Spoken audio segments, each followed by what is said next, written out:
All right, now Kyle, you can say TGTV. TGTV. Yeah. TGTV, go over it. Also, Carl, here I'm showing my OBS screen really quickly. I have my. I'm just showing up my green screen. So here it is. This is all you can see now behind me. Wow.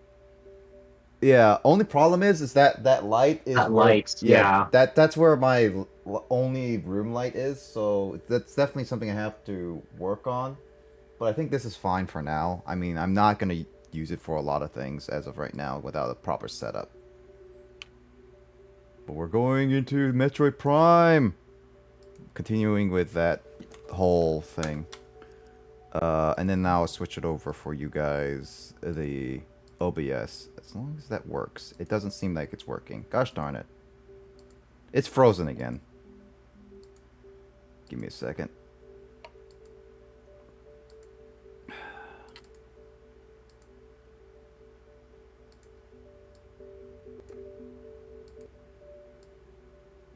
Oh my gosh, you still have Muscle March on your menu. Yeah, I mean, I never deleted it. You love to see it. Yeah. I just like seeing on your Wii menu every time. It, Also, Punch Out. Yeah, I got the. I think I don't know why. How did I get that? I don't know. I never did play that. It is on the Switch collection NES games, so I'll probably do that at some point. Is it? I'm thinking about doing a thing because a lot of those SNES and like NES era games are such like you can play them in one session. You know what I mean? So I might just like. Yeah, no, I might just play with my fortune cookie on backlogger and just draw a random NES or SNES game and just play it that day. Oh yeah, no, that's what I've been doing, trying to get through my backlog, cause like even the longest games like Dragon Quest and like Final Fantasy and stuff, those can be beat. Zelda. Yeah, those can be beat in like literally a few hours. So it's like and so like that was like back in the day would be like 60 hours like nowadays. But yeah, you could do them all in one sitting, and like I can beat Mario in like an hour or two if I really push myself. Yeah. And then and then there's like a bunch of it's so they're so short.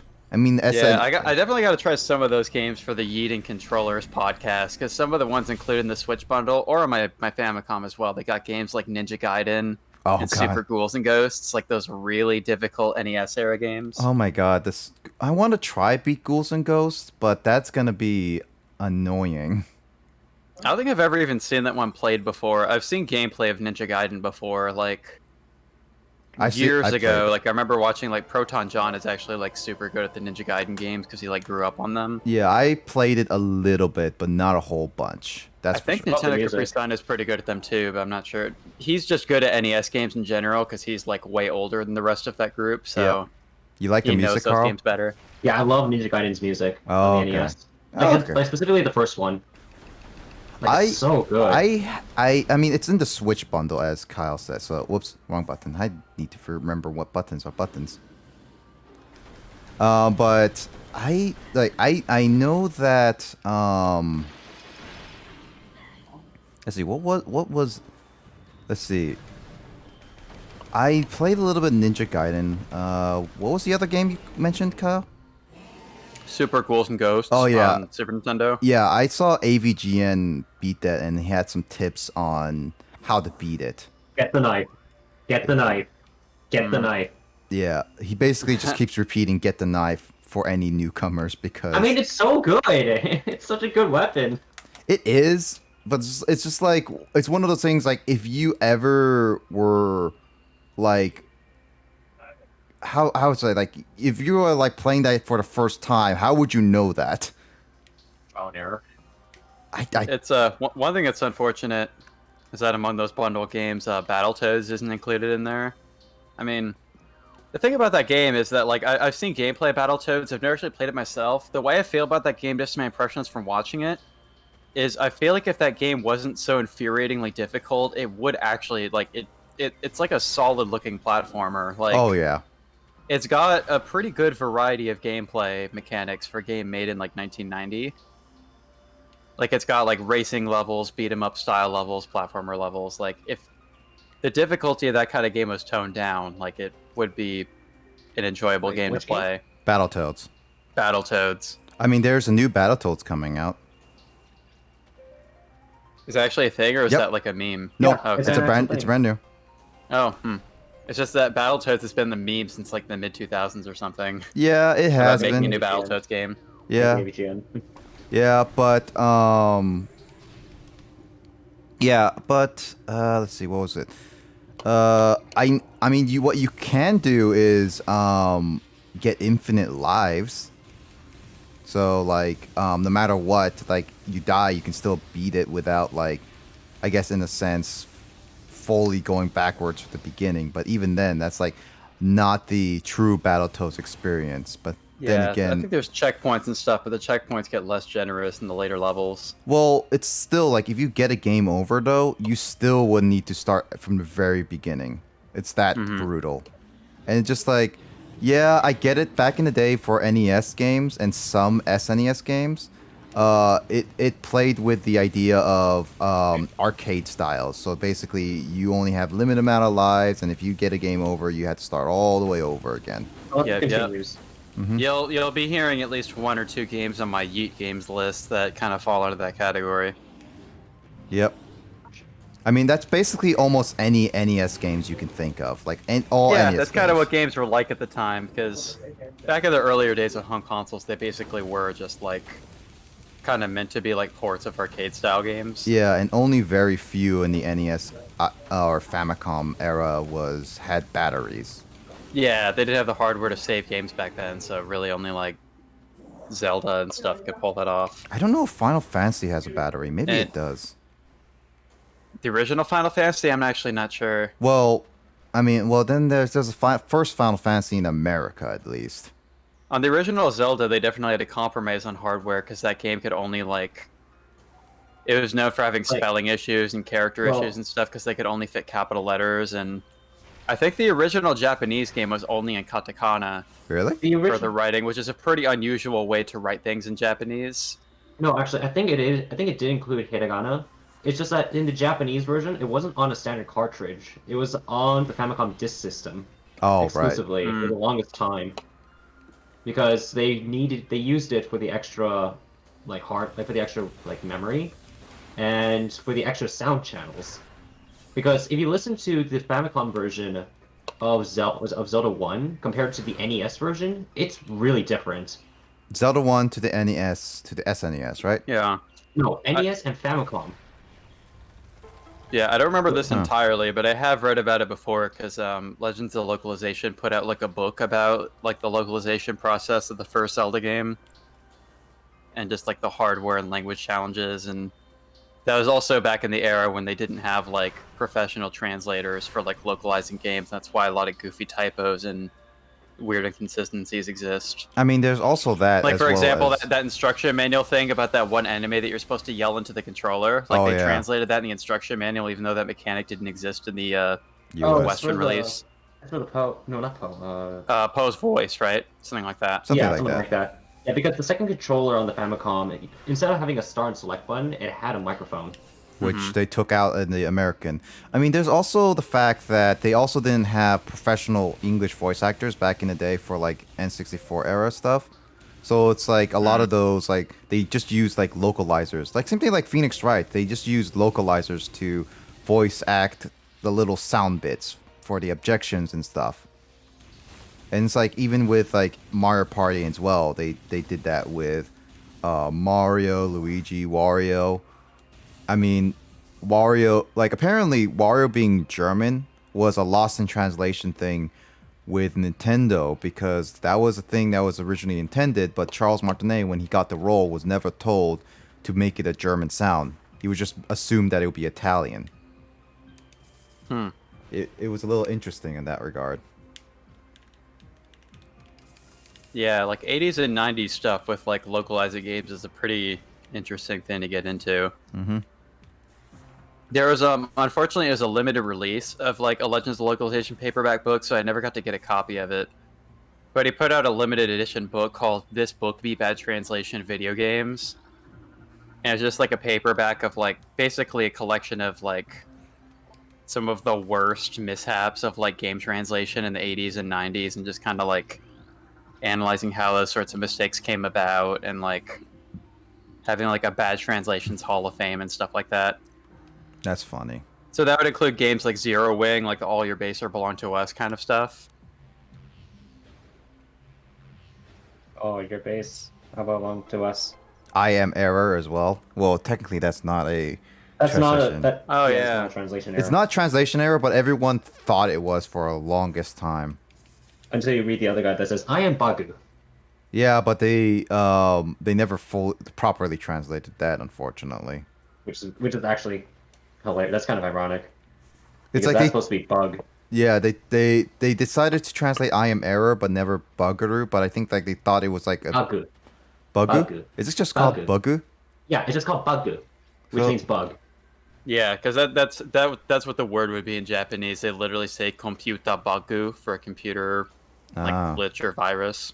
Then what about error? What would they say? Era. Era. Era. Yep. Why would they not translate with bug? No, it's probably just a mistranslation. Because they probably legitimately thought that it was an actual name. They probably misunderstood what the joke was. Yeah. Hmm. I think Alright. that sort of stuff can happen, like probably especially in that era when it's not like they really have like the Japanese team like giving the full script to the game and like explaining the nuances they're going for and stuff. Yeah. I'm pretty sure the process of translating games is that they basically just give the translation team or the translator like an Excel spreadsheet with like all these lines of Japanese script Excel, and just kind of Excel back in 1990. No, back in 1980 something. yeah, you know, or whatever else it might have been, and they basically just got to look at it and translate lines one by one, and like they don't always have the context. I think for a lot of like more recently, like localizers and translators always like take the initiative to like play the game themselves and like figure out what things Oh, yeah, are they in have to. context and like work with it. They have Yeah, to. but back then they might not have had access to that kind of stuff, Yeah, and so they just kind of standards- had to wing it. Standards back then were way different. Oh yeah, Yeah. very, very different. Looking at you, Capcom. Yeah. Dr. Huawei. You must defeat them all immediately, Mega Man. Oh yeah, and also the Mega Man box art. That's a good question. Oh yeah, the goofy one was like holding the gun. Yeah, it's like they and literally. it looks like he's constipated. Yeah, no, so apparently Oh, man. the artist was like, oh, it's like we like because America likes to draw their own box art for almost all new releases. So it's like the artist was like this given a description, a brief description. It's like, oh yeah, it was like what's Mega Man? Oh, it's like a little guy with a gun, and he's blue and gold and stuff. And it's like, wait, what? And it's just like, yeah, that's it. And it's just like, okay. And that's what he drew, basically. That was literally all he was given. And that's why he just says, like, oh, we never... he was, like, he just a gun. He never saw really much, any gameplay. And then that became He the didn't infamous see one. the Japanese box art. Yeah. Yeah. NES era box art is quite a treat in general. I mean, Carl, think about it. Like back in the day, like even you said, the communications between Japan and America were really bad. Yeah, Like, it's extremely bad. Like you look no further than Sega. Like Sega of America and Sega of Japan. It's just yeah, it was a train wreck. yeah. It's like you basically like had to basically guess what was gonna be the game about if you did not play it. Slash like the intention, like even like Kirby, for example. That's why the box art is white in America, is because they did not know. Game Boy. Yeah, the they Game did not Boy know version. it was gonna Yeah. be like pink. They thought it was gonna because be There white. was an argument. There was an argument between was it Satoru? No, it was Masahiro Sakurai. Was it Masahiro Sakurai? Yeah, Masahiro Sakurai. And Shigeru Miyamoto. Mhm.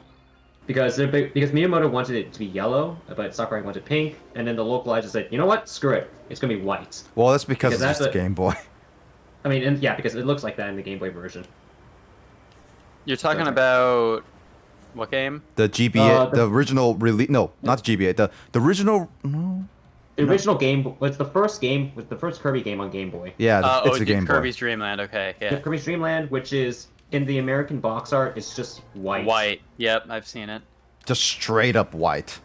I mean, I can just imagine all these like translation things or whatever. Like, I just imagine the process where like, because you know I live in Japan and I know how it be, and just like imagining, just like some like employees at Nintendo or Sega or whatever company, and they just walk over to their localization team and just toss like a bunch of like paperclip documents at them. Or no, what they do is they fax like a million sheets of paper to their fax machine, and then on top is a note saying "Yoroshiku onegai itashimasu," and that's like the entire like communication process for the localization. That's funny. It's just they fax the entire script over, and the top note, which the phrase I just said, just means like It's like, I'm please. counting on it's like I'm asking for your support. Like please do this for me. It's like, imagine like someone giving you like they clasp their hands together, like saying please, and they start bowing. Oh, It's that kind of... are we? And then if they make like a fatal mistake in the translation, they gotta do that bow where they're like down on the floor. No, Like, head yeah, down. Oh, it goes yeah. to bow. Yeah, and it literally looks like the kowtow. When he says like when you said like please like read this or whatever, I was like thinking of the Bernie meme. It's like please, I need your help. I'm once again asking for your support. Yes. Oh, there are so many good memes of that. I've seen so many memes of it. Like I've seen of like him like holding a gun, being like, "I'm no longer asking." I think I've also seen like stuff like mothers like, please, I ask you for your support again for like getting money and stuff, or asking for, or what the, man, oh wow, I'll get open, close, and personal. Shadow Pirate. There's one I've seen that's like it's like a reference to this one punk band from the '80s that I've seen on like punk communities before, where it's basically they put like a blue bandana over Bernie's head, which is like what the singer of that band looks like, and then they have him saying, "I am once again asking you for a Pepsi," which is like a reference to their song. Oh, I'm getting hurt. Okay, I'm getting like humped by this guy. I'm literally getting humped by him. No, you're getting shimmy shammied. Yeah, shimmy shammied. Shimmy shammy right up the face. It's not Muko Muko time. Hey man, you already convicted me of being a non-believer. You've made me... I'm a heretic, you see. Basically. That's such a weird word. Heretic. Heretic. Why? Do you not want to be a heretic? No. Well, then unconvict yourself in your Phoenix Wright playthrough. I am getting humped by this guy. I am literally being humped by him. The night is young, Nick. Night is young. Baby, don't hurt me. Don't hurt me. No more. That's not the correct lyrics. I know it's not. The night is young.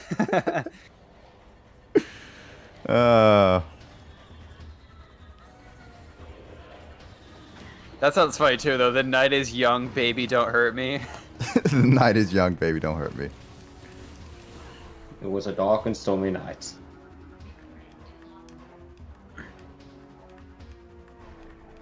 All quiet on the Western Front. Don't hurt me. No more.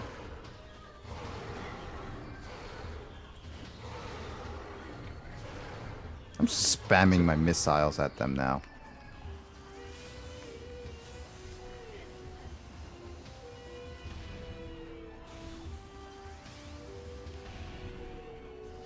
There we go. Where is that little guy? What? There was like a little enemy I want to scan.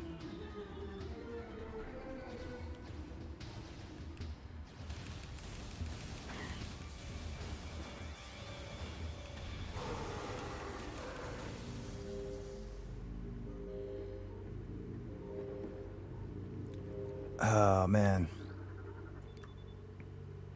Force field by image. Right.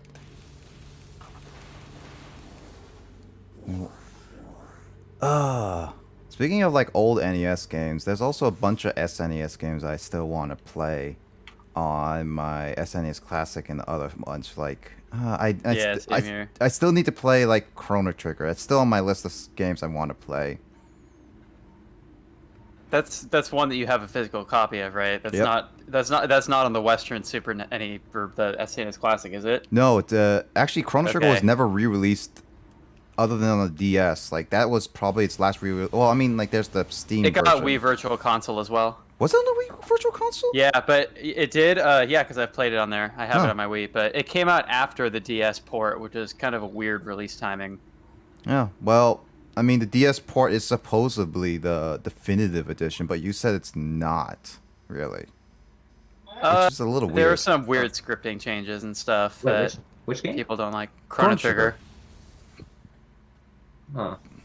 But yeah. Oh, yeah. Oh, you know, Okay. Chrono Trigger has another kind of funny thing going on at its box art. Going back to that topic, where the famous cover art of that game, like the princess character, Marl, she's like, and I'll be the first to admit that I don't know the official pronunciation of a lot of the character names in that game because I only read them. But Oh yeah. anyway, Marl's like shooting fire out of her fingertips onto Chrono's sword. He's like jumping at a monster or whatever. Yeah. But that character never learns fire magic in that game. She's like the ice type magic user. And that's like the famous box art of the game. And I think that happened because like the artist who did the art for that game had drawn that picture before like the game was like finished or anything. That's Akira Toriyama then? The dude who drew Dragon Ball Z, right? Yeah. Akira Yeah, Toriyama it's the same did artist, yeah. Akira Toriyama did Chrono Trigger and Dragon Quest. Yeah, I don't think he was made aware of like the elemental type magic or anything like that in the game, so he drew like something that turned out to be inaccurate to the actual game. Which is funny. Because he had a big influence in the character art and everything. And then once when one of the heroes get dispatched, hey guys, it's Goku. There's also like it's fun. Actually, it's funny. Like I remember sending this to Kyle, but there was I found a meme of Chrono Trigger's like box art, but it was instead called Chrono Tigger, with Tigger from Winnie the Pooh on it. I don't remember seeing this. I sent it to you. Oh man, I think it's in our DMs, somewhere in our DMs. If you can look for it. But I remember seeing that. There's also like, let's see, that was it. But I also like, I'm just curious if I should try the 3DS or should try the NES one. I don't know. Of Chrono Trigger? Yeah, because it's like more definitive on it, and there's like more endings and whatnot.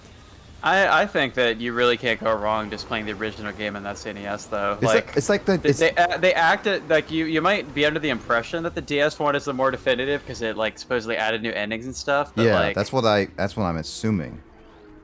Even then, it's like, I mean, for one thing, if you're only like if you're playing on stream or whatever, like you'll probably find yourself going for the kind of default ending on your first playthrough anyway, and like, I don't know, I definitely like. Don't like think that, you know, just because the DS version is like a port with some new stuff that like the SNES version would feel incomplete or whatever. Because like, dude, Chrono Trigger on the SNES is like one of the most like complete and like amazing JRPGs ever. Like, I think I said this in our podcast or something, but like even though Earthbound is like my favorite game and like my favorite RPG of that era, like somebody who's like, dude, Chrono Trigger's the best one. Like I really couldn't argue with that much. Yeah. Because Chrono Trigger is an outstanding game. I mean, that's what I've always heard, and I've seen some like of those like trailer. Because actually, as a kid, I did not realize that the animated trailers were just animated trailers, not cutscenes from within the game. And so when I saw these animated trailers of the characters like fighting and saving each other, I was like, "Oh, cool! They have this in the game. I want to play it." And sometimes I mean, like, I have never played Chrono Trigger, so I was like, luckily as a kid, I was never fully disappointed in it. I believe that they, in very like significant points in the story, they show small little anime cutscenes like that in the DS version, but you're not missing out big time by not having that in the SNES game. Mm-hmm. But that I think that is one little thing that they added to the DS port as well, where there's like a little anime style cinematics. They also added, I think they added in an anime opening. Mostly during endings. Yeah. I mean, it makes sense with the DS. It's like it's a much better hardware than the SNES or Super Famicom. Yeah, but yeah, I think I've only ever gotten like the default ending like I've played Chrono Trigger maybe like 3 times through, and I always just got the default ending because there was like a pretty big gap between each time that I played it. So like, I don't know. The thing about that game is that it is pretty long, even if you go for some of like the other endings. Like, without spoiling the premise of the game, a lot of the endings can be done quicker, because basically the way the game works is that like the multitude of endings to the game are basically based on the timing that you choose to go to the final boss, because you have access to it at earlier points in the story. Oh. But most of them are really only doable with New Game Plus. Like, because the final boss is so, like, overpowered or whatever, like, it's really only safe to go fight it if you're, like, the level that you would be playing through the whole game. So really the first time you play through the game, it's really only safe and reasonable to choose between, like, I'm pretty sure 2 endings. Maybe, like, there's a little bit more leeway than that, but, like, some of the other ones you really only want to do in a New Game Plus. Otherwise, you're just gonna, like, get your booty kicked and, like, not be able to beat the game that way. I honestly never tried any New Game Pluses from any game. I don't think I ever did in my life. I have into most games because I really only, like, I'll beat a game once and then not play it again until, like, years later. And at that point, I'd rather just start from scratch. That's true. The Last of Us, I always did New Game Plus when I played that game at successive playthroughs, which... The Last of Us, all that really means is that, like, your weapons will be fully upgraded as they were in the previous playthrough. So when you... I mean, you don't start with those weapons, but when you pick them up at that point in the story, they'll have, like, the full, like, ammo capacity and whatnot. I mean, that doesn't really change anything to the story. It just makes you go through the game quicker and have an easier time with the harder, like, enemies in a sense with more health and stuff. That's basically what it is, yeah. Yeah, this one thing is, like, I don't, like, New Game Plus doesn't really appeal to me because it's the same thing as, like, Master Mode in, like, Breath of the Wild, because I guess that's the closest to New Game Plus I've ever done in Breath. Kind of. It's not exactly New Game Plus because you don't have, like, every weapon. You Oh don't yeah, have, like, no. all your hearts. I know it's like it's as I said, like it's kind of like Master Mode, but it's not exactly, and it's still the same thing. It's just like that didn't really appeal to me. Also, the regeneration on that is so bullcrap. Well, at the very beginning, regeneration is really hard to deal with, but then as you progress through the game, it gets easier to deal with. Not the final boss. I had still a hard time. Okay, maybe not final boss, but for the most of the game, like after the beginning. I still find it BS. Reason being is because you find better weapons. Yeah, but I still find it BS. Like the amount of health and everything, and the amount of like all the like all of the amount damage the weapons do. It just doesn't. It just went more annoying. It doesn't. It's like artificial difficulty. It doesn't really change much in terms of the gameplay. It just makes it longer. And that's why it's like, I'm not the biggest fan of it. Like, the same thing with New Game Plus. It would be the only reason why I would do New Game Plus is because I would want to, like, I guess, replay the game, but more in a much quicker sense. That would be like, my reason. I think Chrono Trigger was one of the first games to have that feature, and I just looked up how many endings there are to the game, and I'm not reading too much into them because I don't want to get spoilers, but you might have to subtract a few from the number I found because there are more in the DS version, but let's say there are like 10 different endings to the original Chrono Trigger. Like, the reason why they have the New Game Plus there is because it just makes it easier to play through the game way faster just because you want to get to the next ending as quickly as possible. Also, James is here. Hey, James. Hi, James. Hey. I can't hear James when he comes in because of the stream mode. Woohoo. Yeah. Well, he badooped. Well, he didn't badoop in my ear. Badoof.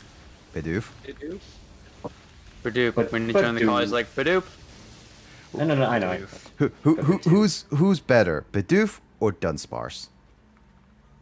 Oh, man. Oh, that's tough. Alright, my answer to that question is Shuckle. Emotos would That's be a tough one. Emotos would be Boyd, or Alyssa and Mimoto would be like Boyd. Oh. I'm chuckling at that joke. I can't choose. They both have Oh, their no, significance. Yanma, dude. Yanma Yeah. still has its uses, but only in like terms of speed. I did not realize until years later that Yanma is just literally the Japanese word for dragonfly, so they just got lazy as hell with that name. I mean, with some of the Gen 1 names, can't it also be argued that it's kind of lazy? What was like some of the Gen 1 Like, names? one of them is basically Rock Dew. One of them is Oh, yeah. Fire Lizard. I mean, there's also the fact that America was super lazy with one of the naming, Seal. How about Muck? I would make a joke about it, but I Yeah, should. we're not 12 anymore, Ekans, man. like Ekans and Arbok, and then what about Muck? I mean, here's the thing. Like, I would say, like, I mean, you could always make the argue that the first generation Pokemon, no one took it too seriously in the sense of, hey, this is a brand new game of capturing monsters. It may not hit well in the West, but whatever. So we kind of just named in the scent, like, a little bit. I mean, those two names were like plays of words, though. Like, names like Yanmar are just a Japanese word that's just completely untouched because they know that, like, Western kids won't know what the word means. Yeah. Alright, what about Fushigidane? Who's that? I like the name Shigidane. That's Bulbasaur. That's cute. But the Japanese name for Bulbasaur just means mysterious seed. Mysterious seed, or It it's also mysterious, just isn't it? sounds like, yeah, it sounds like, isn't it mysterious? That's kind of what it sounds like. Which is actually makes sense for what Bulbasaur is. It's like that Final remember- Fantasy X song, Stekidane. No, I remember Gaijin Goomba kind of ranted about that. About Shigidane, or? Yeah, about the name Fushigidane, because it's like, wait, what? I mean, Hitokage is a pretty good one, too. I mean, That's he just said Fire that Lizard. Charmander's a lazy name, but Hitokage also just means fire lizard, so... Is that for Charizard? No, Charmander. No, Charmander. I meant. Yeah. I don't know Charizard's name at the top of my head because I'm not that point Lizardon. Lizardon. literally, like, just lizard dragon. Yeah, lizard monster. I would assume. I thought. No, Is it lizard dragon? I would assume it's like lizard dragon because it ends with don or on, Dawn. like dragon. Dragon Ball. Dragon Ball. Dragon Ball. I pull the No. balls of dragons. I'm trying to remember. I keep forgetting what Squirtle's name is in Japanese. It's Squirtle. oh gosh, what is it?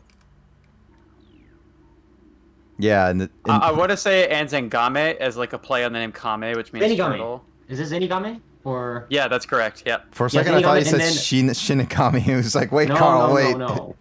And then was it? I think its final evolution is like Kanexu, something like that. Also not that far on the anime yet. That's how I learned these Pokemon names in Japanese, at least for Gen 1. The Blastoise I one. believe Ghastly is literally called Ghosto. Yeah, no, the Blastoise one. I think the first appearance is either the island where it has the sleeping Squirtles and Blastoise, or Yeah, it's Kanexu. or it's the one with the Ghastly that is the spirit. Which that was a weird episode. The Ghastly episode is pretty creepy, yeah. And it's just gets like, we're gonna combine. I mean, it Fat captures the Blast- tone of Lavender Town well, though, because Lavender Town is super creepy. It's also like I combine my Blastoise and my Venusaur to make Venustoise. That was a thing. I wonder what they. I don't wonder I what they haven't was. seen like the later episodes of the Indigo League anime since I was like in elementary school still, so Really? I remember when like Ash finally gets Charizard, but he like doesn't have the proper badges, so the Charizard just like straight up doesn't give a shit. I remember that pretty well. I mean, And look what happens Or in the movie. every battle, the Charizard just falls asleep immediately, like a Japanese high school kid. that's what people were really upset about when he lost in the Indigo League. Was that Indigo or is that? Oh no. Ash did lose in the Indigo. It's his worst placement ever. I mean, he like has thus far in the series, he has not gotten any of the badges fair and square. Really, the only one. Well, he has the worst strats. I mean, he got Raichu. I guess technically Pokemon he beat the X. third gym. It wasn't on the first try though, but everything else he just kind of is just like, oh, you made me smile. Here, have a badge. Oh, X your and friendship Y is great. kinda Have a fixed badge. it. Like X and Y had some steps in the right direction. I mean, So- all the other ones did it with Ash actually doing work. Actually, yeah, no, Ash's only I don't know about the last match. Like the last one was Team Rocket meddling around. So I'm not completely sure. Also, Hey, pretty cutscene. Moto. Moto's here. Imoto. I mean, like, I know he won his match against Koga, and for the first, like, I think that's his only, like, in the Indigo League, I think that was he won at the first try, actually. Oh, Koga, not Cobra. Okay. Wait, Koga was in the Indigo League Pokemon League? Yeah, he's the first gen gym leader, yes. Oh, you're talking about okay. I thought you were talking about like the Elite Four, and I was Oh, like, but Koga wasn't. Yeah, yeah, he's not in never mind, I the, was confused. yeah, he was not in the Elite Four until Gen Because 3. he is in the Elite Four and Gen 2, like in the games, but yeah, like they got kind of weird with that, where they moved him from being a gym leader to a Pokemon or to an Elite Four member in Gen 2. Yet in the games, he was a gym leader for the type that that was most like was 60% of all Pokemon in all of Generation 1. Yeah, there are so many psychic types in that gym. It's really funny. Well, there's also no, he's a poison type. Yeah, but there were like in that gym in the original Gen 1, there's like trainers that have like Kadabra and Hypno and stuff. Was that in the anime with Koga? Yeah, they just used like Toxic and moves like that because there weren't very many like good poison type Pokemon, and they wanted to make the gym more challenging, so they just threw in Pokemon that weren't actually poison type but could learn certain moves. Interesting. It is kind of funny how they did stuff like that. Like they also had like that Steel type gym in Gen 2, but like the only Steel type Pokemon were the Magnemite family and Steelix and like Scizor, and so they just made that gym one trainer has a total of like 2 different types of Pokemon. There's also the fact that actually, did they have Caesar in that gym? I think so. Yeah. They did not know. Did they not? I thought the trainer did, not Jasmine. In the original Gen 2, Jasmine is the only trainer you fight in that gym. Was it? Yeah. Yeah, because I just got that past that point of Vietnamese Crystal a couple weeks ago. Oh, okay. Yeah, then all she had was a Magnemite and a Steelix, and then one 2 other Magnemites Pokemon. and a Steelix, yep. Yeah. Is there a trainer in the gym in the Gen 2 remakes? That might be what you're thinking of. Maybe. I thought there was. But then again, I could That be might wrong. be it then. I could be wrong, though, with the whole thing.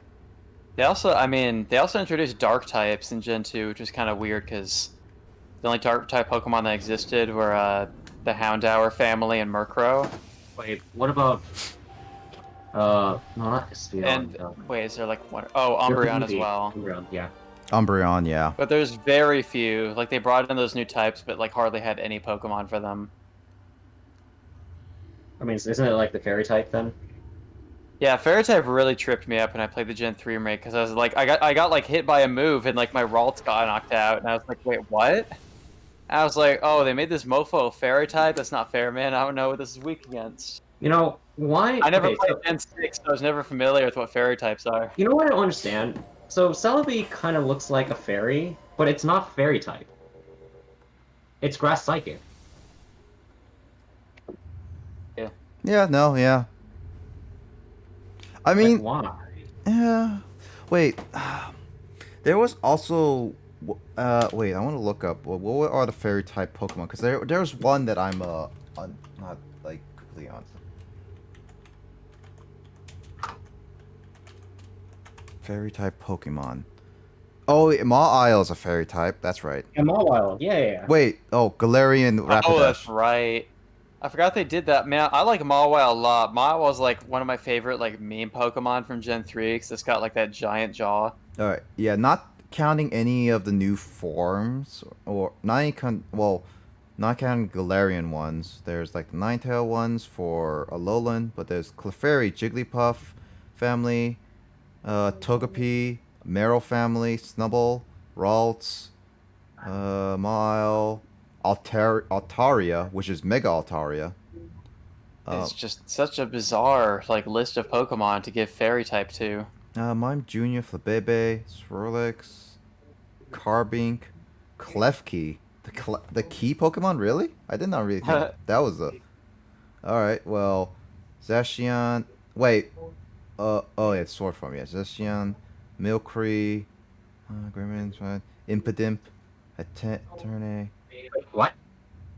Impidimp. Impotent? Impidimp What? is a fairy. Yeah. I was in the fairy like forest. No. Okay. When you said impotent, I immediately thought of Feral Imp. Ah, no. This is actual Pokemon Impidimp. Oh. Impidimp. Then there's the mushroom, Mimikyu, Wabombi, Cutiefly. Actually, yeah, the only one that didn't really make sense as a fairy was Maw for me. Like that one did like took me a bit to get like used to and everything.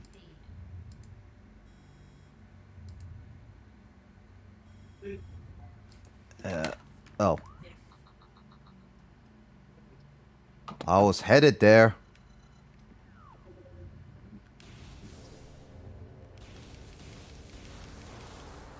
Oh, my screen went fuzzy.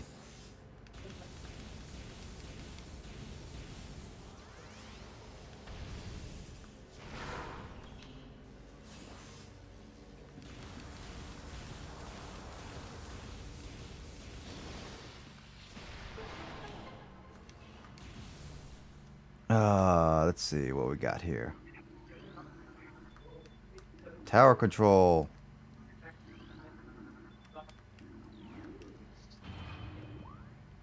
Let's see. That was that elevator, and then go down there. Like, I'm not gonna lie, drawing Emolga is weird as hell.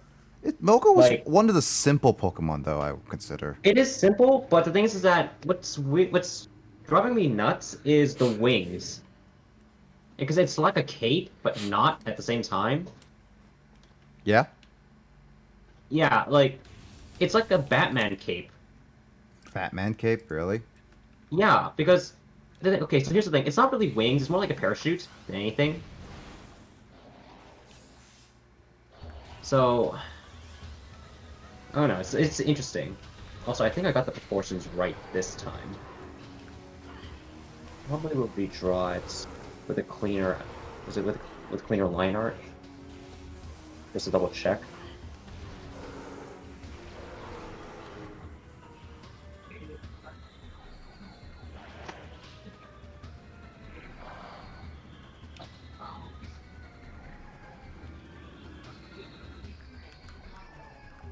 A flying pirate? Who told me pirates would be flying?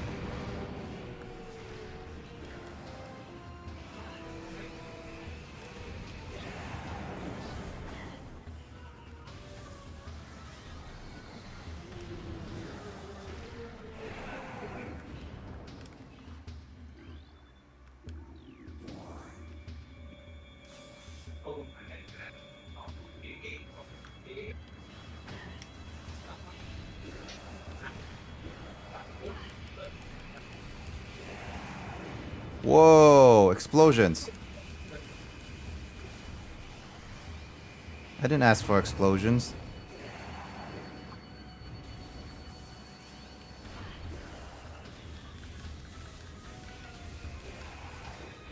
Did you look at them?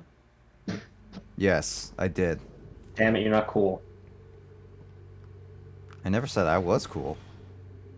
Cool guys don't look at explode. Or something like that. I don't know what the phrase is, honestly, with that. Guys don't look at explosions. Yeah, I know exactly. Isn't that like James Bond popularized that or something? I would say so.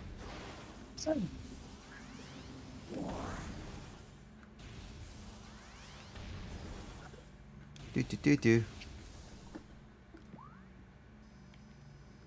Why do I have to go down another elevator? Come on. Loading screens!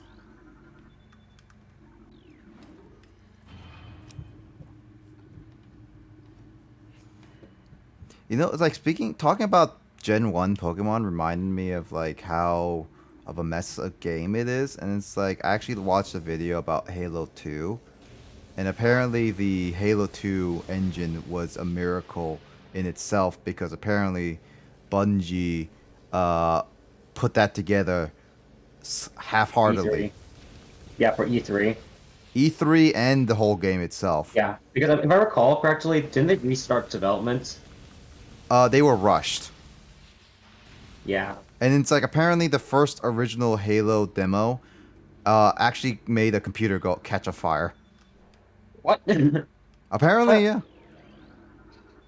Like the original Halo Combat Evolved, so they had to explain it everything. Oh look, Carl, the actual villain of the game. That's named after the whole series is named after. Man. It's not called Samus Aran. It's called Metroid. There's definitely Metroid hats, right? Yeah. Maybe. Like So officially by Nintendo? I don't know. officially by Nintendo, I'm pretty sure there's a few. I mean, there's definitely like me costume Metroid hats. Oh yeah, but I mean, when I'm talking about actual like physical merchandise. I mean, I'm sure people would totally go for it if they did. For sure. The baby. Rinse and repeats. Or Metroid other M. I killed it.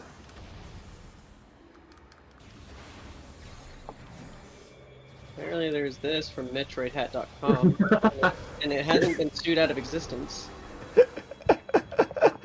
What? That looks like literally like a beanie hat with pepperoni slices on top of it. It literally looks Oh. like that. Oh, because that's exactly what it is? Why? You put like pepperoni slices on top of your hat? Sure, why not? Wow, Carl, I did not know you were such a... I was gonna say slicer or... Ah, you can't finish your joke.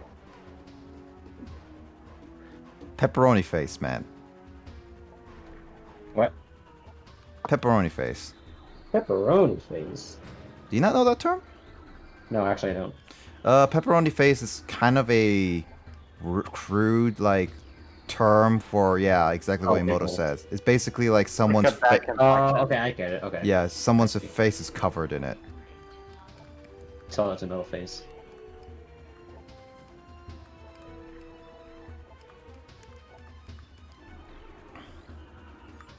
Scanning everything. Scanning. Yeah, I want to get 100% in this game because it's not that hard to get 100%. What, does it give you a rating at the end? It does actually. It does No, give. no, you just get a postcard. No, just kidding. Yeah, you get Yeah, a. Metroid is like that, yeah. Yeah, you get a rating at the end saying like how much of the game that you've already done, and that body's sticking through the entire floor. In the old school Metroid games, if you beat the game fast enough, you get to like see Samus Aran in a bikini, and it's like, okay. I mean, I have access to play the original Metroid, so I was kind of considering in one sitting try to beat the original Metroid. The original is really hard from what I've heard. I've never played the OG. I think Yeah, it's really hard. isn't Super like- Metroid is definitely like a superior sequel. The reason being is because that the game opens up way too fast early on. So you easily get lost, and there's a lot of repeating rooms. So you get just easily disoriented in the I whole entire area. I think the original Metroid is on the on the NES online. I know Super Metroid It is. Yep, is? they Okay. both are. I mean, Kyle, you can try it both. Why should I play it on that when I have it on Dude, my fucking 3DS? race me, bro. Blind playthrough of Metroid, let's race. Oh God, that's gonna end horribly for both of us. Oh, I actually, can speaking, pretend that I beat it first because you can't see my screen being streamed. wait, so speaking about Sure. the original Metroid on NES, do you know this one crude password that you can put in the NES version? I Was don't. it like boobs or something? No, it's Engage Ridley Motherfucker. I I'm think, not What? joking. I I'm not think- joking. I think I remember hearing that. That's That's a an really actual long password, password. too. That's an actual password. I mean, I guess if that's like sets of 6 characters. But it breaks the game though. Because the game assumes that you've been playing for like 2 million years without turning off the console. So it's actual password, but they. It's an actual password that the game recognizes. That's another like developer in joke kind of moment. It's I probably don't know if it's an in-joke. it's probably one of those fail-safe ones that ended up being coincidentally like that, but I feel like it's also a developer in joke as well. I don't think so because when played on the original 3DS, before any firmware updates, Mhm. like if you were to type in type in that password, it would actually brick your 3DS.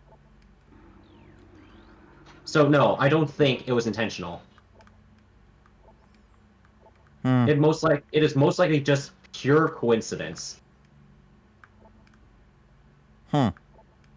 Well, I guess you can't engage It's just- Ridley then, Because motherfucker. it's just like with with Metal Gear on the NES. One of the passwords is literally F me with a bunch of ones added at the end. Honestly, Carl, it's like okay, so like I have the NES. I feel like I want to try playing with you guys just to see how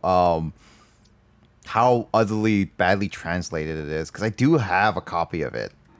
Metal Gear. Metal Gear, the original Metal Mm. Gear, Metal Gear. Snake. and I can easily get the God, Metal second one Gear. if I want. And I have the Dude, legacy. you should just play like the OG Metal Gear Solid games. Those would be fun to watch too. Actually, I do. Wait, no, I just wait, got confirmation from the company that I just bought the legacy. Apparently, my shipment just got confirmed just now, recently, because like the whole thing it just got delayed. But yeah, I'm getting it. The only problem is I need to hook up a PS3, which that is a pain in the butt because recording anything on the PS3s, the component cables are terrible. Yeah, Also- and isn't there like software or hardware that you have to bypass? Yep. Yep. Yeah, Yep. it's Yep. not. Yeah, Sony was not playing nice that generation. I mean, they still aren't, but yeah, they were not. They were especially not Yeah, playing because nice. the PS4 has that problem in a sense, but it's more so like you just have to turn off a certain setting. Yeah. And that's like a simple one, but compared to like the PS3, yeah. Yeah, it's not nice. So, I'm not looking forward to trying to hook up a PS3 with it once I actually get a hold of one.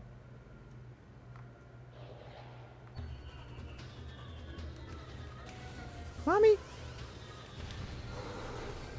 But yeah, I did watch an entire playthrough of Metal Gear Solid 1, 2, and 4. So it's like I know the story, but it's been a long time to the point where I probably don't remember where to.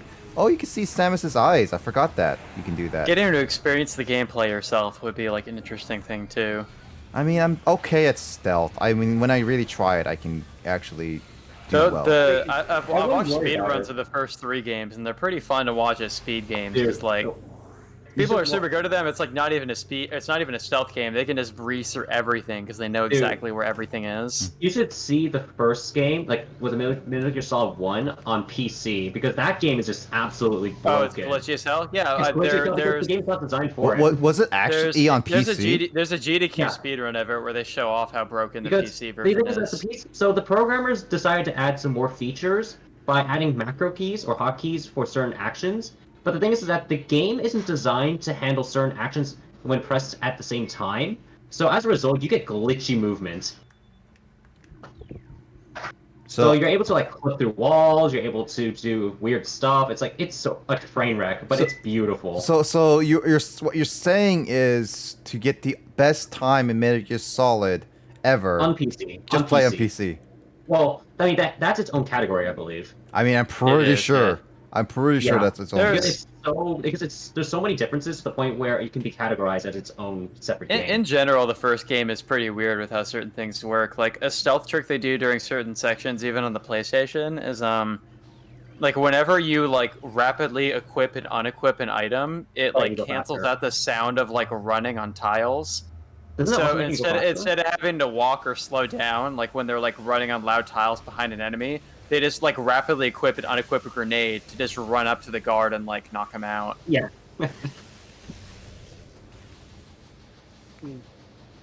They also clip out of bounds, skip certain bosses as well. Yeah, like a third of the game they skip on like the 80%. Yeah.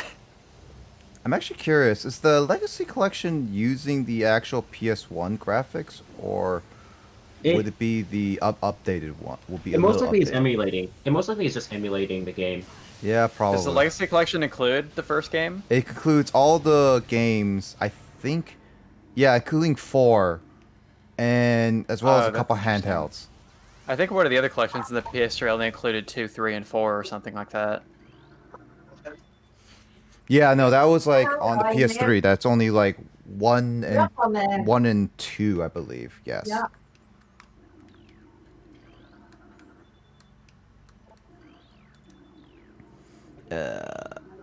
At least Metal Gear doesn't have like weird camera angles.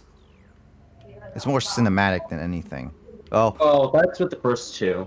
well, That's what I mean, the unless you want to say Metal Gear Solid 4, which is just literally a movie. 25% game, 75% movie. I would say 80%. 80%. Didn't they say about like what was that like cinematic game where it was like 1800 special? Oh, 1800, that one in the PS4 when it was one of the launch titles? Something like that. Yeah, I think it was 1800, was what you're thinking, where it's like a couple people back in like really old, like, Back in London. the old days. Yeah, London, where they're fighting like creatures. You mean werewolves? Anything creature buys. I don't know exactly what I did not know if it was so more cinematic or than anything.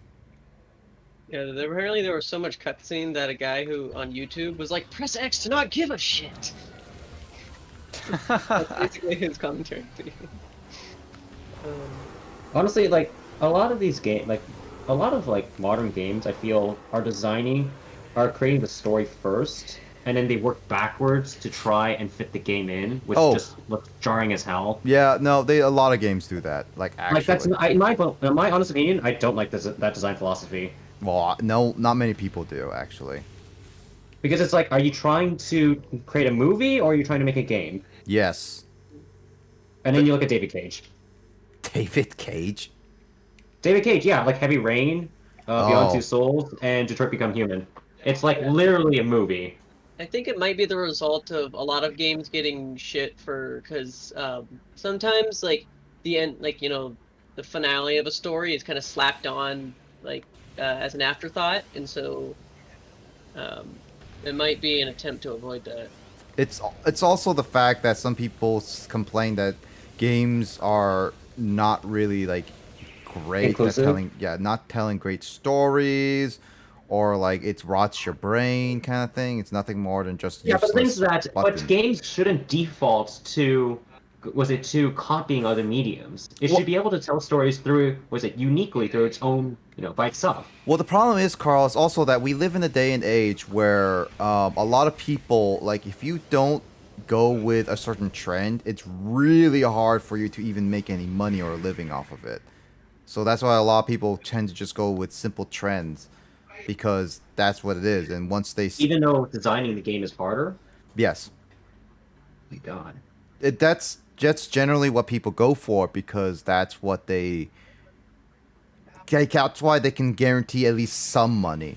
It's not the best way, it's not the perfect way, but it's at least some money you can get back. And I guess because Nintendo, is already huge, is the reason why they're able to, create the game first and then build a story around the gameplay, and that's why, they're still profiting. Yep, exactly. And they can even risk like they're able to innovate on certain game ideas, like gameplay ideas.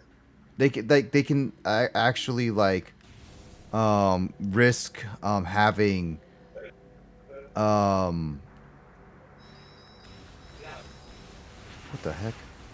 Like, okay, it's not to say that Nintendo always is the one that's always innovating. No, far from it. It's like you look at Skyrim. I think that innovated the modern open world genre. Mm-hmm. Yeah, and Nintendo studied from that to create Breath of the Wild. Yeah. Like Nintendo doesn't always make that stuff, but it's just that Nintendo always seems to be the prime example of how to make a game. They've been at it the longest. Like even their classic like oldest games still test the time to this day. Even with some younger generations who never ever touched that kind of gameplay style ever. You know, what I like about Nintendo's design philosophy is that, you know, in terms of like creating stories out of gameplay, it's like with Splatoon, Splatoon I feel is a good example of that kind of philosophy. It's like you want to create a third-person shooter, that involves team cooperation. Okay, what do you shoot? You shoot ink. Okay, what kinds of creatures would shoot ink? You know, it took them a while to figure it out because they went through bunnies, humans, Oh etc. god. And then eventually they stumbled across, you know, squids. And then they thought, okay, wait a minute. It's like the ink kind of reminds them of graffiti, so why don't we make it like a punk style? You know, and stuff like that. Then they just start to build the story around that. It's like, and then there's reason as to why you have certain weapons and such, you know, stuff like that. It feels organic instead of just being tacked onto everything. Well, that is the proper way to do it, but as I mentioned before, there's a trend, and without that trend, then people can probably be more creative, but nowadays it's like, well, back in the day, it's like, you can make some like the riskiest stuff, like what they did with like Final Fantasy and like Dragon Quest. Like that stuff was like never heard of back in the day. And then it's like, and that was like out of trend with certain games. And like Mario was already popular on platform, but they didn't do that and stuff like that. And it's also that nowadays it's like, because a lot of things has already happened, the fact is that they want to go with that trend because it's easier. It's just easier. So okay, like, one thing one thing I realized, like, where story would make sense, you know, where story takes the spotlight, would be in an RPG, because that's where story makes sense. Yep. Not in a platformer, not in a shooter, that much. Yeah, not as much in the shoot. Like, there is room for stories. Yep. But each game genre should be treated differently, like the way that you develop stories. Mm-hmm. Because when you're creating an RPG, you can actually focus more on story than you can on gameplay, because the gameplay will most likely be simple by that point, with simple mechanic. Well, quote unquote simple. Button mash to victory. I mean, kind of, but yeah. It's like, so, because otherwise it's like, what's the point of playing the game if you're not in for the story? You know, there's a reason why you play the Pokemon Mystery Dungeon games. There's a reason why you play Pokemon. There's a reason why you play Final Fantasy, Chrono Trigger. What are you talking about? I only play for the characters, Carl. I play them because they're sick games, bro. No. I play them because they're functions. I play them for the class functions. Play them because I felt like it. I played it because I heard it was crap. Oh god, like, one of those was one of the people that just loves to cancel stuff. Yep. But yeah, it's like, man, that's one of my pet peeves with modern gaming. It's like, the reason why I don't play like many non-Nintendo games is because the way they're designed doesn't entice me to keep playing them. There's a reason why Doom 2016 is one game that I will actually play again. Because you like killing people. No. Rather, it's because I love the gameplay. The gameplay loop. It feels Nintendo. Like, it feels organic in terms of the way you play the game. Like, how you interact with the enemies and stuff like that. That's the sentence I never thought I would hear. I'm not joking. If the Doom was in like... I've seen gameplay, it's very fast and quick. But here's the thing. When you think about FPS, what do you immediately think about in terms of how the gameplay works? Other than Doom. COD. Games other than Doom are mostly just run and shoot and like Not blow run, shit out of stuff. Duck. You cover. It's duck and cover and then shoot. It's literally just wait for the opponent to attack, and then until they're done, then you shoot. And then rinse, repeat, rinse, repeat. It's like stop, go, stop, go, stop, go. Whereas in Doom, if you try and duck and cover, you're not gonna get any health pull. You're not gonna get any health for doing it. Because if you want to regenerate health, you got to be aggressive and get in front of get in front of the enemy and use the melee attack. Or just go up in front of them. It's like, hey, baby, I'm gonna steal your health. Thank you. Oh, dude, that'd be my approach, dude. Digits BB approach playing Doom 2016. It'd be like going to eat. Doom 2016, more like Digits 2016. You see, the thing is that the game revolves around the melee mechanic and shooting mechanic, because shooting keeps the enemy at bay while you approach them and then once when you get close to them, you can actually use your melee attack to recover health. Yeah, That's some genius. enemies you can stagger some enemies, and Yeah, like that's genius. Like I love that.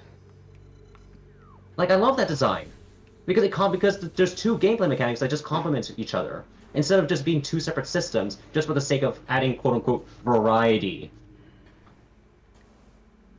Having too much variety in the game really does hinder you. Unless they work together.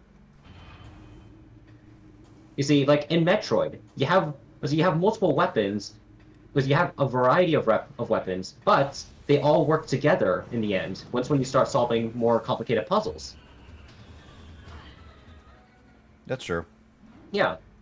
You see, it's stuff like that. It's like It's also that it like once you get certain items, you can go back to certain areas to do more in it. right. Where the heck am I going? Wait, did you just turn off your brain while moving around? No, both areas look exactly the same, and they're both dark. And I was just like, did I go backwards or did I go forwards? I can't tell. I forgot that was an actual quote from Finding Nemo.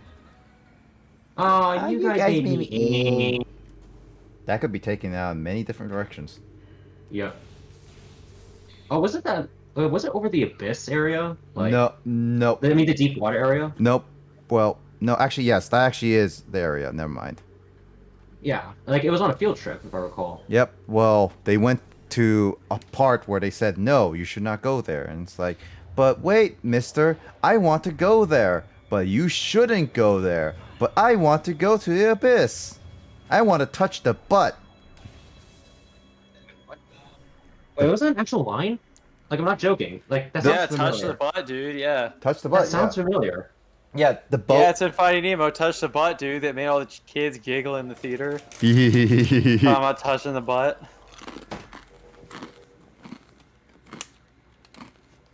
There's also a line where it's like, hey, I think it's called a butt. And one of the other fish is like, whoa, that's a big butt. Oh, So good. okay. So good. It's one of those like dirty jokes.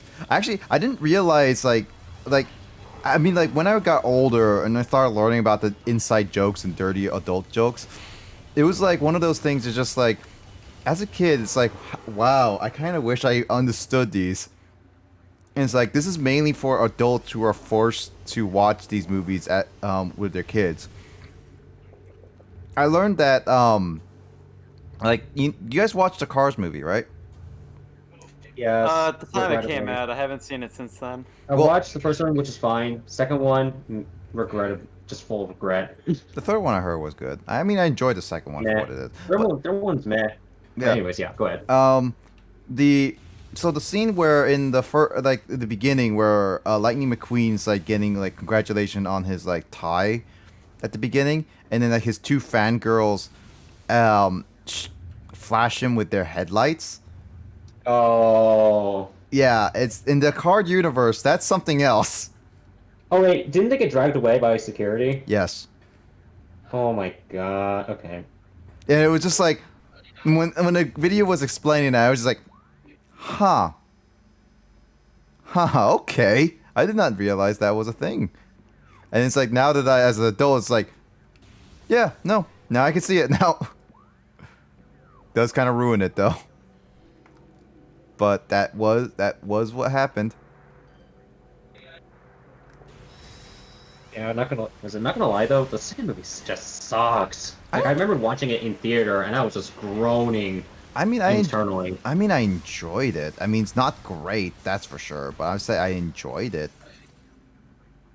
But the thing is that the first movie, I liked it because it felt more like a, I mean, it's not original. It's not an original story by any means. It's essentially like the guy on top, finally learns like what's, finally like learns about other stuff in life. There's other things to enjoy and stuff like that. Much more simpler life that you can have.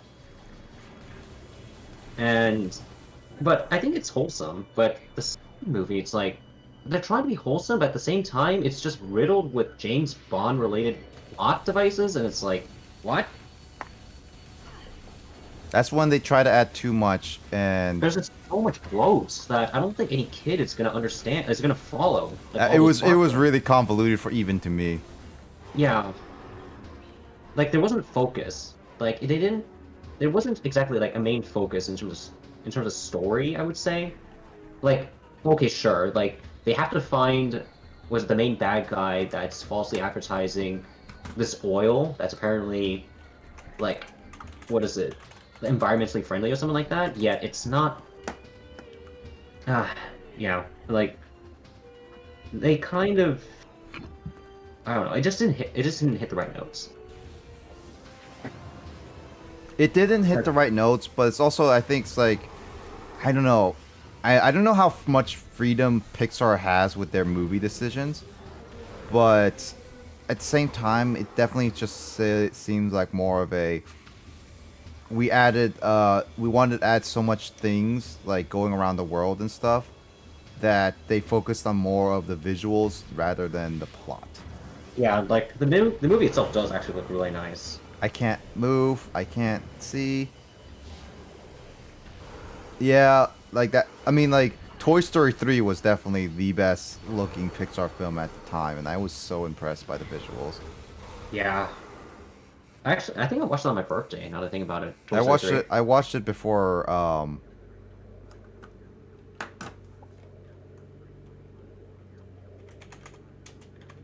Before. I watched it before my brother went to college. Right before. Oh. That's appropriate then.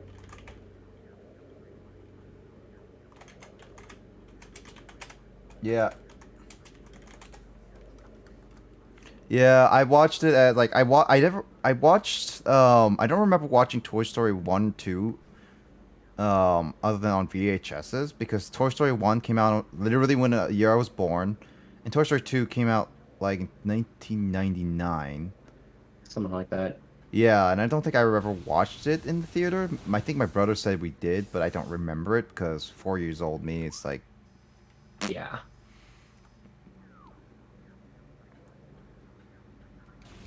Wait, take the innocent explanation? she doesn't want to think of the flashing headlights as the other interpretation. Oh. Yeah.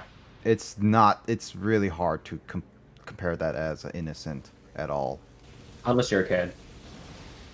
Yeah, but still, it's really not. I mean, if you're a kid, you don't know. You don't know much else. Mm-hmm. Unless somehow you found the raunchy stuff. Eh. Same is cool. Thanks. Oh yeah, I am the sixth grader that's apparently a genius in astronomy. Mm-hmm. You can go into a major into it.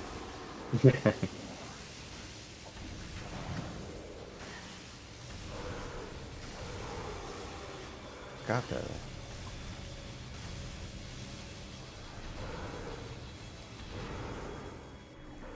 Hey, the mobile picture is actually starting to come together. I thought you said emote of picture. I was like, wait, what? Wait, what? No, Emolga. Mocha, mo. Dude, Emolga in the anime is super sassy. Yeah. Emoka, ma. Asha. Ma. Asha. They like Ashawat and Emoga fight in the anime. Man, I do miss, it was an Emolga from Gates to Infinity. Because with Emolga, I'm not going to spoil much into it, but let's just say that Emolga's personality is different. Emoga is a what? I love that animation. So cute. And yes, I took advanced STEM classes. Would that be cute? Huh? That Emoga? Yeah. Yeah, that looks cute. Look at it just go. Look at it munch away. It's just eating a lot. Oh, shut up. I'm just saying. I'm just saying, silence!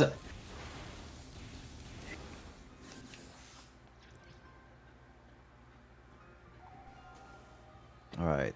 Won't I have to do something here?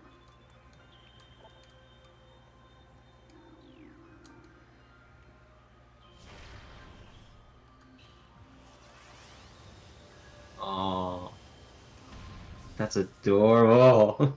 Mm.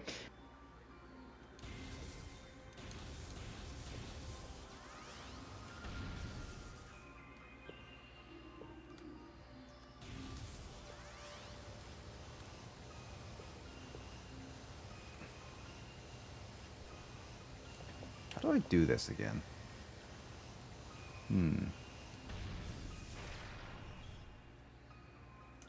Hold on, I need to double check something. No, it's a wave beam.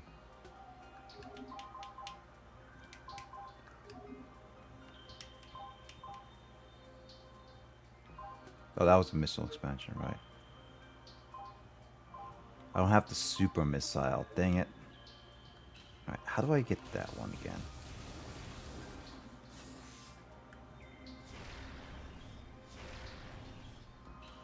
I will say it was a. Oh my god.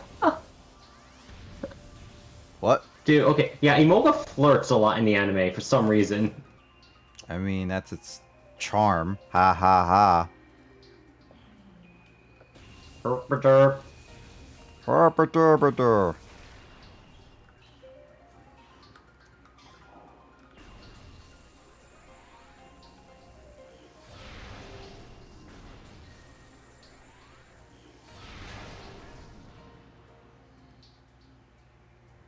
There we go. I had to be special. Nah, not special beam cannon.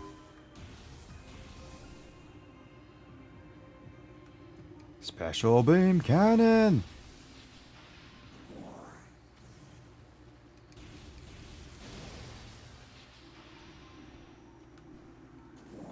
All right, let's see. Oh, this is a boss fight. Oh, I remember this boss fight. I was wondering when I would fight this boss. This is actually a pretty cool boss fight. I actually like this one. Out of the ones that I have played before, this is one of my favorites. If not the favorite. You know, I don't know when I stopped. Probably shortly after this.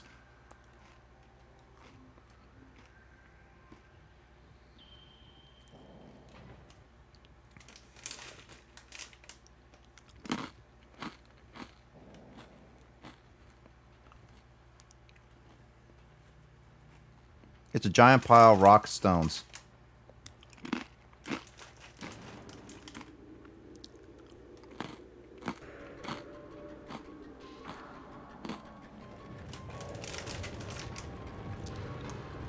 Dun dun dun dun dun dun dun dun dun dun dun dun dun 2001. dun dun dun dun dun dun dun. Yeah, this is like a cool boss. Stay cool. Stay cool. All right, everyone, chill. Allow me to break the ice. So many ice puns. Free. And own it well. You know, I wonder how Arnold's like Mr. Ice would react with T800. Honestly, Arnold. That'll be funny. Irrelevant situation. All right, Mr. 800, chill. And he immediately gets shot in the face. Yep. F you, dickwad. Oh no, F you, a-hole. It- We keep making Arnold memes. I mean, he's a memey person who has embraced the meme, actually.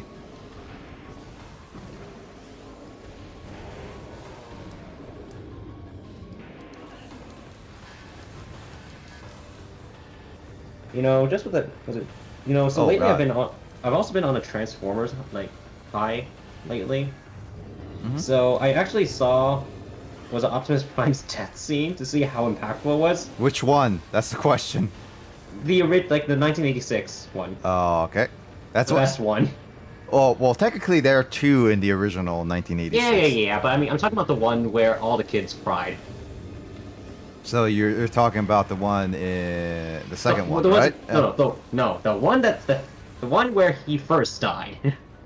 All right. But which series? Okay, I'm kidding. Okay. I know. But yeah, The- it's like, Yeah. it's like, man, holy crap! It's actually, dude, that's depressing. Yeah, I still hate the reasoning though for them killing a bunch of characters. It's like, okay, you know what's weird? I watched it so many times as a kid, and it never affected me.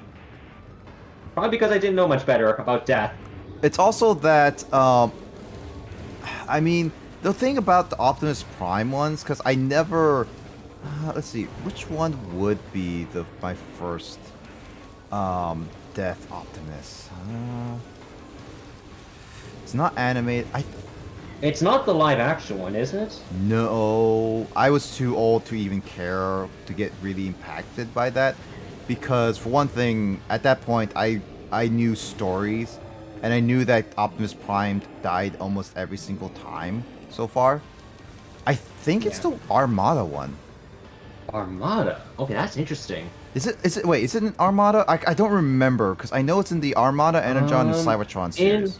Let me see. I think it might the be Uni- Armada because it's during the Unicron. Yeah, in the Unicron trilogy, I know for a fact that in Cybertron, he didn't die. He came close multiple times, but never once. I think yeah, because like Armada was actually one of my favorite Transformers series as a kid, even though I didn't watch that all was of it. Good. Well, okay, like after watching it now, you could definitely see a lot of the production errors. Like that. Well, yeah. That Yeah, was for sure. That one was like I wish it was different, but man, the animation, the everything. Hand-drawn animation. Yeah, it was like, oh my god, so good. It's so good, and also, dude, the story on that is so amazing. Yeah, well, I mean, like it was generic at the beginning. Like it makes generic sense. at the beginning, but then as soon as you get to the finale, like, oh my god. Mm. I need to rewatch that. But Dude, yeah, like I think Starscream steals the show. yeah, Like, in the end. it's actually I heard also the tie-in game to the series is actually not that bad. Like for once, you actually root for Starscream, not because he's the funny jerk that tries to overthrow like Megatron or Galvatron. Mm-hmm. It's rather because like he has his own like personal reason that's actually honorable.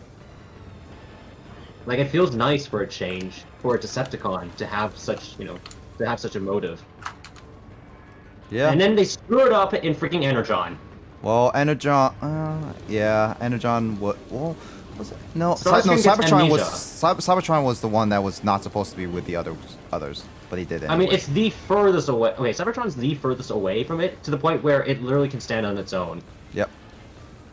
Like I didn't know, but for the longest time I didn't know that Cybertron was related to Energon or Armada. That was just only because of the dub. Japanese never did that originally. Yeah. But Jesus Christ, like Energon was just a cash grab. Yep. Yeah, but yeah, Carl, if you're ever interested, I can just play quickly through the War for Cybertron game because that actually is a fun one. Yeah, I want to see that. I have it, and I'll have to reinstall it again. It has multiplayer and co-op actually, so it's like it's also fun with that. Except multiplayer is dead because nobody has it, and I am sad because I don't have anybody who has the game. Ouch. You know, was it the music? Was it during like Optimus Prime's death scene in the 1986 movie? Mm-hmm. That one right there, I will say they drag out his death for like just to make sure that the kids actually see it. Like it's not quick. like they actively play it out, like showing I think his heartbeat. It's like Yep. slowly, like just slowing down. It's like Jesus.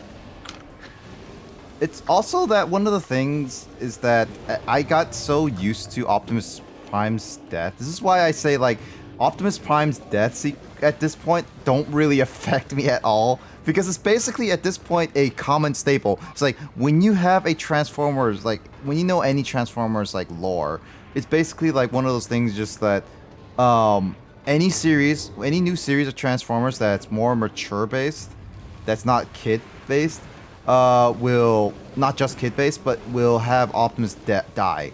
Even Transformers Animated had Optimus probably die for a little bit. Yeah, like I mean, it's at this point it's a given. But back then though, like when Gen 1, not Pokemon, like Transformers G1, was the only Transformers around. Yeah. Like it's shocking. Yep. Even though in hindsight it doesn't make sense because Optimus has dealt with worse. It's also Generation 2 Transformers was weird. It was weird, and it felt like everyone was taking acid. What, don't you do that? No. Have you seen Galvatron being admitted to a freaking psychiatric ward, which is a planet? I have not seen it. Is acid stream gonna be like a thing on Blazer Gamer? I think we get banned before we even started. Yeah. But yeah, it's like Galvatron gets admitted to a planet which is a psychiatric ward by the Decepticons themselves because they're like he's crazy. Also, bad translations, bad dubbing. Like what? The Generation 2 Transformers, I believe that one had really bad dubbing. I thought it was made in America first, and then brought over to Japan. At least that's how it was with G1. Doesn't mean that they can't have bad dubbing. Oh, okay. I see what you mean. All right. Yeah, I think it was like bad communication as well as budget. could be. I wouldn't be surprised. Like knowing Hasbro. Yeah, Hasbro they were hasty to get rid of the old toy line.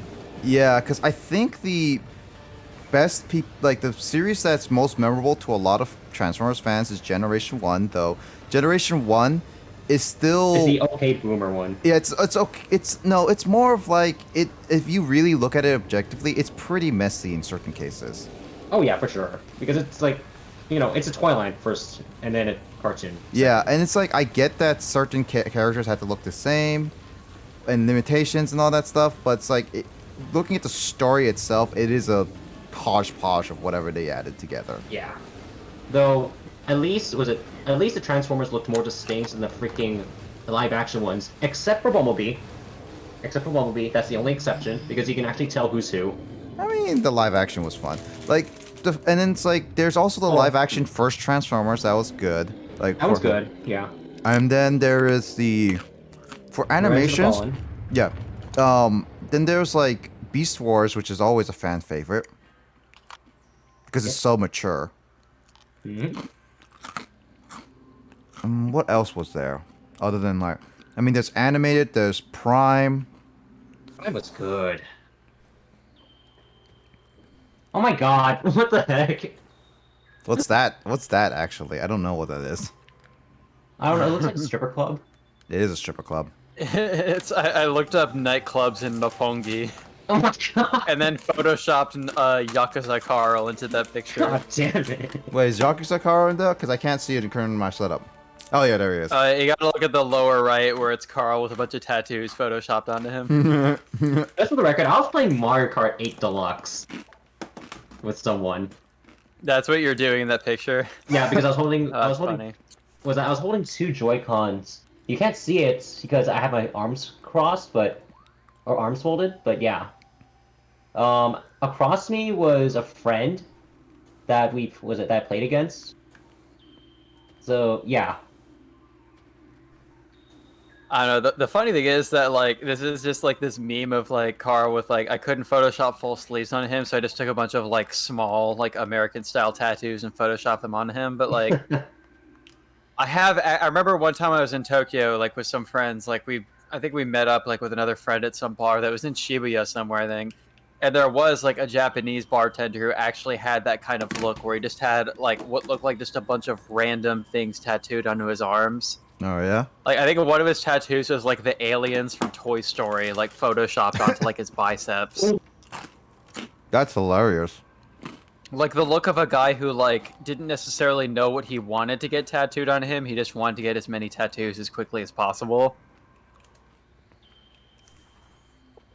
That sounds like someone who just like. Trying to be cool as quick as possible. Yeah. I mean, if he lives in like the Shibuya area, then Okay, that yeah. just, I mean, alright. When he said Shibuya, I'm like, okay, yep, alright. Yeah. I Shibuya you.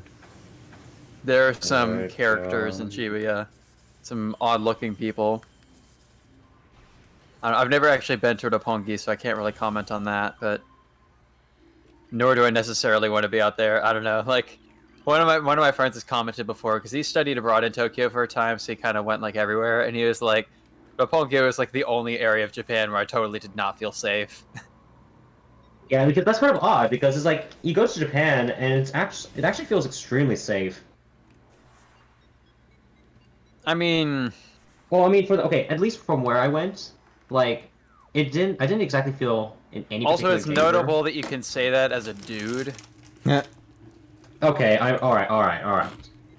Okay. I mean, yeah. I mean, but I'm just So talking that's about from one my thing, own. but- I mean, I'm also talking about from my own experience as well.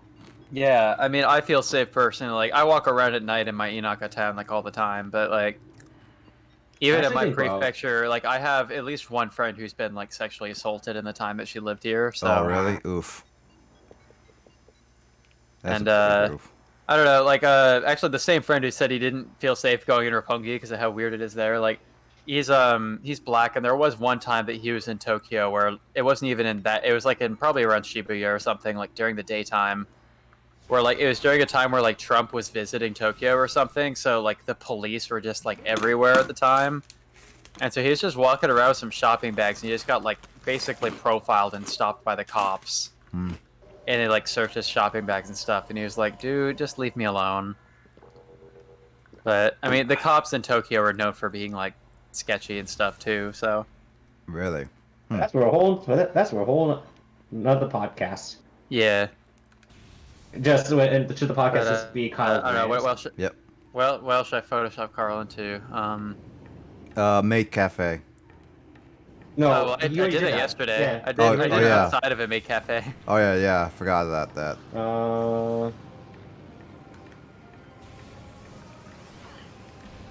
What would be funny, actually?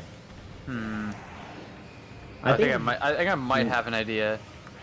I feel like we're stretching thin with this one. No, put him in his own apartment. I like Yakuza Carl. It's a pretty fun look. Put it in his own Wait. apartment. Put him on the dance floor. As reference to the Yakuza game. Oh no, wait. Put cross-dressed Cloud in the picture. Cross-dread. See, I actually have another idea if I can find Was this. it from Final Fantasy VII Remake? I mean, he's technically Cloud. That cross-dress is also in the original, Carl. Come on. I know, but yeah, but I mean, but it's a higher quality model. Are you saying you don't like? Well, I have an idea because I found a picture I was looking for. Yes, I love to see 700 polygon Cloud in a dress. Yeah. Also, yeah, Grace, I'm snacking. Welcome to the snacking part a little bit. Oh, Grace appeared. A wild Grace appeared. Why Grace appeared? Right, you told me that I just put some snacks in my mouth. This is the kind of quality we get when Nick starts using a webcam on stream. I can't see the webcam because I'm watching on Discord. I mean, you can always switch. I can switch it over to OBS. You just won't hear anything. Nah, it's okay. No, it's okay. I know what to do. Grace can see all my beautiful face.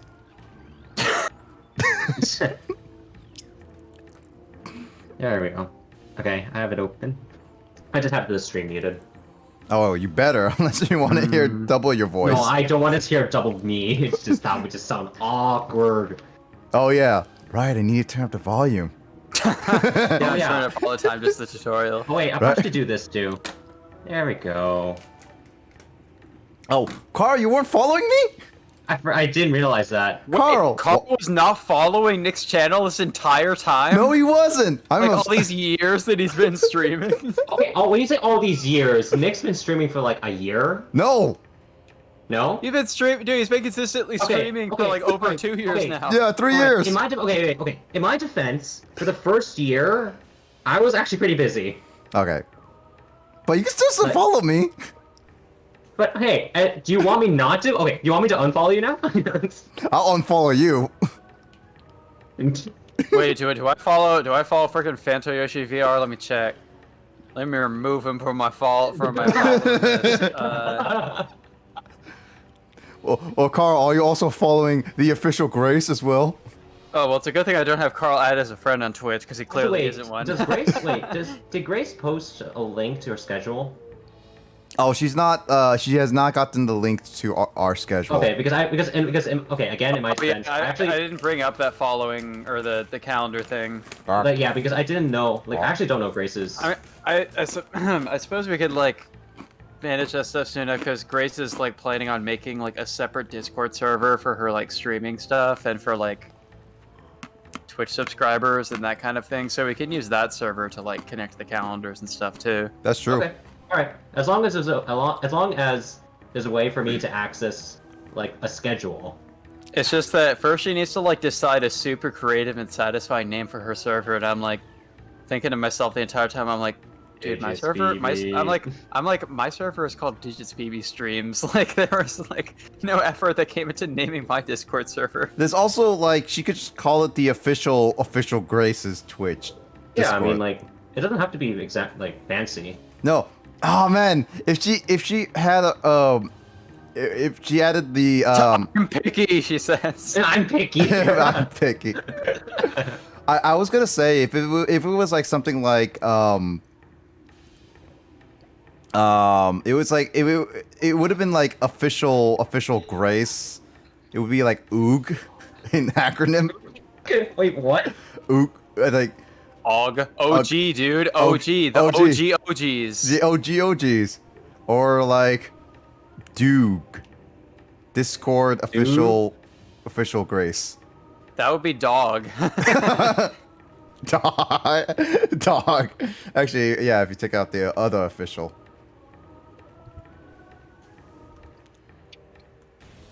I mean, I suppose if you count on the underscore, it would be AUG. OUG official underscore Grace. No, you gotta do you gotta do it in the in the honorable voice. OOG. AUG. Get out. That would be dog. I mean, she's appreciating the dog, but maybe she should say like Discord official Grace. Oh, dude, Discord official underscore Grace, Doug. Doug. DOUG. That's you. Oh my god, dude. Oh, Nick, I guess you aren't really all that familiar with Game Grumps, are you? I am, actually. Okay. There was this one clip that, it was like a moment from like years ago, like during like their Breath of the Wild playthrough, but I hadn't watched that. But I came across this clip because they recently, because of quarantine, started doing like remote videos, and they did one of them reacting to like Mario-themed animations, and then one of like their most viewed fan animations. Yeah. And they basically had this moment during a Breath of the Wild boss fight where like they made a pun related to the word "I," and like Dan said like, would that be EYE? And then Aaron like just kind of blanked for a moment. He's like, that's you. He was like, that's you. It's EWE, Dan. And then he like realized what he was saying, and it's pretty great. That's funny. I mean, I brought this up to Grace because she brought up a moment where she spelled the word 8 as EIT during a class as an ESL teacher, so... Wait, no. Wait, I'm surprised you didn't go AIGHT. Well, this isn't me we're talking about. This is Grace's spelling. Excuse me. Also, I mean, I am a certified whatever, but I mean, if Grace wants to be so generic, so she could call her her Discord server official server, then go. She is more than welcome to. Official underscore server. Yeah. Or the real underscore official underscore server. Yeah, having the word real makes it sound like at real Donald Trump or like that kind of thing. We don't want to go with that. Right. Or the not, like just like Nick's Twitter, not official underscore server. No, my Twitter name is literally not the Nick Kim. Yeah, I'm sorry, that's too basic according to grades. No, it's the ultimate mind game. What are you talking about? Because that's exactly the point. It's so basic that it's actually original. It's so basic that's actually original, really? Yes. Like, you know how certain movies are so bad it's good? Think of it that way. I mean, that's one way you could say it. You are tearing me apart, Lisa.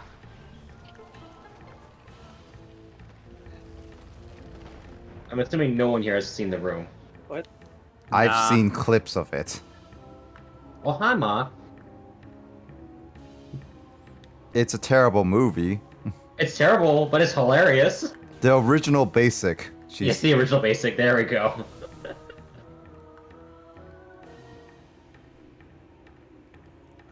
Where the heck am I going? You know, I just realized the Emolga that I'm drawing, it's the scar? It's not really the... How should I say? It's a really long scar compared to the actual game. I mean, each Emolga is different? No, the scarf. Like, you know, for the rescue teams? Ah. Like, you know how short those scarves are? Yes. Yeah. It's just that the one that I have, yeah, it's like that, except imagine like there's a huge tail at the back. So it looks like a miniature cape, or a really skinny one. Yeah. Oh. Oh my. Oh my. Oh my. Oh god. I actually like wait, is Grace gonna make the Discord server sub only or followers and subs?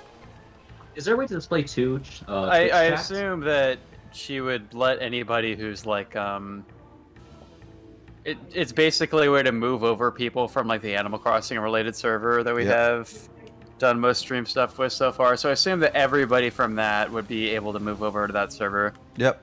I think it's that any personal friends can join the server plus people who subscribe on Twitch. I get benefits. She better give me benefits. Oh no, she's just totally not going to allow Nick into the server at all. Just like prohibit Blazer Gamer 112 from entering the server. Subs only, except friends can join for free. So it's OnlyFans. Oh no. Oh. I was not gonna make that joke.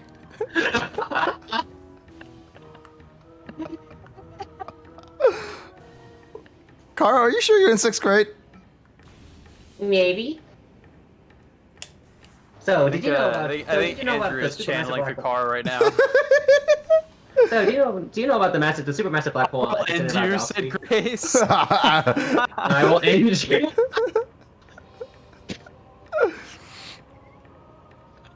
That makes sense. Ba-da-ba-ba-ba.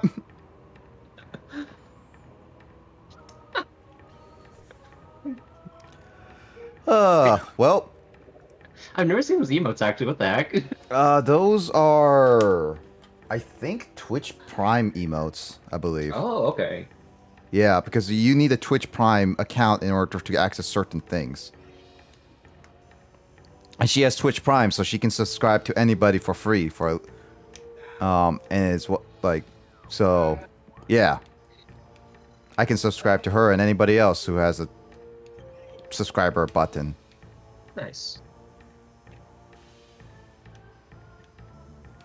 Okay, where the heck do I need to go?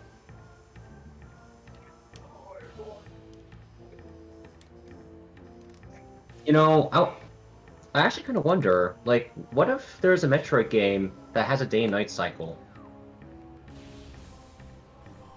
Sounds like it'd be a Metroidvania game. Castlevania. That's the joke. Penguins. What?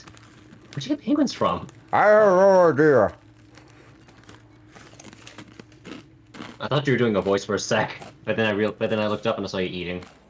I'm eating. I do what I want. I now say what I want. Too bad I don't have any OJs, so I can't make Grace proud with me drinking orange juice right now. No, you mean make Kyle proud. Nah. I mean, Grace is the one who drinks the OJs. You know, actually, I probably should get a drink right now. Go get a drink, Carl.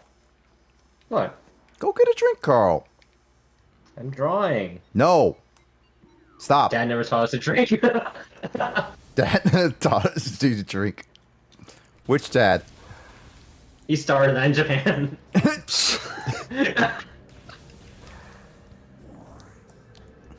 Disappointed. I have a. Disappointed. I do have a orange juice like bottle downstairs in the kitchen, so it's there. There's a Slurpee cup graveyard.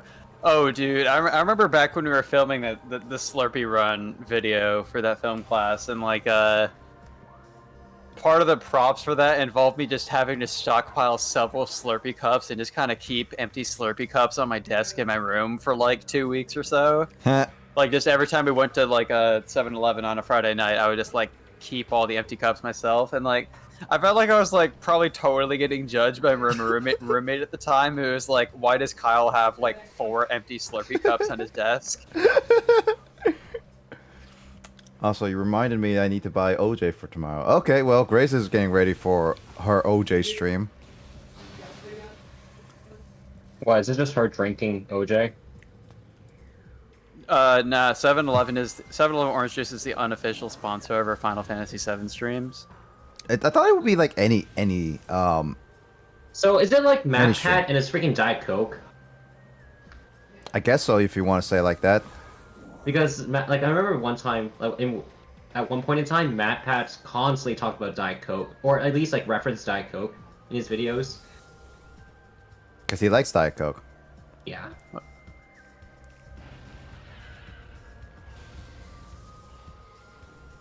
Though why 7-Eleven? Is it because it's closest by? It's the closest one. Yeah, she lives near one.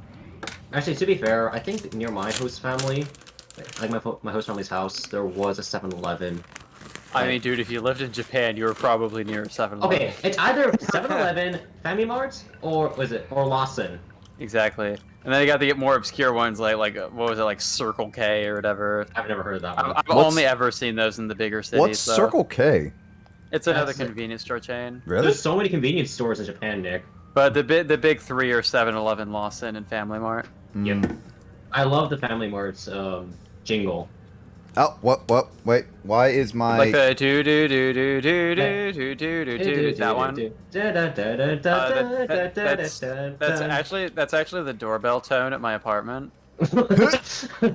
So I had heard that before. I had like heard like the Family Mart jingle. It's like I walked into a Family Mart. I was like, "What the hell do I live here?" See, what I would often do is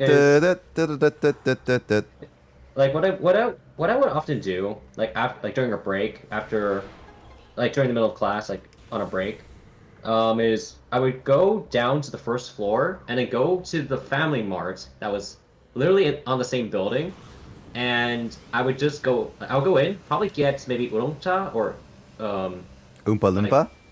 No. Oolong tea. Yeah, oolong tea. Not matcha tea? Like it's cool oolong tea. No, Nick. And I would get melon pan, or just melon bread. Fami Chikini is so good. That's the Japanese way of saying it. It's Family Mart chicken. It's the fried chicken they sell at Family Mart stores. Yeah. Is that actually a term? Think of like it's contraction. You know how 7-Elevens in the U.S. they sell certain fried foods at like the counter, like they've got like corn dogs or whatever. Like, yeah. Think of that, but like the food's like a little bit better quality. And they sell that kind of stuff at convenience stores here. Oh no, actually, it is better. It is actually better. It's pretty. Yeah, I don't really eat that kind of like fried convenience store food very often, but there's like good fried chicken or like pork buns and stuff at some convenience stores. Like, what is it? Their food, I will say, does taste a bit fresher, or at least it just tastes better overall. Because I feel like the ones in the US are kind of don't One sec. I gotta change my Discord nickname to Fammy Chikini. You just changed it to TGTV. No, it's not zucchini, it's just chicken. Zucchini. I'm pretty sure Nick said Chikini when he misread it out Oh, loud. no, never mind. Was it Grace wrote both, was it chicken and then zucchini? It ain't a panini. It ain't a panini. It looks like a zucchini. Like it looks like zucchini.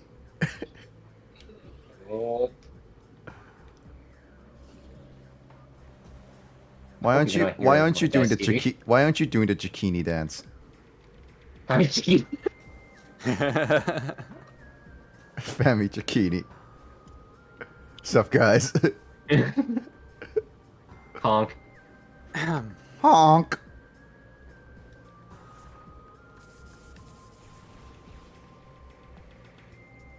Swear zucchini is a Pokemon. No, it's not a Pokemon. It sounds like a Pokemon, but it's not a Pokemon. It sounds like a Gen 1 Pokemon. It sounds like it could be a Pokemon, yeah. A Gen 1 Pokemon. Specifically. Why specifically Gen 1? Because the names are so simple. I don't know. I mean, dude, in the newer gens, you have Pokemon with names like Cutie Fly and stuff like that, though. But then you get stuff like freaking... What is it? Wait, just give me a sec. Wow, I'm blanking on the name. Wait, Fushigane? And... Who's that?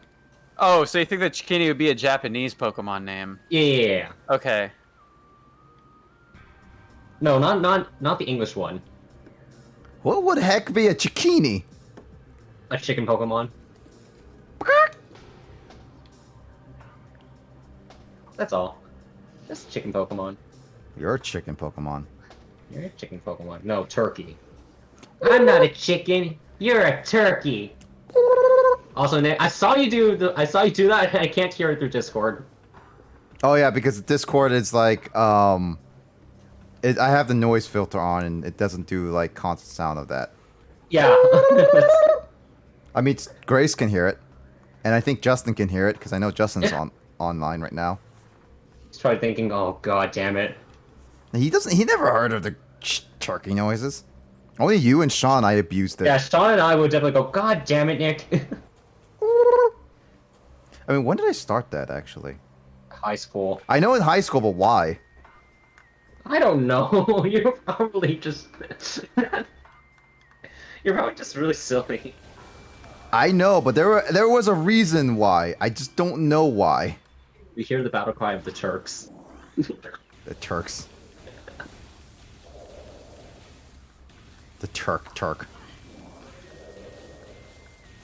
Incoming scan. Regional climate complete. Abnormal. Lower touch. Serious. Roll.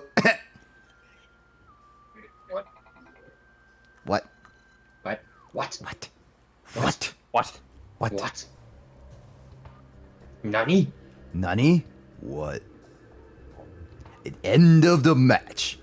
Huh? What? Oh man, that episode is great in Japanese. Oh my god! Wait, would it be CI Studio or CI? Unbelievable! Unbelievable! What? Son of a bitch! What's your name? What's your name? What? Like, why do they make the Japanese make American sounds so ridiculous? Flamboyant. Yeah, flamboyant and ridiculous. Yeah, I like mean, Pegasus. It's not like Americans play other people Like from other- other racial and ethnic groups. That's true. Like any better. True. Yeah, we're not very kind to other ethnicities or nations either. Yep. I mean, like, an American playing a Japanese person would probably be like, "Konnichiwa." Yeah, dude, and freaking like, oh gosh, one thing that stands out to me. I mean, there's plenty of like movies from like like the 20th century that had like stupid depictions. But a favorite of mine is freaking A Christmas Story. You know that movie where like Oh yeah, at yeah. the Uh-huh. at the end they go to the Chinese shit, yeah. restaurant and the Oh, Chinese yeah. people can't pronounce the L sound and like Like they're singing Deck the Halls. and Yeah. like you're insulting the wrong nation and language with that joke. Yeah, it's supposed to be Chinese, but Chinese people can't pronounce L's. no, we can't. Like Chinese people can. Like Yeah. That's what I said. Yeah. Oh, you did? Oh, okay, yeah. Saying that they can't pronounce L's, and like that joke that they're making is like, that's like a way you'd make fun of like the Japanese accent, Yeah.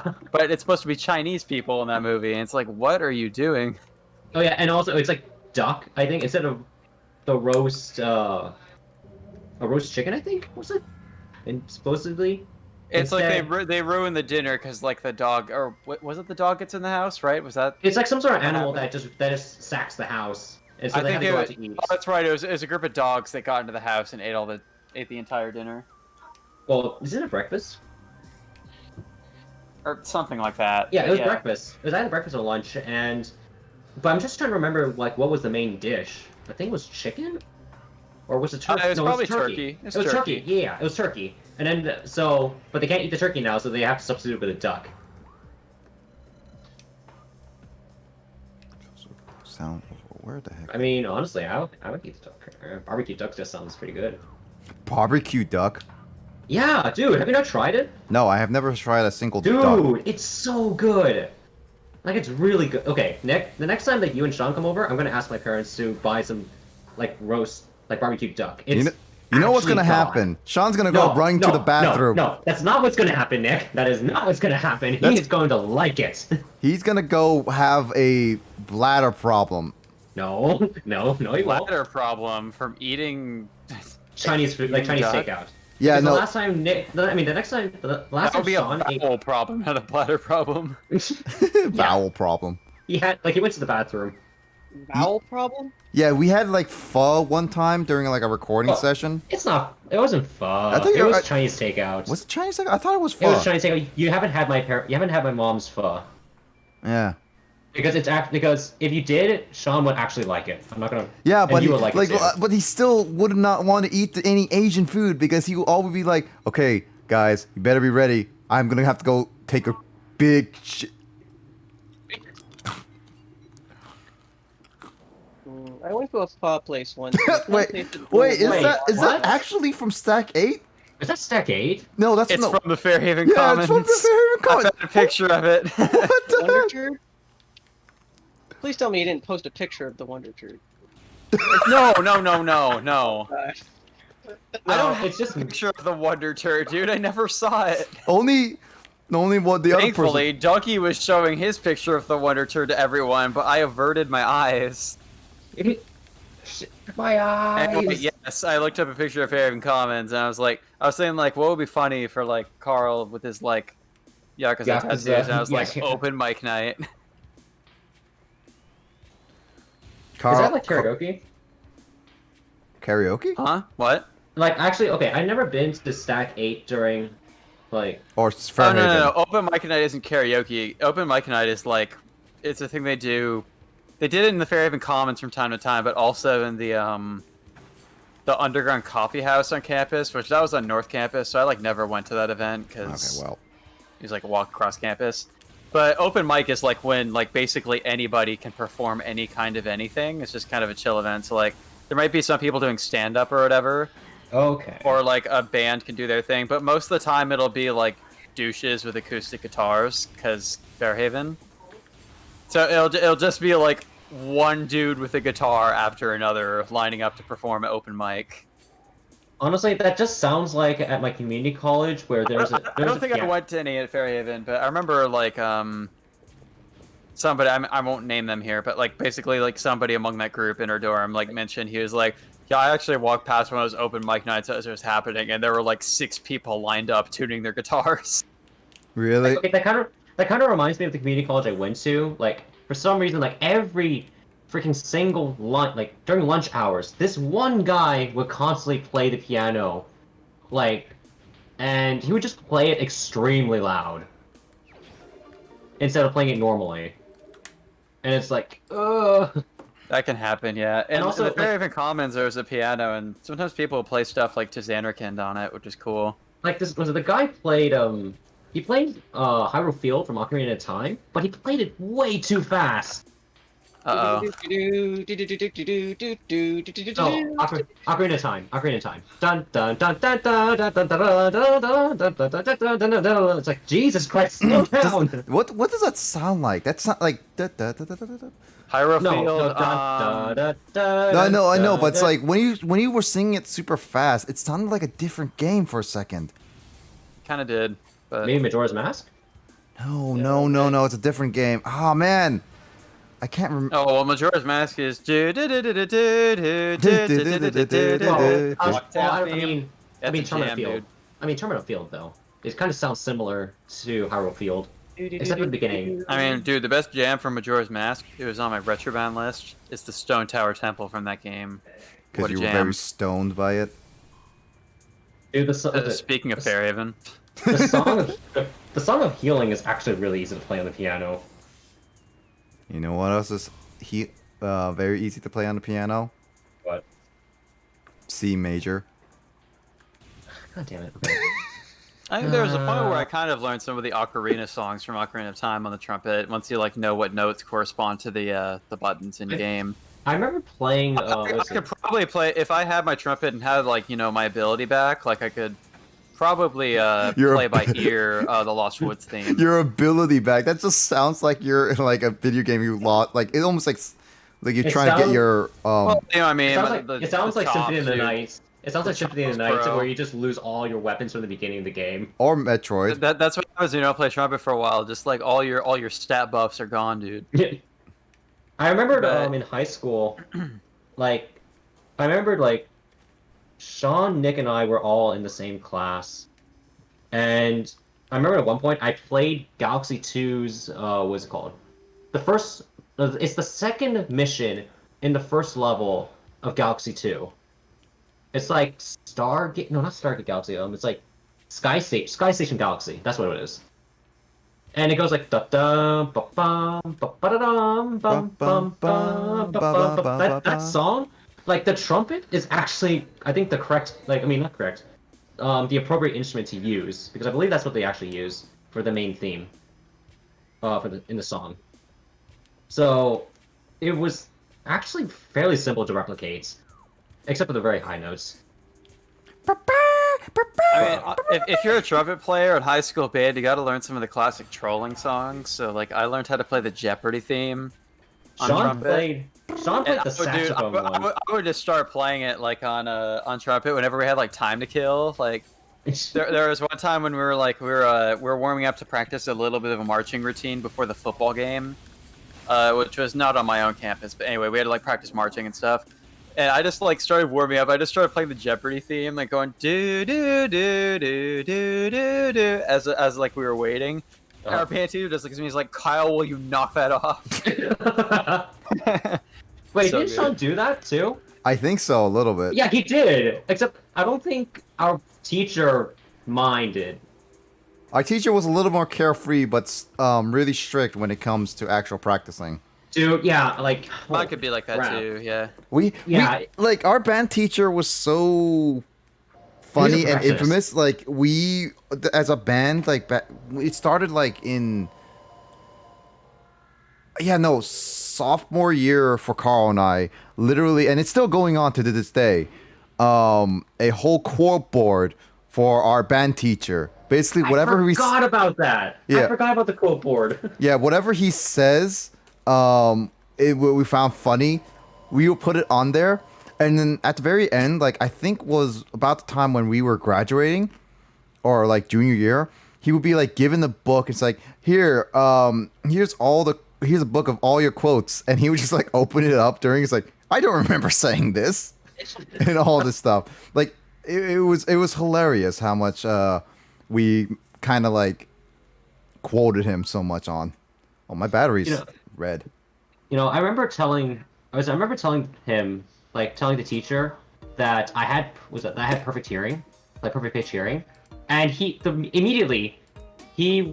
tried to test it by literally kicking the floor and making a screeching sound with it, and telling me what is that, like what note is that? I'm like, what? That's how you test people if they. Actually the tuba player in my high school band, that he was like 2 years younger than me, but yeah, he had like that sense of pitch that it was like that great that he could like tell you the note that was like the fire alarm of the school, or like so he had like a squeaky music stand and mess around with the squeaky and he'd just be like, oh, that was a C sharp. He just like casually just like pointed out. I would need to practice a bit more, but I believe I could. But I believe I do have perfect pitch hearing, because I do remember like back in, what was it? Back at Western, like at the university? Yeah. I remembered like I was with the CS group, and this one of them was a guitar player, and he wanted like everyone in the car to jam out to it. And then casually I was like, that sounds like a B flat major. I'm like, and then he was like, immediately he stops talking and he's like, yo, you know? That's kind of funny. Yeah, I mean, the thing about B flat is like the tuning note, though. So that's like that's a note I've heard so many times that a B flat is that's a B flat right there. Like that's not a difficult note. Oh yeah, that's B flat. Yeah, that's right. Yep. Oh. Yeah, but I mean, but the thing is that on average, probably the average person probably wouldn't know that though. No. That's the thing. No. Yeah. So. Yeah, but B flat is like a note that I've trained my ear to recognize because it's like the tuning note that we used in band every day for years. All right. For me, B flat. it's And I can recognize the sound of like certain basic guitar chords because there are some that are super commonly used in a lot of songs. For me, it's neutral C, it's middle C on the piano. Because that's where you usually start the scale. Like you would do you would play an octave on both hands. And I use that as a reference for most. If you're a guitar player and you want to write a sick song, all you need to do is C, G, A minor, F. That is like the most common chord progression in so many songs.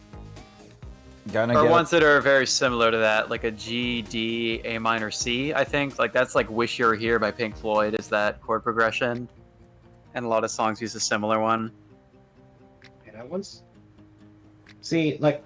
I'll be right back. I'm gonna get some orange juice for Grace to appreciate, as well as I'm gonna get setting up for Yu-Gi-Oh. So Justin, whenever you're hearing, we're setting up for Yu-Gi-Oh.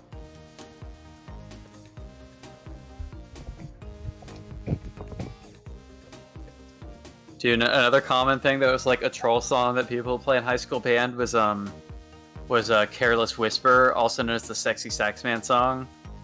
Are you familiar with that video? I was asking you, Carl. Oh no, nobody's here to hear my story. Hey. Oh man, I'm so disappointed. I can't believe it. Wait, what? What? Oh, well, I was telling another story about a band thing, so, Williamoto heard me. She was listening. But, I don't know if you're familiar with, the song Careless Whisper, which was, newly popularized by a viral YouTube video called The Sexy Sax Man. Yep. Okay.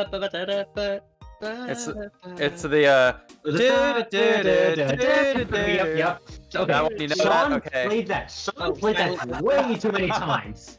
Oh yeah, well that was the thing at my in my school band too. Our Barry sax player could play it, and he just like play that all the time. And I think the teacher actually did start to get annoyed from that. oh well, my band teacher is very annoyed by it, and Grace knows the song too. Yeah, so and a very important part of the lore of the high school that I went to was a woman named Petra who lived across the street from my campus, who she was more popularly known as the Blanket Lady.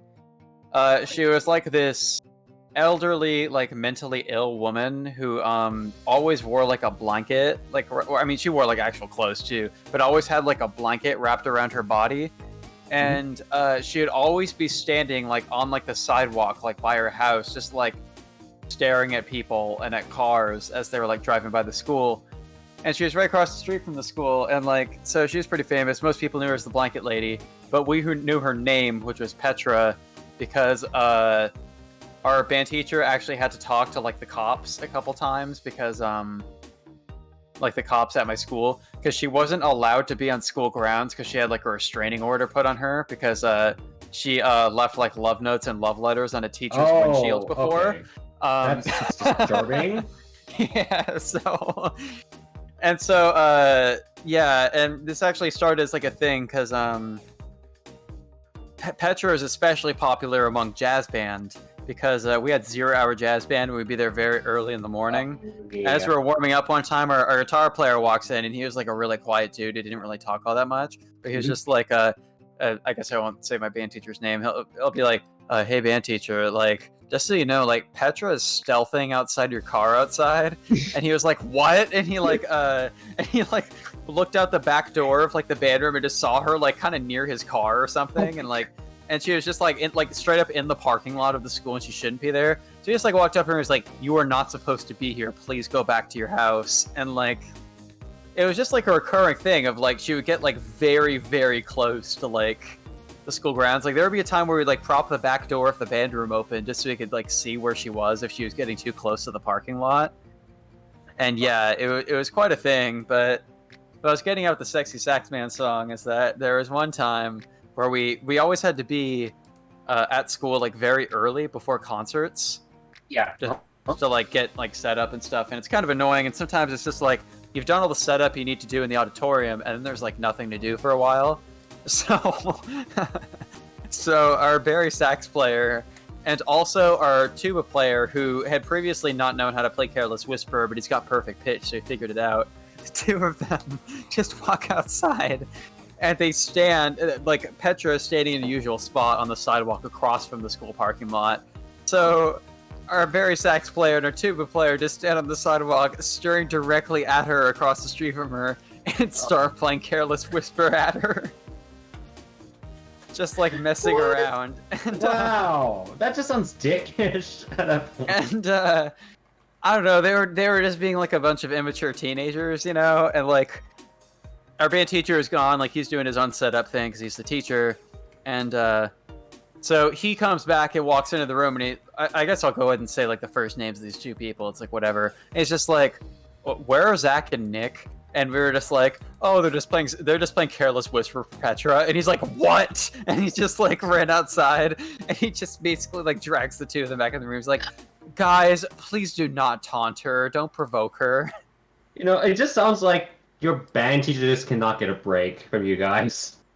There were a lot of antics in band. I mean, most of the stuff that was done in band was just kind of like mischievous, but there was occasional like, I don't know. Okay. There were some percussionists in band who were like very problematic in behavior. Okay, do you want to know actual mischievous stuff from band? I could go on. Like, the donation. No. There was a donation drive. Yes, but go on. Yep. There was a donation drive that occurred each year, and for some reason, what was it called? Nick, do you remember the name of the instruments? Yeah, but I'm gonna let you struggle for it. Oh, shut up. Why is it like a didgeridoo or something? No. It's a brass instrument. It's like a trumpet, but not. I know exactly what. I know what it is. It starts with an F. There's your hint. Am I correct, Nick? It's not the fugal. No. Okay, that's what I was saying. I was thinking of the flugelhorn. Yeah. No, here. I'll send it to you, Kyle. Hold on. I'm just gonna. Does it sound like raunchy or something? Like... No, it actually sounds very similar to a trumpet. Oh, okay. Oh, what? That's it? Really? Yeah. Yeah, and I'm even joking. Why can Carl not remember what that's called? I don't know. I'm just like. I don't know. I don't know. I'm just laughing at him, just not remembering. It's escaping my mind. I don't know why. It's 2 words, and the first one is a nationality. What? I'm pretty sure. At least with what Nick told me. Yeah. Is it the brass instrument where you have to put your right hand in the bell? Is that what you're thinking of, Carl? I think he's also thinking the marching band instrument of that version. No. I am not. Are you thinking? That's a tuba. I'm not talking about a tuba. Yeah. No. I'm pretty sure that there's 2 different versions, Carl. There's the one in concert where you put your arm, like hand in one, and the other one you hold like a trumpet in marching band. It's 2 different versions. Also, Grace, I got orange juice. So hope you're happy. Are you kidding me? Wikipedia doesn't have it? What?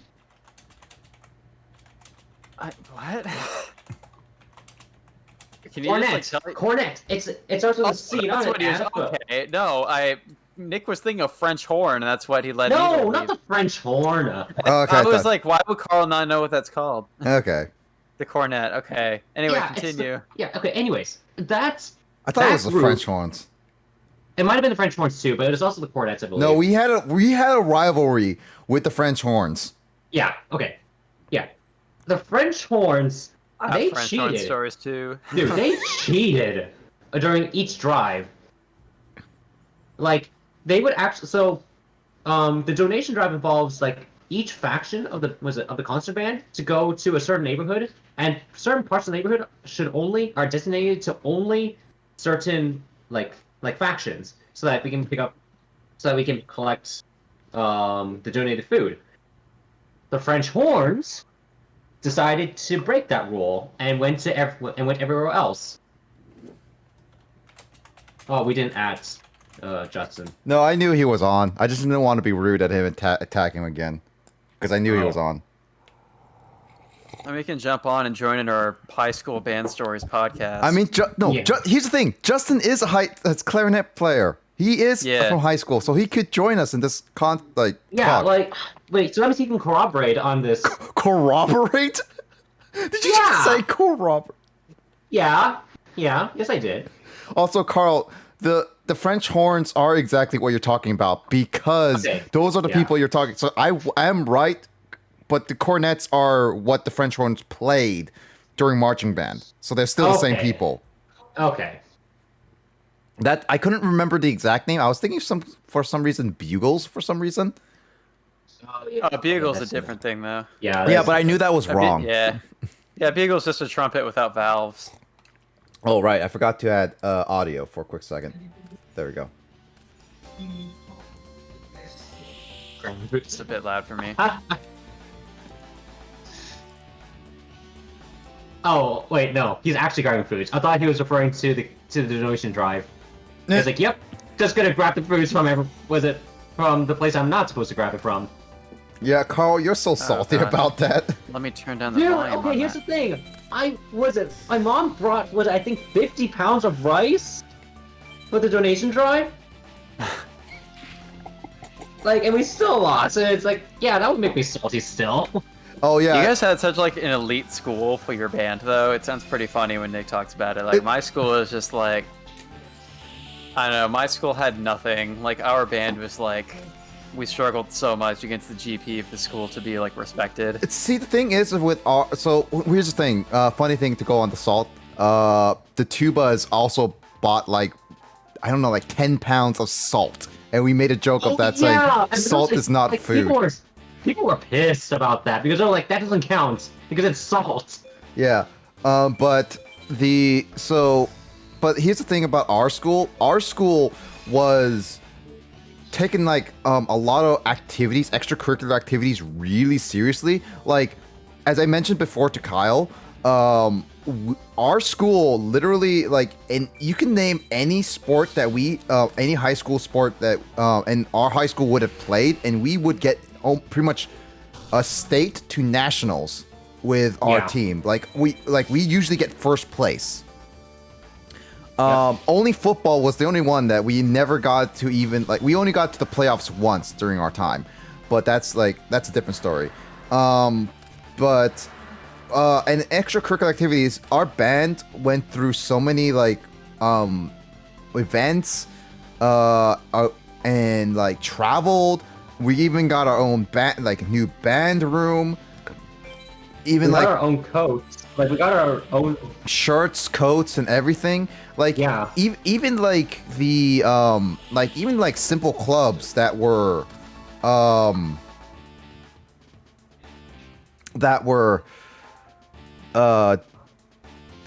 just formed would get funding to go to different places if they went to states or something like that. It was pretty serious.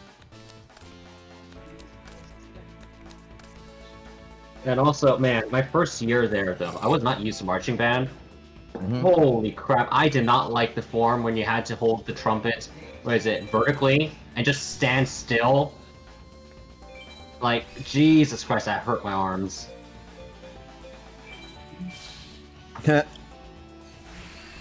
Like, and then I just look at the tubas, and they're like, yep, this thing's just resting on my shoulders. Yeah. No, Speaking of tubas, those I were think- sousaphones, actually, Carl. Superphones? Yeah. Oh, okay. Oh yeah, that is a slightly different thing. Yeah, okay, there we go. But so there's I think I've told Nick this one before, but for like a high school band mischief story. So there's this one time in band where we were playing a game called Band Ball, where you take a crumpled ball of paper and you just during rehearsal we just mess around and just like toss the ball of paper into people's instruments. So just like, you know, just toss it in like a saxophone in front of you and be like, hey, I got you, that kind of thing. Oh, this story. Yeah. I And know. so the trumpet players were doing that. Just we had crumpled balls of paper. We're just like tossing them in people's instruments. Like even just like say like another trumpet player next to me is in rest position. You can just like toss a sheet of paper into like the bell of their trumpet and be like, I got you. And so there was one point where our tuba player was in rest position, and so he had the tuba just lay down horizontally on his lap, so like the giant bell of the tuba was facing the trumpet section, and our lead trumpet player is just like, you know, the two players looking away, so our lead trumpet player leans over, she's just like, hey guys, watch this. And she takes a ball of paper and tosses it into the bell of the tuba, and it goes in so far that we can't even see it anymore. And we were like, oh, and we just like start like cracking up like silently, just like choked back laughter. And No, it's like, how much is that? Is that hard to get out? Yes. well,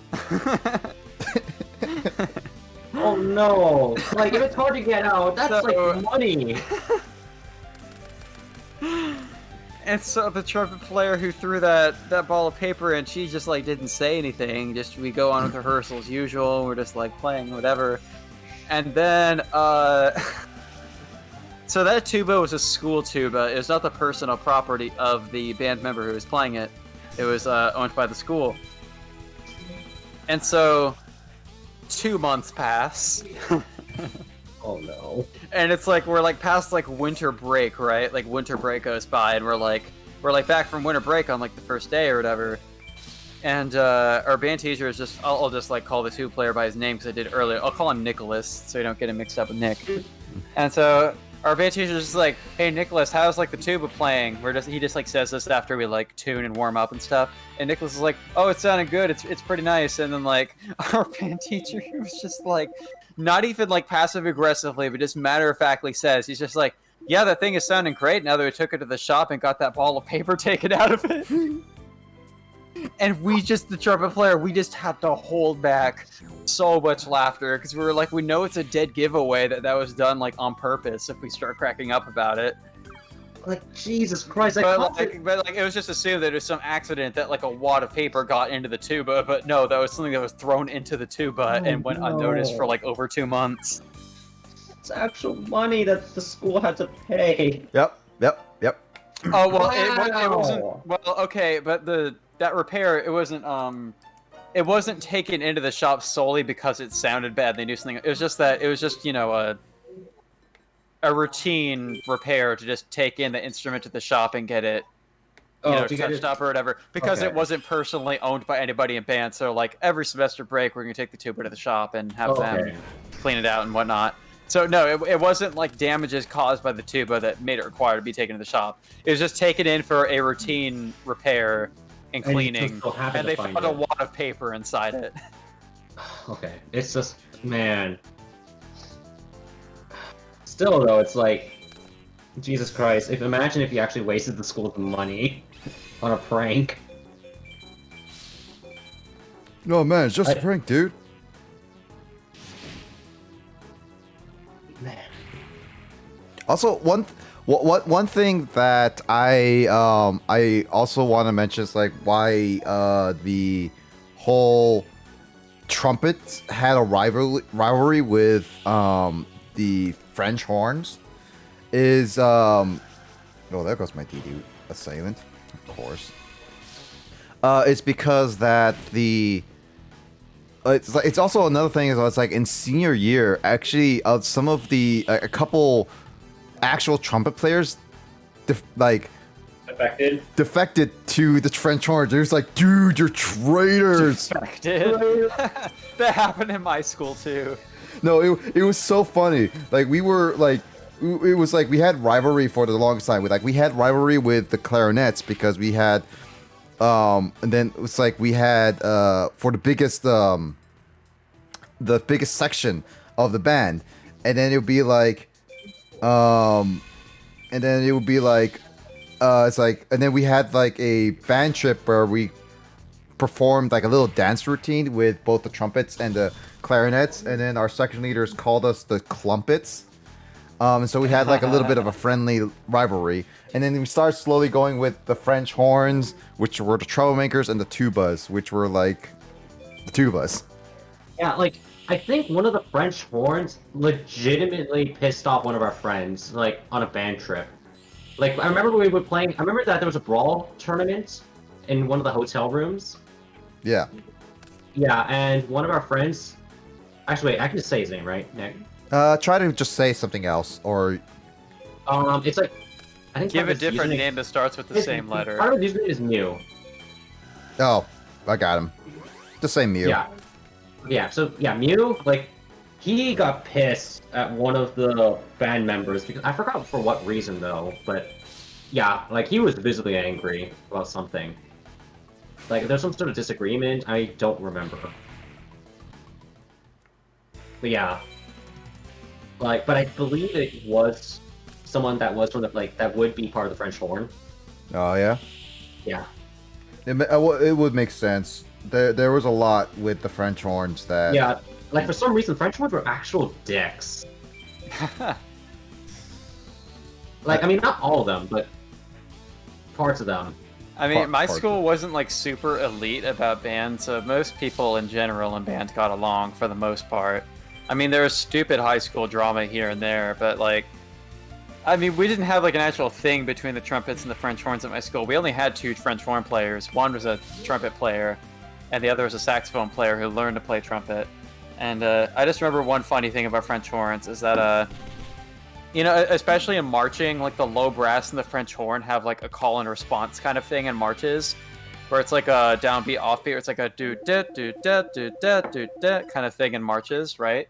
Mm-hmm. And so, to sort of like, I don't know, it's just kind of like a impression of what that sounds like. Our band teacher referred to it as like a boom chick kind of rhythm. Oh. So it'd be like a boom chick, boom chick, boom chick, boom chick. That's how we'd like refer to the beats, like that. Yeah. And so at one point he just needed to like help them like get the timing on that with the downbeat and the offbeat. So he'd go back and forth, and he'd like refer to like the low brass as the booms, right? And be like, all right, booms, let me hear you play your part. He's like, boom, boom, boom, boom. And he's like, all right, let's add the chicks. Boom, chick, boom, chick. And so one of the trumpet players is a girl, and French horn player. One of them was a girl, and the other was a guy who I refer to as Brian. And so he's just like, all right, let's add the chicks to this beat. And then like we're just like, hey Brian, you're a chick. And we just like cracked up about it. And at the very end of the year, we had this like goofy awards ceremony we do in band where we give like a fake award to like every member of the band, being like most likely to do this, most likely to do that, or whatever. And we gave Brian like it was like the chick award or something like that, or like the hottest chick in band or something. Pretty great. Hottest chick. I miss high school. There's some things in high school that I wish I would prefer over university. Yeah, like no, I don't know about that. No, I mean, some parts of my definitely high school. not for me. Yeah, like some parts of high school. I went to a shit high school, dude. So I did not miss high school at all once I was out. Man, there was just so many good moments. Like when we went to Pasadena, we went to Pasadena on a band trip, and that was like one of the most amazing things we did. You Yeah. guys probably went to a bougier school than I did in general. Oh, I mean, wow. my band went. Part of my band went to New York in my senior year, and that was a cool experience. But Like, we also I mean, Emoto would understand because we're I from the thought same you and city. Emoto did not go to the same school. We didn't, but we're from the same city, so she get what I mean when I'm like, oh, there are like sketchy people at my school, or like everything was miserably underfunded. like I remember. Oh yeah, Nick. Like we performed at halftime. It's Seahawks At a game. football game. Yep. Yeah, at a Seahawks game. That was amazing. And it was Yeah, and again, it you was guys are like elite and bouge. We didn't do anything like that. We didn't have any kind of marching anything until my junior year because my school was fairly new, and also my band teacher was brand new in my freshman year, so the band was still kind of like finding its like identity the entire time I was in high school. Man, I remember that when I first got to high school, like I wanted to play, continue playing the trumpet because I loved playing it in middle school. But the thing is that in order to do that, I need to be in the marching band. And I had no idea what I was getting myself into. Because I was like, oh, I gotta play the trumpet? Okay, I'll just sign it. I'll just sign up. I signed you And definitely. actually, I believe it was a coincidence that you and Sean also played the trumpet, because I didn't know about that when I signed up. So, and you being, Nick, you being the first person to meet at high school in my freshman year was also a coincidence. Coincidental. Yeah, like honestly, like the way that everything just went was just a huge coincidence. Coincidence, yes. Grace was in marching band? She was in the In guard? the guard? In the guard? Oh, like the The t- RTC kind of thing, color guard. Yeah, okay. So not as an instrumentalist, but as like a marcher. Oh, okay. Oh, okay. I mean that's relatable. But That still takes work. yeah. But actually, Carl, I was close to not being a trumpet player.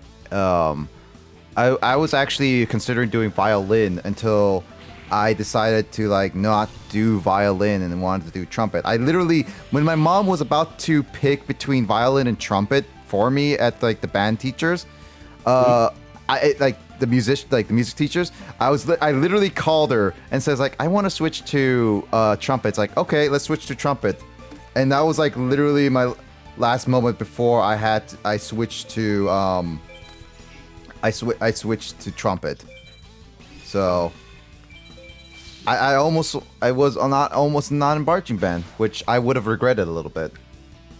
Yeah, it would man, there was just so many good experiences, like with the marching band. We also I would say. had like a thing in marching band where we actually had a tailgate almost before every home game where we had burgers before it. I remember. It was cool. That sounds familiar. What is that? I know it's not an actual tailgate, like when you're driving. It's something else. Yeah, what it is. No, we called it a tailgate. Yeah, I know, but I forgot what it is. Is it like was it like a picnic? No, it was like a barbecue where our section leaders would buy burgers and grill burgers outside the band room, and then we just like and we'll eat them before the game. Ooh, that's dangerous eating right before a game, dude. I had some moments like that. Probably one of the greatest things was that one of the only years, it was during my senior year when our basketball team got to the playoffs. Oh yeah. We got to go to, man, was that a sports stadium or was it an actual high school? I'm trying to think now. I think it was a sports like stadium, like a small one or whatever. Like it wasn't an actual high school campus, but go there, and they sold ices among other things at the concession stand. So me and some other people are like, oh well, freaking icy, dude, let's get an icy. And you can make all the syrupy jokes you want, but so I have an icy, and it's like right before we got to play. And actually, I think it was like during like the halftime or like the third quarter or whatever. I think it was. So it was like in the middle of the game. Like I've been playing for a while. Break time. Get an icy and a hot dog. Have all that. And I have my icy. You could have a hot dog during the middle of a game. Yep. In marching band. It wasn't marching band. We were in pep band. It was different. We played in the stands. You're overestimating the quality of my high school car. No, we also had to play in the stands as well. But we had most of third quarter off as the way it worked for the games that we played. Actually, that was the same thing as for us Yeah, too. it's the same as us, but we weren't allowed to eat anything. Well, my school was not an elite bourgeois band, so. I'm saying is I'm jealous because you get to eat. Yeah, so like, well, I need to eat too. I was freaking Well, hungry. Carl, to we do had- dinner, I was hungry. Carl, we had I was like so we had hungry. we had like a couple $100 suits on us. I know, but still, I was so hungry. Well, we were wearing a freaking t-shirt and jeans for our like. We were just wearing our like school band's t-shirts. Anyway, I had my hot dog, I had my icy, I had to go play. I just had like my entire cup of icy, so my tongue was like numb. And I had to like play my trumpet with like a numb tongue. It was the weirdest feeling. We had It was so weird. Wait, what? Emoto had people suspended for running across the field in Pac-Man costumes. Waka waka waka waka waka waka waka waka waka. I'm pretty sure there's some people who streaked at my football games. Not surprising. Not And, surprising. That seems to be everywhere in any high school. Yeah. Did it happen did it happen at our high school too? What? People streak on the field?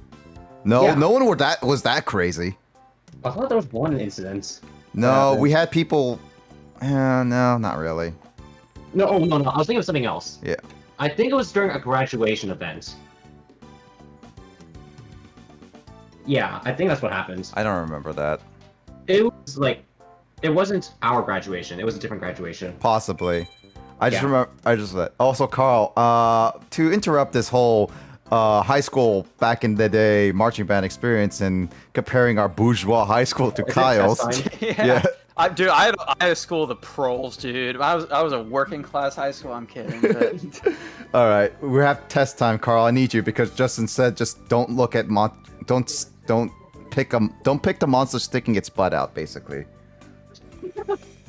I think I know what he's talking about. I thought it was going to talk about Muka Muka, but no. Which of the following can you do when you turn to activate Scapegoat? Isn't that like flip some like no set?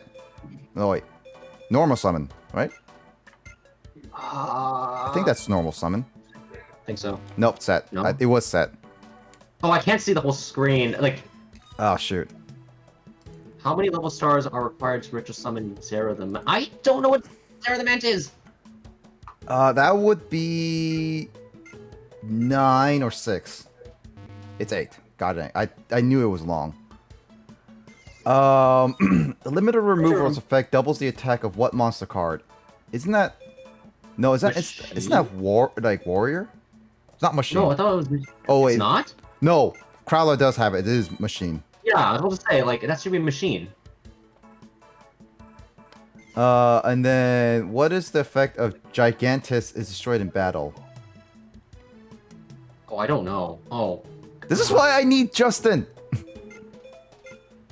Taking a guess. So it's 1. Okay. I'm gonna fail this. This is gonna be my worst test ever.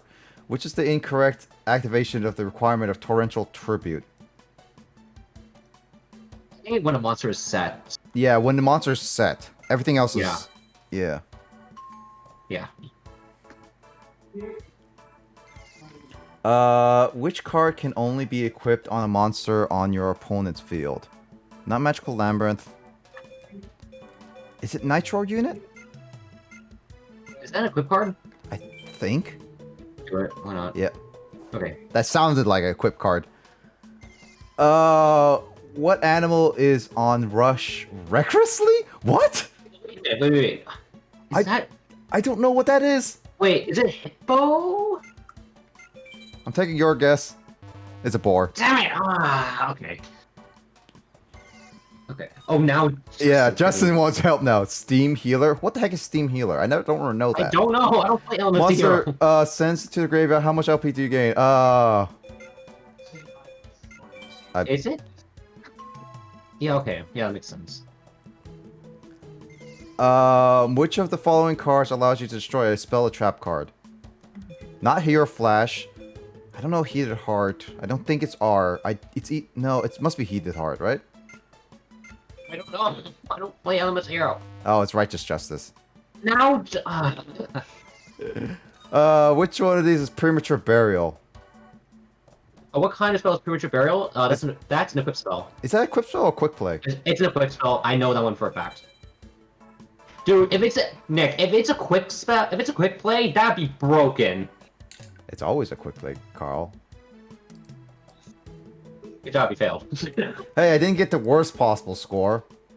Alright, you can switch the screens. I wish there was a way to skip tests.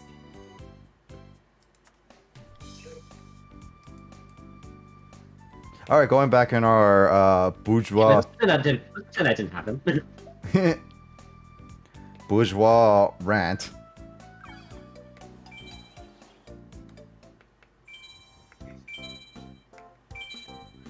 Oh, Kyle's currently AFK. No. I mean, let's see what Emoto had. At least my school wasn't built on a swamp like yours. All right, Emoto was the school was on the swamp. Didn't you say like it's kept sinking like 1 millimeter a year or something like that? What? I know that the gym at Western was all built on top of a swamp. That's for sure. Oh, really? I actually didn't know that. Oh, that's why they remodeled it. That was one of the reasons why they remodeled it. They needed to change it. Oh, Kyle's school was sinking? I thought it was your school. But yeah, someone mentions that one of the schools was sinking slowly. Wow. I didn't know that. Yeah, but the gym at not the rec gym, Carl, the actual gym where they play basketball games and such. Yeah. That gym was built on top of the swamp.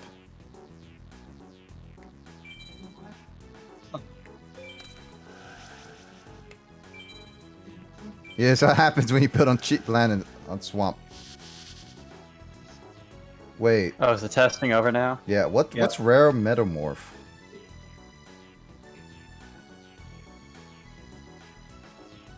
Sure.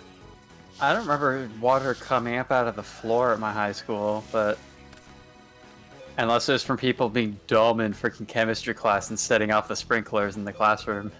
Wait, why would that be chemistry? Chemistry to set off the sprinklers and stuff from like starting chemical fires. Oh.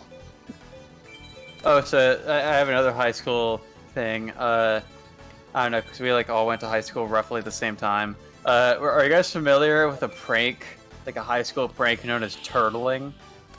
Oh yeah, no. where you turn someone's backpack inside out. Oh yeah, Yes. that one. Oh, what the heck? So that was a big thing at my high school, right? So basically turtling, what you do is like you take somebody's backpack when they're not looking, and you take out all of its contents, and then turn the bag inside out, and then put all the contents back into the bag and zip it up. And then just like put it back and be like, I turtled you. So that was like a big thing in my high school. And some people, like there was one dude in my high school's band who, because it's a common name, I'll just say his name is Andrew, because I'll probably end up I'll have to drop the name at some point anyway. And so he was like a freaking master at turtling. He could do it ridiculously fast. And gosh, there were just so many moments when turtling happened, it's hard to remember all of them. I remember there was one time where, gosh, was it Andrew in that class or was it somebody else? I don't think he wasn't in my health class. It was somebody else. I'm trying to remember who was in my health class at the time. But there was one time where I had a health class, and it wasn't in the main building of my campus. It was in one of we call them portables. I don't know if you had them at your school. But yeah. It's like a little, like a small building that's like out in the parking lot area, because you know that like Yeah. Like you can move it too. Because it's an overcrowded. Well, kind of. But basically, it was an overcrowded as hell school district, and so there were too many students to even like teach all of the classes in the school within the building itself. So they had some extra little mini buildings, and so I had a health class in one of those, which means that those little buildings, mini buildings, didn't have bathrooms in them. So there was this one time where this dude had to like, I remember he had to go to the bathroom, and so he had to go back into the main campus building to use the closest bathroom in there. So he, like, you know, asks the teacher, gets, like, the thing signed off in his planner. He goes to the bathroom, and he leaves his backpack behind. And I think he kind of realized, like, as soon as he entered the main building campus, he was like, oh, shoot, I left my backpack in the classroom. I mean, he probably had to, because I think he was probably aware that if he had left the classroom with his backpack, then the teacher would be like, "What are you doing?" You know? Yeah. Like, it'd make it look like he was up to something, when in fact it was the people who were still in the classroom who were up to something. But, so he, like, goes to the bathroom, and, like, immediately, like, the other people in my class set out to work to turtle his backpack before he gets back. How actually do that without the teacher knowing? I don't think the teacher would really care all that much, to be honest. What? Like, I mean, it's nothing, like, violent or anything. There was one time where turtling had to be, like, kind of banned among, like, at least if a teacher saw it at my school, because people, like, got into, like, actual fist fights over it, which is, like, stupid. It's just turtling. Like, they're not damaging your property or anything. No, I mean, it's just that, like... Unless you're, like, totally taking somebody's backpack and you... Unless you, like, take somebody's money or weed while you're doing it, it's like, I mean, but whatever. the thing is, like, what happens if you just damage something by accident? I don't think it ever really happened. People were not? smooth enough. But, Okay. Oh, okay. anyway, but the way this ended is just, I remember we just, like, looked out the window of the portable classroom, and we just see this dude, he, like, comes out of the building after he uses the bathroom, and he sprints back to the portable classroom because he knew he was getting turtled. So he just runs in, he's just like, damn it, man, because they'd, like, just finished turtling his backpack as soon as he walked back in. And there was one time where I got turtled, as a matter of fact. So, again, with my band being kind of sketchy, right? Like, we had sectionals, and of course you guys know what those are. Yeah. Very familiar. And, you know, so we got to, like, split up all the people to, like, different rooms to, like, rehearse. And so, they're in the main band room, it'd be the percussionists, because, you know, they have a lot of heavy equipment, so it'd be an inconvenience to move it. And then, like, it was something like the clarinets or the saxes were, like, in the band teacher's office, and then some were... We only had, like... I think we had 3 or 4 practice rooms at my school. So some of the other instruments took those, but the trumpets had this thing called the auxiliary gym, which was, like... It was very close to the music department hallway, but a bit outside of it.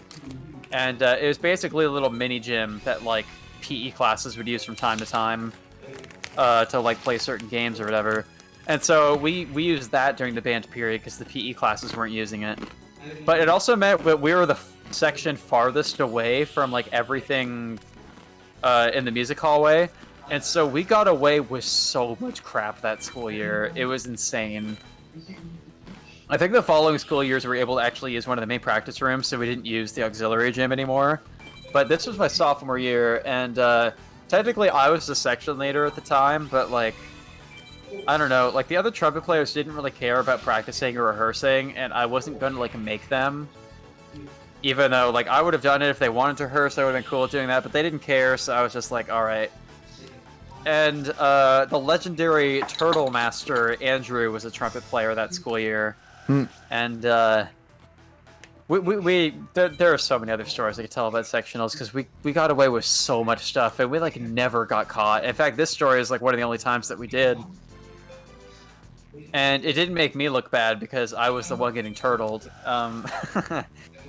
So I had to go to the bathroom, and the bathroom was, like, right across an auxiliary gym. But that did not stop Andrew, because Andrew was the Turtle Master. And so gosh, how did I do this? I didn't take anything with me when I went to the bathroom, right? Mm-hmm. So I set my trumpet down, and my backpack was there. Go to the bathroom, you know, I do it, I wash my hands, I step outside, and what I see as soon as I step outside of the bathroom door is I see Andrew, he had run out of the back door of the auxiliary gym and ran all the way around to the nearest entrance back into the school. And I see him running back into the auxiliary gym because he was turtling my backpack while in motion. Like, he's got my backpack in his arms, and he's turned it inside out, and he's putting all my stuff back in it. So he was such a master, he could turtle backpacks while running. And Gotta put that on your resume. And I get back, yeah, dude, like, really. But last I heard, when he was in college, he became, like, a massive stoner, which is kind of funny. But it didn't surprise me at all. In fact, this same Andrew, Nick, you're probably familiar with the story about the 2 dudes who, like, came to a mock AP exam, like, high out of their minds. I think you told me that. Yep. I'll tell you one of those stories, and Andrew is one of those 2. Yeah. So he was just a interesting dude in general. But yeah, so he, like, brought my turtle backpack back in the auxiliary gym. I was like, well, fuck, man. I just, like, walked back in the auxiliary gym. He sets down my turtle backpack, and also during that time, he had taken my entire trumpet apart, like the mouthpiece and the slides and all of the valves and caps, and I'd hidden them in various locations around the auxiliary gym. And I was just like, dude, please don't, like... And he hid the main body of the trumpet itself in, like, one of the storage rooms in that gym or whatever. He was going to make me find all of them individually, but the thing is, the band teacher had, like, walked out of the music hallway to check in on our section, and the thing that he sees is me walking back from the bathroom into the auxiliary gym as Andrew is running back into that gym with my turtle's backpack in his arms. And so he knew something was up, so he, like, walks in, he's just like... I think he knew it was just Andrew doing that, so he was just like, Andrew, what are you up to? And I was just figuring this out myself, too. I was like, what's happening? Because my trumpet was gone. And basically, our band teacher made him return everything back to me. He's like, can you guys actually please rehearse instead of just, like, fucking around like this? And so, like... I think he supervised us throughout the rest of that sectional to make sure we were staying on task. Not surprised in the slightest. I think we lost a bit of his trust that day, actually. Not surprising. Throughout most of that school year, he totally trusted us, but Andrew wasn't. He had to drop band for the first semester of that school year, but then he came back. So I think during the first semester of that school year, he hardly ever checked on us during sectionals. But during that second semester, when Andrew joined band again, he was like, I gotta check on the trumpets now. It's like, oh, it's my regular scheduled, like, check on the trumpets again. I can check on the trumpets because I can't trust them anymore. Yeah, sectional set year and adventure. Oh, wow, Tokyo 429 today. Oof. Oh, there's Dimitri. Tokyo. Tokyo. Tokyo Drift. Deja vu. That's actually kind of surprising to me that they have like over 400 confirmed because it's Saturday, and that's usually when they intentionally stagnate tests to make it look like thing isn't as bad as it is. Mm-hmm. Because Japan. Oh, Justin knows what turtling is too. I haven't read the comments. I gotta read through this. Is what not a normal thing for me? I'm not sure what you're talking about there. Oh, zip tying? Oh, I don't think we usually zip tied on turtles' backpacks at my school. That wasn't a thing. But zip ties were used for other pranks. There are some people in this one, it was like a science class that year, who would always relentlessly prank the science teacher because she had a good sense of humor and would just like laugh it off. Yeah. I remember there was one time where they put a whole lot of zip ties like around her car or something. There was also one time where that teacher was like out during lunch break or whatever, and this group of just like mischievous science students turned everything in her classroom upside down, including desks, chairs, posters in the classroom, and they also turned the display on her computer monitor upside down. Oh God. Actually, wait. I just remembered something. Nick, do you remember back in our senior year we destroyed a guitar? Do you remember magic? Like it was with Sean. We did. I don't know if you did it, Nick, but I did it twice. I did. I know, but I did it twice. Yeah, I did it once. I did it twice because I think it was Sean was there too, but I don't know if he has that video. He was. Yeah. I have the video. No. I edited it. No, Carl. I destroyed the guitar twice, and I think Sean was there the second time. Because I remember editing in this peaceful music while we just destroyed this, and then I added the shit voice clip. Yep.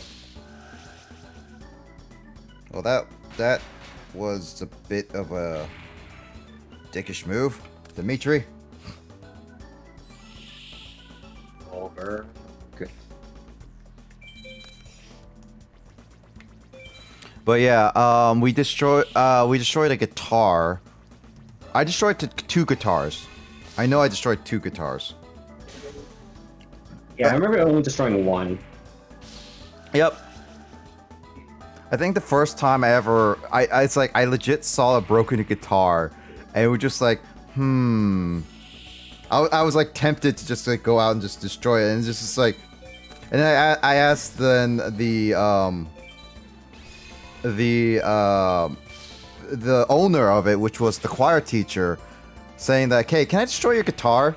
And he's just like, wait, what? He's like, yeah, your guitar is currently damaged. And they said, like, I was thinking, like, I could just take it or destroy it or something like that. And he just looked at me and then just says, like, as long, are you gonna pick up every piece? He's like, yes, I am. And then it's like, okay then. And then it's like, oh, and then that's why I proceeded to destroy everything. I gotta get rid of my fairy meteor for that. I don't want to lose DD Assailant. It was like both times that he did that. Here. I'm gonna be a little bit silent for now because I'm actually inking the preliminary drawing to see how it Carl, looks. did we make you ink? No. Ah, you guys made me ink.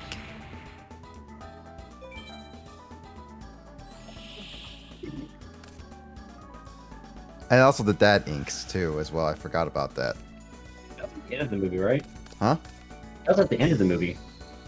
Yeah, because the shark comes back. He's Shark, like, yeah. He's like, hello there. Because they didn't believe him in like getting a shark friend. Yeah, Marlin. Yeah, Marlin. Hello there. Fish are friends, not food. Except for one. There's one exception, probably what they said. Which one? Like, one of the sharks said that there was an exception. They said except for something, I forgot what it was. Not puffer fishes. No, it's not pufferfish. Yeah, I well, don't think it has fish in the name.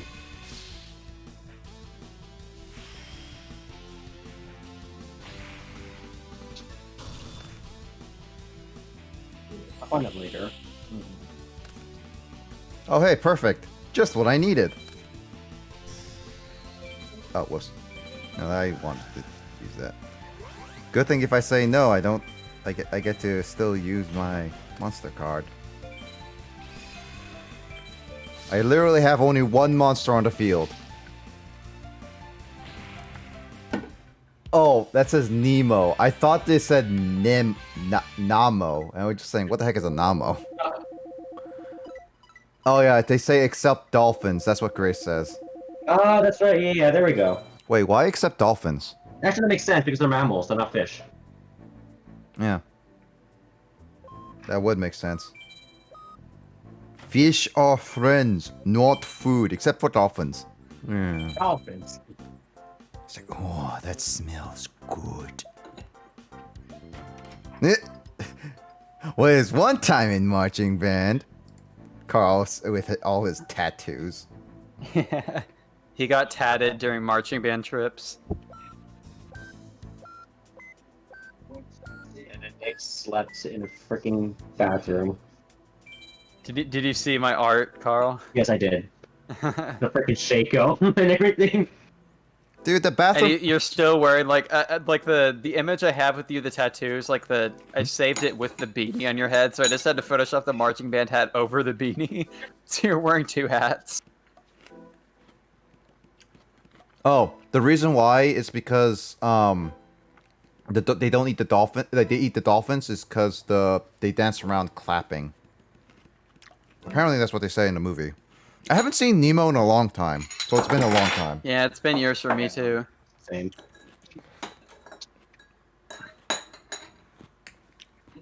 I don't know when's the last time I saw Nemo. I know I saw Finding Dory when it came out.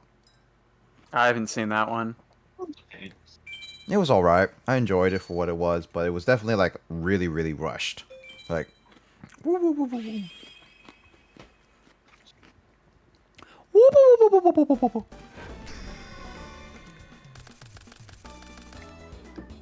Hey, look, our Lord and Savior Muka Muka. Yeah. Non-believer. Yeah. Then it's treason then.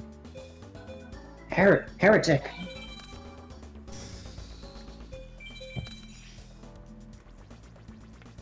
Heresy.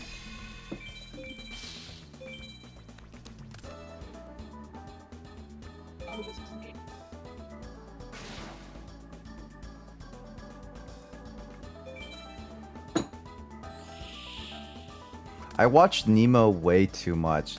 Like, how many times have you seen it, Grace, then?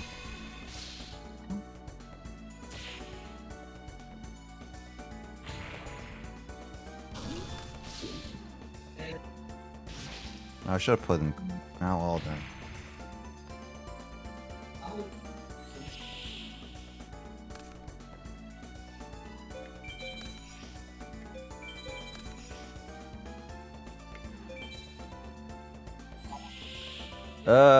Let's see. Getting this. Brr.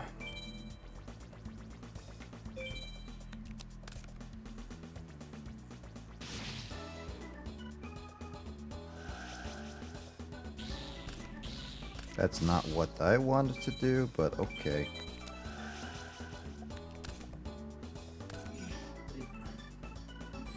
No. Oh, that. my cow. No. The limit does not exist. Especially she's seen it so far that she broke her limit. Limit breaker. Rated. That's what that's what Cloud says. Breaking my limits. Omera mo shinderu. Omera. Wait, you got a Kansai accent? Omera mo shinderu. God damn it. Konnichiwa. Yoroshiku onegaishimasu. Oh. Kyle's too used to this. You heard of him. He's too Used to what? to broken, like... Instead, he was trying to do the Omae wa mo shinderu joke, but then he said Omera, as if he had the Kansai accent. Oh, is that how they would say that in Kansai? Like, it's like Ome instead of Omae. Sure. I've never actually really like studied the Kansai accent, so. Omera mo shinderu. Sing it to more than one person? Omari mo shinderi. I don't know. We could live in freaking my prefecture and be like, "Oh my wa mo shindoru."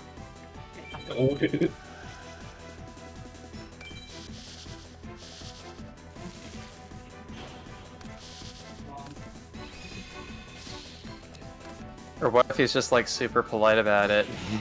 he's just like, "Anata wa mo shindeimasu." So No, shindeimasu. no. あなたはもう死んでございます。Shinde Oh, gozaimasu. もっともっと丁寧にやらなくちゃ。 Moto moto.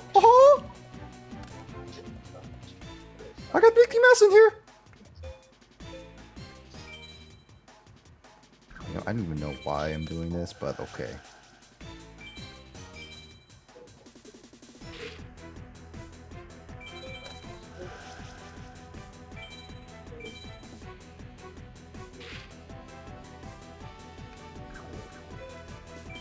There we go.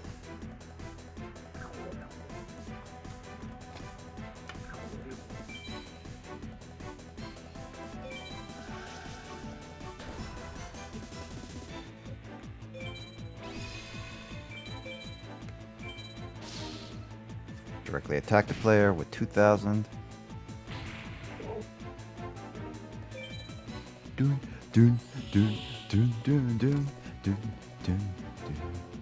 Oh, end phase. Nice. Oh, man, it's a rat. Running joke.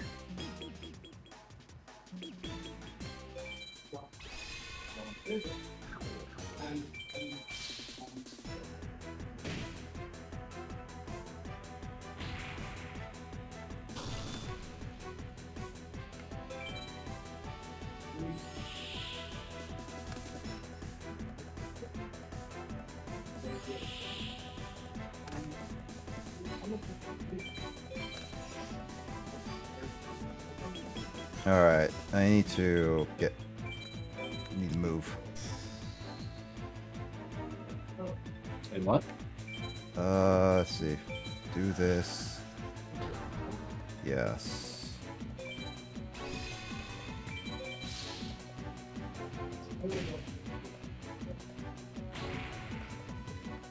Actually, I should have done Aquamado. Not No, no, actually. No, I should have done Mador. Yeah, no, I should have done Mador on. Ah, frick. That's what I figured.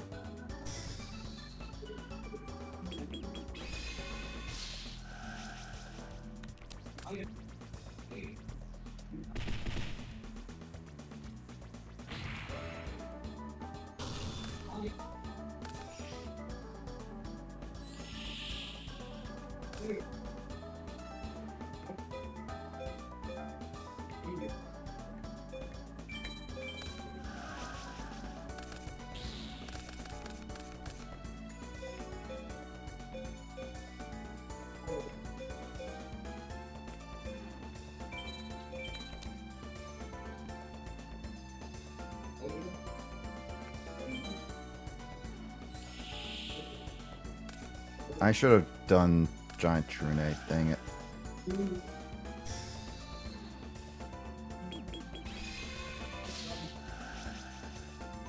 Oh wait, he has the 3000. Dang it!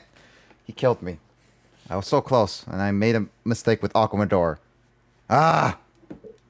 Oh, Why don't you do with my door?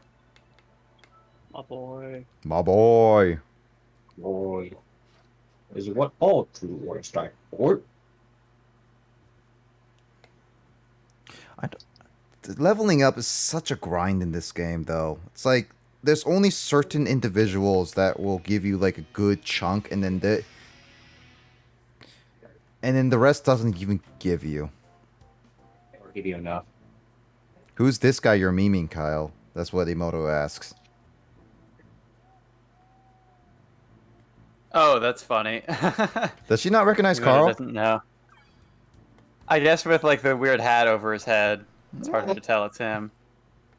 Nah, That would be Carl. that's Carl with tattoos. yeah, no, but she saw him a couple times. No, he's like I was actually I was streaming, like I was live streaming my webcam so that she can see my drawing in real time. So she knows what I look like, at least with glasses. No, but you should have seen all the other like pictures. Yeah, I got it as a source from like these times that Carl was in Japan. Like there was this one time we went to a maid cafe, and you can see that like he's having a good time there. Yeah. Having a good time, having a good time. If I could do this stuff. I have to say that "Don't Stop Me Now" is the Queen song that I've gotten the most sick of. Seriously? It's overdone a lot at karaoke in Japan, so yes. Yeah, I would not be surprised, honestly. Did they actually try to sing it in English? Japanese people, yeah. Oh, that sounds like it's gonna With be varying degrees of success, but Actually, I mean, I remember it's just like with the craze of like the Bohemian Rhapsody movie, like Queen was played a lot, like everywhere. Mm-hmm. I mean, "Don't Stop Me Now" was never really all that high up on like my favorite Queen songs to begin with, so. I remember singing, was it "Escape the City" from SA2 in a karaoke bar. Sound.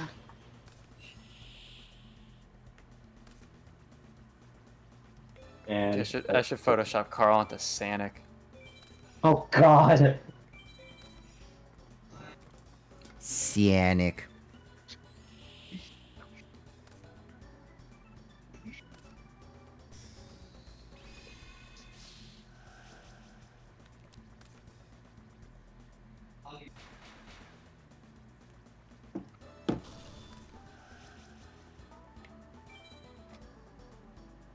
Hmm.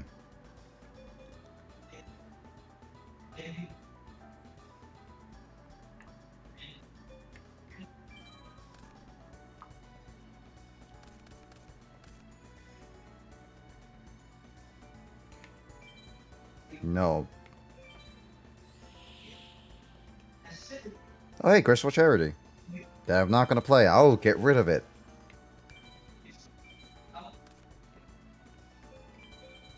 I'll get rid of a god card for a god card. Again. Mm-hmm.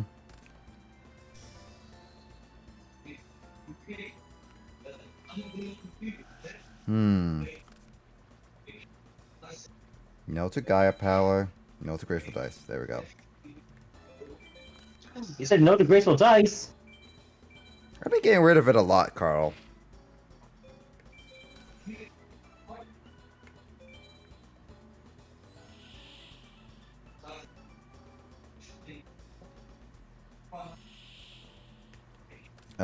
Oh, Coffin Cellar. Nice.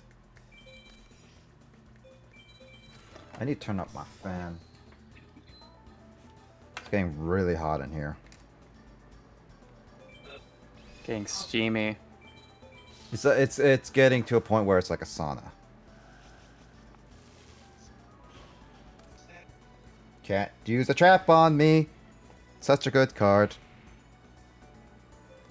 Should read the effect.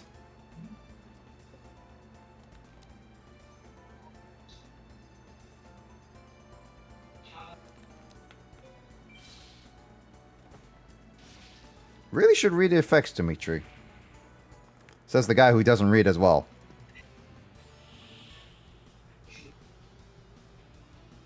Also, where's our Arnold Schwarzenegger memes? Oh, Arnold Schwarzenegger is Gordon Ramsay. Yeah. Well, not Gordon Ramsay. Any Arnold Schwarzenegger Well, memes. cooking show host. Mm-hmm. Wait, oh no, oh Arnold is because I had the Ramsey as safe. Yep.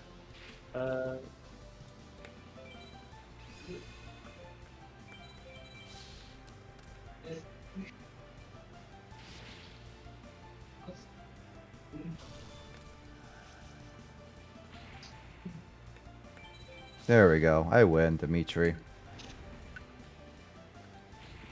So I should be able to level up in about one more match, because I have 300 something. No, 2 more matches, because I'm over 200. Hey, this is not DP. My deck's so powerful. Well, it's time to go dorm. Carl. They go dorm. Time to go dorm. Time to go bow bed. Yeah. Bow bed. I see Carl's feet! Wow, Nick, you're a creep. I see socks more so. You wear the same Puma socks. Well, I don't read the exact same ones, but I think I wear Puma socks. Is Imoga supposed to be a female? Huh? Yeah, this Emolga's supposed to be female. Okay. Makes sense why I give it such fabulous eyelashes. Imoga. Right now, this is the current inking process. This is the base ink. Right now I'm gonna add, what is it? The lighter shades, or rather, like, there are certain parts of the drawing that I don't use black ink, and rather I use colored pencil for. For example, the scarf itself, I use a darker outline of the color. So in this case, the scarf for Emolga is going to be purple. So I'm going to use a dark purple outline.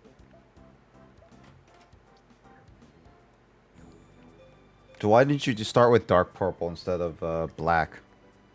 Huh? No, because I wanted to get the main inking process done. Okay. Stop making yourself ink. Line art is important. It's the reason why I can't draw, because I skip on line art. Haha. In the past, I would actually not ink, and I would just use, I would do, like, I would outline all the lines with either darker or lighter color of the base color. Interesting. What the? That's it. Oh my. Oh god. Carl. What big hair you have. Seems like you volunteered yourself for this. Hey, baby. I even gave Carl Sonic the chest tattoo. God damn. Was a chest tattoo supposed to be? It's like a cloud with an eye, and it's got like lightning coming out of it. Oh. To get all those tattoos on like Carl's arms and stuff, I just looked up different like tattoo flash concepts and just like cropped out certain images from that and photoshopped them onto Carl. Mm-hmm.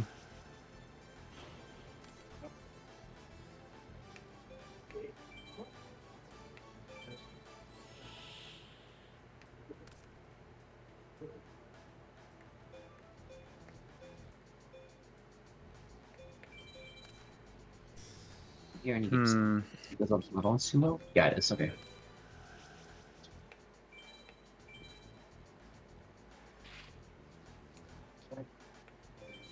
Yeah, I'm kind of like in full concentration mode at this point.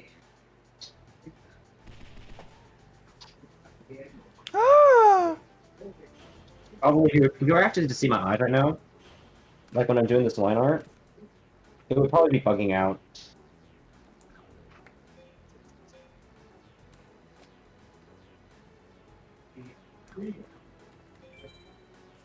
Okay, so I made him.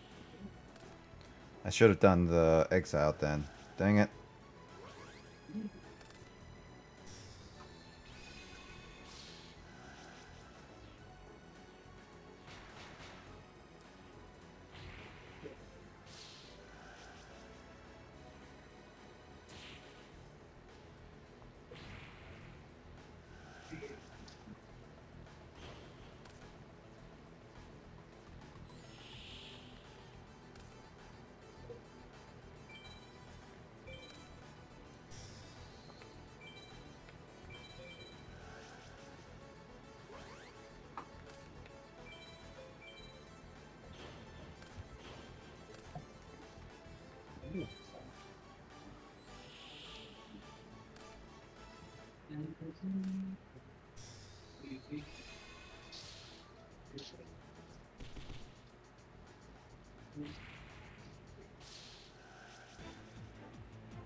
Mm-hmm.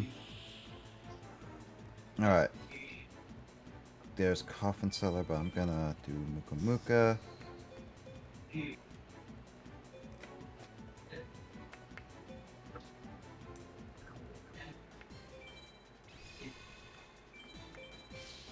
There we go.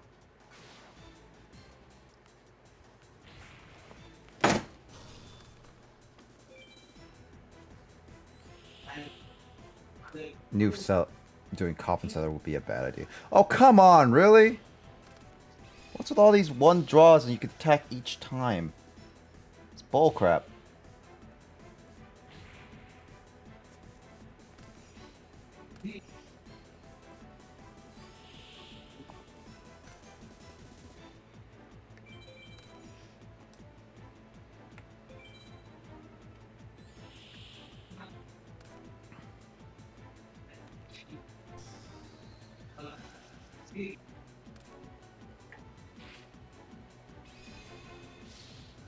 I need something like about 2,000 then.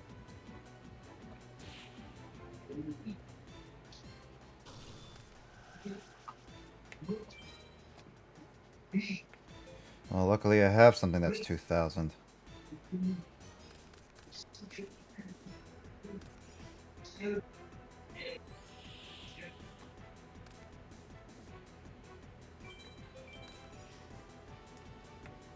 Unless you can do another one.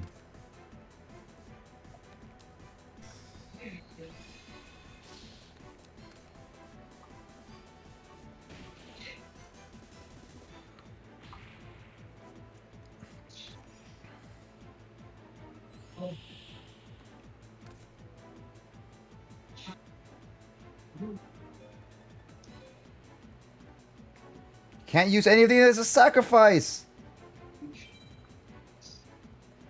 Well, risk it for the biscuit. Missile percent.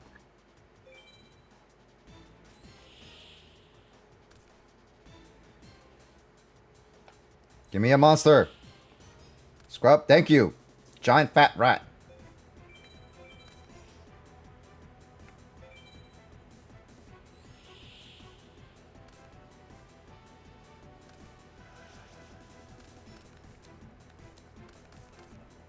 kidding me?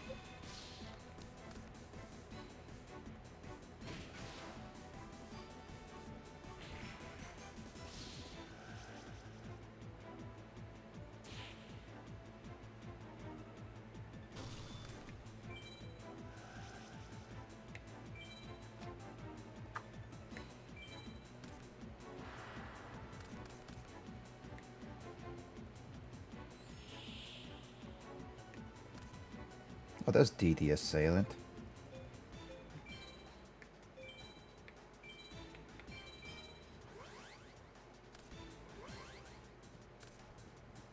Could use enemy control to get around heavy mech. Yeah. That would make it defense mode. Instead, I have to sacrifice one monster to get control of it a little bit. That wasn't my plan. Like, I don't think... let me look at enemy cultures before. Just wait for this. Select the monster, your side take control, end the turn. Yeah, that's what I thought. Background noise. Sorry about that. Yeah. Hold on, you face a monster, takes control. No, I have to tribute one monster though. But the problem is that I only have one monster on the field, so it wouldn't work, Justin. Also, what? Take control, tribute, engineer. Would these both act like a tribute though?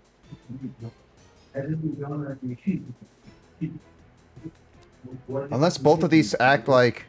Yeah.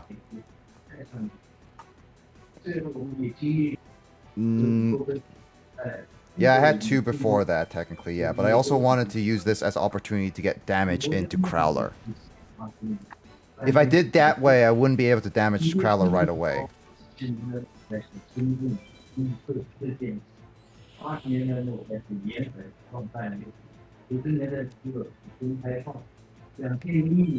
Okay, there's the coffin seller. Carl, you can mute yourself if it's like you're not going to talk that much. Because I won't even understand a single word what's going on in the background.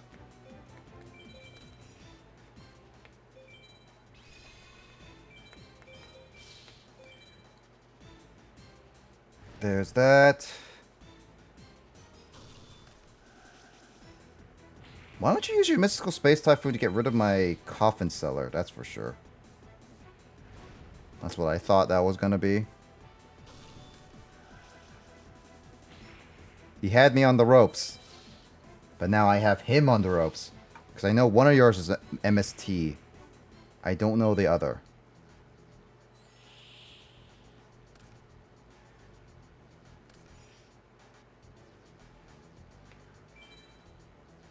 Sure. Sure. It's not a tuna!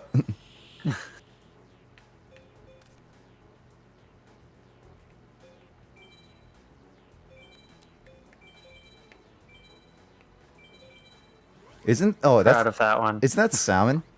It's a plate of salmon, so he's yelling it's not a tuna. That's actually pretty funny. No, not my big bang shot. Well. Alright, whatever.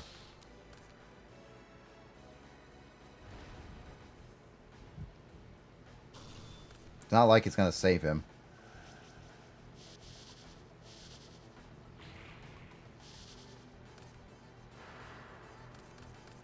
Because my secondary effect activates.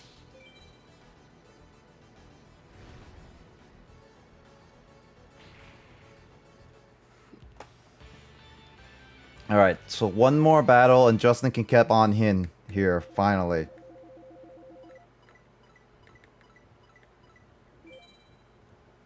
That was a close match. Crowler, give me your gosh darn digits before I have to rip them from your cold dead limbs. I'm not begging anymore. I'm demanding it.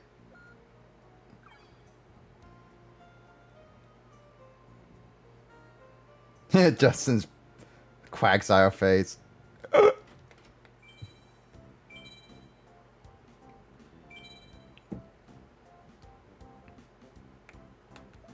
I just need to face Crowler or Dimitri, and then I'll be good.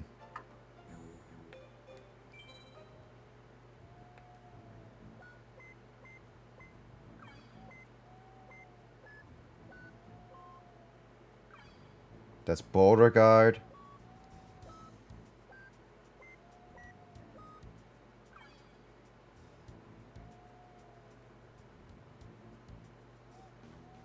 Is he not in here? No, he's not. Crowler, where are you? Give me your digits. Jeez, man, am I that undesirable? Because you're more undesirable than I am.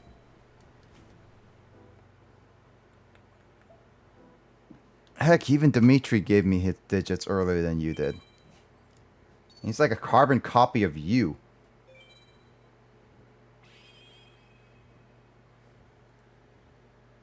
Dude, move that fan over here more. It's only getting my arm.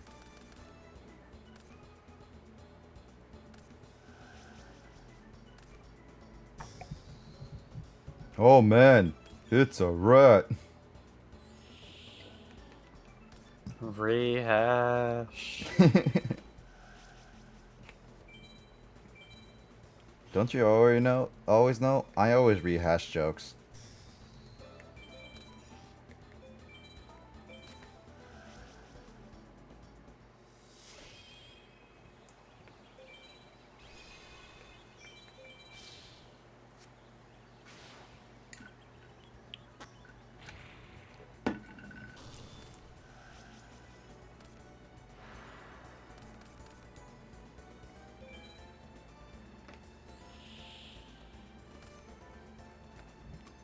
Come on, come on. Oh.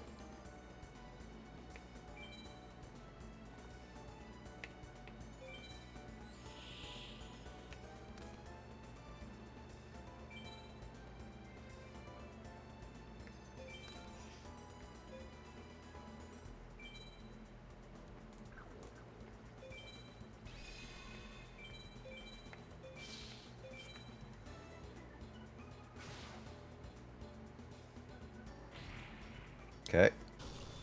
I just need you not to destroy my DD warrior and I'm good.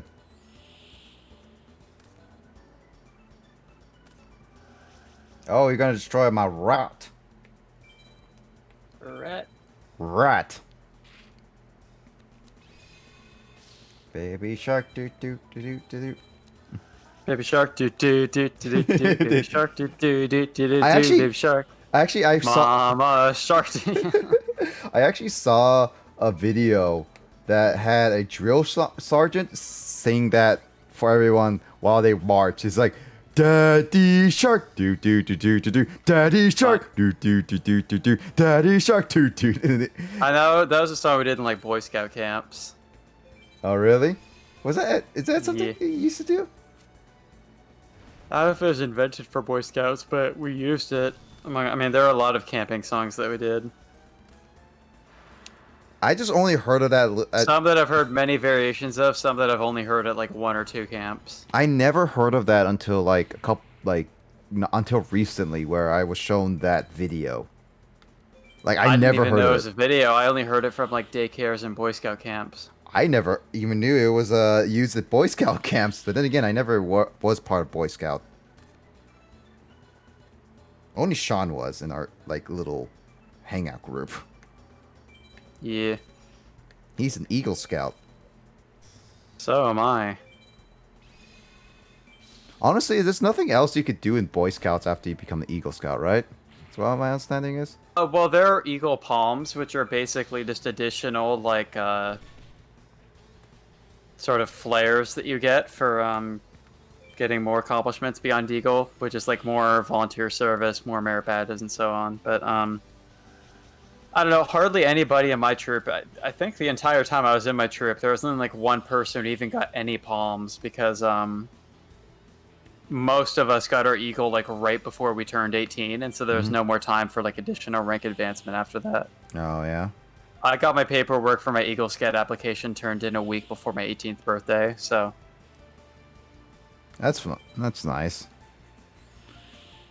There is at least one guy in my troop and probably many others who spent their 18th birthday going to turn in their Eagle Scout application because they're in such a hurry to do it.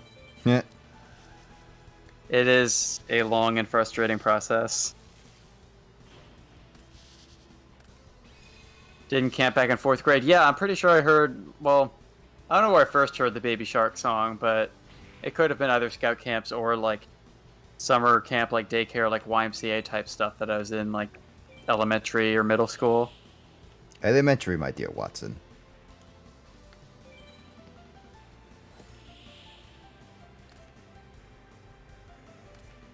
I never really went to camps in like even in 4th grade stuff. I never did. Well, I had to go to like daycares and stuff when I was in like elementary school because, you know, I was like an only child and couldn't be at home by myself until I was like a little bit older. Mm-hmm.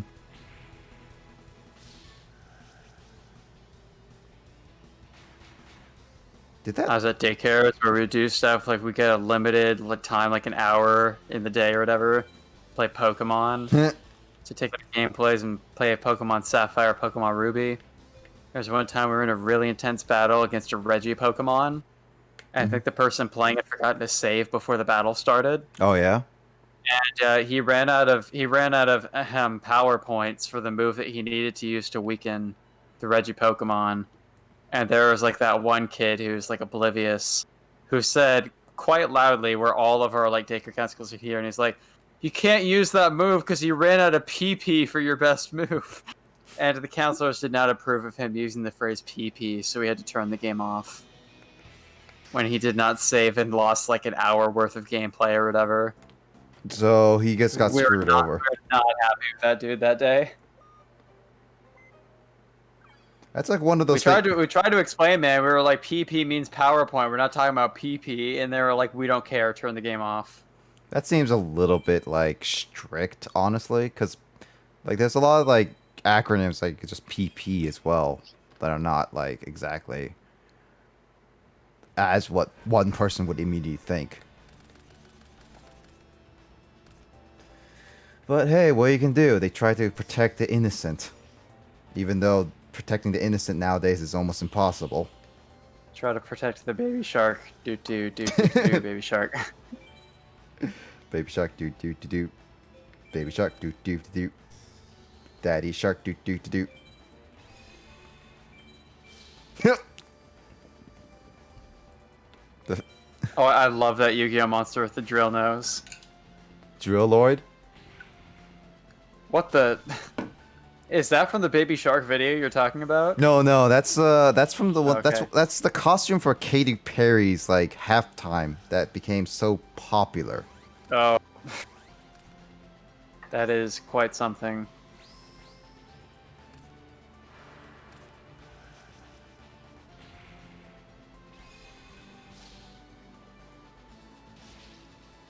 I should have done Gaia Power. Well, whatever. Dude, I noticed that you linked to the Retrobound Podcast SoundCloud page in your bio. I don't know if that was there for a while, but that's pretty funny. I did do that. That was there for a long time. I was thinking about, since like neither of us have really had the time to edit some of those old episodes, that like we could just to give people in our Discord, like our own like group, the chance to like hear those episodes if they want. We could just dump the raw unedited audio like in a Google Drive link or something, just so people can hear the Finding Paradise in the 3rd episode. Oh yeah, we could do that. Because I mean, now with the newer episodes, it's super easy to just stream and play games or whatever, and just get them out for people to watch. But the old episodes are lost until people get the chance to hear them. So that's for sure. Okay.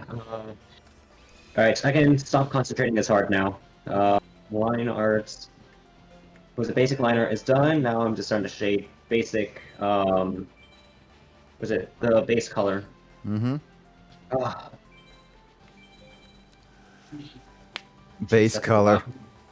Oh my god. OMG. Left shark. Grace actually knows about the left shark meme. That's fun. What does that mean? So, as I said, like the Katy Perry halftime show of the left shark that was dancing during Katy Perry's halftime show was like basically the highlight of the entire show, to the point where people were like, "Oh my god!"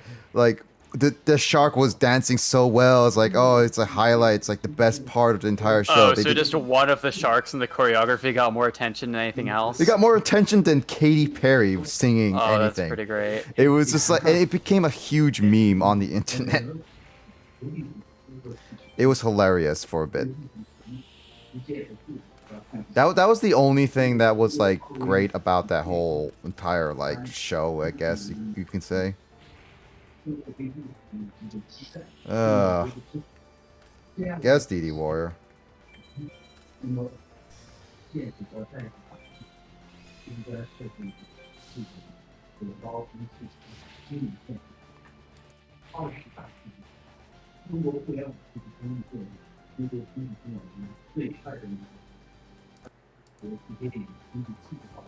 Just gotta change the quick, because I keep forgetting to switch it. Which was the automatic way to switch it.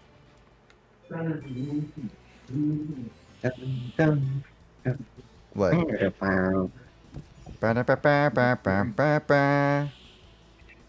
Oh gosh, the song never ends. Oh dude.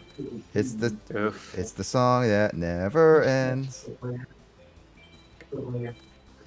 It's a small world After all. It's a small world after all. It's a small world. It's a small world after all. I forgot how the rest goes. I don't know. I don't know the rest of the lyrics. I'm serious. Like Cyrus is not going to give me enough, like 115 experience. I hope he does. I don't know if he's literally one experience away. What the fuck, Cyrus? You SOB. You might as well take. You might as well do. Oh no, you can't take 1+. It's experience. Yeah, I knew you're tough. Come back here, Cyrus. I'm gonna beat you up. Where the heck are you? No, you're not Cyrus.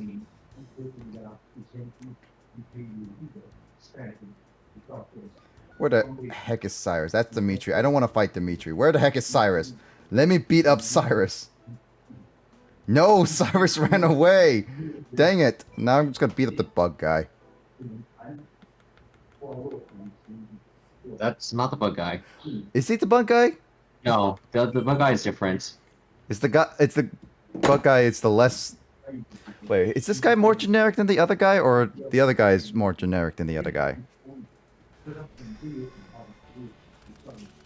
This guy's the plant guy, right? Yeah.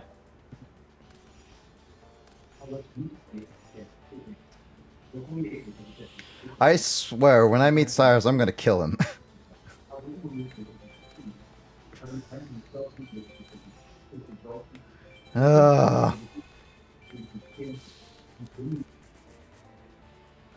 He's not plant, Carl. He has a clown zombie. Oh no, his first deck. His first deck is plant, yes. I don't know this deck. I don't think I ever well, no, I did properly fight him. I just don't remember it because I haven't fought him in a long time because he's useless and experienced.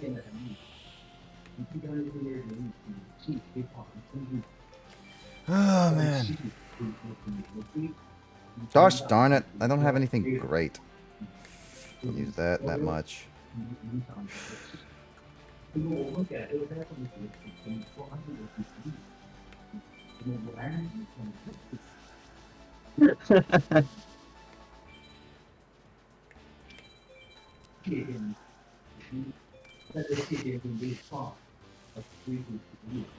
That was a quick low effort one.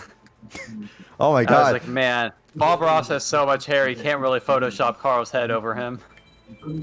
The thing is, Carl's face almost fit that entire thing. That Yeah. He's got the beard sticking out under his chin. Is that beard? I can't tell. Underneath the chin of Carl's face is Bob Ross's beard, yes. Oh man.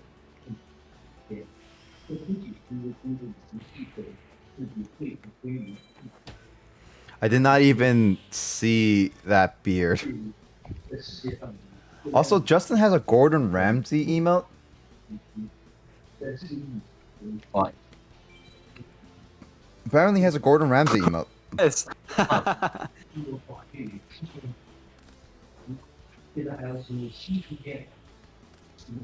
Gosh darn it. Let me finish you! Ah, why does everyone want to take so long in their turns?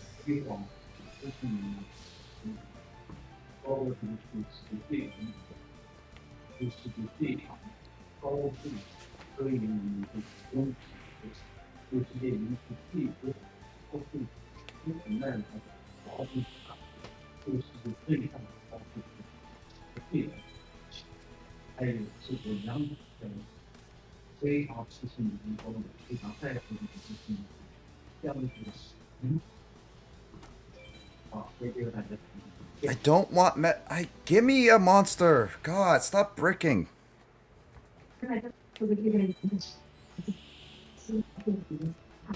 No, that's not. You know what? I'm gonna have to go to the bathroom because I've been holding it too long.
So while Nick takes a break, I'm just going to take a quick moment to plug twitch.tv/JujutsuBB. Make sure to follow twitch.tv/JujutsuBB. The stream will be happening on Sunday night at approximately 7 p.m. Pacific. I muted him so I can stop. I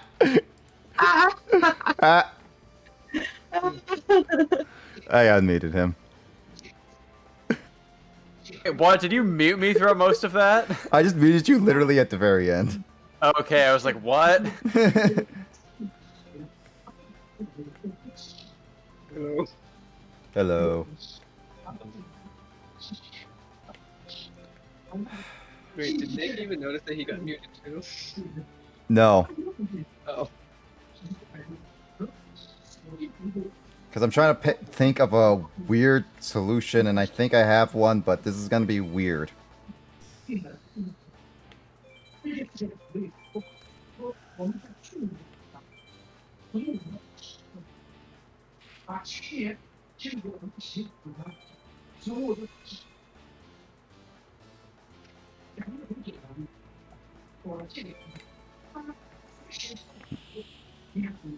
Ah, come on.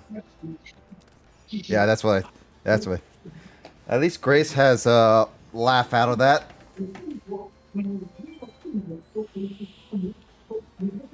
Did that the audio get louder on your end, Carl? No. Because it sounds like it got closer. No. Alright. Well, I'm gonna do that. Shut me down. Yeah, maybe turn it... Turn down. Turn down for what?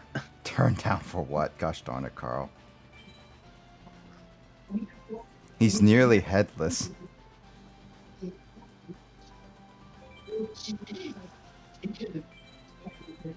I mean, you mean Sangha? Or I would like to call him Sangin of the Thunder, as Justin would like to also refer him to as.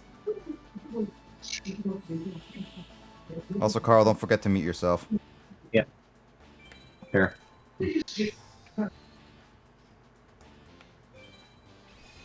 Is that supposed... I can't imagine Carl with a beard, honestly. Because he's never been able to grow a beard in like recent years. I mean, now I'll take that as a challenge to give Carl a beard. A proper beard? I mean, if you can give Carl a beard. Give it a try. Oh, man.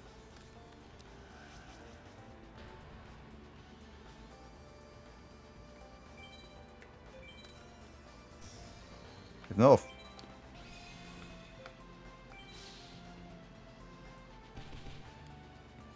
Let me kill you. Let me murder you, stab you to death. Just go down.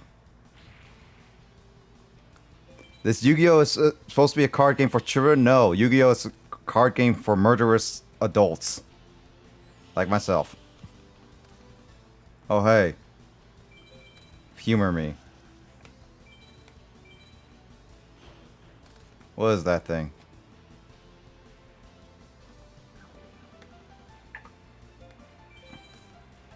Alright, a rat. Rat-tastic. There we go. Yeah, give me my one experience that Cyrus is too cowardly to come out of. Alright, Justin, get on the call, because we're gonna need you.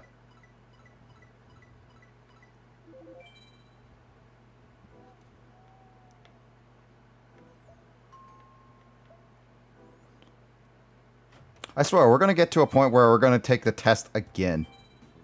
So many duels! I just wanted to say thanks for all the duels. I can't wait for more. Yay. Why didn't you come out and face me, coward? Freaking giving me only one experience. I'll show you more duels. Let's ride card games on motorcycles with your wheel axles about to fall off.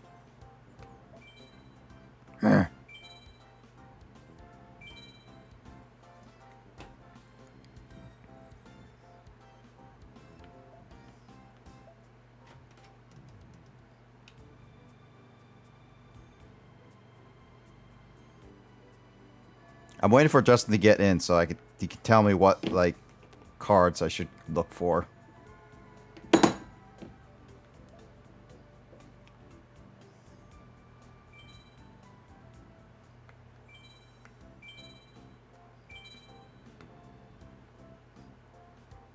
Everything.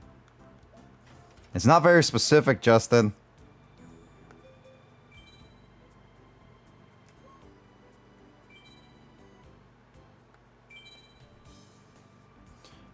Alright, let's see what we got. Let's see the new shipments. Also, a new pack. Also, it's Wednesday. Oh, God! Okay, what? Carl, when did you get so rugged? I don't know. Yes, kind. That's like Hitchhiker Kyle. Oh, that's perfect time for Justin to join the call. Hitchhiker Carl, right there. That's him. Justin, should I go for 15 packs or 20 packs or what?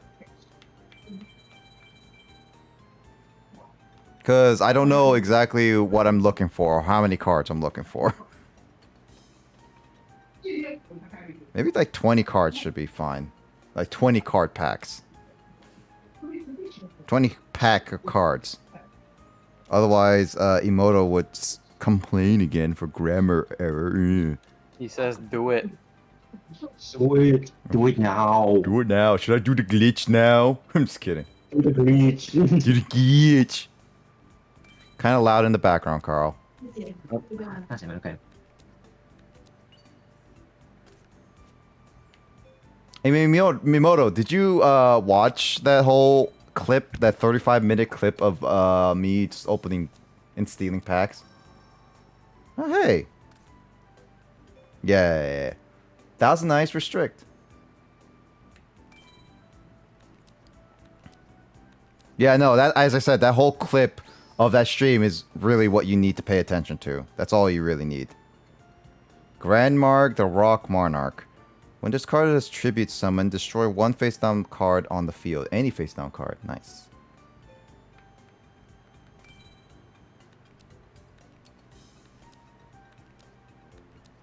Oh hey, Elemental Hero Blade like is Wild Edge. Yeah? Yeah, Wild Edge.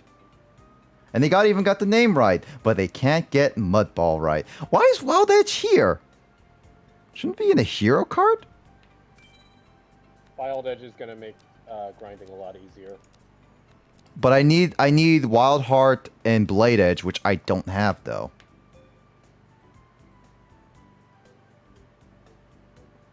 Also, there's a Water Dragon there, which I don't even have Oxygeddon or Hydra. I don't know, I have Hydrogeddon, but I don't have Oxygeddon.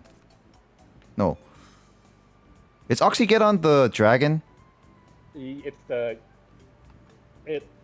the dragon-looking thing. It's the one dinosaur. Okay, so I don't have Hydrogeddon. That's what I don't have. I have the Oxygeddons. Oh hey, that thing. That's so I can do the Ring of Destruction. Ring of Defense. Magical Mallet. Mallet is amazing. Alright, I'm getting me mallet. I'm getting me Mallet. Oh, there's some Hydrogeddon. Hold on. What's a Water Dragon? Okay, so it's one of each. Yeah, I can do Water Dragon now.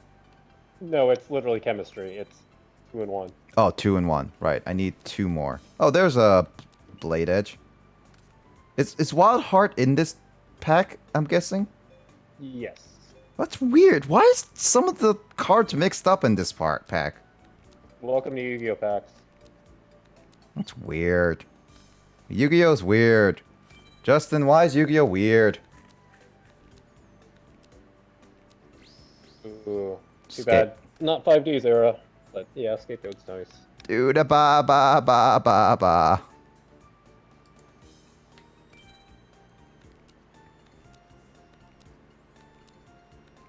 What is that? Yes. Horus, the Black Flame Dragon, level 8. This card can be normal and cannot special summoned. Effect, Black Flame, you can negate the activation. Destroy any cards. So I need level, I'm assuming level, is level no. Level 4? Yeah, 4 and 8 right now. So I need level 6 in order to make the whole set. Yeah, so level 4 is the beginning one. Got it.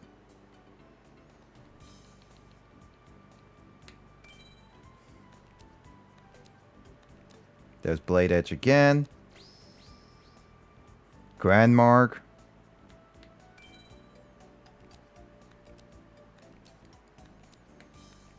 There's Ring of Defense.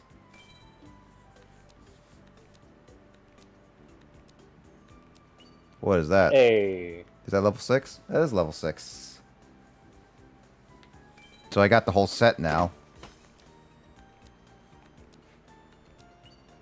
Dragons. Dragons! There we go. Finally, a good high-level Earth attribute for you. If this Are you gonna make a dragon deck? Oh, I could make a dragon deck. I think we have enough to make a dragon deck. If this card is an attack button at the beginning of your battle phase, first you can and must attack all monsters on your opponent's side field once each with this card. Oh, so it attacks all cards. Got it. Oh, monster cards on the side field. That's devastating. Isn't that Hasselberry's ultimate card? Yes. Karma Cut. Silent Magician. Karma Cut.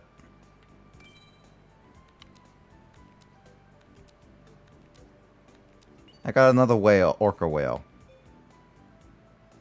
Alright, Justin. Is this a good poll? As soon as you got level 8, it was a keep. Okay, so a reset, right? Smack you. But wait, Justin, that will require not social distancing.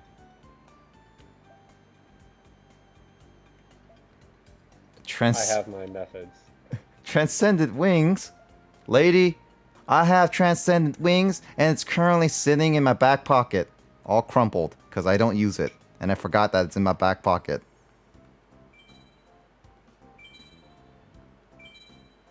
Is that all the cards? Or should I go for... should I go for more in that pack? If you could get one more copy of level 6, as well as another super rare, then I think you're all set. Should I also go for the Summon Skull pack? Is it there? No, it's Wednesday, so it has to be Sunday for the Summon Skull. So I mean, I can rush it there. you don't need it. It would be great if you had it, but the ones in this pack are much more essential. I would say let me go rush to Sunday, and then I'll do a couple polls with the Summon Skull. Or I gotta do a few polls with Summon Skull, and if I can't get the exact card you want, let's just make a deck. Okay. Sounds good. I'll pull... I have a lot of DP, so... Or is it DA? Oh no, DP, yeah. I'm gonna pull 10. Let's see what we got. I got a level 8 Magician again, guys. What's Wild Heart? I want Wild Heart. Because I got Wild Edge now.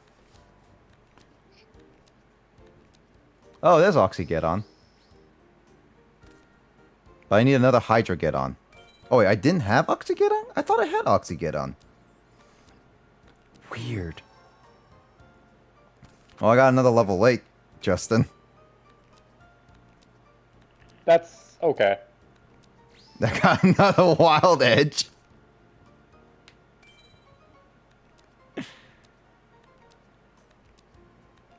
What is that? That's a ritual summon, actually. Elemental Mistress Dorito? Dorito,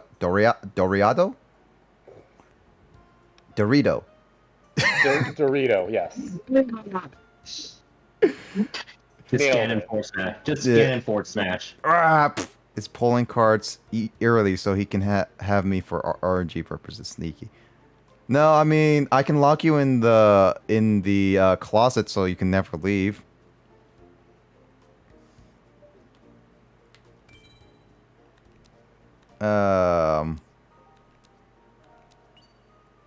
Magical Mallet's still good to have.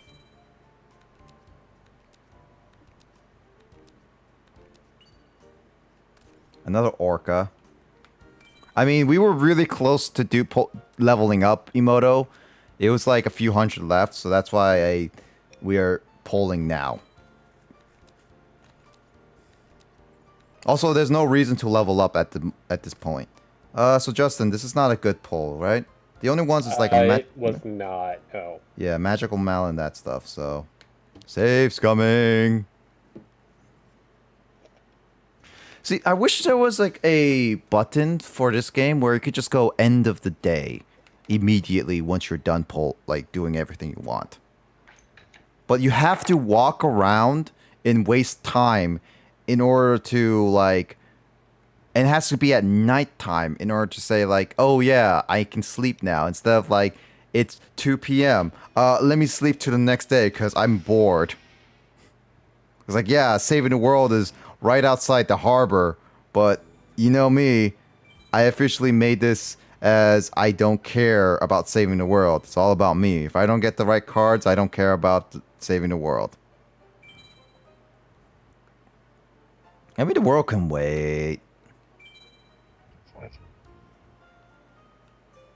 I already got 84% of the packs collected with that 20 pack pull. Really. Oh, I got Dorito again. You got Dorito? Yeah. The Dorito Village. Yeah, I got the Elemental Mistress Dorito. Where's the Dorito? Nacho cheese or Cool Ranch? Okay. Also, isn't this card where it uses the 4 weird figures that had that challenging question on the test, Justin? The fossil excavation? Yeah, those are figures that had that guy's butt sticking out. Another wild edge. I'm wild on the edge of my seat.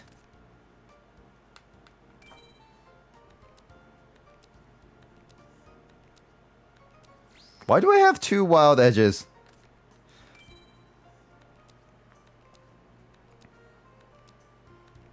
I got 2 Mistress Doritos, 1 ranch, 1 nacho flavored.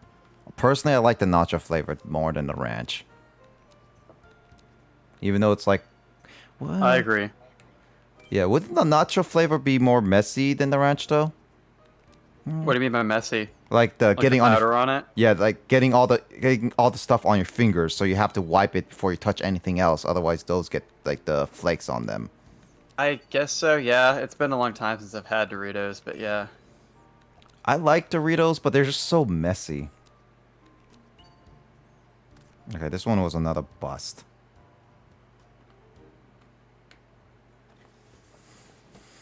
Yeah, it's like Doritos is like, I like the chips, and then I like Lay's, I like Ruffles. I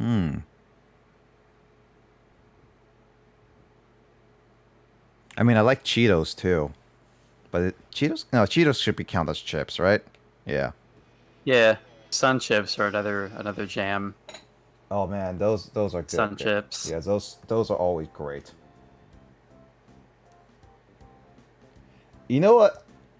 It's like, okay, so I'm still like one of those people that still don't fully understand how people find Cheetos inside like Cheeto bags and say like, oh, this looks like Abraham Lincoln. Let me sell this for a few $100s. And they manage to sell it for a few $100s. It's like, really? Yeah, it's pretty silly. Is that a thing that's happened, that people sell like an individual Cheeto or something for that much money? Oh yeah, no, legit on eBay and everything, and people have bought those stuff. Even chicken nuggets, for example. Like, they say like, oh hey, I have a Cheeto that looks like a human head. I'm selling this for like over $100. Please buy, and they sell it. There's a market for them.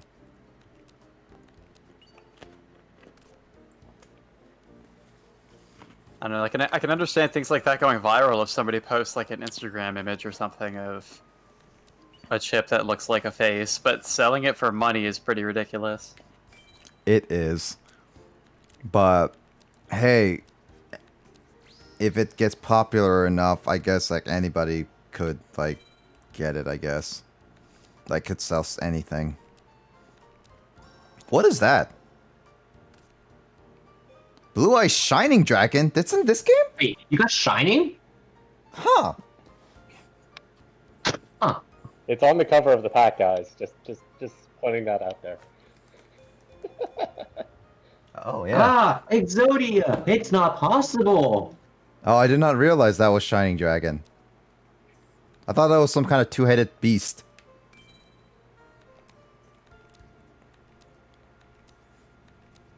Dude, ba. I got the scapegoats again. Gosh darn it.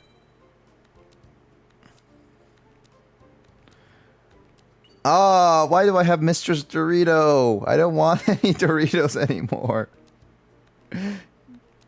I mean, I can summon a water dragon, but I don't have even Wild Heart.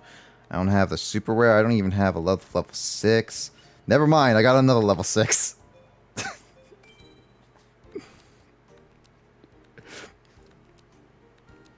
I got another Mr. Dorito. Thank you. Is this a keep, Justin? I Got a don't level. suppose you remember how many Hydrogeddons you had before this. How many Hydrogeddons? Only 1. Okay. And then if you're talking about Water Dragon, I only have 1 currently. No, I don't care about Water Dragon. Yeah, I have. So do you have 3 Hydrogeddons from here? Yes, I got yeah. 3 Hydrogeddons. Okay, so yeah, this is worth keeping. Okay. I'm looking for an Exodia. I was told one is here. Could I see, please? No, it's not for sale. You can't see it. Waiting for the next part. I'll be back. Whoops, that's a password machine.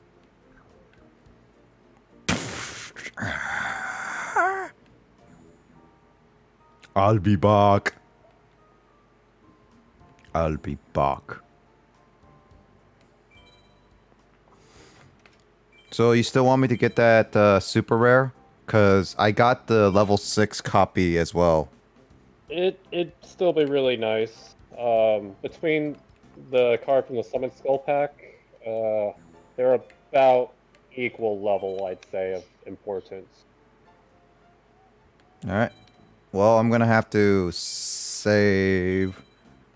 Because it was so late that walking to... Like, it really does suck that you only can walk to the card shop twice on a weekday. It's like, really? Come on. Why does walking take so much time? Ah! Time to go to school. Ying ding ding. I don't care about school because I have business with the world. Yet I'm also pushing that back a lot. Ring a ding ding.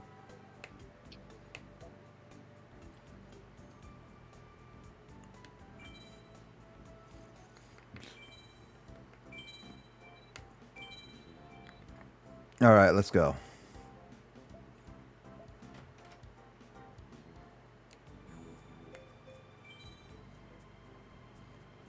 All right, let's see what kind of card pull I can get this time. So it's the only other super rare I need is I need one more card from that pack, right? Yes. Yes, someone's skull is not around. I got 90%. Ah. Oh. Hey, that's pretty good.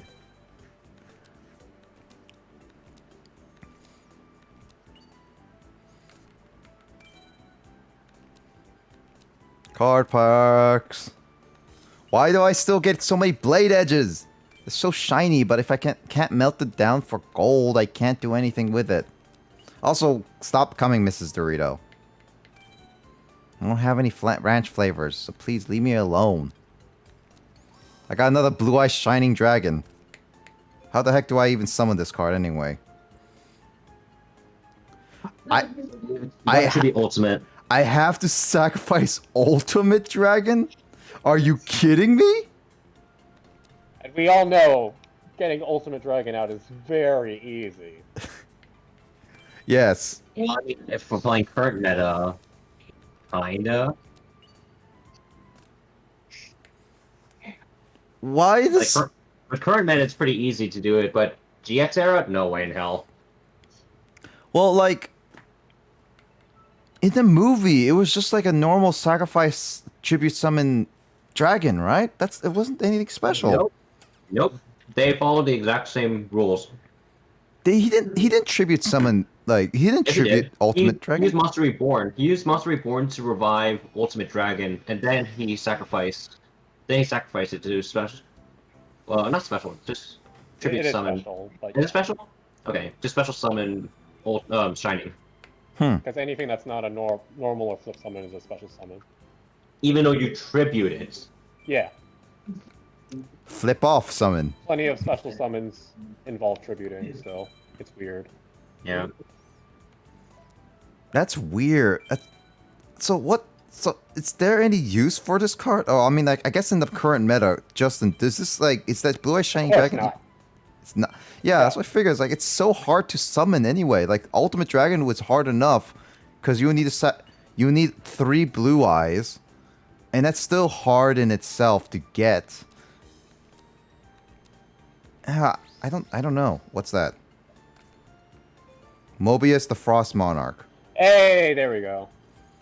You can just Best Monarch is here. sure. Hey, I have that card. But do you have it in your No. GX deck? Gosh, Carl. I got another 8. I got another... How do you have 3 Grandma. level 8s but not a single rare wild heart?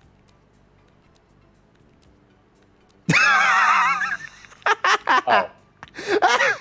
Asking, you shall... Complaining, you shall receive, Justin. I did the thing. You're welcome. I was really hoping that that would happen just to say, slap in the face, like, did you call me? Why did it, like, what's with the classroom settings? Like, it's like, what's going on?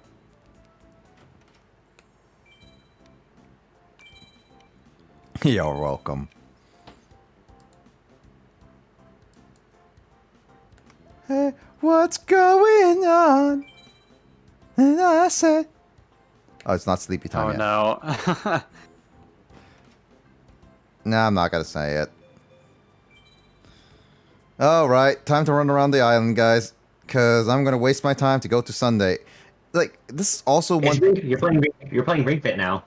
Yeah, see, here's the thing, it Oh is... gosh, Ring Fit stream. Nick even has a webcam now too. I have a webcam. Hey, if Nick's not gonna do it, I'm gonna do it. Hold on.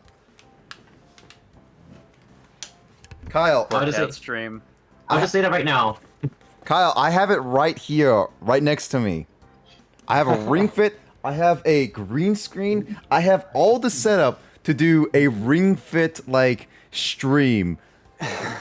Everything. The only thing is I can't hear you guys probably, but I can work something out for that. But still, I have every single setup for a Ring Fit stream. And I don't know if I don't know if I'm gonna dedicate that to, like, do a stream like that. It'd be like something I would do like every day though, for like an hour or two. That's it. Though. Like, here's the thing, Nick. If you won't do it, I'll do it. Every day? Stream every day? Heck yeah.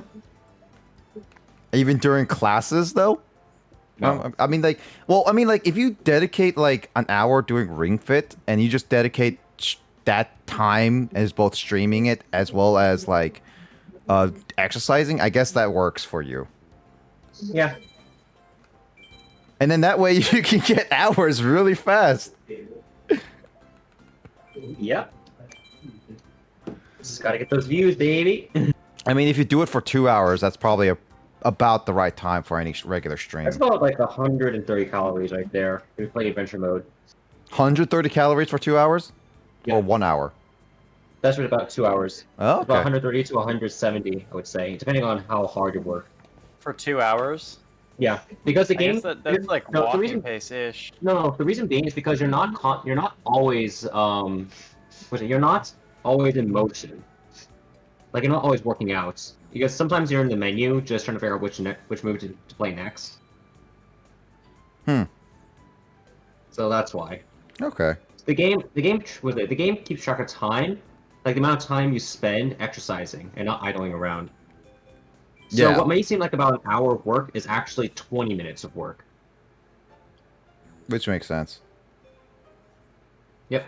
Also, just a quick question. I see that the hot springs is always a clickable spot. Is that important for after game or is that just there?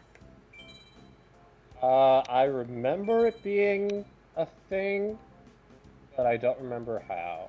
Yeah, because I've been throughout this entire game, I have done nothing in terms of like, in terms of actually going to it. No one has been there at all.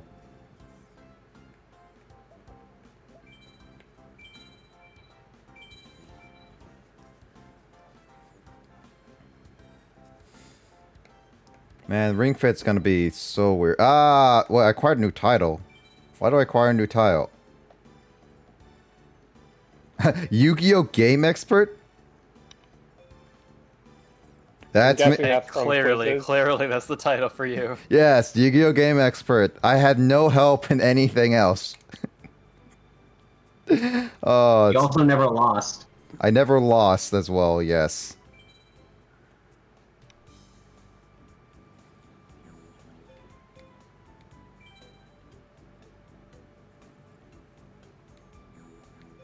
I would try to get Crowler's Digits, but at this point, I just want to get to the Summon Skull, which the submarine is not there, Justin.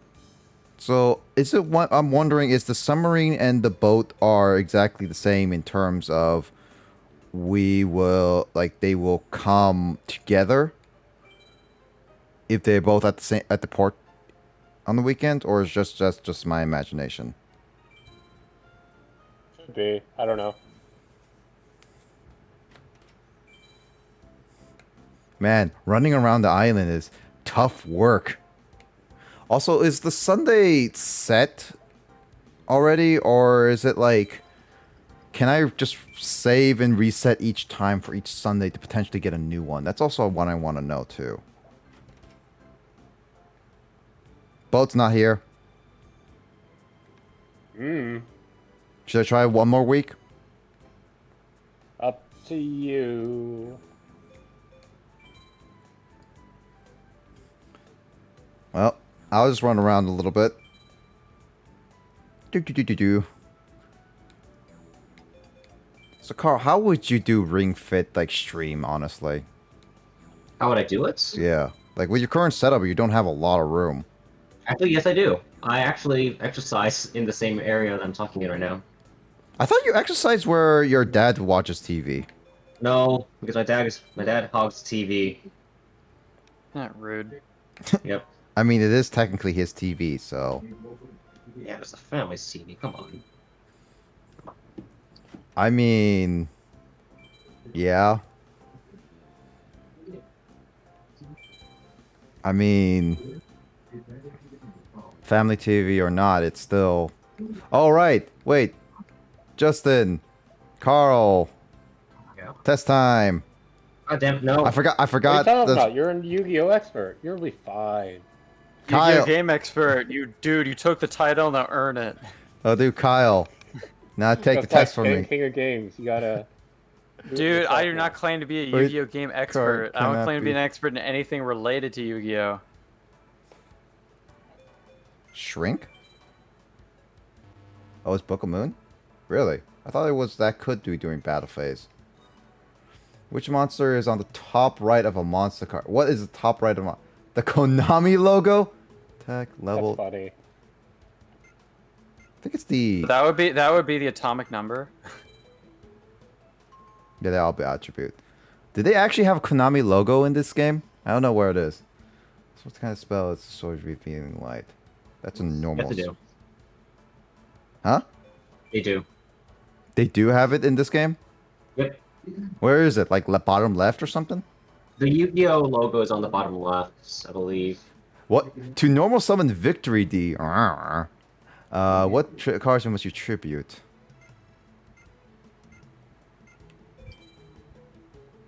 No, it's dragon type. Dang it.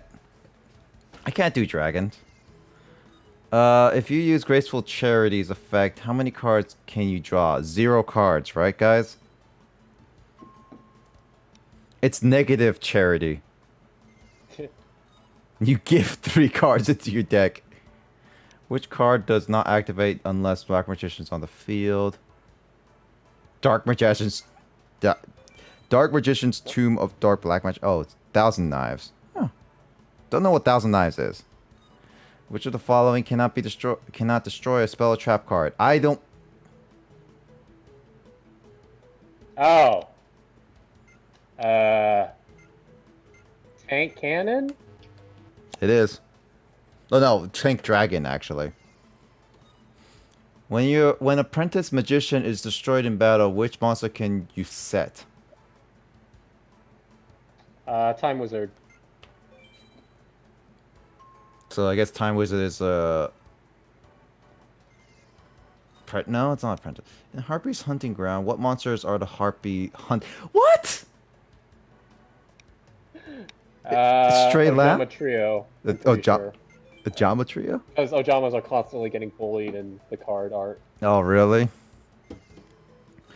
You activate Graceful Charity from your hand. After the effect resolves, how many more cards are in your hand than before activation? 0 cards. Yeah.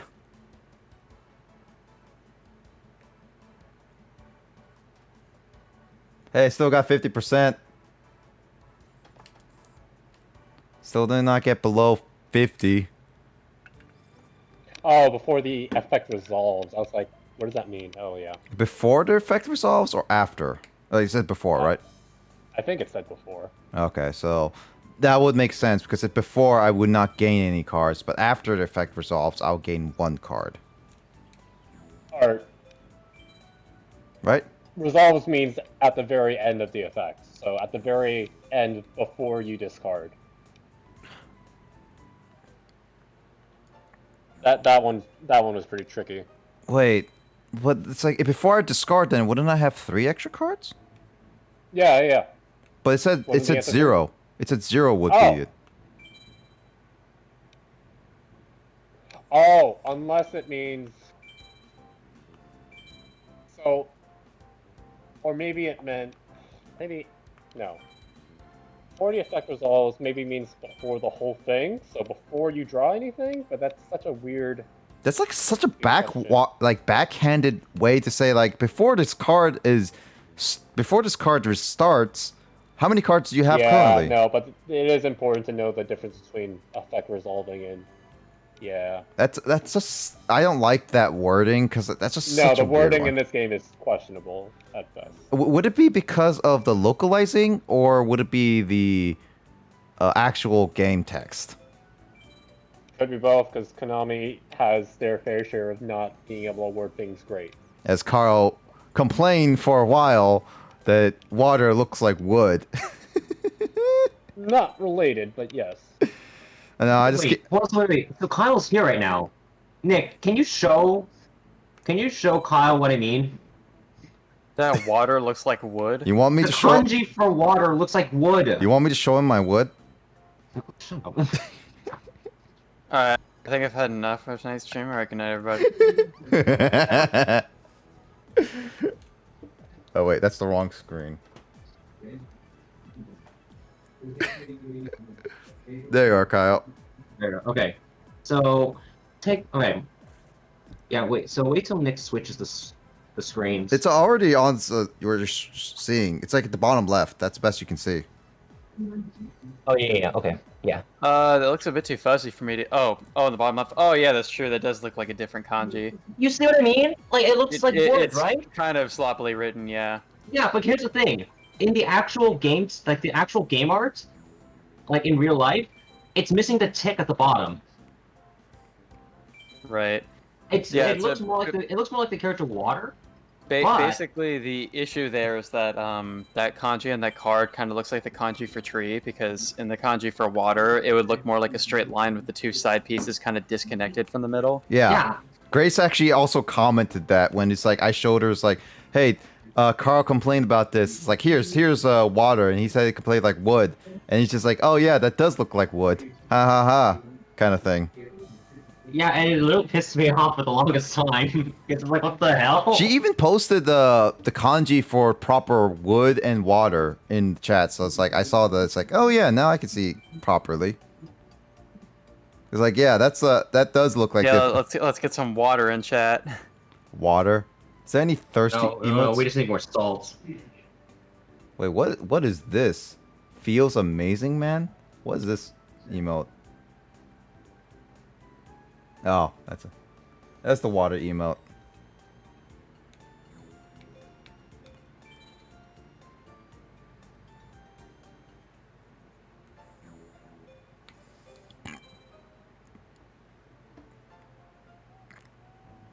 I mean, it's probably just. Oh yeah, there's Grace with she just entered the wood. She posted the wood kanji. I mean, would it be because of the DS limitations, or because I feel like that's also.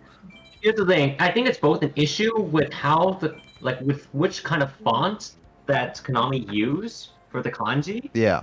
and the fact that this is a DS game and it's literally blurry.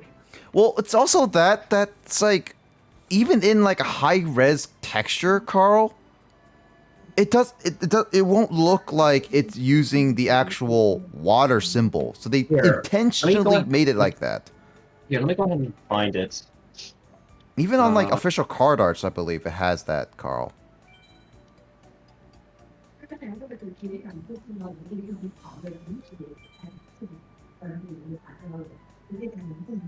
Water your wood, Grace. I mean, Water your wood. I have been watering plenty of wood lately. It's been great. Ah, penguins! Let's see, do I have the power to Okay. wait. Kyle, if you take a look at the picture that I just posted, look at the upper right hand corner of the card. You'll see the kanji. It's missing the text still. So that Sorry, I'm trying to time out Grace for 10 minutes. Just kidding. wow, rude.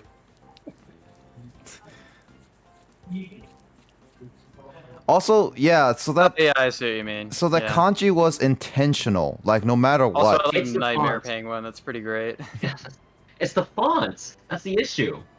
And also, like the things that you can see that the left and right sides, the left strokes and the right strokes, actually make a little more sense. It looks a little bit more like water. The issue here is that the bottom is missing the tick,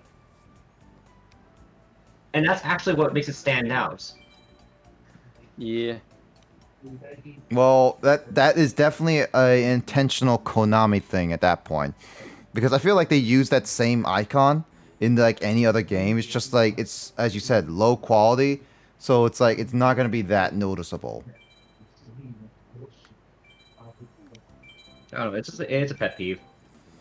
I mean, I now can tell. now that you discovered it, that is. Then Yeah, again, let's make a 30-minute highlight of Carl talking about subtle kanji differences. There's a reason, and people say, kanji strokes, like, whatever. Who cares, right? No. You listen here. It makes all the difference. you listen here, you little. You would enjoy watching some Dogen videos about kanji, where there's one where he does like a tutorial called like how to study kanji to impress people. He just writes like the most ridiculous kanji and puts all this effort into it, and then just does an impersonation of a Japanese person singing and be like, "Oh, he can write spasm in kanji." Spasm? There's a Just kanji. write the two kanji yutsu. Yutsu. Yutsu. Like the first character is like 26 strokes or something like that. 26 So strokes for Yeah, one character? I mean, those are the kanji that even Japanese people wouldn't bother writing in daily use. They would just use hiragana at that point. So, Justin, I think the pattern for the submarine and the boat come every 3 weeks. So, that might be why we don't see them. But I got Summon Skull on Sunday, so...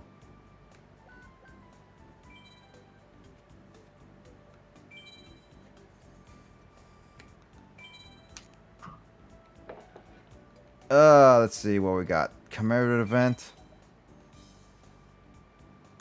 There we are. There you are. You're summoning...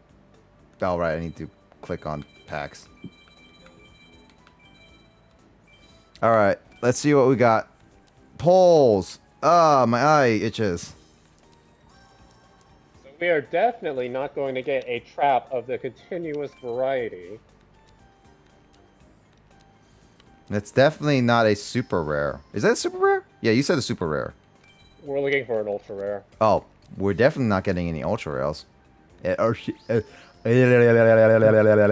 that, but we've So- already got 0. So in ultra Japan, rare. so Yeah, okay, true. if we're gonna follow Pokemon logic, where they change, where Ultra is hyper in Japanese, are we gonna say these are hyper rare instead of ultra rare? I would say so. Oh, hey, nice. Oh, that's a good Dust Tornado, though. Is it? Do they not say ultra in any of the games?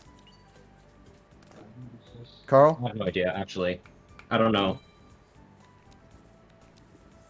Like, I don't play Yu-Gi-Oh! In Japanese, believe it or not. Like, during my time over in Japan, I actually Believe don't... it or not. I don't Here's the believe thing. it. Believe Like, it. I don't...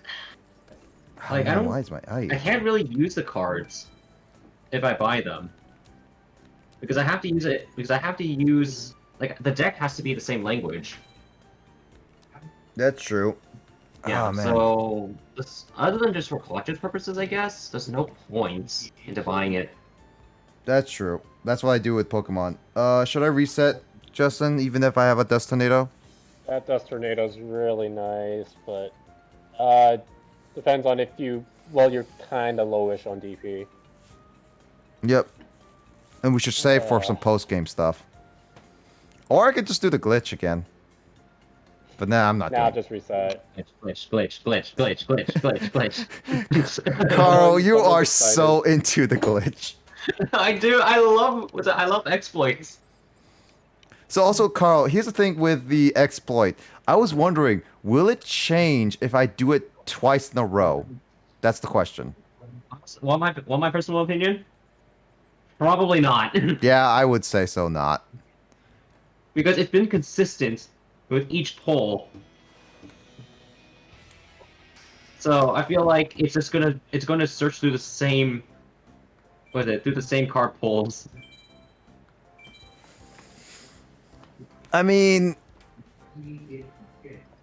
Yeah, no, yeah. But it's still one of those, like... I burp. It's still one of those, like, it could weird stuff happen. At the same time, I have a guaranteed way to get Araya. Yep. If all else failed, I guess. If all else fails, we're just gonna steal Araya. No, wait! Sadie and Dorothy have Araya. That explains why. They're the people who I get the sacred beast from, right, Justin? How stupid can anything else get? Oh, I got Suijin again. I haven't got Suijin again before. I'm looking for an ultra rare. Oh wait, I need to open the pack. I'm looking for an ultra rare card. Oh, it's a Pengu card. Pengu. Pengu.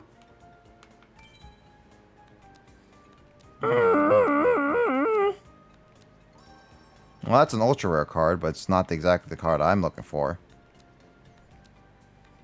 Tribute of the Third Eye again. Torrential. What's that thing? Tribute? Yes.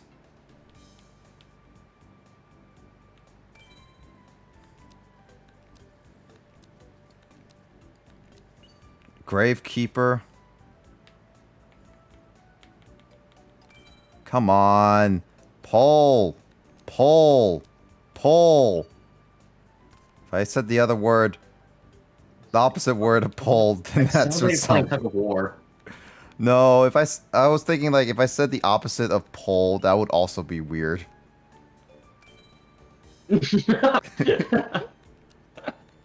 I was just like, I better not make a mistake here. You haven't met with the terrible fate, have you? Ah, a terrible fate. Ah. You, sir, have a terrible fate. I will destroy you. Beep boop, beep boop. I don't even know what voice I'm trying to do. Yes.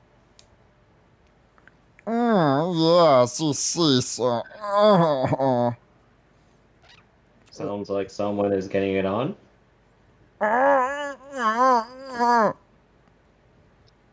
Sounds like a bourgeois, like very bourgeois, like rich billionaire. Jeez, dude. Speaking of mod powers, I think I need to time Nick out for 10 minutes. Wait, how do you time Nick?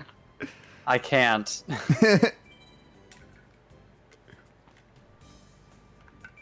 I don't even think Discord has like a timeout thing, honestly.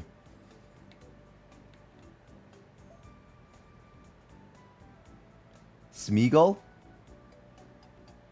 What's a Smeagol? I don't know what Smeagol? That sounds like the Pokemon Smeargle. It does sound like Smeargle, but I don't know. You know, like, earlier you were saying like Hydreigon? Hydreigon. Hydreigon. I immediately thought of Hydreigon. What's Hydreigon? Or I mean, that three-headed dragon Oh, in Pokemon.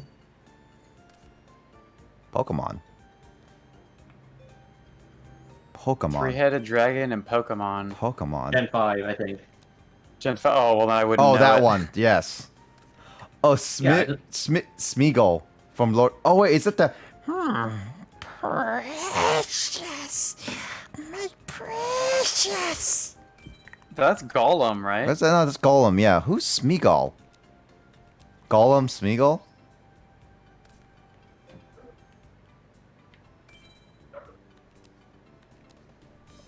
So wait, is it Smeagol? It's Golem? Wait, I am very confused. I don't know Lord of the Rings lore. I need to watch Lord of the Rings movies. I do want to watch the extended editions. Also tempted to do a marathon, as people say that you only should do that once in your lifetime because the extended edition. Oh, Smeagol and Golem are the same person? What? They are the same person, apparently. According to Grace, they are. Oh my god, dude, Chris is so upset. I don't know Lord of the Rings either, so... Okay, here's the thing. I only watched the Hobbit movies, which doesn't go into the lore of Gollum. I tried watching Lord of the Rings when I was a kid. I got bored immediately. I'm sorry. I watched Lord of the Rings Fellowship of the Ring. I remember watching that, but apparently it was like, when we were like my brother and I were gonna watch it, it was between that or Jimmy Neutron, and we're just like, let's just watch something like Fellowship of the Ring, and then we got so eye pop, like our eyes were wide open through the entire time. Uncultured. Oh my god, yeah. I mean, I've watched the Hobbit You, movies. it's No, fine. no, You I will think be it's called me. uncultured if you haven't seen or are not a huge fan of any movie that Grace personally likes. So, Hey man, I'm an adventurer, okay? I culture myself a bit when I watch The Sandlot after she insisted that I do. So, I mean, have you watched her favorite show, Bleach? I watched the first arc of it. Yeah. Same I watched here. like 3 episodes and got bored. Oh no, James. I used to wake up every Sunday. They would show all 3 on TNT every other week. Really? On Lord of the Rings? I mean, that's basically with like the Harry Potter weekends on ABC Family, which I did watch from time to time. That's true. See, I just watched Transformers. Transformers Cybertron. I watched, let's see, what I would watch in the mornings? I guess only Pokemon, Dragon Ball, and then it's not much on, like, morning cartoons, not that much. Actually, now that I think about it, I remember Kids WB, bro. Yeah, Kids I remember- WB. No, Nick, I Jackie remember. Chan Adventures. Oh, no! Oh. Nick, I remember one band trip. I think it was a jazz band trip where we actually watched like the end of the Cell arc on TV. Possibly. And yeah, and after that we watched, I think, MasterChef. Oh, yeah, we did watch MasterChef. Yeah. Like I remember at the time I was like, what the heck is a MasterChef? No, I never watched it. we watched Chopped in the Victoria. It was a Victoria trip. Was it Chopped? I do remember Chopped because one of the bandmates that we were rooming with hated that show. Really? I cleared it because I forget the full reason, but I think it's because like they time people with random ingredients and don't give them a lot of time to think. So it's like he did hate that, and he knows cooking, so. Also, it's like I remember one thing I remember from that episode was like this guy who put in some like a raw plant or something like that, and you're not supposed to put that in there because it tastes extremely bitter. Hmm. Don't know what it is. No, not avocado. What am I talking about? A root, burdock. What? Was it Goku's dad? Daddy. Burdock? Burdock. Yeah, we have broccoli, burdock, carrot, and vegetables. Vegeta. What's I'm Napa? wanting you now. What's I'm Napa? wanting you now. Yeah, what's nap Did- rest Did name? you guys ever take band field trips like in high school using charter buses where you could like watch movies on the Yes. on the Well, I yes. don't know about player? movies. I don't know about movies though. But we did I have a have. card bus. I have watched some on movies. I think you might have not on. Oh, I didn't because I played Mario Kart 7 with Sean. Yeah, but there was Nice. also. That's quality too. Yeah. There was There, some. there, charters. there was one time where some people in my history class in high school, a couple of us got yelled at by some people in the state capitol because we were playing Mario Kart kind of near like a state congress library, basically. Also, was it Sean and I also played? Was it a lot of Star Fox 64 3D in the multiplayer? And I always kept kicking his ass because I was a button masher. Like I button mashed the heck out of the A button. So when he respawned, says the guy who loves playing Smash. dude, here's the thing. When Sean respawns, I immediately literally like 5 seconds later he's dead. Because like that's how fast I button mash. It usually takes about like, I don't know, 15 seconds to kill your opponent. It took me 5 because of how fast I was button mashing. Nice. I mean, one thing you might appreciate about that moment on that field trip is that basically a couple like state capitol employees got like mad at me and some friends because we were sitting at this table and we weren't being loud, but we were playing. Well, I wasn't because I didn't have a 3DS, but I was kind of watching them play Mario Kart 7 on their 3DSs. This was shortly after the 3DS came out, I think. Oh. It should be a year after. About Yeah, it had 2011. come out. It had come out a year before, so I didn't have one yet. I was just watching them play it, and the state capitol people got mad at us because basically some other kids from my school had been there earlier and being really obnoxious and got my classes in trouble. But they were sitting there playing Mario Kart, and this one state capitol guy is like, he was like, you boys need to like walk away and go somewhere else. If what you're doing isn't related to law, then don't do it here. But then one of the guys in our group, he just kind of mutters to like all of us who can hear. He's like, "Oh well, good thing I brought Phoenix, right?" And we just like erupt into like Beavis and Butthead laughter. It's the best joke. Such good timing. Phoenix, right? Except we were trying not to laugh because this dude was gonna get more mad at us if he saw that we were like cracking up. Is it? Justin, I'll do it 2 more times, and we'll call it there. So if I don't get it within 2 more polls, we're gonna make a deck, and we're gonna go fight the final boss. And hope for the best. Hope for the worst. Then they'll be opposite and hope for the best. Right. Because you're knowing your luck. Uh-huh. God damn it. Okay. I wish I had. Right now I'm shading in the base color for Emolga. The freaking black is pissing me off. I'm not gonna lie. Wow, Carl. What? I'm not gonna go and say anything else. What? No, it's like, because the thing is I only have one shit, like, it's not dark enough, that's the thing. So I'm gonna have to fix this in post. Justin, is this it? Call of the Haunted is what you were Only looking for? took forever, thanks game. Wait, that was the card you were trying to pull? That was the card you wanted me to pull. Wait, is Premature Burial no, Premature Burial is limited in this format. If Premature Burial was only limited, we would have been using that. No, it is limited in this format.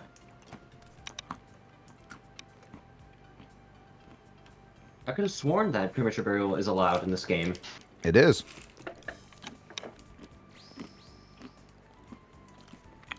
I mean, I've seen some people use Oh, it. it is. Yeah.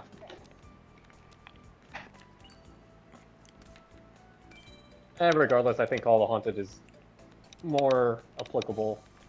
Oh, hey, look, I got Yeah. Dust Tornado. So that requires another reset to get 2 more Dust Tornadoes? Huh.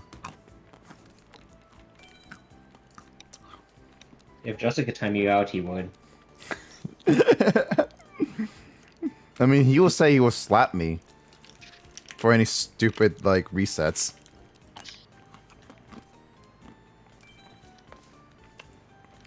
He will somehow slap me. Social distancing. See, he'll be like Marth in Melee. who just reach you from across, like halfway across the earth, and just slap you. Look, I'm fine if we can grab like a couple inches. That's fine. Across the stage, that's fine. But if you go grab me across like Oh, on a you're referring separate to the Magic Scrumpy video. yeah, on separate Like, screen. Now on a that's separate setup. yeah. That requires a lot of like timing. Who's to say that it wasn't just one console that's hooked with the 2 monitors? Or he just like did a recording. That's true. I think that would have been easier a little bit with the It could CRT. have been pre-recorded, probably. Yeah. All right, Justin. Deck construction time. Which one do I start with? Water deck? I'm guessing water deck.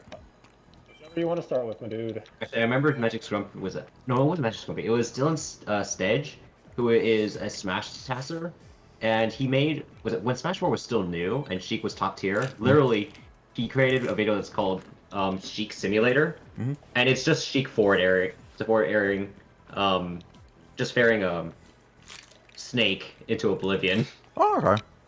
All right. Well, I mean, that's what Sheik does in Smash 4. It's just you just do forward air, forward air, forward air, forward air. Forward air. Well, yeah, it's a good move. All right, let's see. So I had one Blue Eyes Shining Dragon. So my Also, Huh? I just want to say one more thing about Sheik's Fair. At one point, it actually outspaced Marth's. Was it Marth's Forward Smash? Oh, interesting. No, it's so stupid. That is stupid. Yeah. I got 7 blade edges. What am I gonna do with 7 blade edges? Yes. Use it. Yes. Like seriously, why would they give you more than like 3 if you can't even use more than 3? That's how it works in real life. Yep. All right, Justin, what do I add? Should I add Elemental Wild Heart and Blade Edge to the? So the question is, you've gotten enough water attribute monsters that you can either make it a pure water deck and take out the fusions, but if you want to keep it a water fusion hybrid, that is up to you.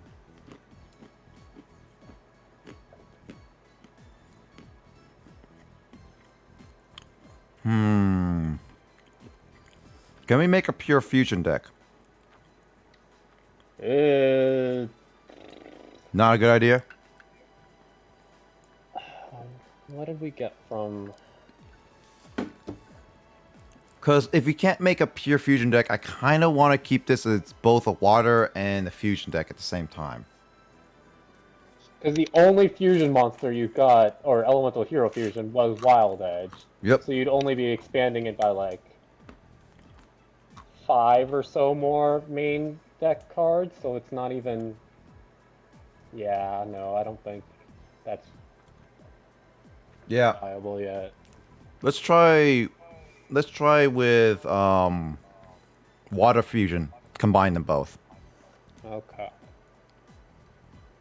So I'll assume that I will need I need 1 Wild Heart and 1 Blade Edge.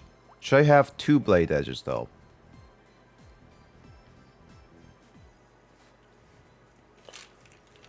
Definitely only recommend the 1 Blade Edge if you're gonna run it at all. Oh, okay. Is there any sword stance in this game? Huh.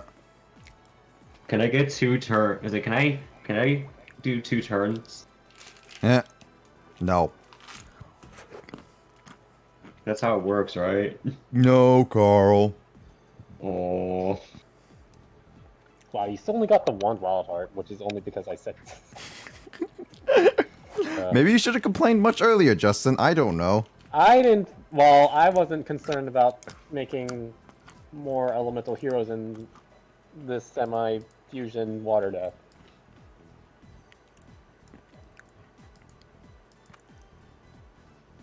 I don't know if you're asking, you want me to just coach you through, or just to, if you're just waiting to scroll through. Oh, I was just like, I was looking through a thing right now, but yeah. What I want to Hydrogeddon. Yes, add 3 Hydrogeddons? Yes. Unless you're running all 3, it's not worth running 1 for the most part. That's true. Oh yeah, because like Destroy monsters in battle since...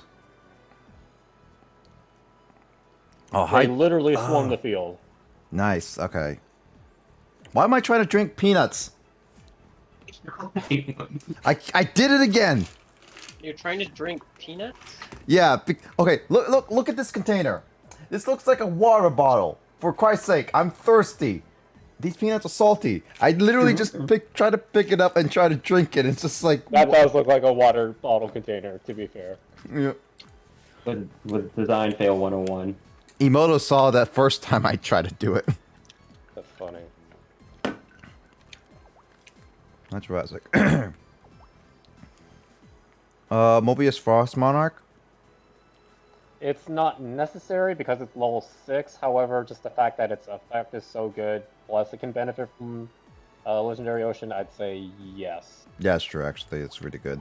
What? Orca the Mega Fortress. What's this one? I don't have a torpedo fish. I don't think so. I don't think you got either of those two cards. You can click on related cards to double check. Oh. Oh, you do. I do have a torpedo fish. But I don't have Cannonball Spear Shellfish. Yeah, the shellfish is... A torpedo fish? You mean Ted? Are you gonna make a fish deck? Oh, we're Fish. making a half fish deck. Making sushi. Damn it, I actually want to see me right now. So, I would say Orca's not great, is based on what I'm saying. Orca's only good because you can easily summon with Ocean, but... Oh, I thought you were gonna say you're gonna free Willy. Nope. Otherwise, I don't think so. It's Oxygeddon. No Silent Mage. Water Dragon. And with the water, yeah, I'll put you in the... God. Move, jeez. Labyrinth Tank. Wait, Thousand Eyes is banned? I can't use Thousand Eyes? Aw. That sucks. A lot in the current meta. I even have all the summoning material for them. Wait till post game, Nick. I hate you.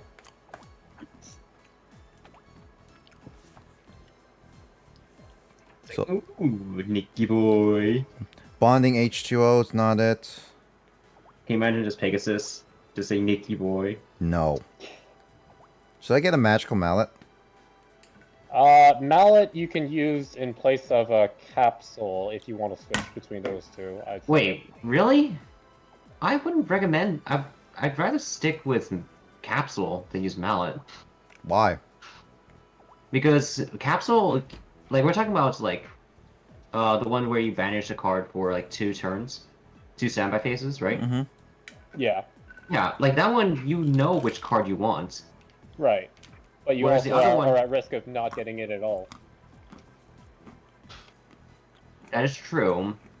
Whereas but- Mallet also has... But here's the thing, immediate- but Nick also has a lot of protection, protection cards that he can negate with.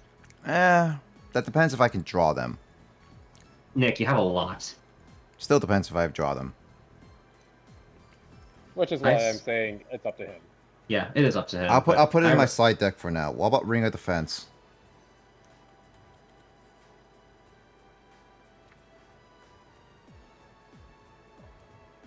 Are you gonna play what's it called? Ring of Destruction? No. I mean, I know that's not the only use for it, but still, it's like I'm just asking, is it good for anything else? I mean, No, there aren't enough. Ring of Defense on paper sounds good, but there just aren't enough traps that your opponents are going to use. monster scapegoat. Should I add one Hey, scapegoat? wait, would Magic Cylinder like be not negated, rather like the It would damage from reduce the Magic damage. Cylinder Yeah, to 0? yeah. Scapegoat good? Scapegoat would be nice, extremely if this is 5Ds, but it's not. You know, I just realized from Duelist Kingdom, was it after Yugi uses Mirror Force? I think the Kaiba's doppelganger used negate attack somehow to stop Blue Eyes' attack. Like, to stop the Mirror Force from destroying his Blue Eyes. Yep. It's like, what? That's not how it works. This is a weird card. Symbol of heritage, really? Call of the Haunted? Yes. Yeah. I think that's a it's- definite yes. All of the Haunted is, aside from Premature, the best graveyard generic special summon in the game. Damage condenser, That's not banned. elemental burst, fire darts, fossil excavation, Furin Kazan,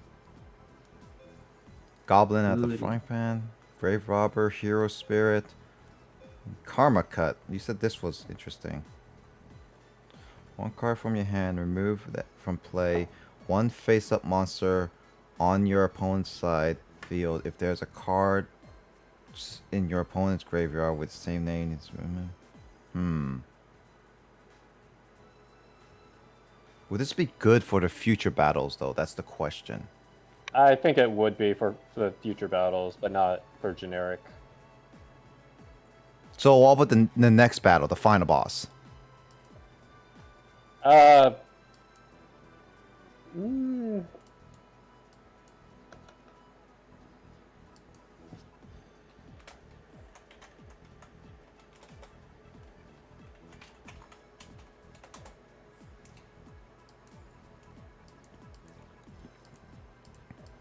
nah. Yeah, that's what I thought. Doesn't seem like it. Especially if they're going to use the Sacred Beast cards. Seismic Wave. Let's see. Success probability 0. Let's see. I'm just going to put that. Survivor Instinct. Grave of Enkindling. Treasure Map. Volcanic Eruption. 7-colored fish. Can you look up under spells if you have a card called Terraforming? Oh, wait. Is that even in this generation?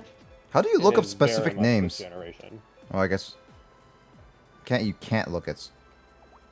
I don't think I have terraforming. That would have been a good card.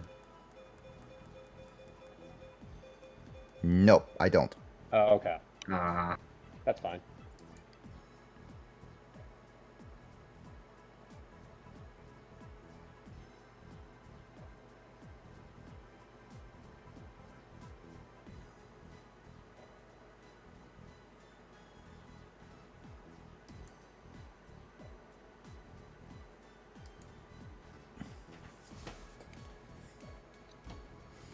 Let's see. So, let's see.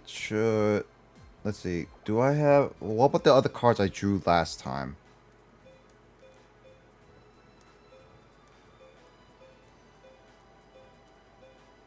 That's gonna ban their courage, battery charger, big bane shot, evolution, small wave back. Oh yeah, big wave, small wave. Oh yeah, that's good. Should I add 2 or 1? Just the one. Okay. Yeah, I have everything to summon Relinquish too. Gosh darn it.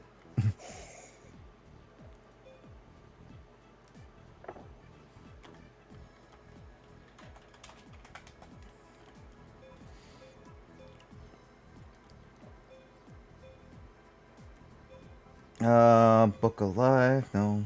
Book of Arts, Bright Castle, Burning Island, Burning Spear, Buster Rancher. I want to switch this not to Buster Wolf. Buster Wolf. Are you okay? Buster Are you Wolf. okay? Buster Wolf. Call of the Mummy. Card Destruction. Bye, James. Card of Safe Return.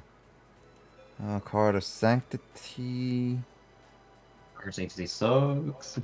Card Shuffle. Chaos and Chaos Greed. Chosen One. You are the Chosen One, Ash. Chinthonian Alliance. Cold Wave. Contract. Convulsion Curse. Fiend. Cyber. Laser. Bind DD Exists. Dark Core. Dark Energy. Factory. Post dedication. Delta attack. Dispel. Blah blah blah. Dimension Capsule. Right. I don't have different Dimension Capsule in this deck. I have in the other Yeah. deck. So yeah, up to you if you want to run that or Mallet. I'll put it in the side deck for now. We'll see. I want to like cut down everything first. Ectoplasma, Elf, Imni. Hi, James. Hello. Game's back. Hello. Fair Meteor. Do I not have Fairy Meteor in the water deck? I have Fairy Meteor in the other deck. Got it. It's the final countdown.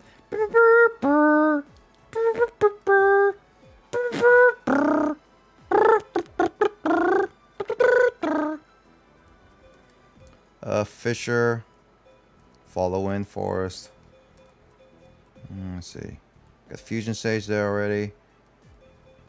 Can't handle my dope triple Gaia power. Graceful Dice is there. Hammer Shot, Heavy Storm. Giant Trinate's better than Heavy Storm, or should I have Heavy Storm? Heavy Storm is a good card to destroy. Like if you want to make sure that they can't like reuse certain spell or trap cards. Got it. Whereas Giant Trunade is, I think, good for like bouncing cards back to the hand. Oh, really? Yeah. For example, like Premature Burial plus Giant Trunade. Yeah.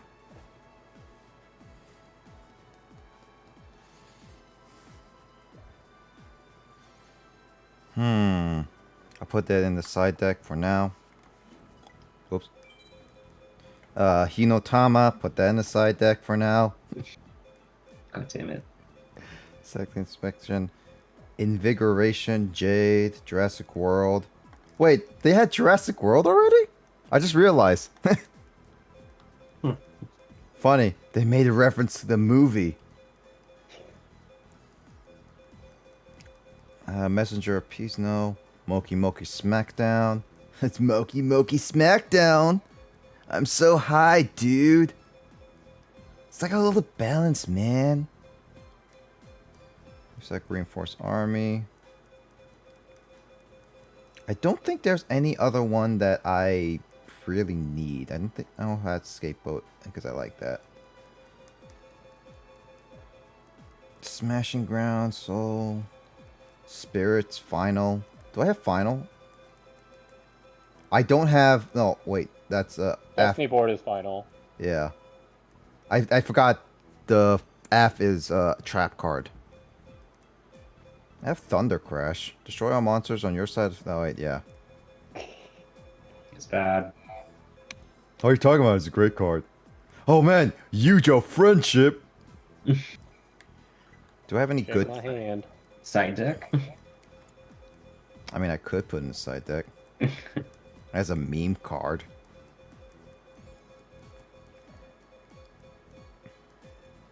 Damage countered. I guess the one thing that I was kind of unsure about this is, did you want to start configuring exactly for the final boss, or did you still want to go in blind for it and then, like... Let's go I with don't know. semi-blind and then configure later. Because I Cool. don't know Okay, that's what I was thinking. Yeah, I don't know what I'm going into right now. Alright, there was a, it was that jar thing. I remember that we got before. Control? It was the Azakaze Waza Baza Booza jar. What?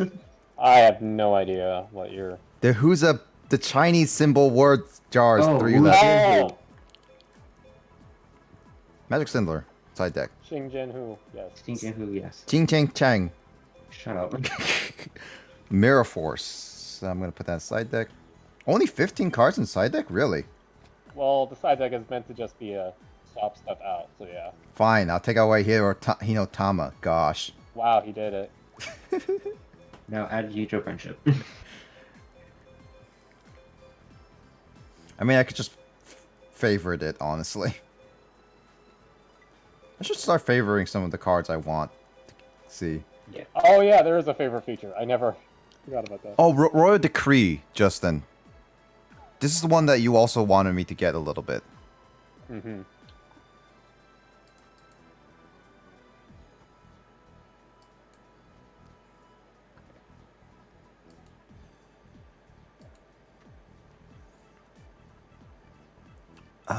Should I add that to this water deck, or should I add it to the earth deck? Right now I'm thinking the Earth deck. Okay.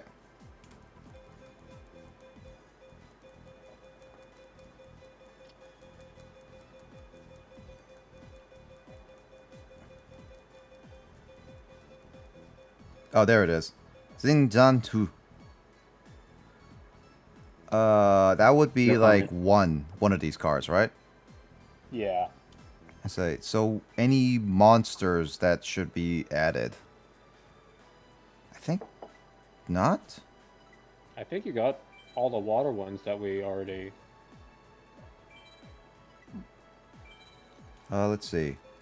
Baba, Fairy King, Truesdale? Zane Truesdale? Cyrus Truesdale? Yeah, this card I'm pretty sure was older than GX, so. That's so weird. Penguins. Suijin. The fact that you still only have 61 types of water attributes after getting to the end game. Ha. Oh yeah, only water. No, I don't have Oxygen, so I don't really care. That's all the water. I mean, you do have Oxygeddon. It's just Water Dragon requires basically a fusion monster setup, and it's kind of Yeah. not worth.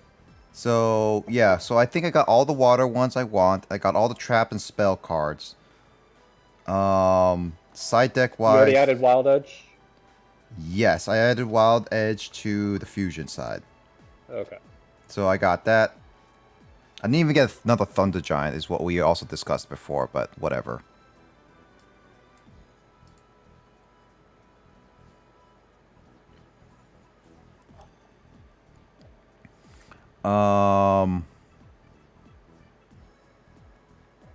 Let's see. There is one other card that is worth considering here. Dark Factory of Mass Production, is that what it's called? Is that a trap card? It's a spell, yeah. Yeah, of mass production. Why Yeah. Dark Factory? The fact is, you're running a bunch of fusion materials that are normal monsters. Oh. Oh. And you're also running water attributes that are normal monsters. So Also, you can... why the heck do I have 9 of these? It is a common card. Yeah. Should it be like 2 of these then? I think 2 of these would be okay. I think just one. Oh, it's one of them? Yeah.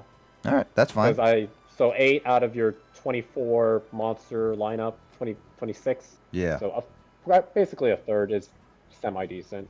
Alright, now we gotta thin it down because I have 52 card deck. And that's like, I Are have... you sure you're not?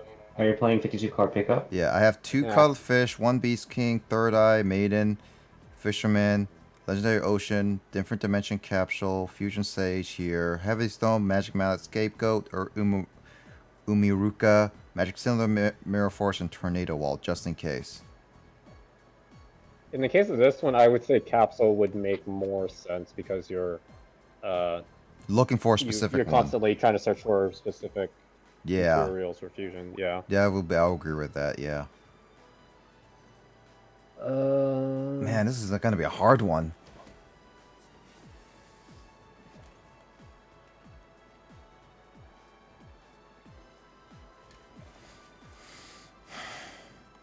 Should I take out then now 1 Sparkman and 1 Clayman now? Because I got other fusions. It's a thick deck. Yes, James, it is a very thick deck.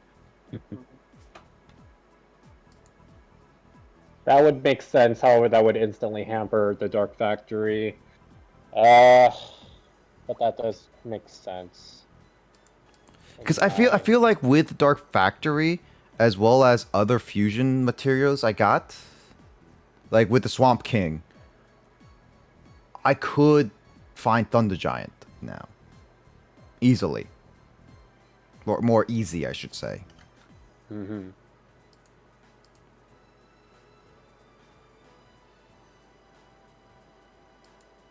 I'll take out one Sparkman and 1 Clayman. Because I feel like that's probably the best idea we got. Now the only problem is what else should I take out? I mean, I could also take out... Well, no, I already took out the Fisherman.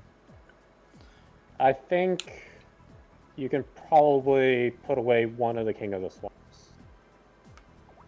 Okay.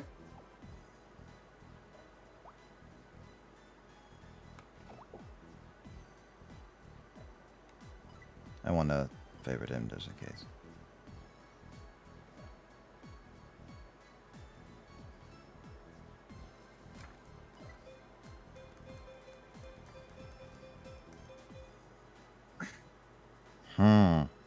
This is tough. Salvage is good, but at the same time. Wizard of Nothing 96, thank you for the follow. There are your eyes. Welcome to the stream of Yu-Gi-Oh! We're currently deck building before the final boss of this game, so... Oh, really? You're almost at the end? Yeah, we're literally at the end. Like, Oh, Justin and I man. are finishing up this deck and the next deck, and then we're going to be finishing up. Man, you gotta check your playtime on this 3DS, because you spent an absurd number of hours on this game. Oh, I already saw it briefly. It's, at this point, like 66 hours, but the whole video, like the whole collection is over 80 hours because I saved Scum over 15 hours. What is that, Pog?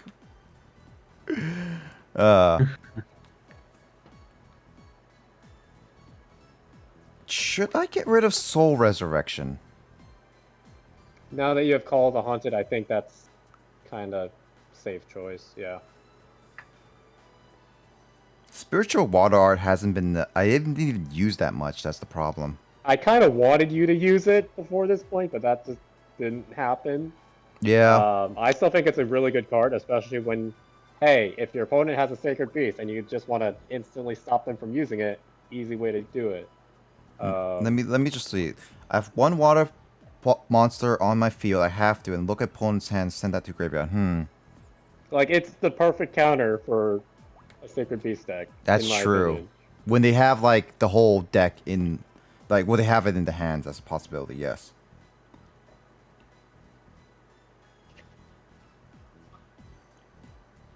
I have Bottomless Trap Hole, which is good for the Sacred Beast cards. Swords. I know how much you love Acts of Despair, but do you think you can take out one of them? Yeah, no, I should. I think 2 is maybe at this point a little much. Because I think with Legendary Ocean and, like, you have generally stronger monsters, you don't have to worry about, you know, having them with high attack. You just need to keep them on the field, right? Yep. Got 2 Legendary Oceans. I got a Book of Moon, which is still good. I got 2 Polymerizations. Graceful Charity. Got Reinforcements.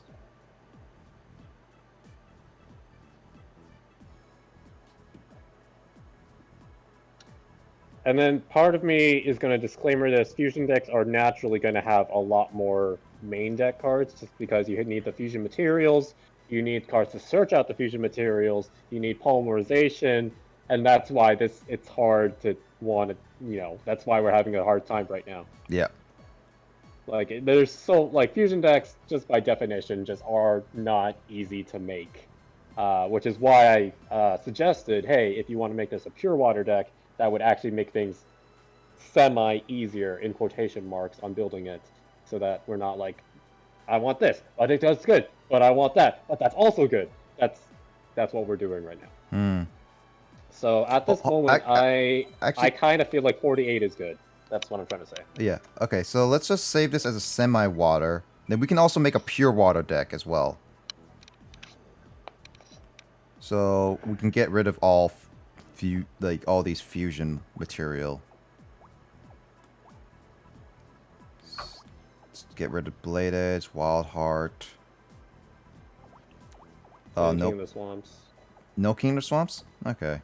Well, they can't help in a. That's true, actually. Yeah. So here you'd want to add in more of the fish and sea snake. Yeah, so more monsters. So more water monsters. Oh wait, this is should be that one. We got. You have 1 fish in your side deck. Yep. And then here, I would then recommend putting in the Orca because it's a level 5 water attribute that you can then easily summon. Just 1 or 2. One for sure. Two, maybe if we had that terraforming card. No, we don't have it, so I guess like one only. Suijin 2, just because we need more boss monsters now that you're not running fusions. And then, honestly, I'd put in one more big wave, small wave, just so you have an easier time summoning them in case you don't have Legendary Ocean. One thing I like about GX is that you can pick one card, you can immediately get it on the other side. There we go. 44. That's a 44 right there. I didn't realize you could do that. I need to do that more often. Haha. Wait, something that Nick knows that you don't know, Justin? Blasphemy. What? What? Crazy. And then here, because once again no fusions, you might want to run Mallet instead of Capsule, but that once again that's a preference thing. What else? Mage Power might be nice because of all the Mage Power, huh? spells and traps. Mage Power, where are you? Where art thou? Where art thou? Magnet Circle, right? That's Mage Power. Alright. That's in there.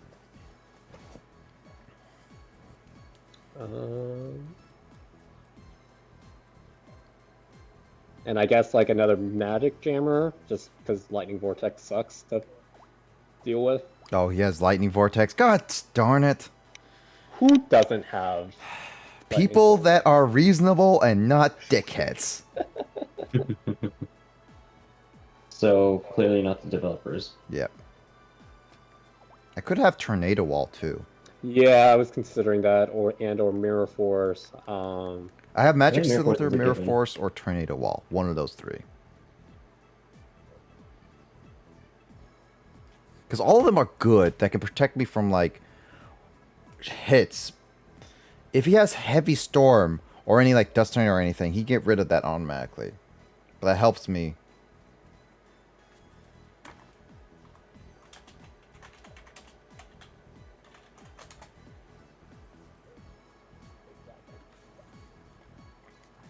I think Tornado Wall might be best, actually, for this case.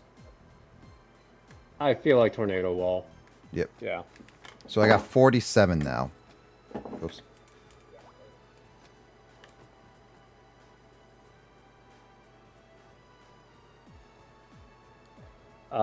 Can you scroll back up to your monsters? Okay. Big Eye I can take out. Yeah, Big Eye can probably go. DD Assailant is there, which is still good, but I don't know. DD Assailant is amazing. Mm-hmm.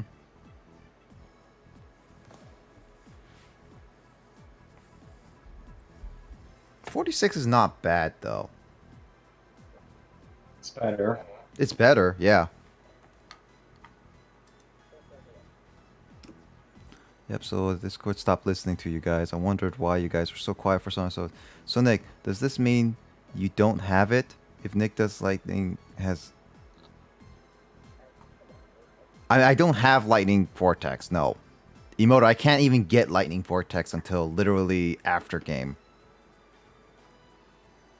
And then probably, yeah, take out Dark Factory here because you're not running the Right. fusion stuff. There's different dimension capsule, which is, I guess I could still use. I'm still good, bro. Yeah.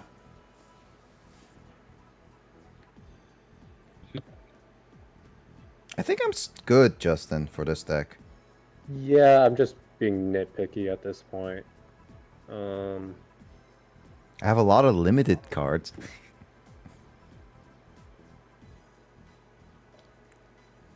Yeah, I don't know. I always just like even numbers though, because that's my OCD thing. I like even numbers as well, but this is what it is, honestly.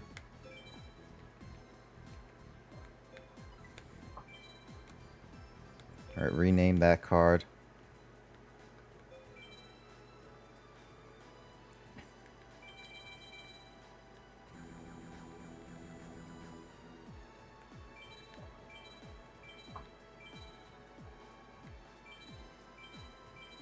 There we go. Penguins.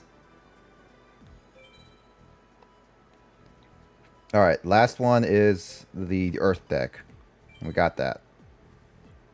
So this Earth deck is gonna be having the...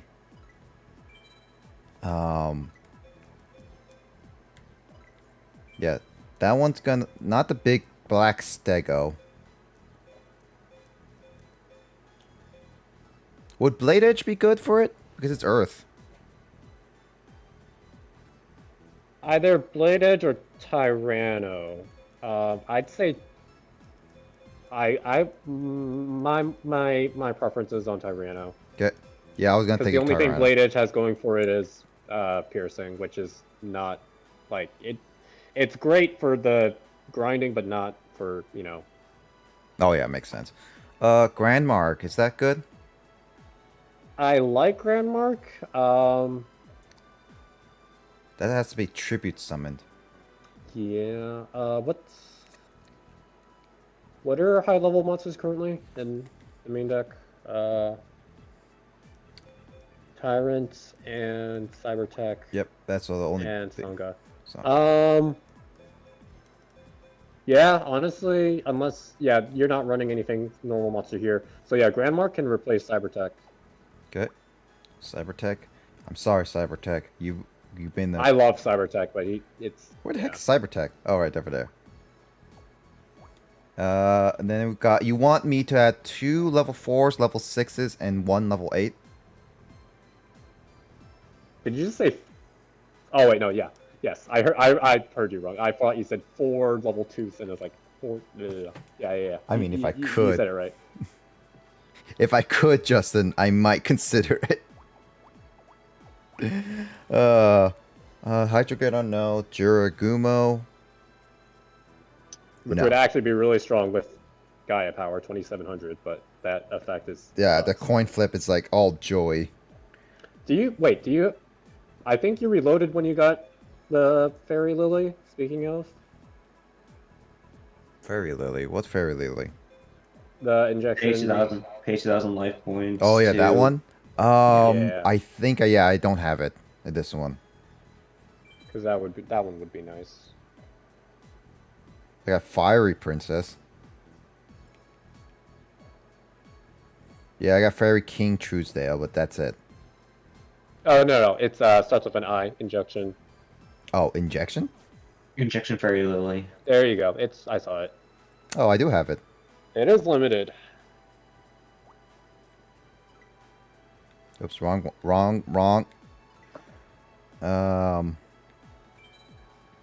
So I'm going with the new. Wild Heart. The, Did you ever read Wild Heart's effect? Yeah, it doesn't get affected by trap cards. Should I add that? Might be useful considering.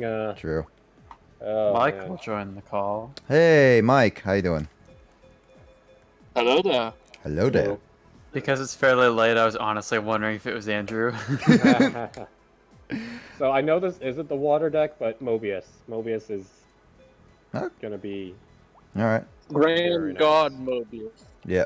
Is a Miracle Jurassic Egg good?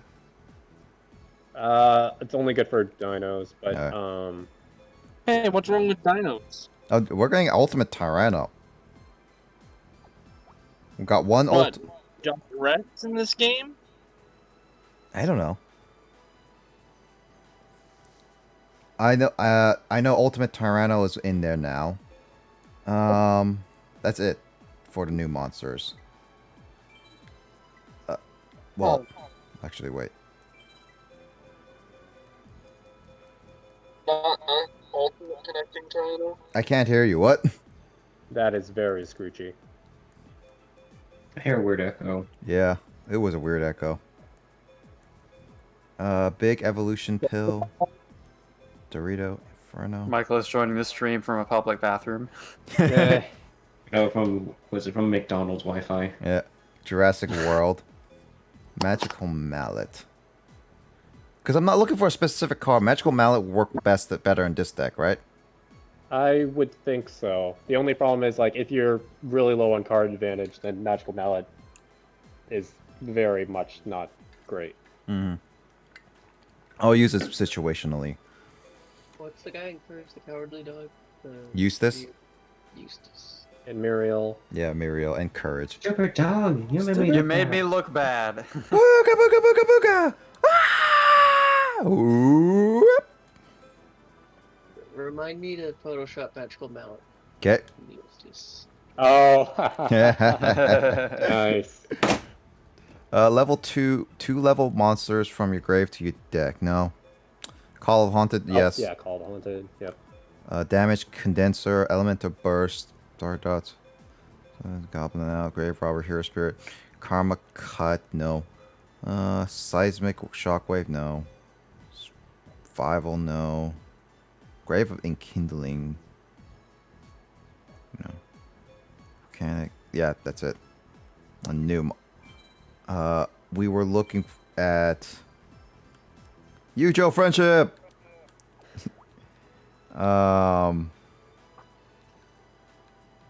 Wasn't there like some spell cards that we wanted to add, or is that it? I don't recall.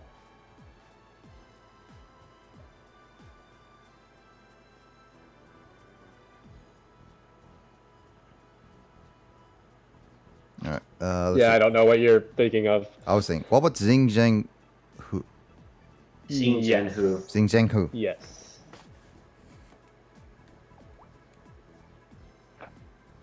And Royal Decree if you want to go for that too. Let's try that. Where's Royal Decree? It's in the R section, but I don't know where R is in the... Oh, there it is. I decree that I have no sense of the alphabet. So we got Mirror Force. No. That's it. I'm getting me mallet. That's it. I'm getting me mallet. And now you need to do Magical Mallet. I think that's it for spells and traps, right? I believe so. You can compare and contrast with your water one. True. Yeah, I'll look at it. Well, I need to save this one very quickly.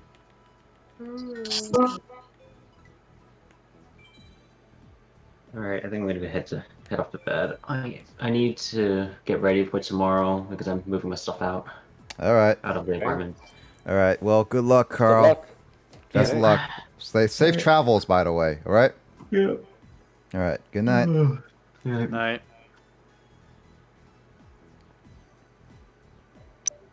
Now we can talk about Carl. Unfortunately, I will have to go here in a bit as well. Yeah, Because I work tomorrow. yeah. I thought I'd stop by and check in. No worries. I'll mark when I'll mark when we start the final battle, so you could just go straight to that mark to just watch the final battle. Or when I do the final battles, I should say. No, that's okay. Yep. Is Mage Power good, Justin, or no? Mage Power was mainly because you had, well, yeah, because you have the field spell. And Yeah, I have Gaia Power. yeah, why not? Yeah. Alright.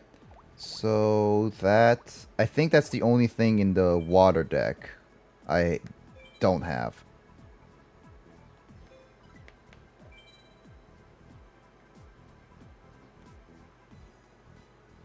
Yeah, no, that literally is the only thing I don't have, Mage Power.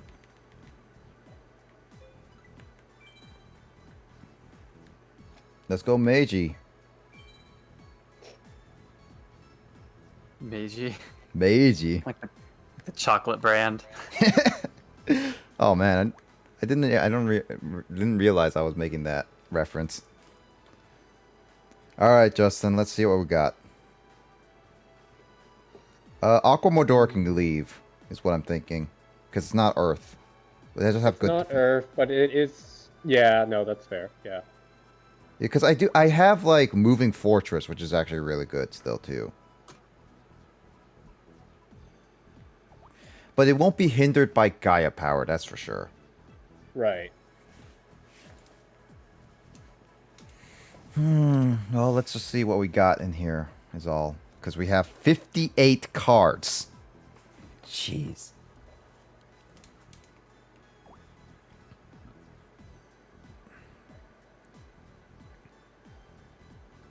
Oh, wait, I got another Tornado. Should I add that to this deck and add to the water deck, or should I be... I think for now, yeah, we'll keep them at 1 just because. Yeah, no, I think they'll be useful later, but like, how do I put it? I don't want you to fret over which card to use Dust Tornadoes over, especially if you're going to run multiple. There we go. Got it. So we got... should I just get rid of one of the Axe of Despairs? Sure. Alright, let's see. We got Ultimate Tyranno, Tyrant, Sanga, not Sangan, Muka Muka. Gotta have Muka Muka. Lord and Savior Muka Muka.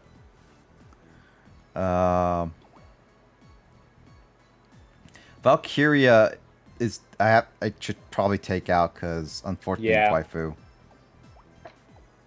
I'm sorry, waifu. I guess Injection Fairy Lee's the new waifu.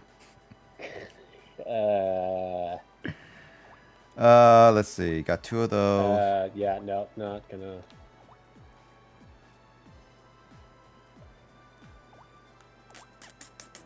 It's hard to get rid of certain monsters.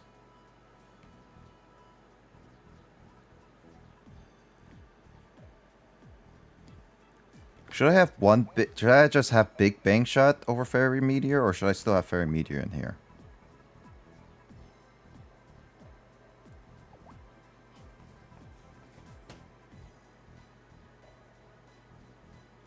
I think you'll be fine with just Big Bang. Alright. Fairy Meteor going into the side deck for now.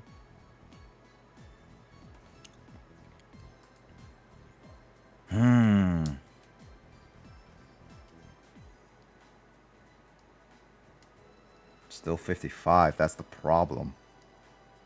So, I think I mentioned before how Tyrant Dragon was because we didn't have a decent Earth attribute, so now I think Tyrant Dragon can move to a side deck, yeah. Yeah. Somewhat the same with Sangha, because I feel like...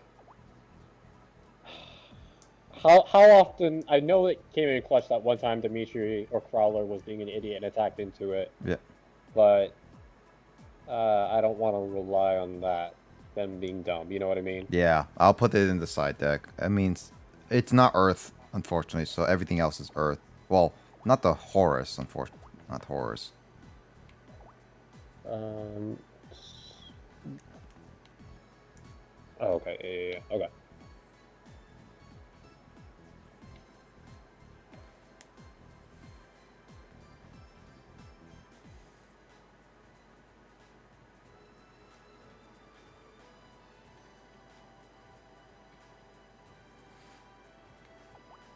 Should I get rid of Rocket Warrior?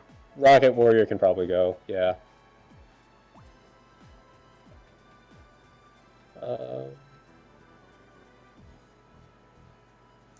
Scroll down to your spells and traps, please. Okay. Hold on, Soul Res, can go. Soul. Oh yeah, Soul Res. We got Call the Haunted, so that's done.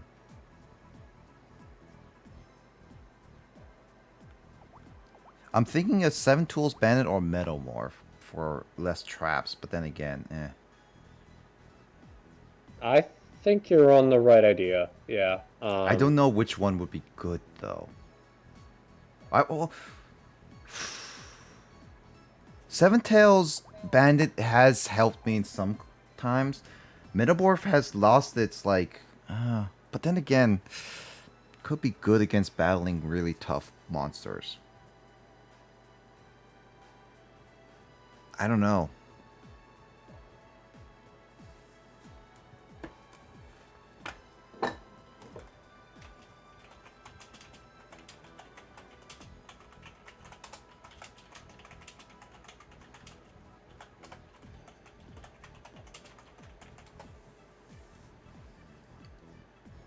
Yeah, like the main issue is like all these cards are good. They're just different types of good.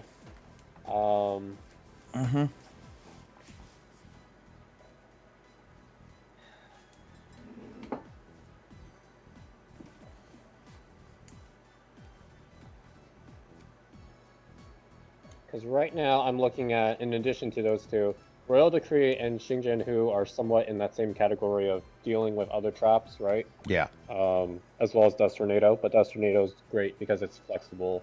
So I definitely like Dust Tornado for dealing with spells and traps. So I could get rid of Seven Tools Bandit then. And also my thing is I don't want to push you in a certain direction until you like see what we're working completely against, and then yeah. Well, it's Seven Tools Bandit because like in the sense, Xingjiang Hu already does like doesn't get rid of the cards, but still stops those cards from being played. So I feel like Seven Tools Bandit loses some of its power in a sense of that, just True. a little bit.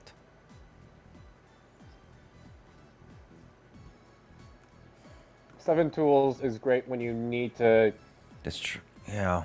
get rid of something instantly, whereas Xingjian Hu you would need to know ahead of time and have, you would need to draw it before the opponent plays them in order for it to be any good. Mm-hmm. That's true. So, lots of pros and cons.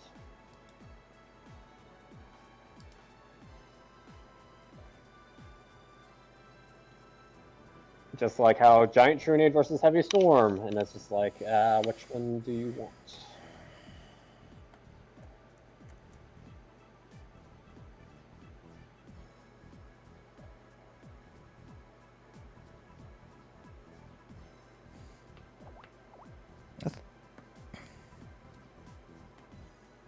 Yeah, I'm sorry if it doesn't seem like I'm helping too much, but like I want you to make the decision. I can explain the pros and cons of cards, but I don't want to dictate since this is your final battle. It'll be okay because Nick is a Yu-Gi-Oh game expert. That's true, so I shouldn't have any worries about saying anything, right? How powerful are the Sacred Beast cards? Is what I want to know. It's like this same. They are powerful, but they are horrible at being summoned. So they're not. Are they as powerful as God cards? Is what I want to know too. No. Then I'll get rid of Metamorph. Because my biggest problem is with the Sacred Beasts, and I know that the priest has other monster cards potentially, but I think I have enough in my set that I could probably handle those cards. I will also say Metamorph only works on...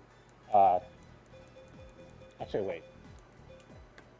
I was about to possibly drop some falsehoods. Let me double check. After activation, this card's faced up, equip on a face-up monster while attacking. No, yeah. No, never mind. Metamorph is still situationally pretty decent.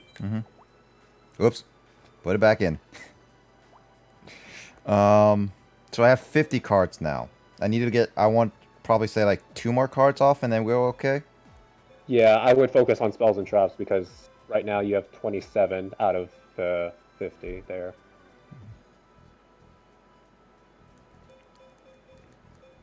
So yeah, if you... Wait, 20... 21, 23... Yeah. Yeah, I got 27 out of 23. Trying to do math at this hour. We're so close, Justin. How many monsters do I have as level 4 or below? 17. 17 is decent considering, yeah, that's a third of your deck, so that's a pretty nice amount. Yeah. And then the reason reinforcement is good is because it doesn't matter how many warriors you have, you can just instantly grab whichever one you want. So that's You said Magic Mallet's is like situational though, right? Magical Mallet is somewhat situational. Like if you're already losing, it's probably not gonna help you. All right, I'll take it out. I don't see myself able to use it as well as I could.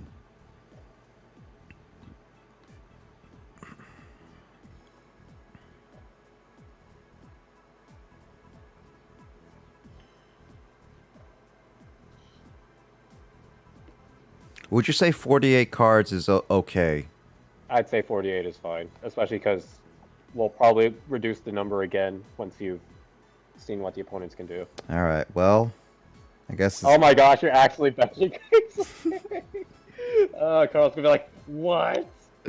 That's the only problem. Everything else is good and it has to help me. Yeah, no, we're at the point where you have a bunch of good cards. Like there are very few cards in this deck right now that I would say, oh, this is straight up a bad card or anything. Yeah. That's the problem. I don't want to do that, but yeah.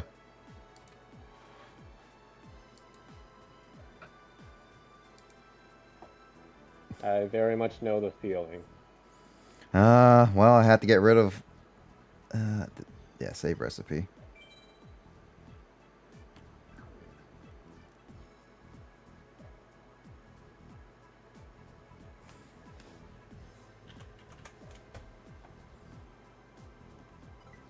All right. Well, I guess with that deck construction, we have enough. I would say for tonight, Justin. I would say let's give it about 2-3 times. So like at least one for each deck. And maybe a third time if I got really close to see how I go. But if I failed that, then tomorrow we'll battle the final boss. Or at least Mr. Old Man Kagemaru. Yeah. Yeah. Yeah, because like we kind of said earlier, or yeah, previously mentioned before this previous streams, Zane's graduation duel is the finale of season 1. Is that going to happen soon after the big boss? It should. I believe it's the story event afterwards. Yeah, and that should happen like soon after because I'm about that level now. So, progression-wise. Just as I thought, those two are... ... And why is the dot on the bottom? Like, couldn't they just push the dot in there, really? Text That's box. so funny. It says text box limitations. How's Atticus? Kyle, you want to be Arnold? Alexis? 1 second.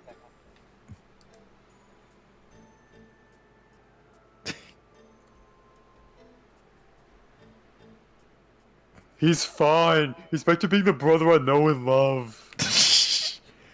That's good. Now I can graduate without any worries. I'll miss you.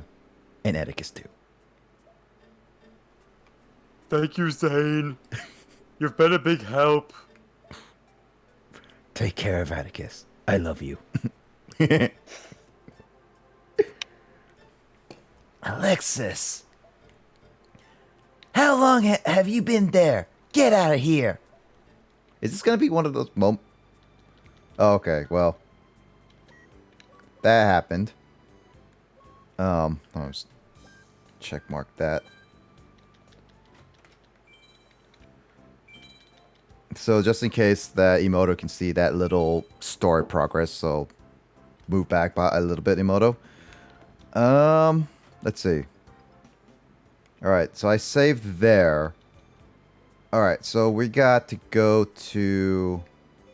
My voter just dropped. Yeah. I guess she's now going to bed.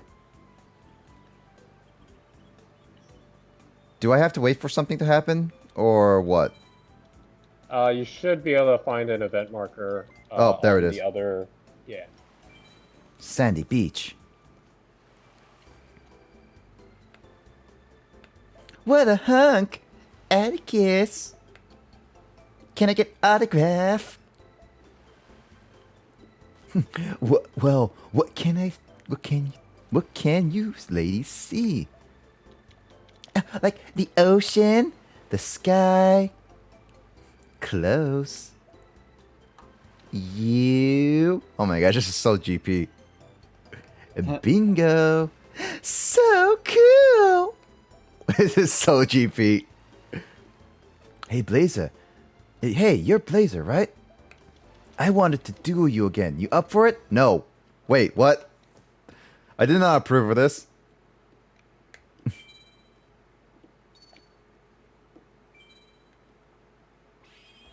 Are we battling for love like Chaz did in the anime right before the whole thing happened?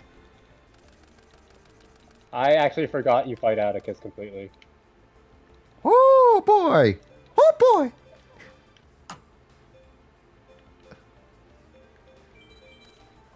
Oh boy! Oh boy! Oh boy!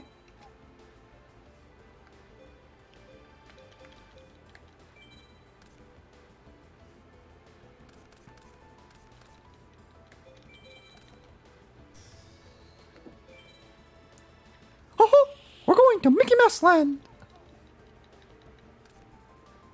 Hydrogeddon. Why do you heck do you have Hydrogeddon? When did you become Bastion? Fool! I have a Gaia power!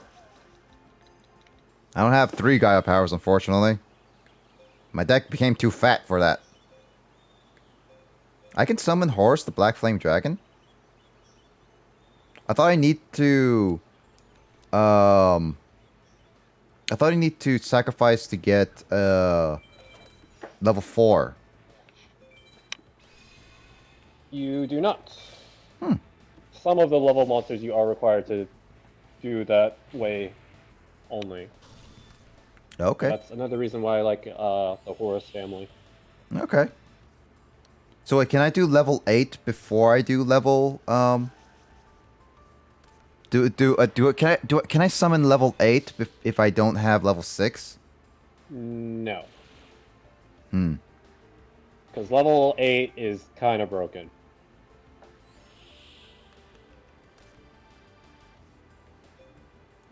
Grand Marg. Actually, right now, yeah, you could summon level 8 technically this turn if you use level 6. But this has to be sent to the graveyard though. Well, yeah, they level up. That's how they work. I mean, that's what I was going to do anyway.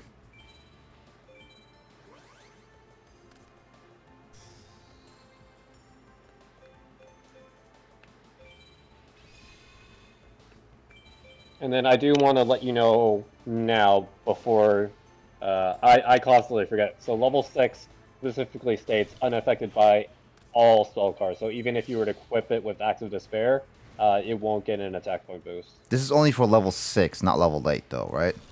Correct. Okay. That's what I wanted to double check with.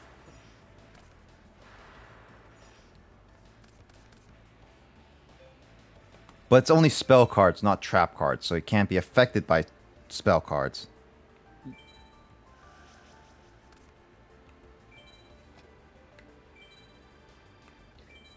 You said trap, but then you said spell again, so I don't.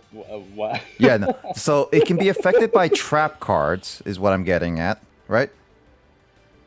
So level 6 can be traps and monster effects. yeah, but it cannot be affected by spell cards that includes any spell card stats attacking it, right? Like Lightning Vortex. Correct, which is another reason I wanted you to get it. Yeah. Hey, look, I got level 4. Chick, chick.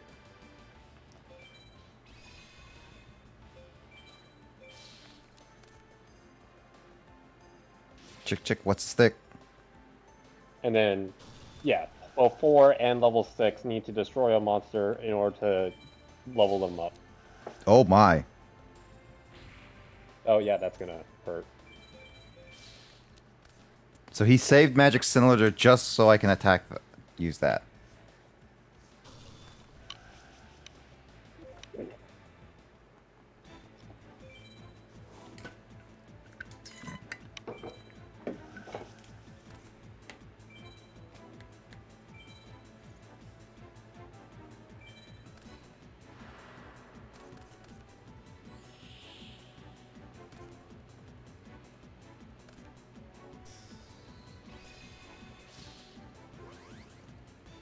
Interesting, he attacked Assailant. What?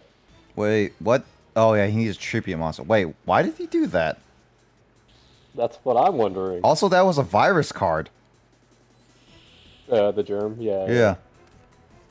I think you can win this turn. Let me see. Well, I want to observe this card. You can negate any activation. Yeah, you can win this turn. Do you see how? Let's see. If I use Injection Lily, summon Injection Lily, Yeah. do 2,000. Yep. Yep. I don't think you even need Axe of Despair because. Also, notice how her hair is pink, but in her model it's like a brunette, and I'm like, what? Yeah. Wow. She changes. Let's see. That'll be 29. That'll be 52. That'll be... No, I need Access Despair, actually. 5300, and then... What are you talking about? Because it got boosted by Gaia Power. Oh, wait. No, that'll be 2,000. It'll be 29. And then it'll be... Oh, you pay 2,000, gain 3,000. Oh, gain 3,000. Yeah, she's kind of broken. That's why she's limited. Oh, I It's not thought 2,000, I it's thought it 2,000. was 2,000. That's why it's like, oh, okay. Wait, can I not use her special ability? You use it during the damage step. So you have to Oh, attack first. Yeah. okay, got it, So it's yeah. got it. All right, that's why I needed. And then the best part, so like, for example, the magic cylinder he just used. If he used magic cylinder on Fairy Lily, he could only redirect the, in this case, 1900, not the 4900. Oh, so it wouldn't be like the full power. Got it. Oh, that's so Because so yeah, good. because at damage step means only things that can influence the attack point value, which means the attack is going to go through them regardless. Got it.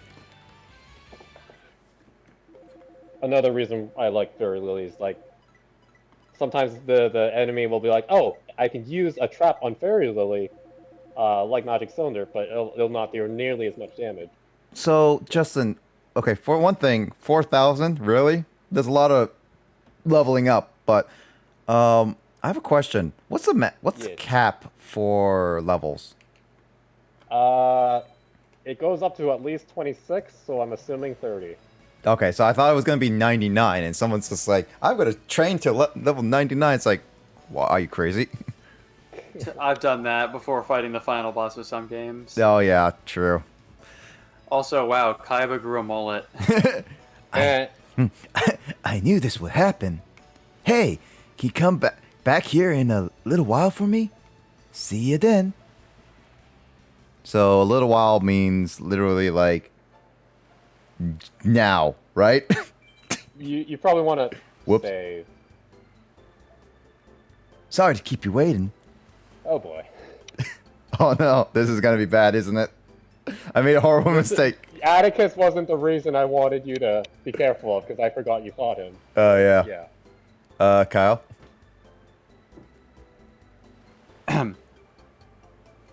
What is it, Atticus? What's going on here? Tell me now. Oh, Blazer. You're both great duelists. Why don't you two duel? I thought you were gonna ask me to marry. I don't feel like it at the moment. Don't be like that. Hey, hold on a minute.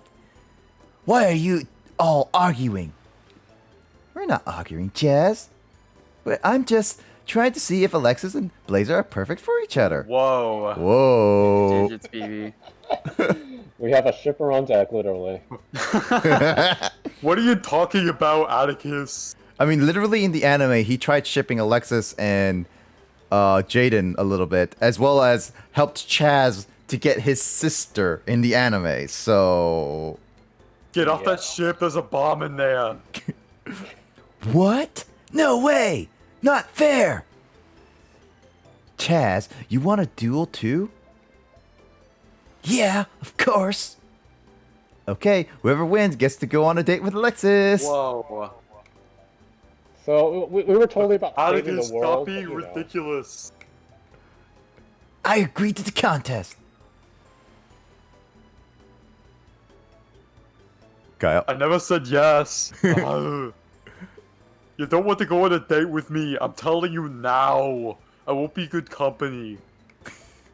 I'll take my chances. Alexis, these two are going to give it their all, just for you. Let's start the duel in love. So is this the duel you're talking about? Alright, well...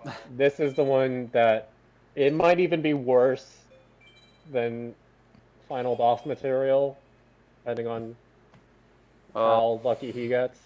This is something. Using women as bargaining chips is a great thing to teach young kids playing this game. You know, why fight to settle the fate of the world when you can fight to settle romantic relationships? Right. I mean, it's very true. Best of luck.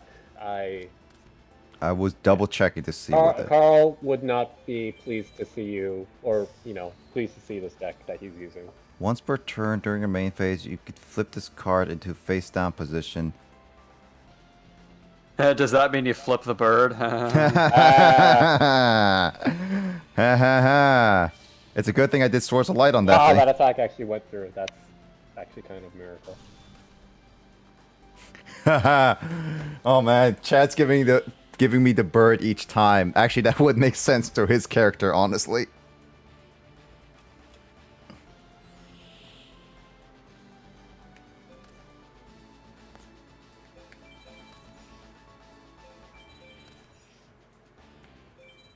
I'm pretty sure this is gonna be another bird, right? No, Ojama? Green? Ew. Finally using Ojamas. He's finally using Ojama. He's bracing his brotherly love. Oh boy.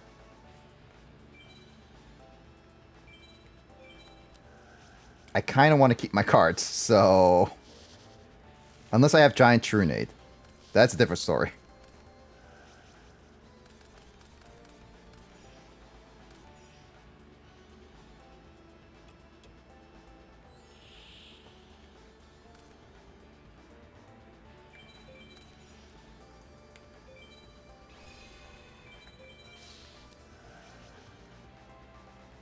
What's Nightmare Wheel?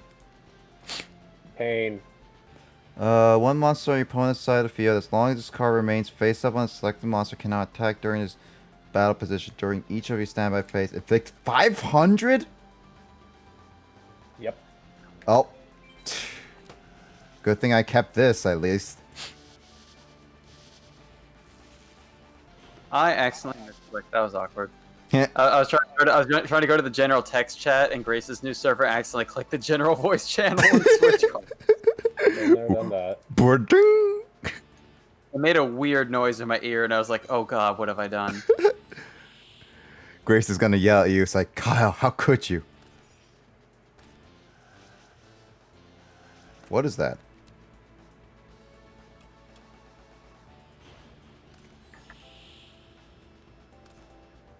Is that like each turn changes all level 4 or higher monsters? And we gotta stay that way. So I can't change this to attack position. Yep.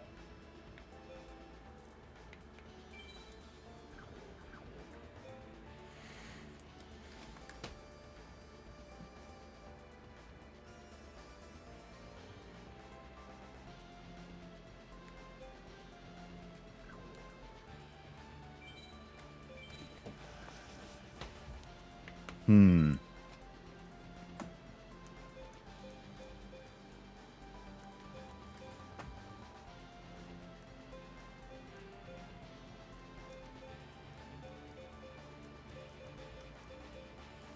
I don't know what to do then. I don't have it. Huh? Cry. So yeah, this would be another case of where Horus would be really nice. I'll keep that.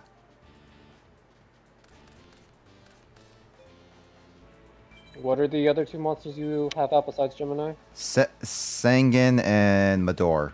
I was gonna use this to tribute You Sangan. might want to attack with Sangan. True, but then I don't know how strong this monster is.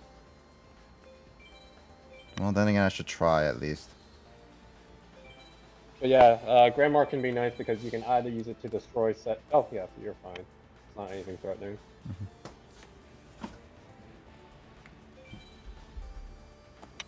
So as long as I find Mystical Space Typhoon, I might be able to do this. Nah. Noble Peaceman. Yep.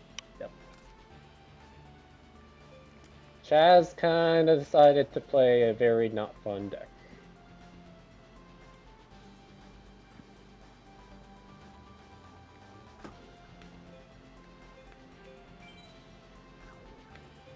Oh boy, this is not going to be easy.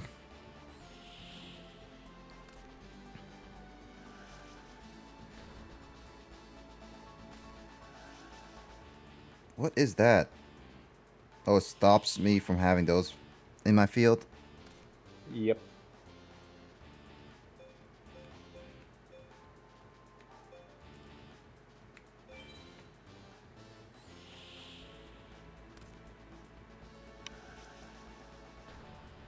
I mean, if I stay for like 80 turns, then he will eventually get really low. Haha.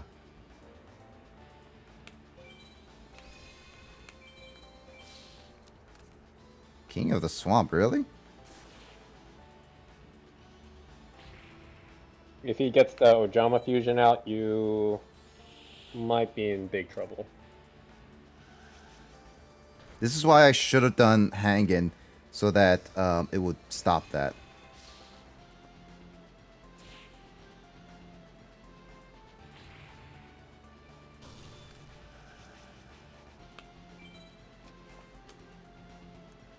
Muka Muka.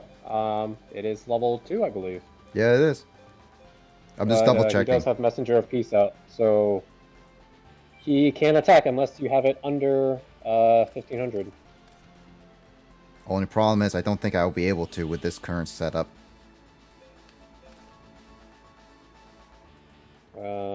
Yeah, Messenger of Peace is the one that's the biggest issue right now. Yep, that is the best option you got. So the question is, which one should I go for? Oh, Boganian's the one that's gonna shoot you every turn. This one? Yeah. I never liked that card. Does that shoot directly at me or something? Yeah. Got it.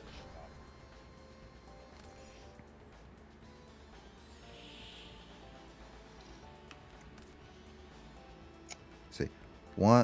Let's see. I got 900, 1200, 1500. Does it have to be less than 15 or exactly? Oh no. 15 or more. 15 Okay, so I have to basically get rid of 4 of my cards, which I can't at the moment. So I can't even use Muka Muka. Yeah, Messenger of Peace is the thing stopping Muka Muka from raining destruction on Chaz. If I have MST though, that'll change everything.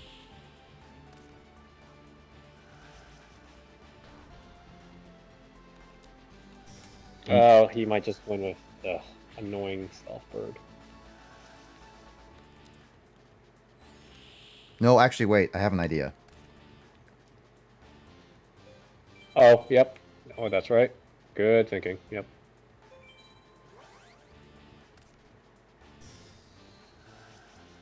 I mean, yeah, go for it, but... Pop. Also, yeah, might as well see... Yeah, put it down and... Then you don't have to worry about the rest of his spell and trap cards. Mm-hmm. Might as well activate it now. Yeah, when I can next turn. No, just activate it now, because it's his turn. Can Yeah, hold down the A button, yeah. I? Oh, yeah. Now, all you need to do is either summon Horus or get rid of Messenger. Well, you'd also need to get rid of Ground Collapse for you to be able to summon. Ugh, man. Let's see. I can't even attack with DD Warrior. Right. Because for some reason it's a level 4, which is really lame. Actually... Wait. If I put this down, I use enemy controller, sacrifice like DD Warrior to get rid of... Well, you won't be able to get rid of it. Oh, actually, no, wait. You can't, I'll get rid of a space so I can summon like Muka Muka. True. That's the idea. But yeah, you won't be able to actually get rid of the actual monster at this turn if you do that. Yeah, that's the only problem I have, but that might be my best option though. Well, there's no reason to rush it now. Yeah, I'll keep it as an option for now.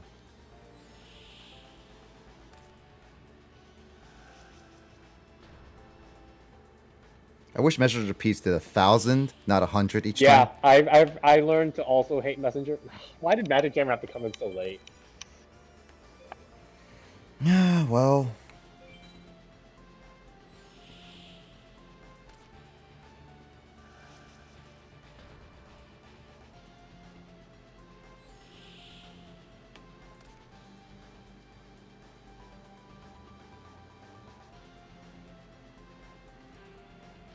But yeah, this is the reason I was like, you're not gonna like this duel. Yeah, I'm gonna have to sacrifice my strongest monsters because they're not literally not useful until I get like MST or something like that. Or that.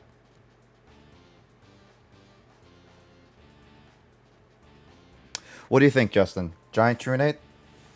I would say you want to make the turn as big of an impact as you can.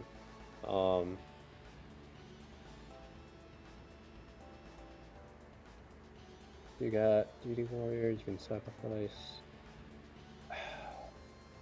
I wish you could do something with DD Warrior, because, well, I guess, No, if I put everyone into attack mode, because I can still do that this turn. If I did Giant Trunade, I could do DD Warrior on one of those monsters to get rid of them, like the King of Swamps, so permanently remove it, so we can't retrieve it. And then I attack with Gemini with black, and then I summon with Muka Muka. Let's see, I get Gaia Power in there. That will increase it 500. Oh, well, hold on. Let's see. 1, 2. oh wait, no, 3. you're right. That's game. You're right. Is that game? Wait, no, wait. No, I wait. don't think that's game. Because that'll be like 900, 1200, 1500. Access to spare either Muka Muka or Grand Marg. That'll be 30. That'll be 34. 15 would be. Okay, I think. Wait, sorry. 49. You can finish your thought. Yeah, 49.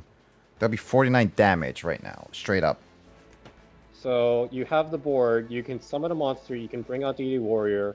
DD Warrior can take out King of the Swamp / banish it, and then you also have enemy controller, which can switch a monster from defense to attack, so you can deal full damage to that Ojama. Yeah. I think you can. I think you have enough points because also you have Gaia Power, so that's 500 for each Earth attribute. Oh, right, yeah. Each Earth. So, Giant Trunade, we're going for it? Giant Trunade's the first thing you gotta do, yeah. Yep. Screw you, Chaz. I would middle finger you, but... Alright. Flip summon before I forget. Everything. Alright, good. Gaia Power now. I like how careful you're being. Yeah, no, I'm just like, I need to be sure I get everything. Enemy controller. Yes. The black. Oh, God! Oh! Oh! That animation! Justin! This is... Yeah, that's a little What unsettling. is that dude doing? That's disturbing! He's not T-posing correctly, I'll tell you that much. Okay. All right, let me think about this. I have 4, so 9, 12, 15, 1800. With Gaia Power, that will be 2300. If I access this, and then like I'll get rid of that, so Gemini would be 24. So 23 plus 24, that's 47 plus 29, 76. Yeah, I have just enough. I can do this. Well, I didn't count the access to spare, but That's a beefy Muka Muka. I'm just gonna do Muka Muka, cause Lord and Savior Muka Muka. And then the only careful thing you need to do is make sure you hit DD, King of the Swamp with DD Warrior. All right, making sure I do DD first. There you go. There we go. Alright, that's game. Just don't hit the end phase and you're good. I'm being very careful with this. Wow, that was lucky. This whole hand just got lucky, really fast. So to Carl, who said Giant Trunade is a worse heavy storm. Also, to Carl that said Murka Murka was a really bad choice.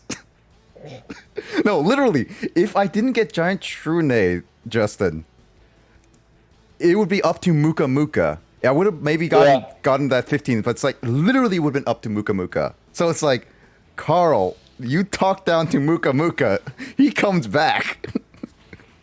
And he bites you with an axe.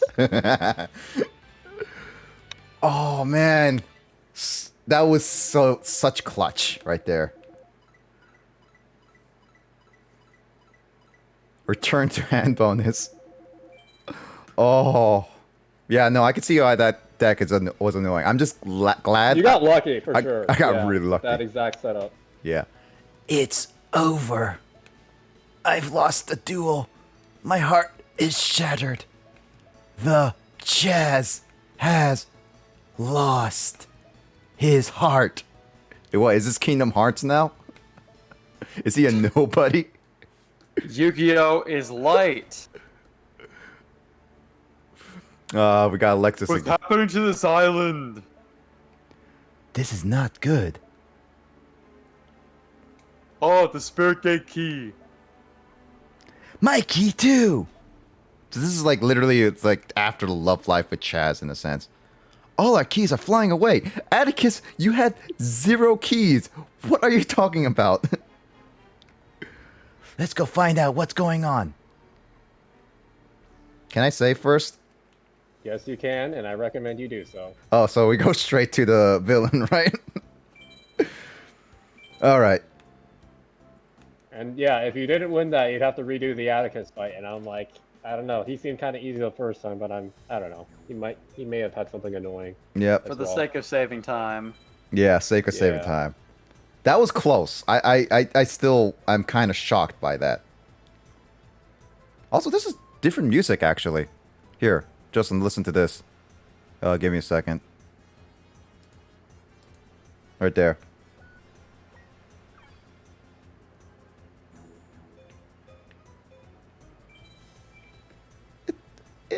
It's different music. That's good. Yeah. It kind of reminds me of Final Fantasy music, actually. Oh, I just got that vibe. Yeah, that last bit. Yeah. Enter location set. Yeah, I can hear what you mean now that I turn it up a bit. Yeah. I gotta turn up the volume, man. How could this have happened to me? I made my mistake. Oh my god. Oh yeah, this is Kyle's part. I thought all the Shadow Riders were defeated. I almost thought that he said dead. And we're just like, wait, Crowley, that's a little too much. Everyone, calm down. Let's think about this rationally. Bastion, you're a completely useless person. Get out of here. Also, Jaden, you're even more useless. Your keys flew away too? Yes, and we followed them here. Still, didn't Zane lose his key? So why does he have his key back? I didn't know keys could fly. That feels like a stupid one. Thank you, Prowler. Very cool. Maybe you should teach a class on that. What? Are these the 7 Spirit Gates? The gates are open! And look over there! In the center are the 3 Sacred Beast cards! I don't understand. All the Shadow Riders have been defeated. How could the gates open? So basically defeating all the Shadow Riders were really useless if he could have just done this, honestly. Oh, do you not remember why I had a bad feeling about this, but now I have a horrible feeling. I forget, actually. It's been a while. So, in the anime, Chaz stole all the keys, and then dueled Alexis, and then Alexis beat up Chaz, therefore... Yeah. Oh, okay, so that purpose was... That's not what happened here, so it's a little weird here, yeah. Still, he stole those keys and got into possession. So that's the thing. That part makes sense, Justin, but the part that doesn't make sense is Chaz stealing the keys and then claiming new ownership, which, according to Shepard, you're supposed to duel the keys in order to claim the ownership, which doesn't make any sense. I don't know. Plot holes. Yep.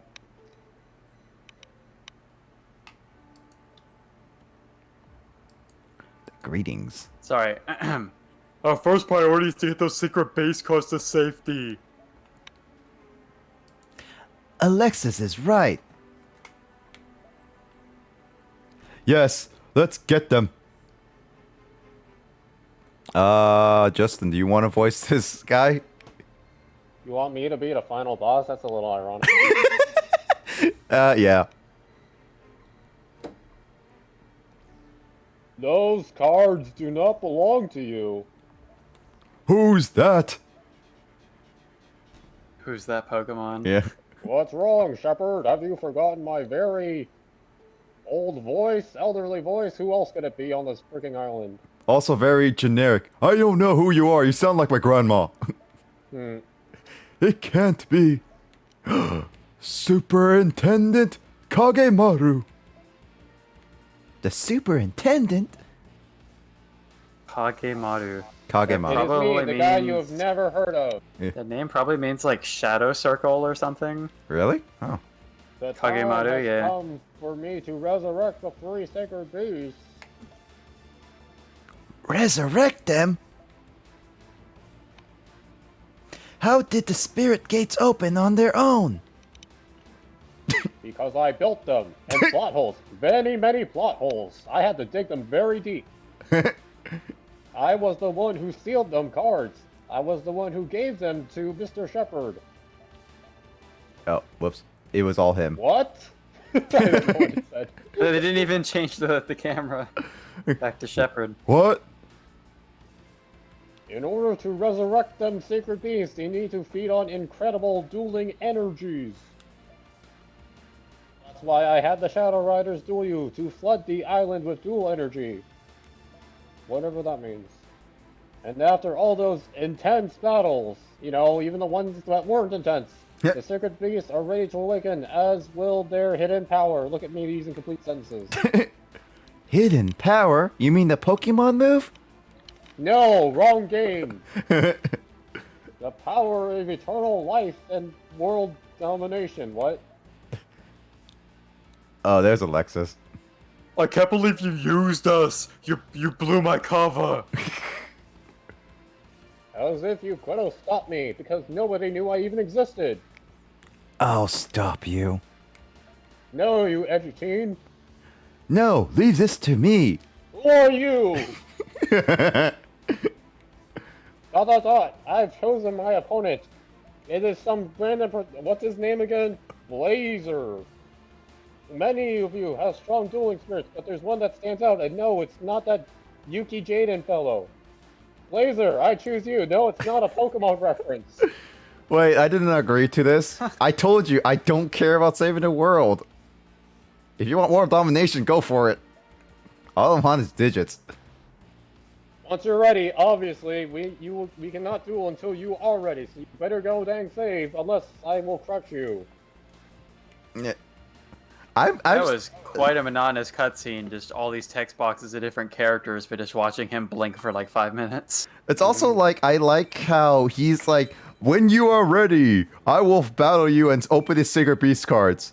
Alright. That's very polite, yeah. It's just like, it's not like battle me right now, no time to prepare. It's like, I'm gonna let you go back to your dorm and save the game, then you can come fight me. It's also that I could also battle other people, get other packs, and do other things while this is happening, and he wouldn't care.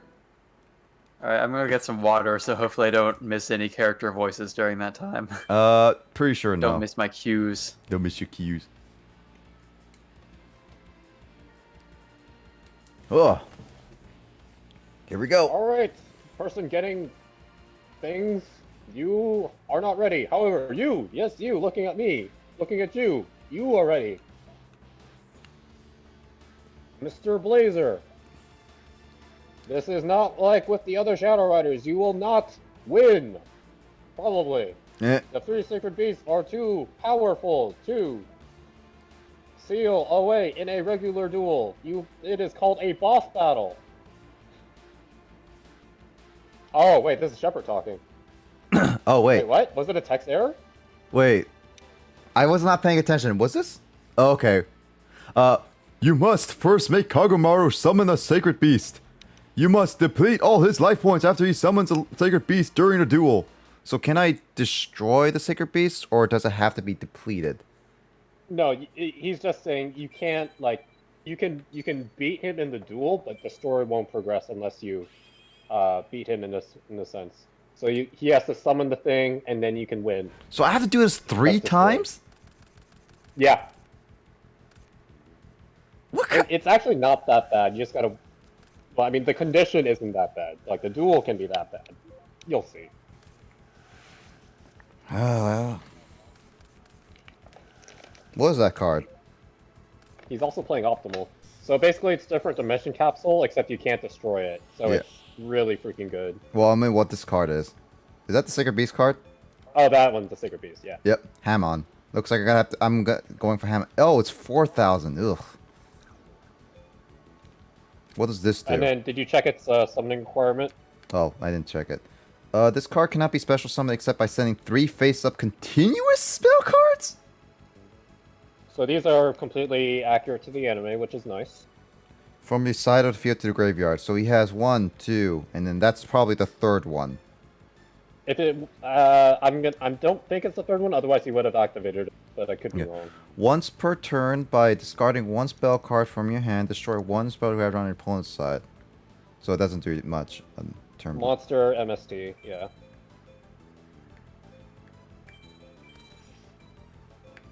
Is it Earth? Yes, it's Earth. Darn it. She has Earth attribute monsters. Ooh. No. Shoot.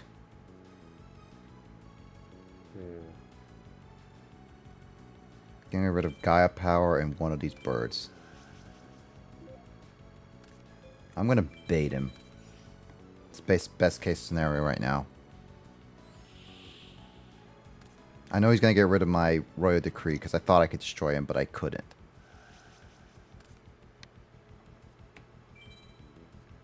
Sure, why not? I'm just gonna activate it anyway. Ah. Wait, what? Oh! Huh. Huh. That was an interesting interaction. I guess his decree is better than my decree. I'm screwed.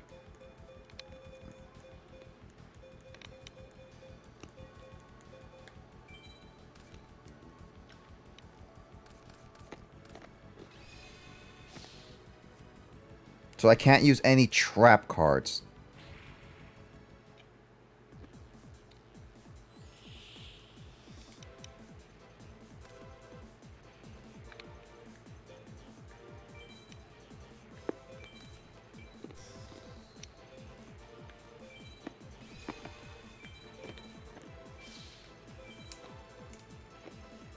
So I guess I have to wait until he summons that and figure out how to can I destroy that, send that card to the graveyard, Justin? Yeah. Okay. It doesn't have any protection. I don't believe. So it's like, as long as he summons that card and I can able to defeat him after he summons that card, I can progress the story. Got it. Yeah. I have an idea. As long as I can get one specific monster, I guess.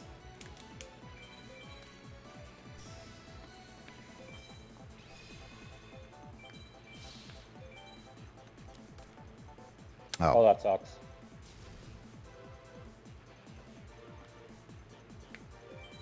Now I can stall infinitely with Spirit Reaper. For now.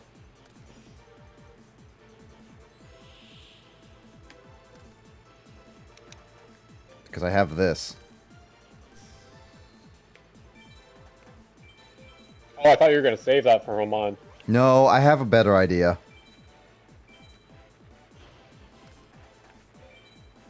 Because I don't want him to stall, that's the thing. Oh, well.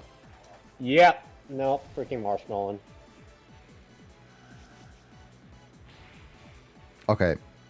Well, I know. Hear me and my giant marshmallow. Alright, so now I just have to play the waiting game, I guess, now.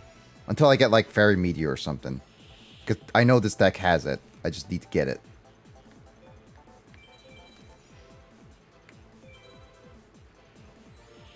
Because that's literally Oh, you didn't want Hamon to right attack? there. Oh, well, I forgot. There's a monster on the field. Oh, Oh, he can now summon it.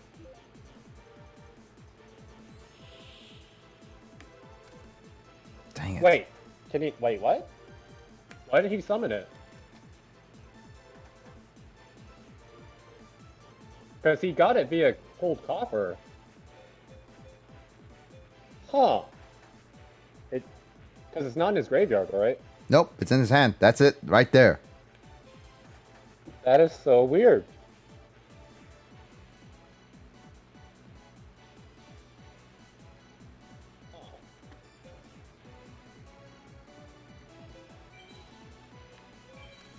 I'm gonna bait him a couple times.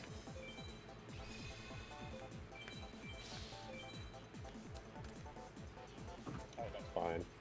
Yeah, at least I can upgrade him. That is if he gets the chance to upgrade.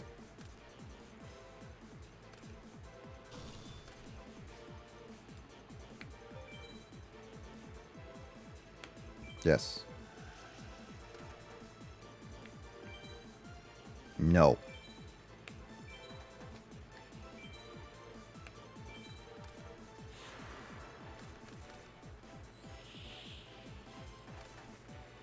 Maybe I should have saved exile. What the?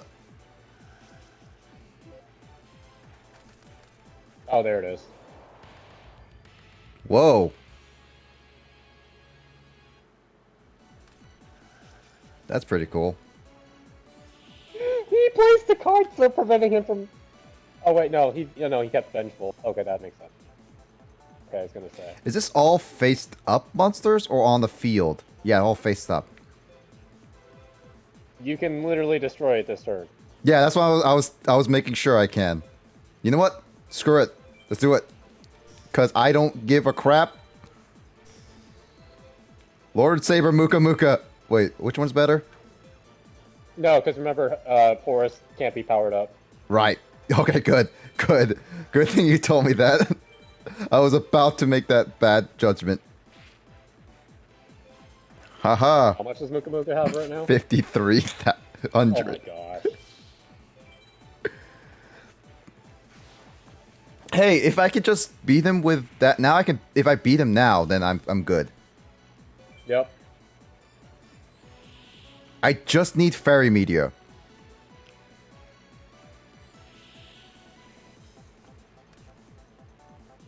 That's not Fairy Meteor.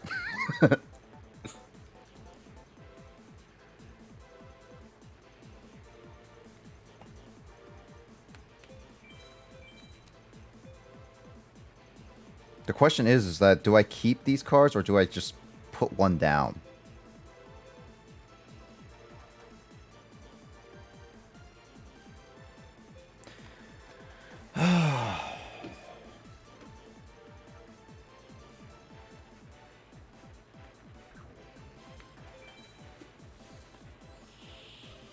Does he have like MST or Heavy Storm? No, actually. His MST, his only way of back row removal was that Chiron, but this effect.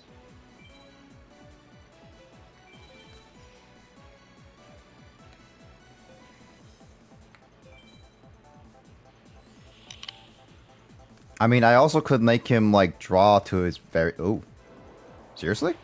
He has two of them? Wait a minute! This is illegal! Justin, this is illegal! Actually, he has 3, but yeah. That is illegal! That's only one sacred beat. You know what? Cheater. I I'm telling. Yeah, cheater. I was for like in my mind, Justin. I was gonna use DD Warrior to get rid of it, but it's like, no way, that's a bad idea. Oh, yeah. Also, Muka Muka is 6,400.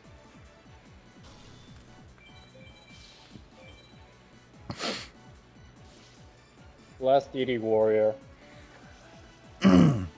It's a good thing we actually kept him. It's funny how DD Warrior was like one of the very first cards we ever... Was it pulled or was it part of the... Yeah, DD Warrior along with Muka Muka, I think. Was part of the starter deck, right? Of course. Yeah, they were part of the starter deck.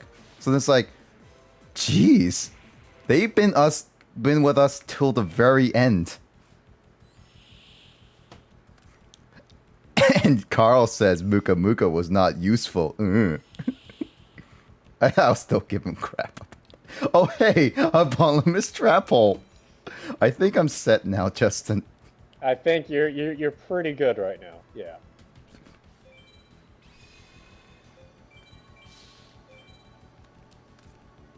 Yeah, you're good. So, Muka Muka. Muka Muka. That's all you need, man. Alright, I'm gonna clip that real quick. I'm gonna mute myself. Go for it. I'm still shocked. Oh jeez, 200. Nice. Nice.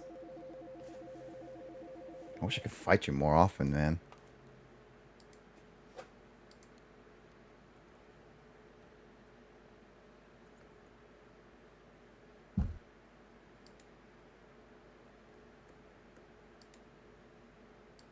Oh yeah. I should probably...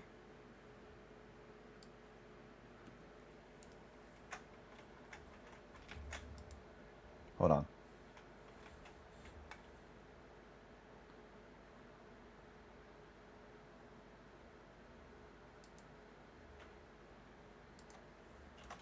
Is...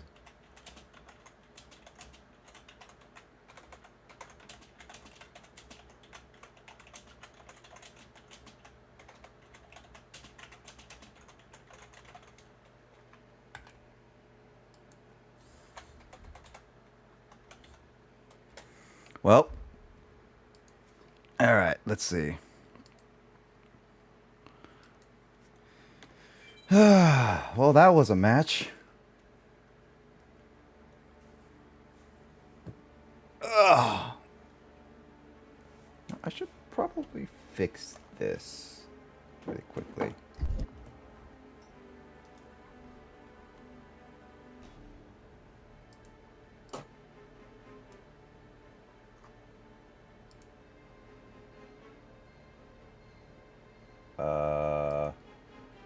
There we go. Dot, dot, dot, dot, dot, dot, dot, dot. Oh yeah, hold on. Oh, whoops. Now you get to see my background. Oh no.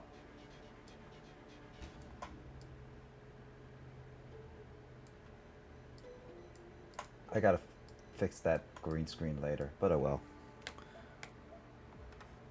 You did it, Blazer! Heh heh heh. Even though I just got beat up by a Muka Muka, I'm laughing.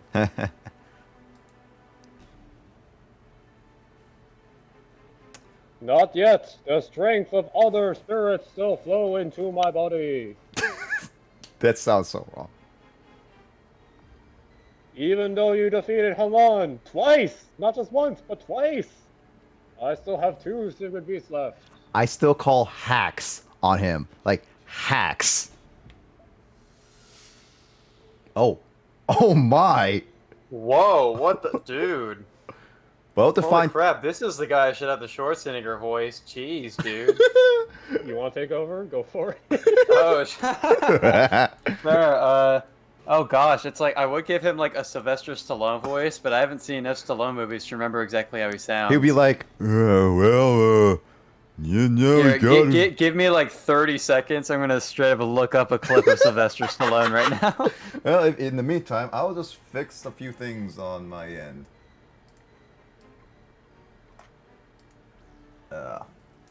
Yeah, that's good. You know, I'm curious. How do you OBS like green screen this?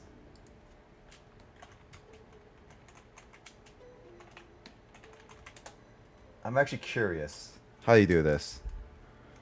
Oh wait, there is a filter box. Right. Right, I need to turn up the volume. Filters. Alright, I think I might got it. Okay. Yes!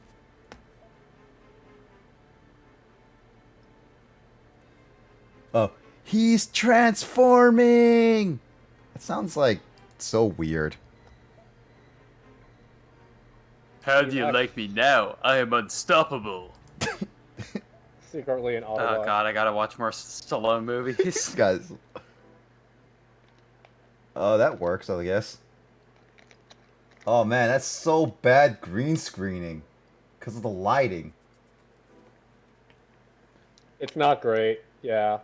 Oh yeah, that looks. You look like you're in a. You got like a static background on TV. You look like you're about to film like a cult initiation VHS tape. It's the main problem is that my light up fixture is literally hitting a corner, so the light distribution is so uneven.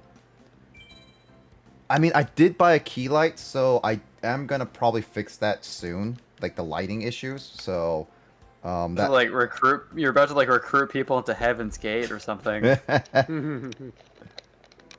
I'll take that off. It's not that great. Hold on, where's my webcam? Ah, there it is. Oh, I see. Justin posted a clip in the Twitch chat.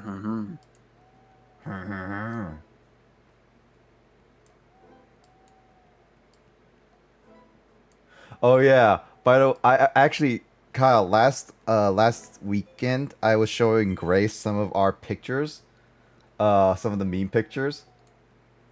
Which ones? Alex Buff Alexis, and as well as Schwarzenegger Alexis, and she was like, "OMG."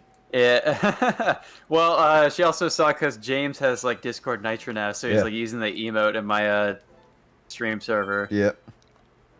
I saw that too.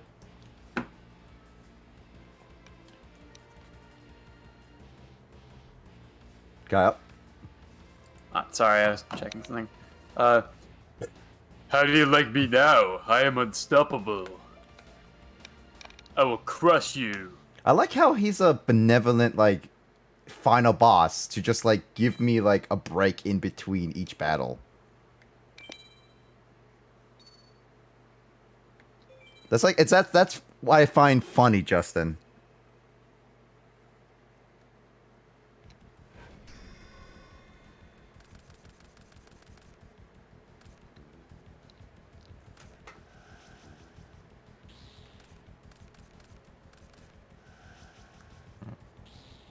Where did I put my glasses?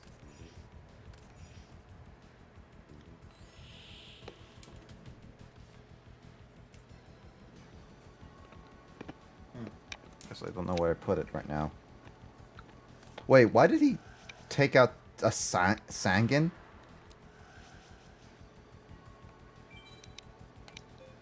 I don't know what these do.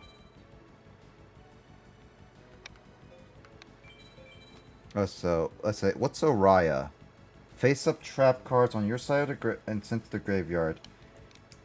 Increase the attack points of each card for each continuous trap card in your graveyard. Once per turn, you can destroy one set of spell trap and cat. So I better be careful when he sends stuff to the graveyard. Got it.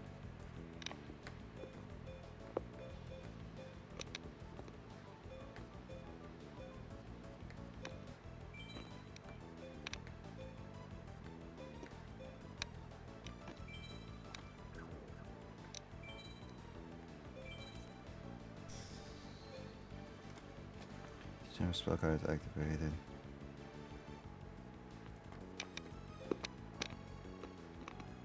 Yeah.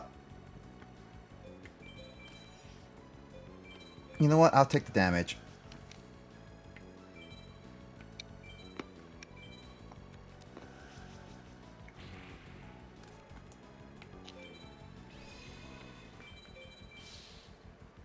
What's up, sucker?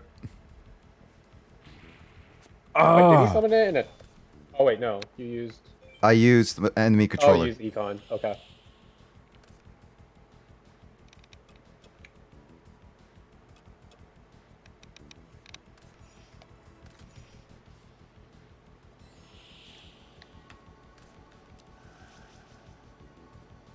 That would only do with relinquish, right?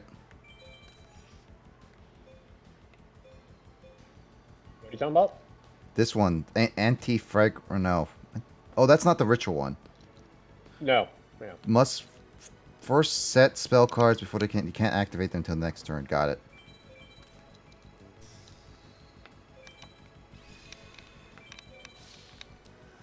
Hmm.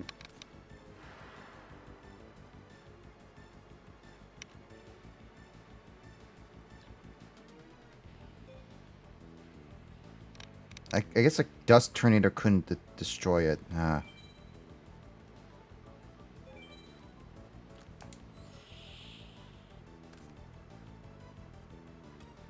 Oh, you might want to activate. Dust tornado? Yeah. Yeah, that's what I was Like thinking. now. Well, you're gonna. I can't. Oh, I shoot. couldn't activate it. I tried. Oh darn.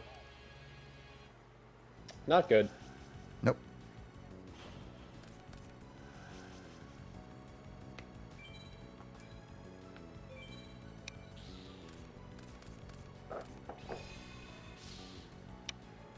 I thought Dust tornado would work when he activated that flip that trap card. That's the weird thing. I'm a little bit upset about that. Were you holding down the A button? No, I guess not. Hmm.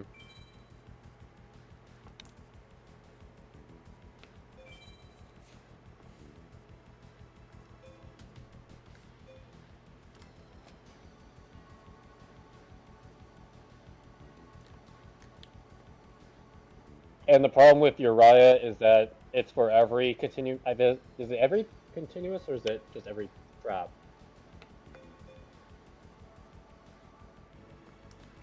Every Okay, so it's continuous, but still.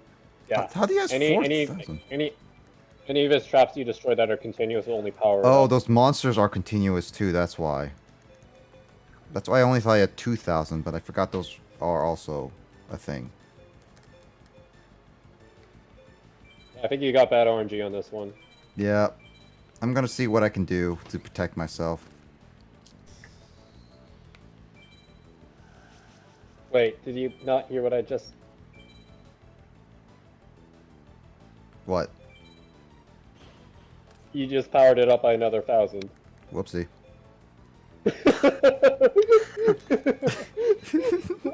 I was warning you, like, hey, maybe you should be careful. I forgot.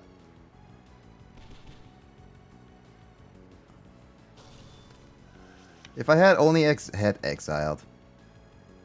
He sacrificed. Okay, well he has all 3 now.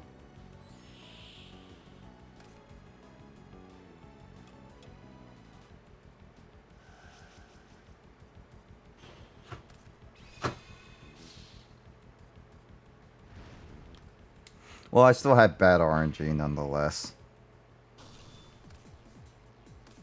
Because if I don't have like exile or anything, I can't do anything. Actually, yeah, he got 3 sealed gold coffers within those first 8 turns. That's kind of... Yeah, I can't do anything with that one. Should I switch to a water deck? Oh, honestly, I was going to recommend the water deck for the first one, but you used your Earth one, but it's okay. Because of the stupid slime monster, I would say you're probably better off not using the water deck. Slime monster. What's... Oh. The water one, because it boosts that too. Mm-hmm. And then also, like, all the cards that say the Curse of Darkness and the Anti-Spell, making it hard to use Polymerization. So that makes it even harder. So I think you're better off with this one. But I would prefer for the final one to use the water one. Got it. If you remember to switch. I will switch. I'll give this like 1 or 2 more tries, and if I can't, we're saving it for later. Alright, it's 7 o'clock here now, so I'm going to sign off for the night. Alright, good night, Kyle. Thanks for joining. We'll talk to you later. Take care, man. I will be back tomorrow, probably. I'll be back. And then when you come back, you have to say, I'm back. Yeah, I'm gonna watch like a marathon of Sylvester Stallone movies tonight to get that character next time. Just kidding, I'm not gonna do that. I would laugh if you actually You got did. sealed gold for the first turn again. Mm-hmm. Alright, good night. Good night. Night. Yeah, he did also. Like, I'm a little upset at that. What is that trap? I don't know what that one is. During your standby phase. I'm back, what Grace says. During your standby phase, roll a 6-sided die once. Treat your opponent's monster's card zone. Oh, right. Destroy that monster in that current card zone, right. How do I want to do this? Let's try this. Ooh. Problem is that do I want to use Maha right now or later? Is there any cards that can destroy Maha? Or any cards that can destroy spells? He runs Exile Force again. That's the problem. I don't know if I want to risk that right now. Also, he has that trap card that can destroy any monster in a specific space. True.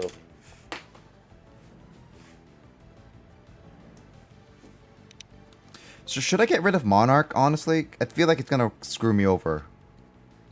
Monarch is good if you want to just, like, get rid of the really annoying ones, which he can have, but you remember Nightmare Wheel? Stuff like that. He doesn't actually have that, but that's just an example. I think you should keep Mobius.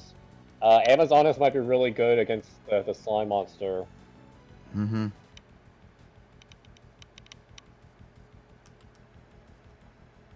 Then it will be either Mador or... let's see, what does... It just gets unaffected by spell cards. I will tell you now, this one is much more trap focused, whereas the other one obviously was much more spell focused. Yeah, so Horus will be... I can take out, I guess, with Mador. Yeah. Would Mador be good or Gemini Elf? You probably want to push the offense. Yeah. The only question is, do I summon Gemini Elf? I guess I should save Maha for a later time. Yeah, you can always summon Maha later. Because I'm not going to use any equip spells as best I can as right now. Okay. Yeah. So now you have no choice but to go for piercing if you want to do damage. He's going to sacrifice soon, that's the problem. That face. That is one smug face. If I summoned Maha in that spot, it would have been destroyed.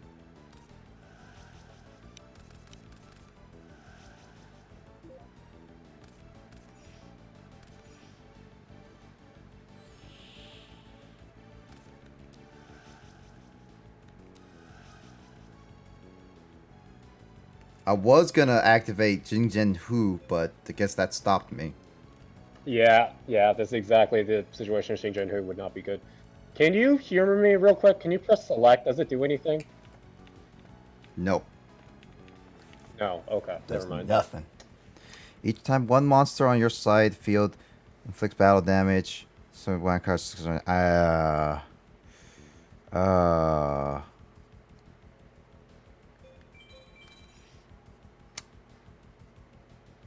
Problem is the piercing. I could use Momius and destroy those two face down trap cards, so he won't be able to do Araya. I could do that. I feel like that's your best option because you don't have any way to protect yourself from your Rise 4000 or 3000.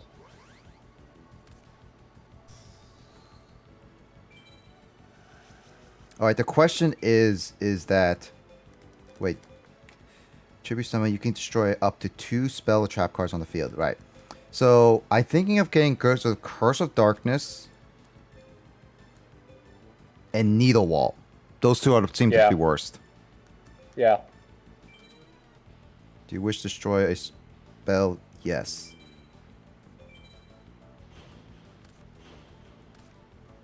Alright, I can't do anything right now because Marshmallow. I do not want to use Big Bang Shot until I summon Maha, at the very least.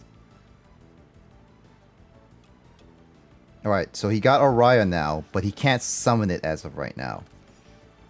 But he may be able to summon it next turn, that's for sure. Oh wait, I got Mystical Space Typhoon.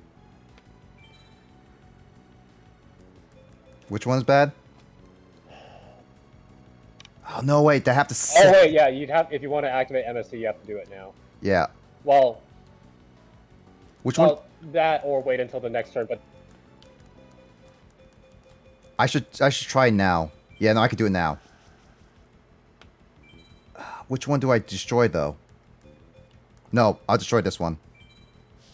Because then I have to face down all my other spell cards. Oops, oops, oops, uh-oh. I have to go hard now.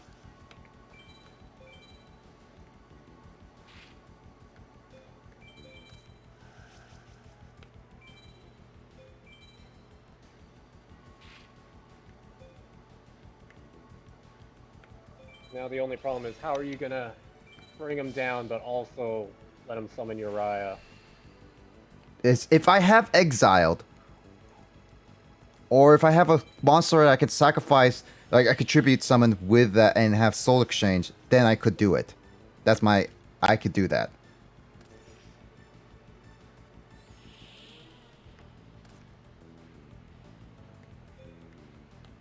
Oh, I have to have 2 face downs down there?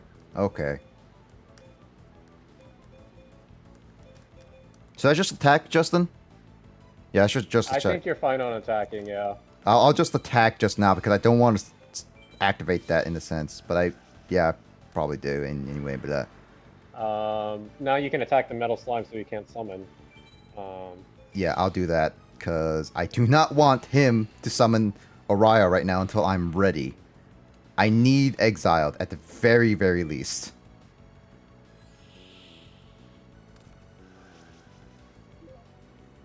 That is a very creepy smile, honestly. 7 Tools Bandit. Yeah, that's a good one. Okay, I too. thought of something really cheap. What? Do you remember what Amazoness Swordswoman does? Yes. Are you thinking what I'm thinking? Oh. Summon Uriah. He summons Uriah. Oh. So, how many continuous traps does he already have out? 2. Or, you know, in his graveyard, sorry. 8. I think 8. No, 6. 6. So, once he summons Uriah, he'll have 9,000 attack points. So, as long as you can live a hit from Uriah's 9,000, you can cheese with Amazoness. No, but he won't attack me right away, would it? Oh, Uriah will attack you right away, yeah. Actually, does Amazon's So as long as you keep a monster with over 2,000 attack points, Justin, you'll be fine.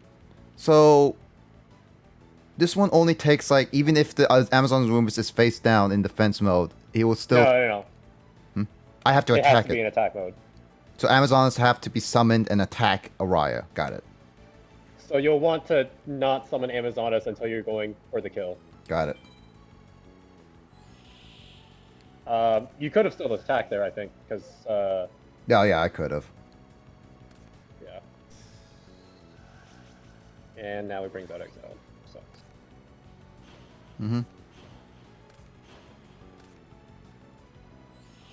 That's his only exile, though, right?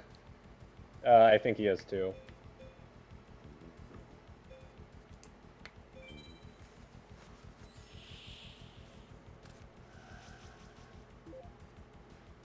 I should have attacked, then I would have had more chance. What the heck? What? Really? That's unfortunate. And Marshmallow cannot be destroyed at all. That's actually really bad. Oy. I have to summon Amazoness if I don't pull a good card. Oh, well, that's good. More importantly, once he summons Uriah, you're going to be facing down 9,000 attack, and Not if I can't evolve him because it has to be destroyed monster, right? yeah.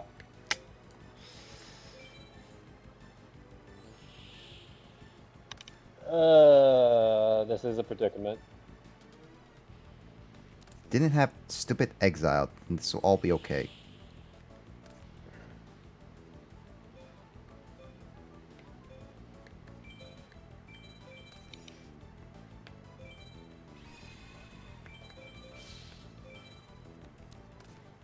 Oh, that's fine. At least I'll level up. Then I may be able to save myself with the level 8. Uh-oh. Morphing jar. The morphing jar will be just flipped, so I can still get screwed over even if I don't attack it.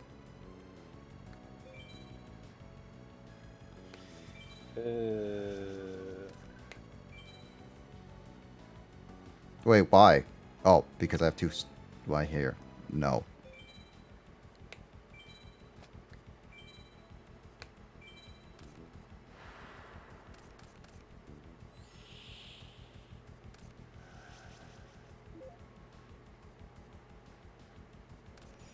That's morphing jar. And that's trap card.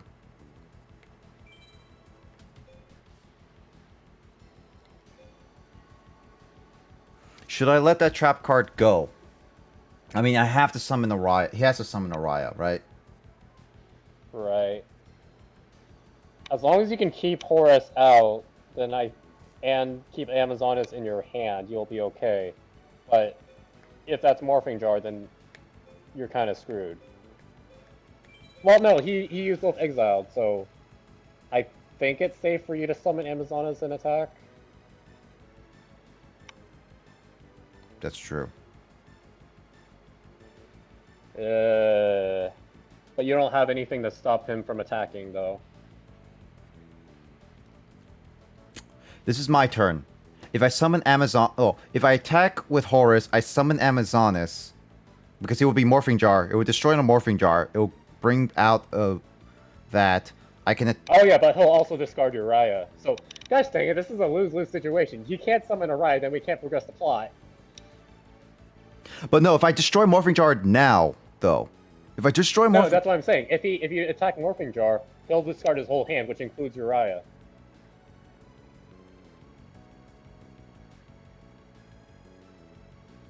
Wait, is Morphing Jar destroys your whole hand, not your field?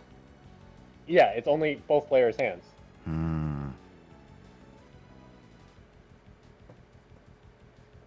I mean, he'll eventually draw another Uriah, but...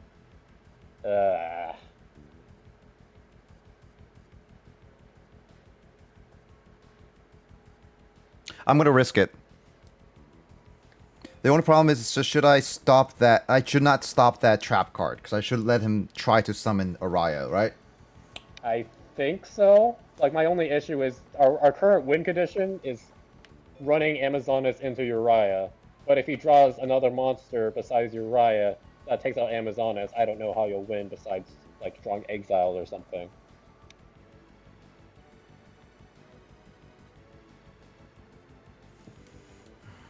Do you think we should try believing in harder cards? I'm just like debating, should I stop that trap card? Because then if I do that... Alright, Grace, thanks for joining. I hope everything goes well. And enjoy your dinner, by the way. So, take care. I'll talk to you later. See you later. Thanks for keeping us company. Okay, so, going on discussion... Justin. Should I stop that trap card from activating so I have more time to stop Araya from summoning / more time to set up? So obviously, if you activate Xingjian Hu, you'll have to restrict one of your own cards, which is the only other card you have out. Yeah, I guess I shouldn't have activated Coffin Seller, actually. Peace.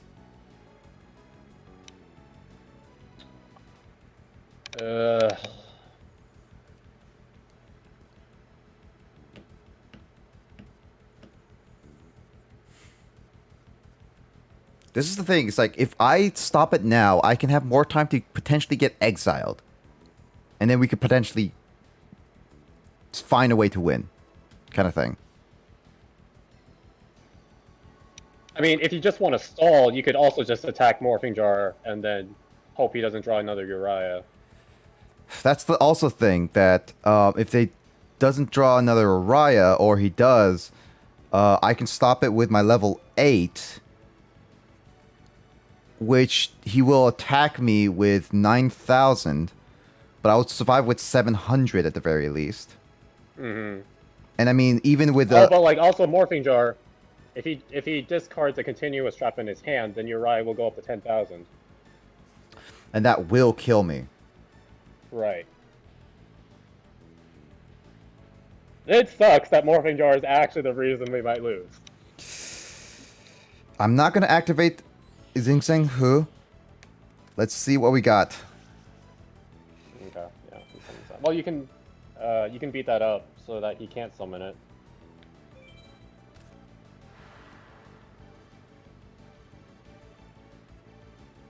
I mean, If you do want him to, he's still gonna if flip you do want him some. to summon Uriah, then you cannot destroy it, and then we can go on with Amazonas. Ah! But no, if I destroy Morphing Jar, well, no, I have to summon Amazonas now, and then discard. Right, you have to Morphing let Jar. him summon Uriah, but you also need Amazonas out.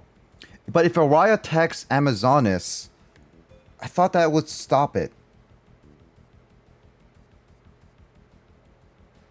Yeah, no, it says if the opponent takes all banners damage to this card's controller. So, Justin, could I bait Araya with a face down card with Amazonas? He attacks No. it. It doesn't say battle Because though. in defense mode, he doesn't have piercing. Amazonas won't. Nope. Well, yeah, no, I won't get any battle damage, right? I hate how Morphing Jar is the reason we might lose. I'm gonna summon Amazonas.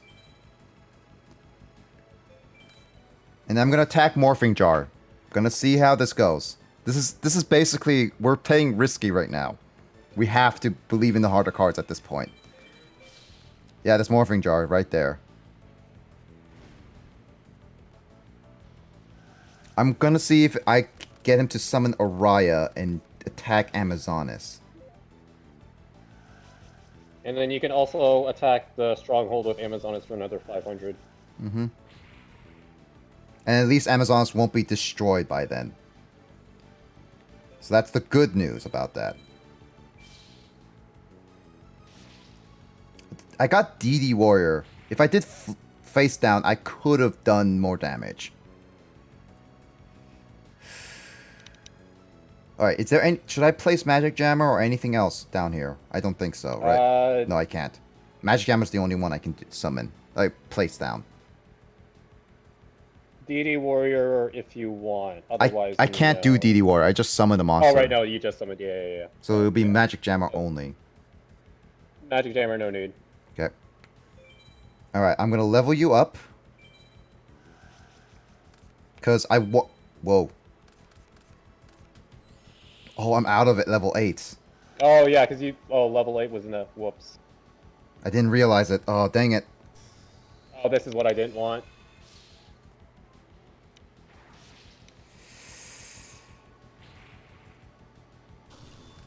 So now we need another way to win.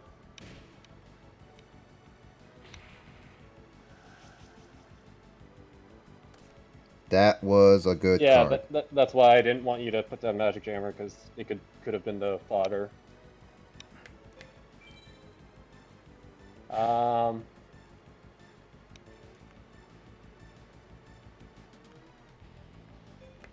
I didn't realize I was out of 8. That's why. Dang it.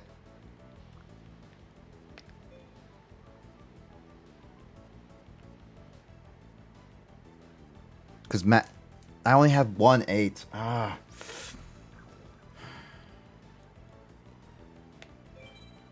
That's fine, I forgot to. I'll need a wall. Goodness.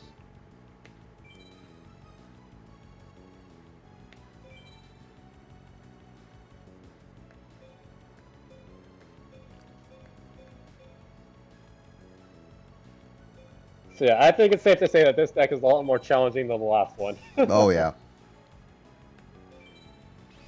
I'm making a risky play right now because at this point I don't see any other option what we can do. I'm going to see if I can destroy that monster, summon DD Warrior, and maybe we could do this. And I say maybe.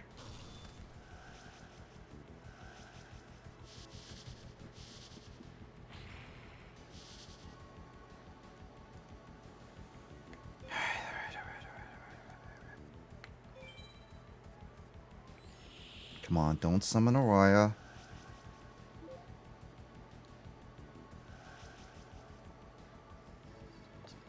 Good. That is not good.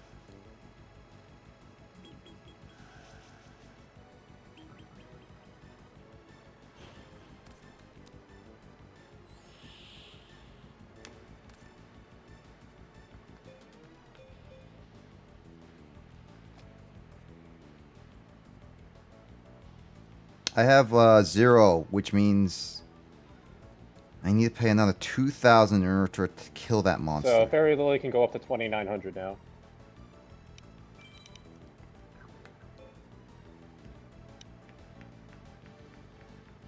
Only problem is, what am I supposed to do now? That's the question. You can put Wild Heart down for defense, and it won't be a... Well, if you put it down in defense, it'll be affected by Mirror Wall, actually. Or not Mirror Wall, Needle Wall. But Yep. Breaker can also destroy it in battle, which sucks.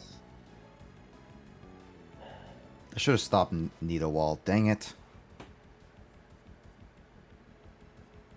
You know, I'm gonna have to do it. I'm gonna have to play a little risky right now.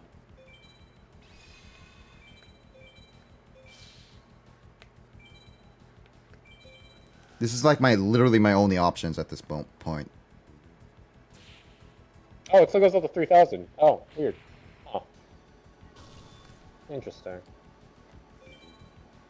But yeah, I think you know you can only use Fairy Lily's effect against one more time. Yep, that was my idea. That is if Fairy Lily survives or not. No. Okay, it's still good.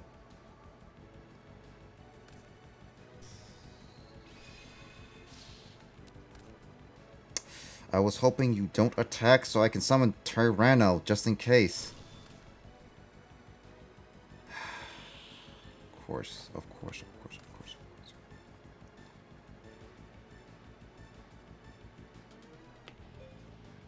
Even if I did Gaia Power, it wouldn't do much of a difference.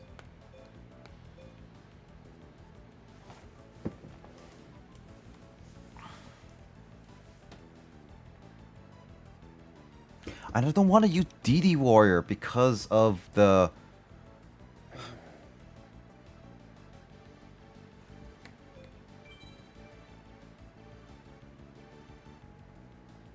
Yeah, DD War is your only way of getting rid of Uriah right now.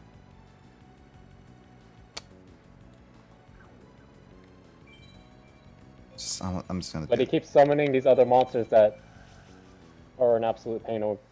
Yeah. It's a pain, yes. I really hate Slate Warrior. Wait, if you do that... Oh. Whoops. That's Wait, what'd you do? I didn't mean to press B. Oh, no. Oh, well. You know what? I'll reset that. That was a bad match. That was like almost a no-win situation. That was rough, yeah. I was like, it was good. We had plans, and then he drew like Morphing Jar, and that ruined everything. Yeah. Why does there were Morphing... so many factors because of Morphing Jar just being able to instantly draw 5. Honestly, why is Morphing Jar a thing? That's a good question. It's not fun. It's not fun knowing that like the cards in your hand that you're saving can just instantly be gone. Yeah, it's like it gets rid of them all into the graveyard.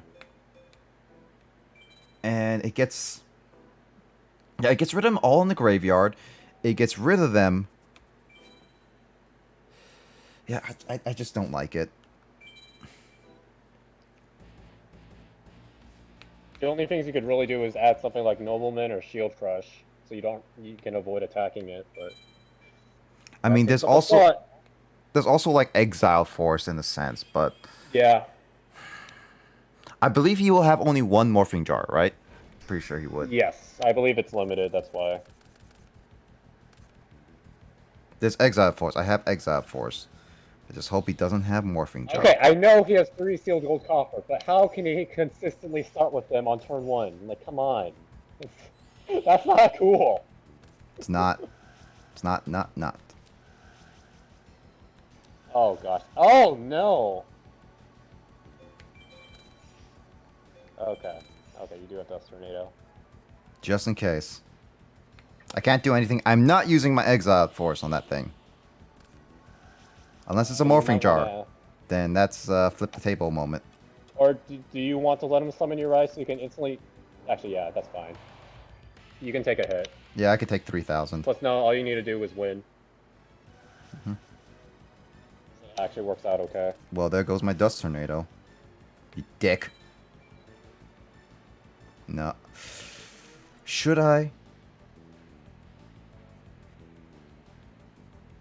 He's gonna get another Araya or Sangin.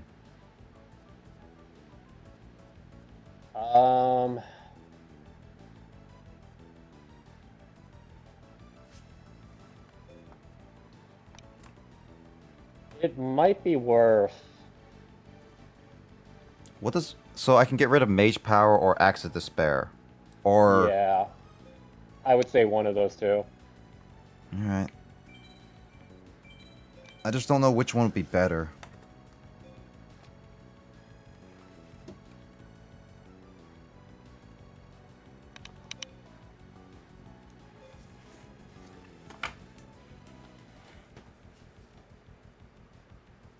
I'll get rid of... This choice isn't as big as the others, don't worry. Yeah. It's literally just an attack point boost that you care about. Oh, so it's Sangin. Got it. That's fine. You're gonna go down to 4,000, but... He literally has no card advantage. If I can summon one monster, I'd be okay. Just let me draw one monster. Oh, wait. Actually, that's even better. You can sacrifice Uriah. Would it be... No, yeah, because then if I get rid of... Wait. Exile will get rid of Sangin and still go to the graveyard, though.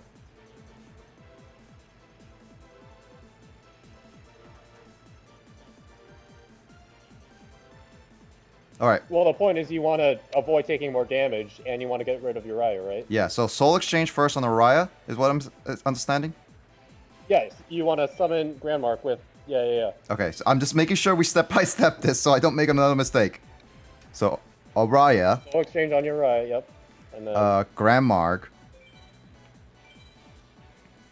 Yes. Also, I sacrifice... I sacrifice God! Alright, so I can't summon... Yeah, good, okay. Yeah, Should I say... I should save Axe of Despair, right? Yeah, I should save it. you should probably save it. Yeah. I sacrifice a god for a god. Well, I don't know if Grandmark... Is Grandmark a god in, like, lore, I guess? It's up there, but not... Yeah. I gotta work fast, though, because if once he gets exiled, I'm screwed. Oh, yeah, that's true. So, here's the question. Should I use Exiled, get rid of Sangin, and do a massive amount of damage to him as right now? Or should I summon Exiled? I think you should just summon Exiled and attack. Yeah, normally. and then I can hopefully don't get destroyed so I can summon Horus. That's Or save Exiled for annoying Marshmallow or Spirit Reaper. Yeah. No. Exiled, you attack Sangin because it's 600, right? Yeah, 600. I'm saving my axe for a little bit later. Is he grabbing Uriah, or...? Yeah, good. No Morphing Jar, so F you. Yeah, if he were smart, he would have gotten Morphing Jar. Yeah.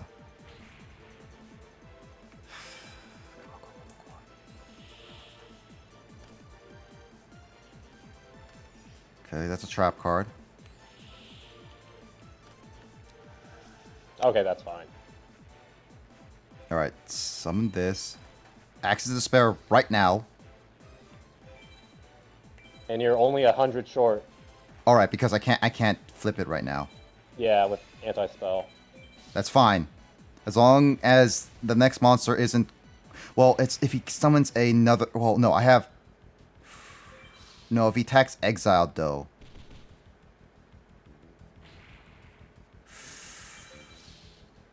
I hope he doesn't attack... He doesn't summon Araya, because if he summons Araya, I'm screwed. But I don't think he can. You would need to put down a trap. You would have a full turn, though. Yes. Oh, you're fine. You're fine. You're good. Oh my god. Alright, I'm just gonna do exile because I just want to get this over. Yeah. Just in case if it's marshmallow or whatever. Yes. Or install. Yeah, it Oh, I called it! Stupid marshmallow. Oh, Grand Mark, I think you. Well, I just noticed his behind looks like a big fat butt. It really does.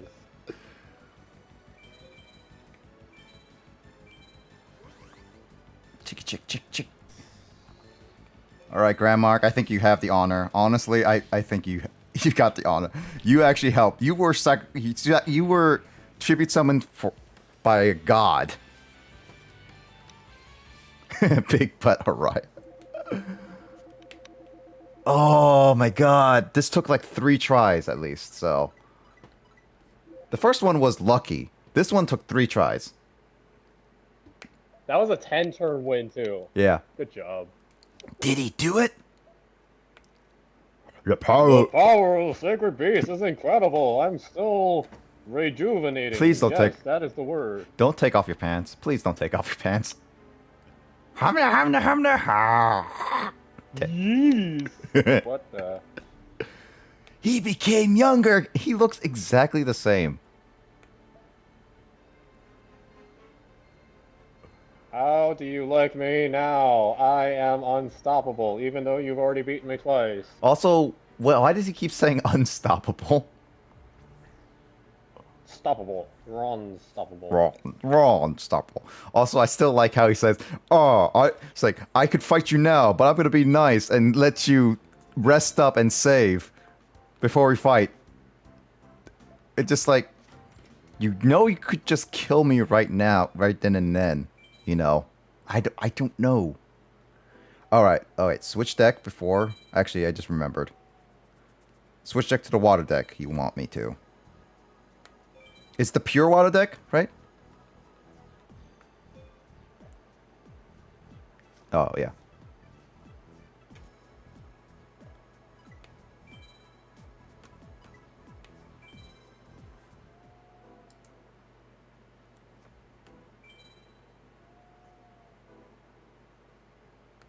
Yeah, it would be cool to use hero. I'll use the heroes then for now.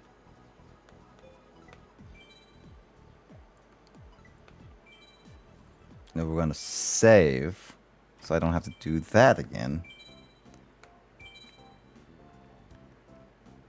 It would be funny to use heroes and like use Flame Wingman at the end to beat him. That would be hilarious.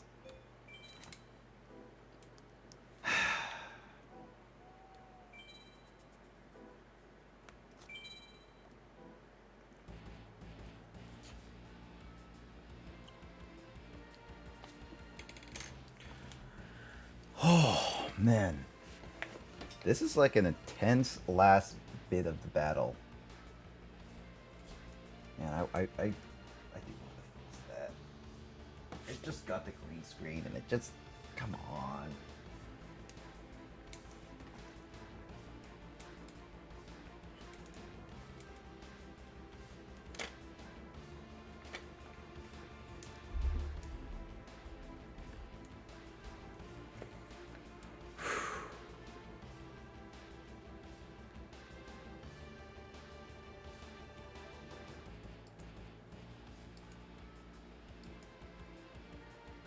I'll be back.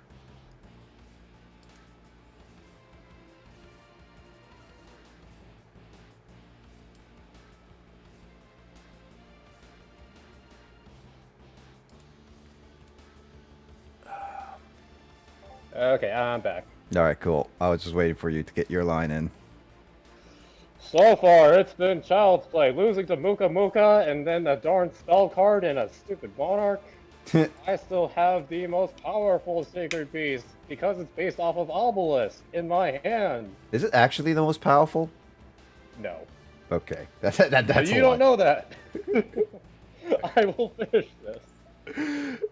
Wait, so which one's the best? Would that be Araya or Hamon? I guess probably Uriah. Yeah, true. Because it like increases the attack stat. Like, wait. So if I switched it to defense, I could have destroyed it because it only increases attack power. Hmm. That's true. Oh, Blade Edge. Is this a new song?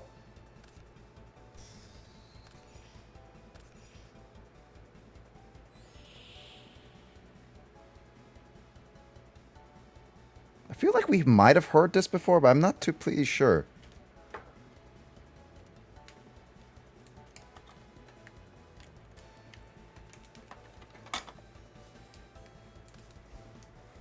All right. Let's see what we got.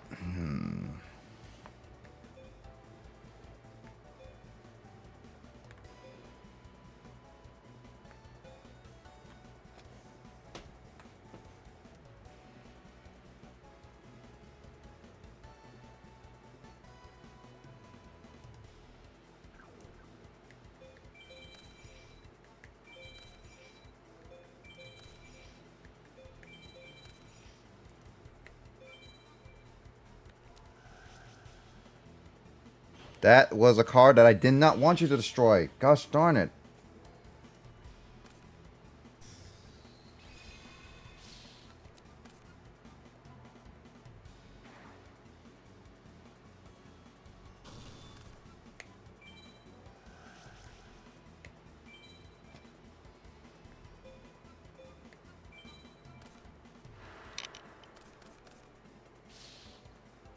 Would Wild Edge be good right now?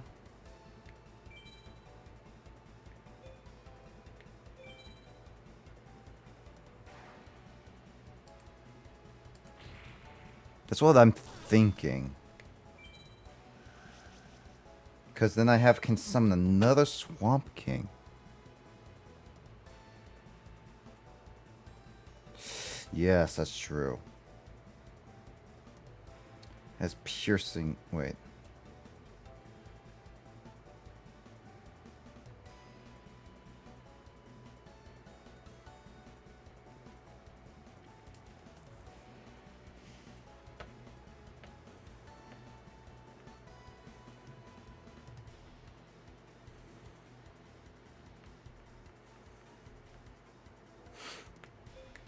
I'll do Aquamador. I'll save Wild Edge for another time. Because I also need to get my field better. My hand and everything.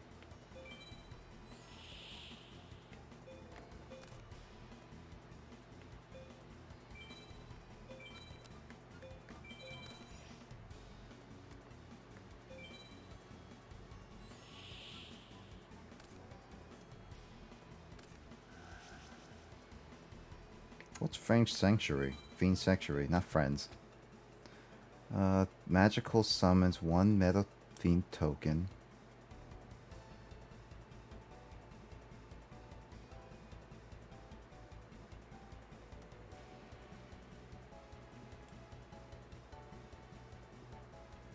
Against the controller from battle with Metal Fiend token is received by your opponent instead of paying.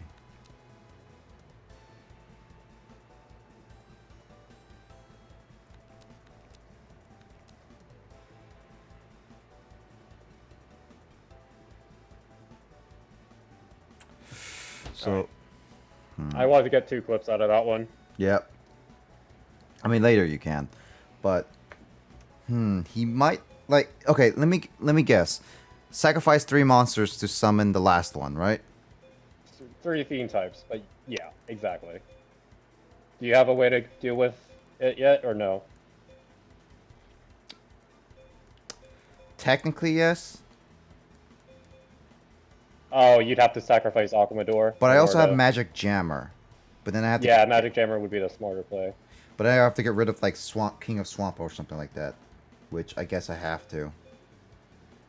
If you're going to get rid of a card, I would recommend... what do you have in your hand currently? Blade Edge and King Swamp. Oh, those are the only 2? Yep. I would get rid of Blade Edge, because King of the Swamp, you can search for... Wait, don't you also have... Wait, what's your... And then what's your other face down besides the water art? Call of Haunted. So if you discard Blade Edge, you can then use Oh. Oh. I did not know I could do that. Yeah. Oh.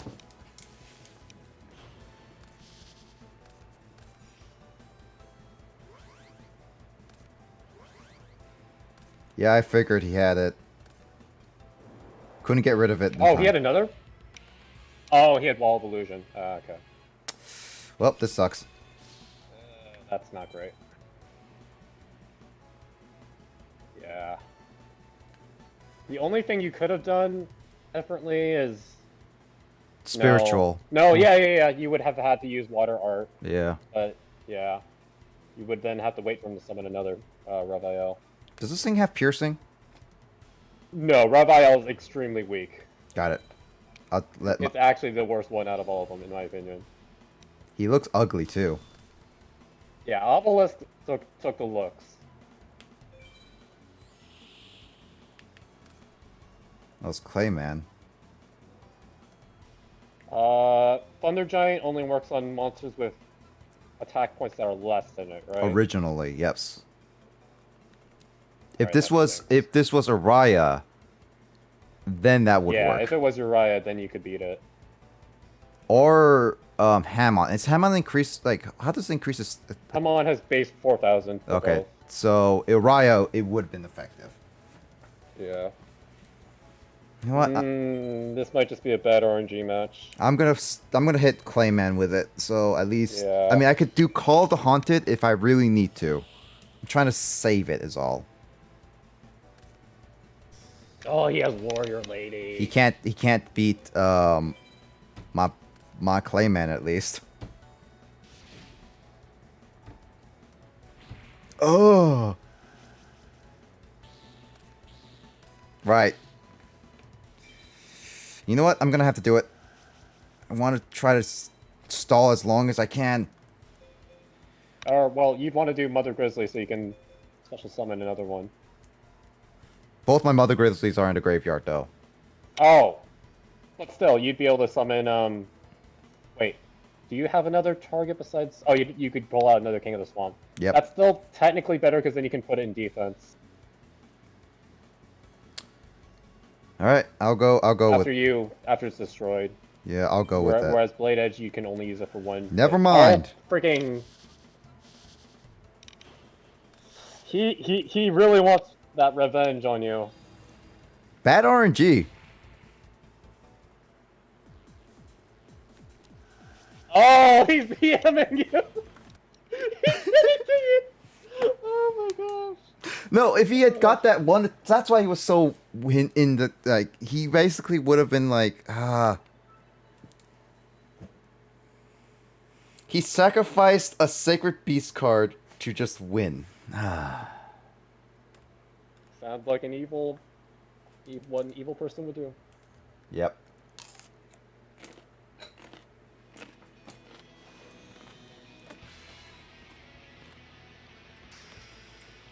I mean, that's what Seto Kaiba did.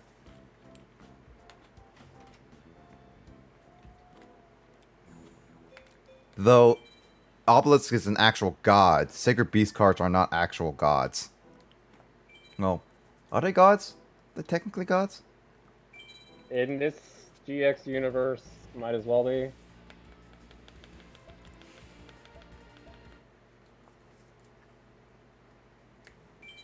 Yeah, I don't know how would any kid handle this, because this seems a little bit unfair for a lot of kids who would try this.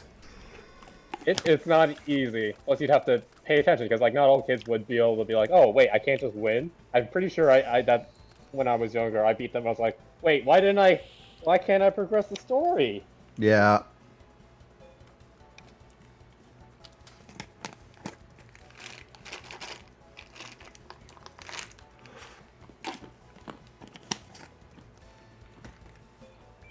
Main reason I like Big Wave, Small Wave is, for example, if you have like King of the Swamp and the Suijin, and you can't like summon it easily. So I am in a predicament. I only have one monster in my hand. I guess, well, Coffin Seller might be good. Funny, I was thinking Coffin Seller might be the first to go. True. I was thinking one of these, like the two of these three, like the small wave, big wave, small wave, because it's not helpful right now. Coffin Cellar or Spiritual Water.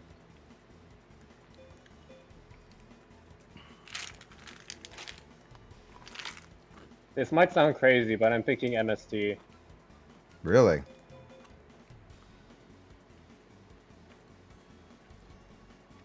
Why is that? This one isn't nearly as stall heavy with the spells and traps, as you might have noticed. Yeah. More pure offense. Still, no, he does have Ring of Destruction. He does have Ring of Destruction. So Coffin Cellar and MST is what you recommend?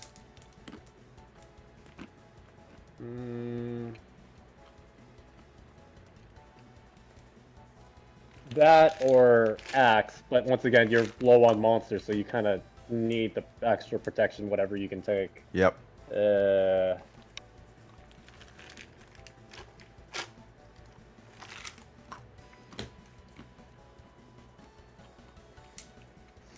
Your call, dude. I go with what you're suggesting. Now the question is, do I summon Big Eye as an attack mode so I can do Axe so I can protect myself? Or do I continue place it down? Because even though I could check the next 5 cards, there's a chance I may not be any monsters there. I feel like you're doubting your deck a lot if you don't think you're gonna get anything within 5 cards. I mean, I have had that before, Justin.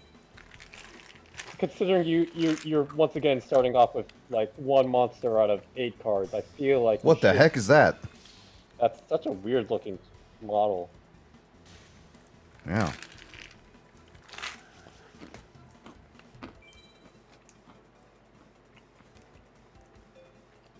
Alright, got 2 Oxygeddons. No, Hydrogeddons. If you attack with Hydrogeddon, it'll render the rest of your stuff null. That's but you true. kind of need to, because unless you want to stall with swords. No, I want to save it for emergencies. That's what I don't want to try to use.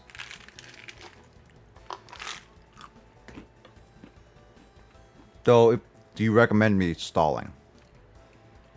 No, but he has already 2 monsters out. Do you need? I mean, I don't think you need any of those unless you, the ones that aren't Hydrogeddon. I don't know. I honestly think just Hydrogeddon, honestly. Yeah.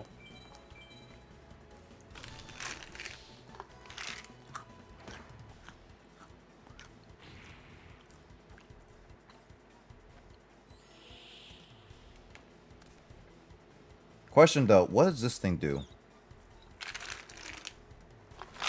It's nothing to worry about. Wait, cannot draw a card except during draw phases? Oh. So like you can't play Pot of Greed, Upstart Goblin. Gotcha. I should probably put Access to Spare on him, right? Yeah.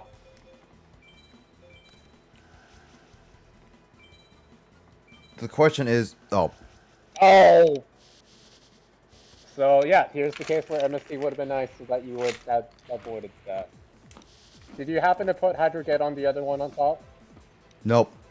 Oh no. Alright, it sucks, but that's what happens when you know, you don't know if he has a Ring of Destruction.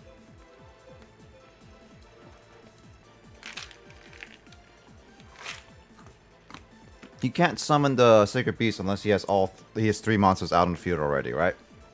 Right, but he can also just easily win if he summons a monster with what is it? 1,500 or more attack points. Mm-hmm. I don't know if you really want to take that gamble.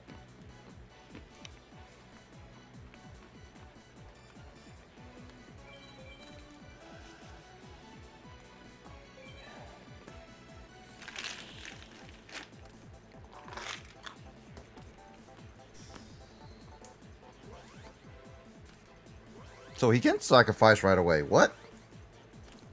I Yeah, thought... just like all the others because of the special summon. Oh, it's special summoning. Got it.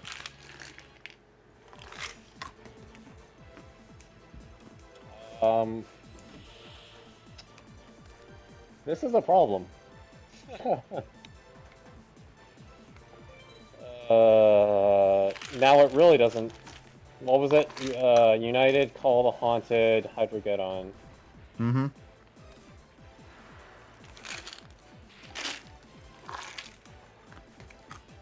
$1,600 plus 1,600 is 3,200. Oh no, you're fine. Wait. You're gonna hit 4,000 attack. Oh no, you're fine because Big Bang Shot. There you go.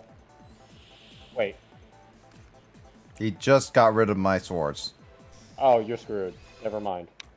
He is a dick! I thought you just... He got Ring of Destruction. He got the exact cards he needed to shut you down. Yeah. That.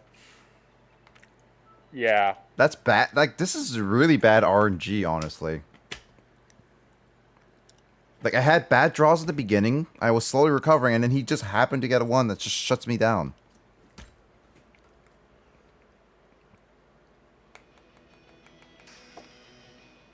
I'm so close to beating him, so I kind of feel like I want to beat him at the same time. I don't know. What do you feel like? If it were me, I would have needed to go at least that one more because of the Ring of Destruction BM. Yeah, no, I would go one. I'm going one more. I just don't know. Should we attempt to finish this tonight, or should we not? That's the question. That's up to you. If it were Saturday, well, you know, Saturday night, I'd be like, we gotta beat him, but it's still normal Saturday. Yep. I also feel like we got to this far, Justin. If we were struggling at the very first round and didn't win the second one too, I would say we can save this probably like if we didn't make it to here. But now we made it to here. We were close. I don't know. I just feel like I should. Yep, I know what you're saying.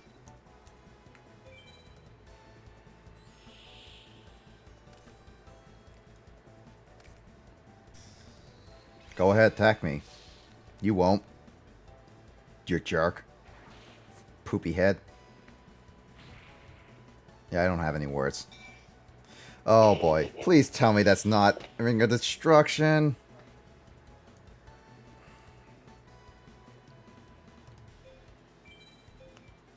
See, the thing is, Justin, I could try attacking it with Axe of This is Despair. like the exact same situation as last time. That's the problem.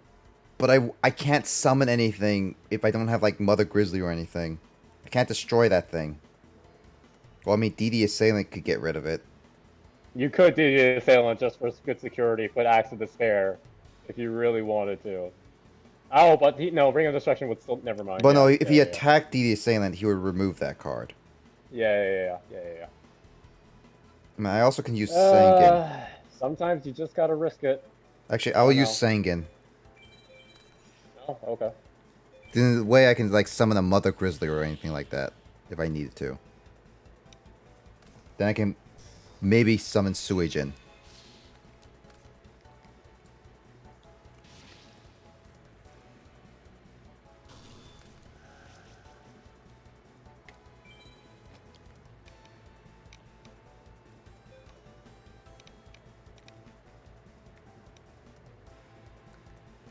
Or have Exiled Force. Should I get Exiled Force or should I get something else?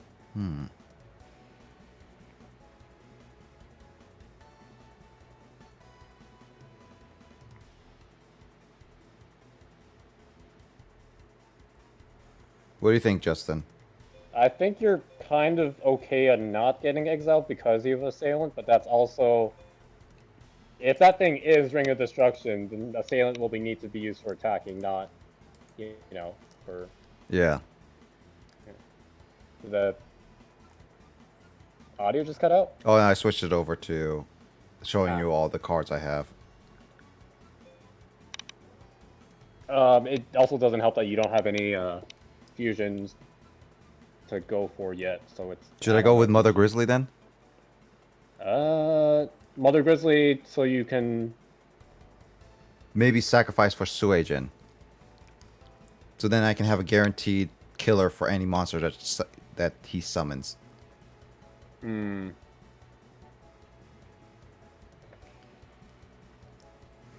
It's a good thought, but the main concern is that face down. Otherwise, Suigen would also just get destroyed. No, but here's the thing. If I summon Mother Grizzly, well, if I summon DD Assailant... Wait, no, the solution is just Wild Heart, because it won't be affected by traps.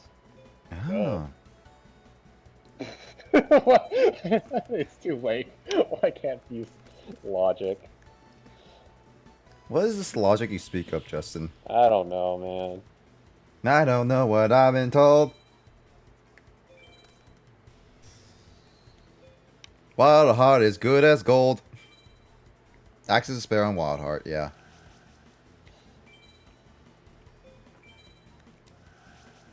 Oh, of course the trap was freaking... That sucks. Never mind. Wow, that actually sucks. It was... Well, you can, but... man... That sucks. Well, you kind of need to, because Wild Hearts are dead now. And you'll just end up taking damage. That sucks, man! The one time we wanted it to be Ring of Destruction or something...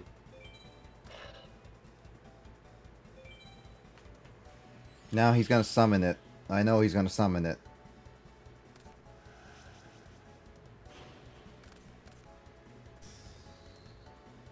Okay.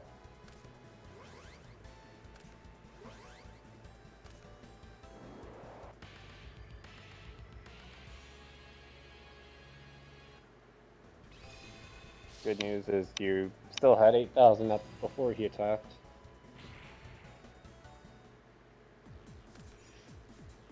That's gotta be Ring of Destruction.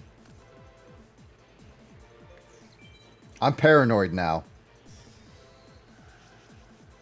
What is that? What does he have? He summons a baby thingy. Oh, that's adorable. I know, right? It's actually kind of cute because it's a miniature version. Should I use Axis of Despair on DD Assailant to do as less damage on me as possible? Because that would take me... I feel like that's sort of smart, but also it makes it so that he can't destroy it with anything but Raphael.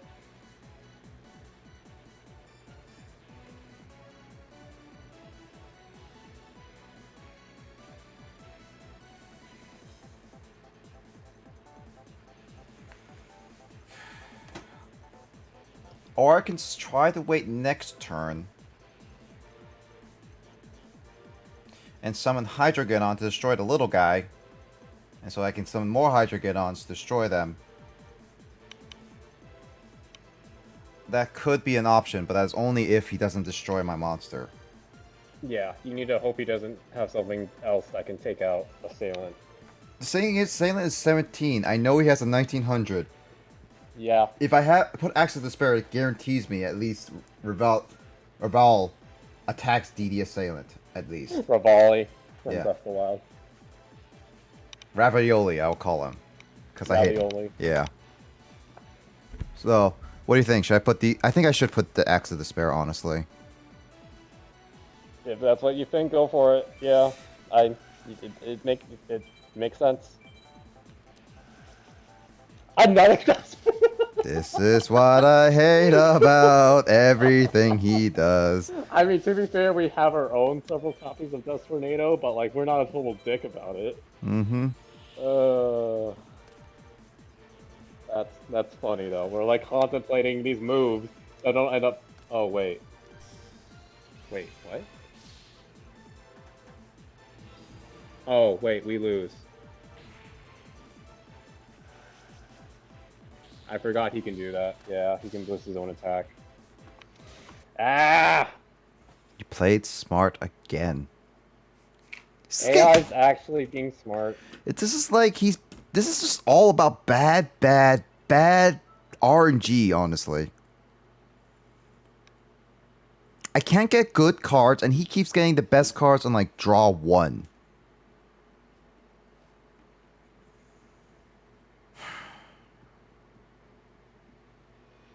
It's like his deck full of cheaters? Like his other decks weren't like this BS in luck.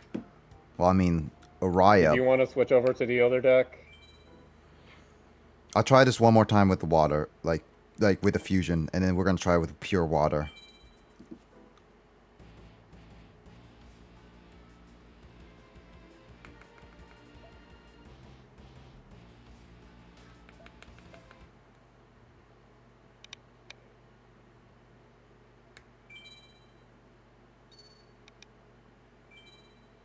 Why do you have to keep making me go second? No, we'll keep going go first. I don't want this to be go first. Gosh darn it.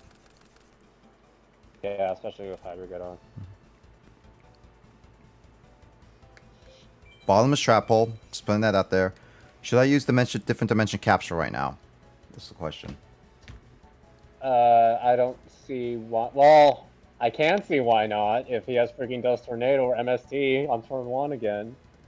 Yeah, that's true. He has 2 Dust Tornadoes, 1 MST. Yep. Yeah, once again, this is... Hey, Carl, this is why I'm saying Mallet might be better.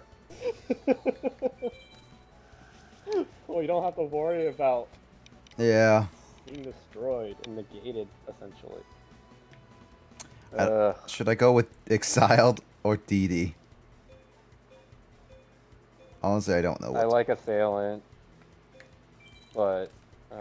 We're going at Assailant again. We're going to try this again. I'm going to risk it. I'm going to see what I can do. Let's see what we got. What should we get, though? Something that you don't need to win. Or like something you have 2 copies of. So like Legendary Ocean might be okay because you have 2 copies. Actually, yeah, that's Maybe true. King of the Swamp because... I don't know. Something... As long as it's something that you don't need to win. I'll get Legendary Ocean because I can get sewage in really fast. Good call.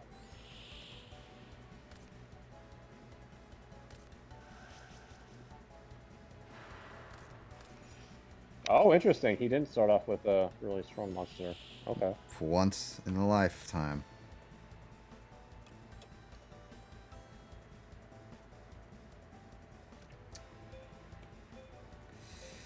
Should I summon the fish or DD Assailant now? I'm curious about what that face down monster is. That's the thing. I don't want to use my sword.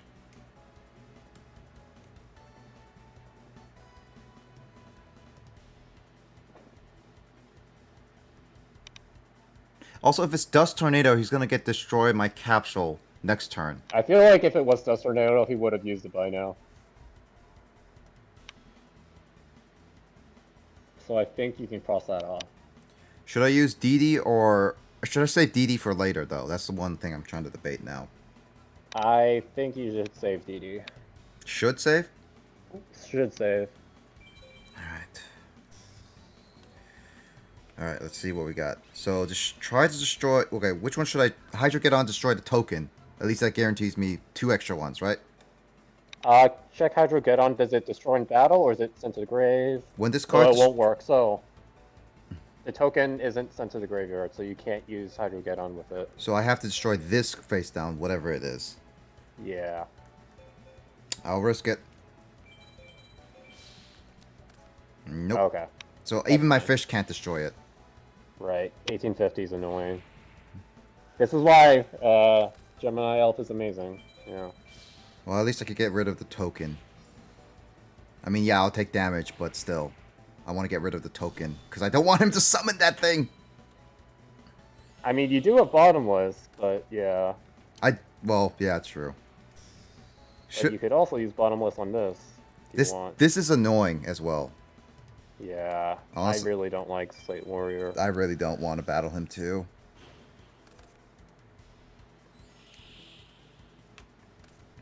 I got Exile now. Now I got the Legendary Ocean too. Mm-hmm. So I can... Oh! And then, what's nice is that with Ocean, you can get rid of Illusion with Fish. And then I can summon with Suijin later, right? Yeah. Okay. Come on! And he didn't even use it on. He didn't even use it on the capsule! What is AI doing? Alright. Oh, you didn't want to use Exiled? No, I kind of want to save him for something else, honestly. That's my thinking. AI, what are you? Okay.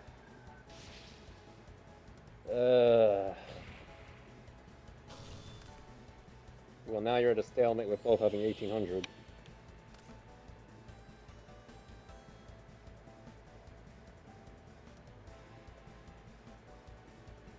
This... Why did... Test... I would have preferred him being a total dick and using MST on Capsule, so that we wouldn't have been like, oh, we're in the clear. But no, he had to manipulate our emotions, or at least my emotions. I don't know how you were feeling. No, I'm feeling manipulated too. Yeah, this is kind of not much going on, which is kind of nice, but also I don't know how you're going to proceed. I could destroy that monster, because he might be able to summon the next one. Because that wall is just a wall. Right. I think I'm going to destroy it with the fish. Oh, okay, I see. Yeah. Yeah, I think I'm going to do that. It's my best course of action right now, because it will prevent him from summoning the... Whatever that thing is. Okay, I don't even know its name. Ravioli. Ravioli, yes. Give me the Formioli. Gosh darn it, he keeps summoning the high level, high attack. Ugh.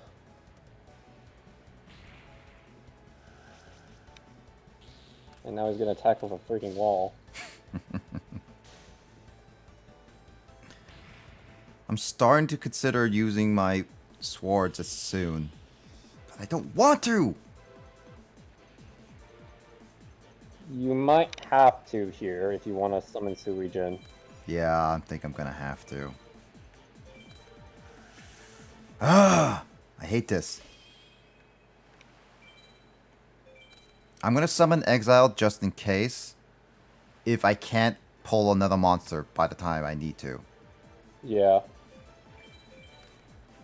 I don't want to use Exiled, but it might be an emergency at this point.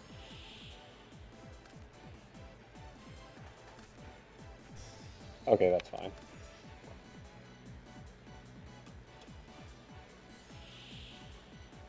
I just can't trust this man's face downs at all. Oh, there we go.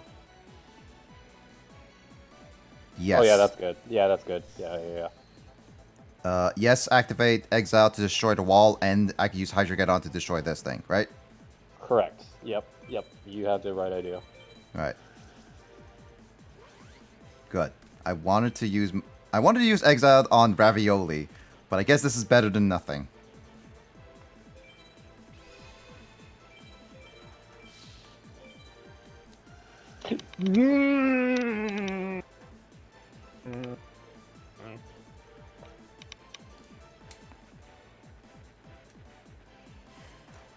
You can use water art and then...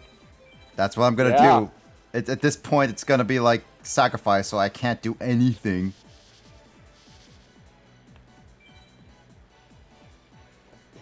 You know what? Screw you. Hey, I wonder which one you should choose.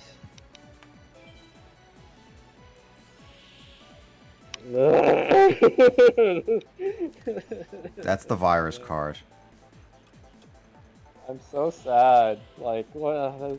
His deck is just. Oh man, Mobius finally comes after all this. I mean, that's why we only have one copy, but still, it's.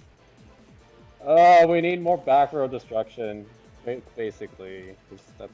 That's the main issue with this guy. Well, call me Joseph. Alright, should I attack or should I not? That's the question.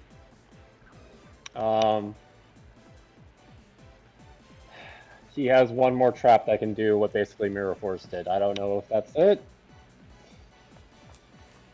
Kind of feel like I want to at the same time. gonna risk it. Yes! You're good! You can finally do an attack! It's crazy! Except I got rid of all the Hydra-Get-ons, so it's completely useless. Are you sure? I mean, we could try. Hit A. You won't. It's not like you're sacrificing it. Yeah. Okay. You get a free shuffle your deck. Oh my gosh! He literally murdered your other 2 Hydra-Get-ons. That's okay. Is it really? Okay, good. Should I summon Mobius now? Mobius can destroy 2, so I would wait. So Suijin? Or I can't do I anything. want to say Suijin. Cuz Yeah, and then you'll want to set Book of Moon. Book of Moon on this thing? No, you'll want to just put it face down, Okay. and just in case he tries to destroy it with some BS card. Also, I don't want to destroy the other 2 because those are, I'm pretty sure, virus cards.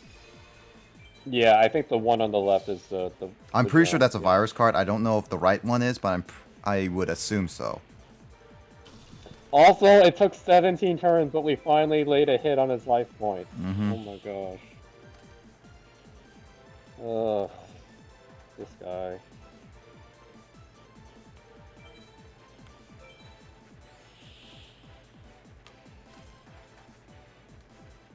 Magic Jammer, that is very useful. Mhm.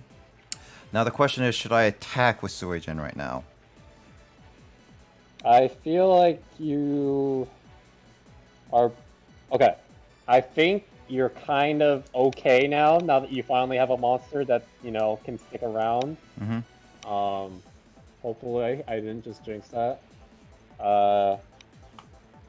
So now you just need to hope you can summon Raphael so you can beat his stupid butt.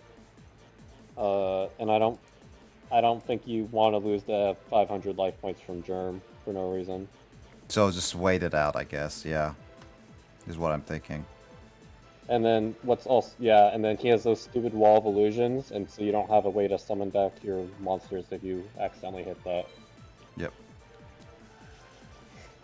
That's fine. That's okay. We already have Suijin out. Suck it, Mr. Dust Tornado all the time.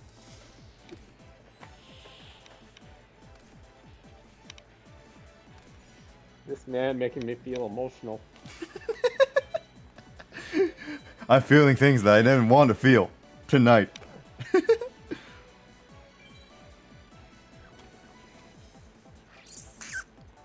I don't have anything less than 1500.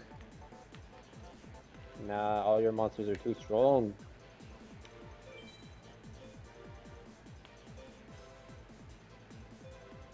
I'll wait. Yeah. I need a monster though, just in case. Holy moly. I think Magic Jammer might be worth. Yeah. Salvage? I want to say yes because you can't use it for the foreseeable future. Yeah.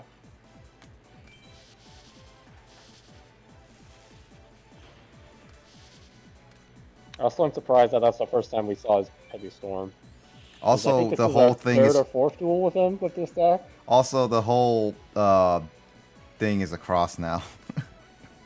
Oh, ha. Got Medora down, so at least that's good.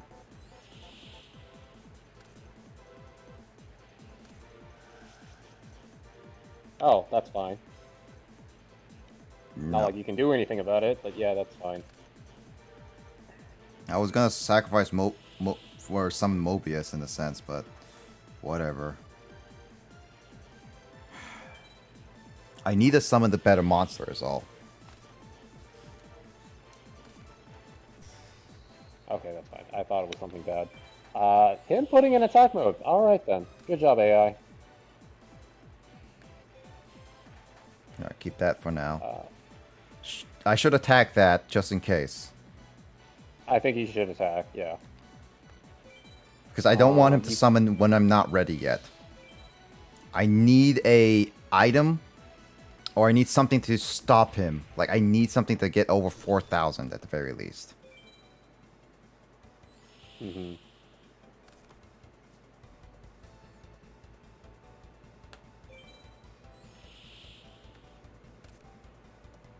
Oh, nice.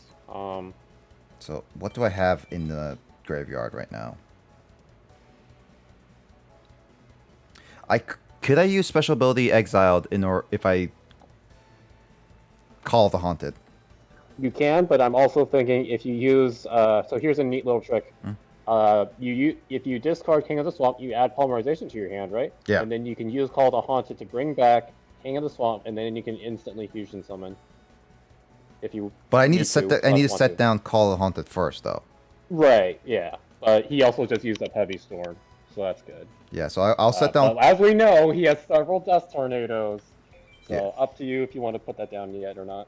Yeah, I will do what you're saying for now. No, I don't want to chain reaction it yet right now.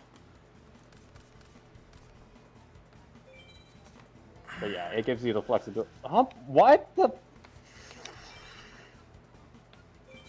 I want to give a middle finger to this guy. It's like, I know it was coming, but it doesn't hurt any less. Also, the worst part is that freaking card. I hate Slate Warrior. I never liked it. I kind of want to get rid of the viruses because I don't want Suijin to lose like attack points. Even though it's like 500, it still sucks. I don't know what. Oh, you want to attack the germ? I kind of want to. I don't know. If you're going to attack something, then yeah, I'd say attack the germ. Yeah. Yeah. I'll attack the left one because I'm pretty sure that's a germ. If it's not, I'm going to be upset. Okay. I good. would be very upset if it wasn't a germ.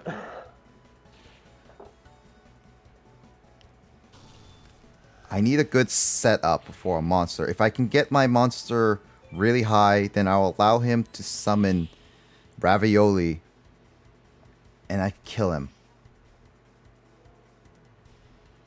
Problem is now we don't know what that's. We don't know what those face downs. Dark Factor. Oh, you can use it because you have. What do you have? I got Fish. Fish and Medor, I think. Yeah, Medor. I can Yeah. use the one. So that's decent if you want. Otherwise, you can wait for. Oh, okay. You went ahead and used it. I wanted to use it because I'm not in a good position. Yeah, and then you can sculpt them out with Fish. Yeah. Mm-hmm. Actually, I could. But if you are going to attack, then you need to take out Slate Warrior. I can use a otherwise Fish he's to take out Slate Warrior at the very least. Mm-hmm. Which is fine by me. Okay.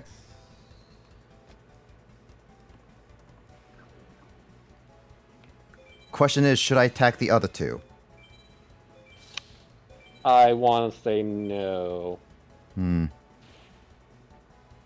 Unless you really feel like you have to.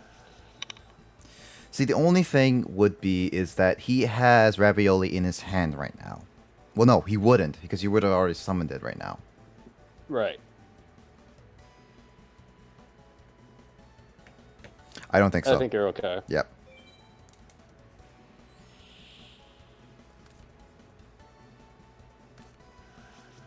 Okay, Book of Moon. Book of Moon. This is why I love Book of Moon. Book of Moon on Suijin. So that I don't have to deal with BS Lightning Vortex when I'm trying to freaking do my thing. Thank you, Book of Moon. Oh. Oh, well, I'm fine with Fish being gone. It ruined my plan, but I guess that's fine whatever, which way.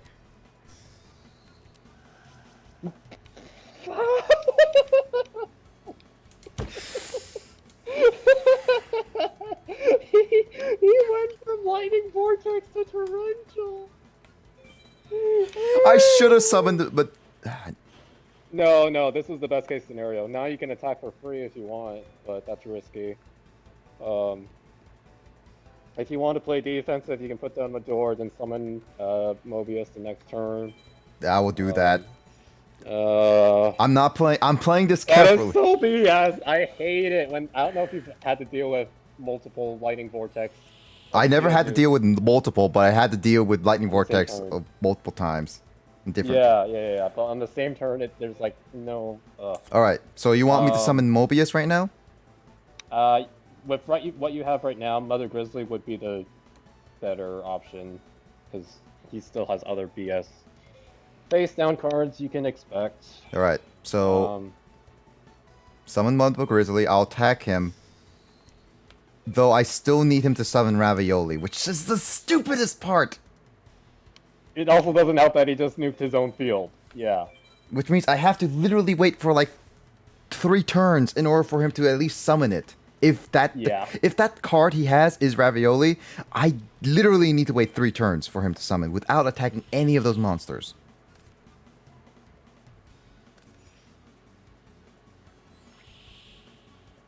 I mean, good news, you can bring his life points down as far as you want, and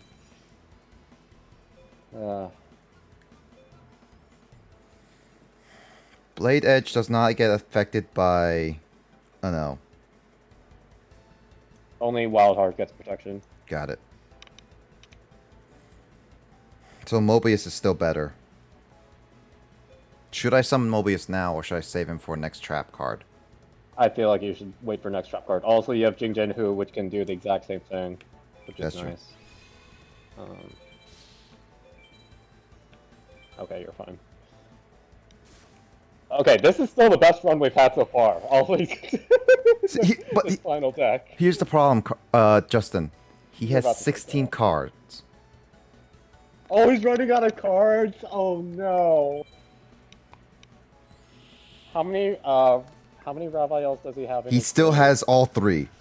Oh my god. Okay, that's fine. At least I kept my door down. That's for sure. Well, that's a fish again. So basically, we have to hope he has enough monsters to summon Raviel. Because it's not about us surviving, it's about him being able to summon his own freaking boss monster. And then he just lowered his own life points. Oh my gosh. What's your face down again? Oh, Graceful Dice.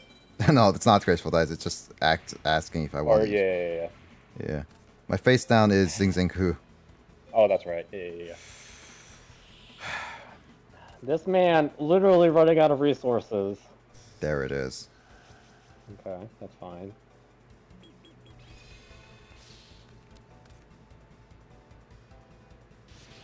Brought himself down to 900 life points. Should I summon Mobius so that he won't attack me? You mean your face down card? Thing is that it doesn't Breaker increase damage every single counter? No. Oh, 1. No. Only 1. He can only have up to 1, so Got he's stuck at 1900, but he can destroy any spell or trap card you put down. Either way, I think Big Eye is nice, so you can figure out what you're gonna do next. Okay, so here's the question though. I need him to summon that card. What the heck? What card is left in my deck that might be able to destroy it? I think you have options. You have enemy controller to take control of it. You have I think enemy controller's in this deck, right? I forget what's in this deck. No, this is the water deck. No, it's not. I don't remember what's in your deck, dang it. No, it's not in here. I'm pretty sure it's not in this one. That's in the other deck. You have United We Stand and Mage Power to get over it. You still have Assailant? No, your Assailant's removed. I see it right there. There's also the Wait, why are you asking me these complicated questions? I'm trying to remember is all. The other one I'm thinking is Maha. I might have Maha still in this deck. Oh, I think you have Maha, yeah. If I can get equip cards, which I have pretty much 0. You know what? I'm going to summon Big Eye. He's my best chance to set this up right. I think this is going to be my best chance of maybe pulling this out. Assuming that this is the monster now. Oh, well. Oh, he didn't attack. Alright. Then I kind of need to summon Mobius in order to stop him from killing my monster. Yeah. Alright, I'll flip summon you. I'll flip summon you. Alright, let's see. No. Gimme what cards? Oh, right. Abyss can just bounce Raphael back to his hand, so that's an easy way to avoid stuff. But you'll obviously want Graceful Charity first. Do I have I do have yeah. So I have You're fine as long as you can keep Abyss and a water attribute. Yeah, I have Mobius. So if I summon Abyss, I keep him on the field, but he's currently 1800. I need something higher than that equip-wise. Otherwise, that breaker will there. But I can't also risk destroying it because he may be out of basic monster cards because he only has 13. He needs Fiend type, so Breaker doesn't even help him, so that's even more of an issue. Yeah, actually, yeah, it's true. He has 4, 7, 8, 9, I have 10, burst. 11, 12, 13, 14, 15. He has 15 monsters, which you can use to summon Raphael with. Hold on, let me. I don't know how many of them are left, though. Hold on, I could check. What I'm thinking is, I can put Swamp King first, and then I could summon Flame Wingman, and then I can have Abyss and Graceful Charity, and the other two I could just do whatever. Well, Is Polymerization already in your hand? yes. Okay. If you summon Flame Wingman, you can't attack because you'll instantly kill him. I have to do the superpower, right? Yeah. It'll be a good protection though, Yeah. because I know Big Eye is not gonna survive this next hit. Oh, I thought you were gonna summon Mobius. That's true. If I need, yeah, because like I need Mobius to protect me. Otherwise, I'll lose more life points. Then I'll need. Abyss is not gonna be that useful then as well.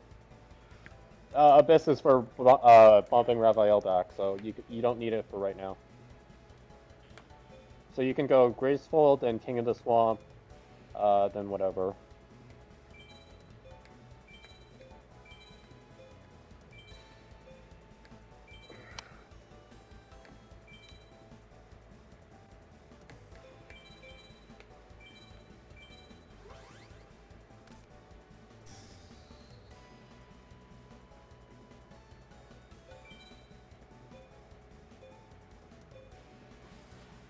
I can destroy Breaker, but I think I'm gonna leave him because he's literally at 900 right now.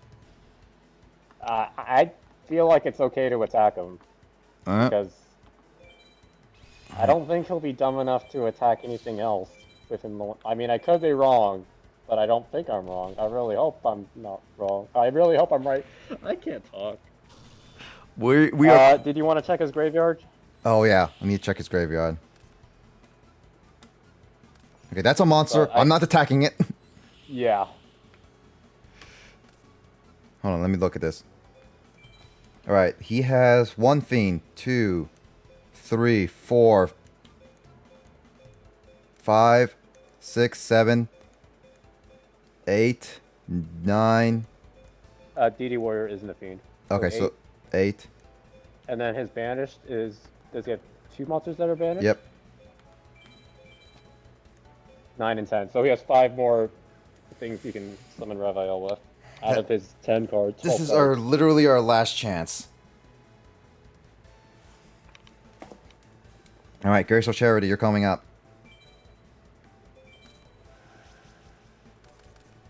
Alright, so should I get rid of Blade Edge? Because I got Graceful, I can get rid of Graceful Dice and Blade Edge. Those two good? That is... Big Wave, Small Wave is also a candidate because you don't have... He got rid of Suijin. Yep. So it's only good for the 1 Suijin in your deck that you may or may not draw. Yep. And Blade Edge, you can also summon Wild Edge if you don't want to summon Flame Wingman and want to use Persona Tricks as like defense. True. So Graceful Dice and Big Wave, Small Wave. I'll do that. Yeah. Yeah. Alright, do not attack.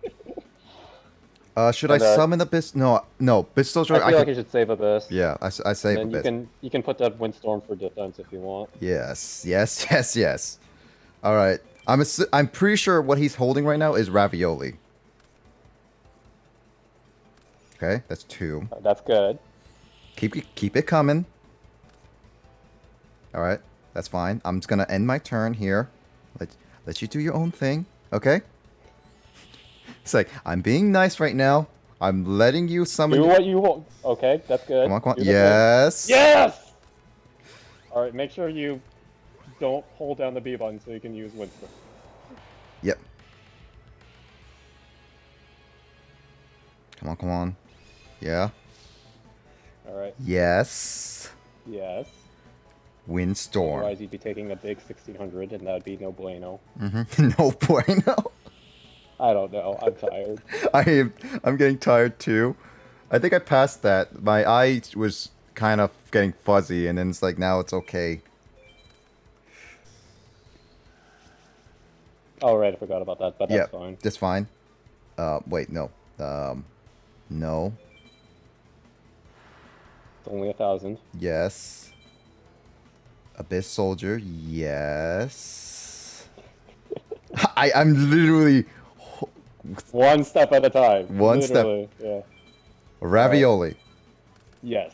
There we go. All right, GG. Make sure you, do the thing. Okay.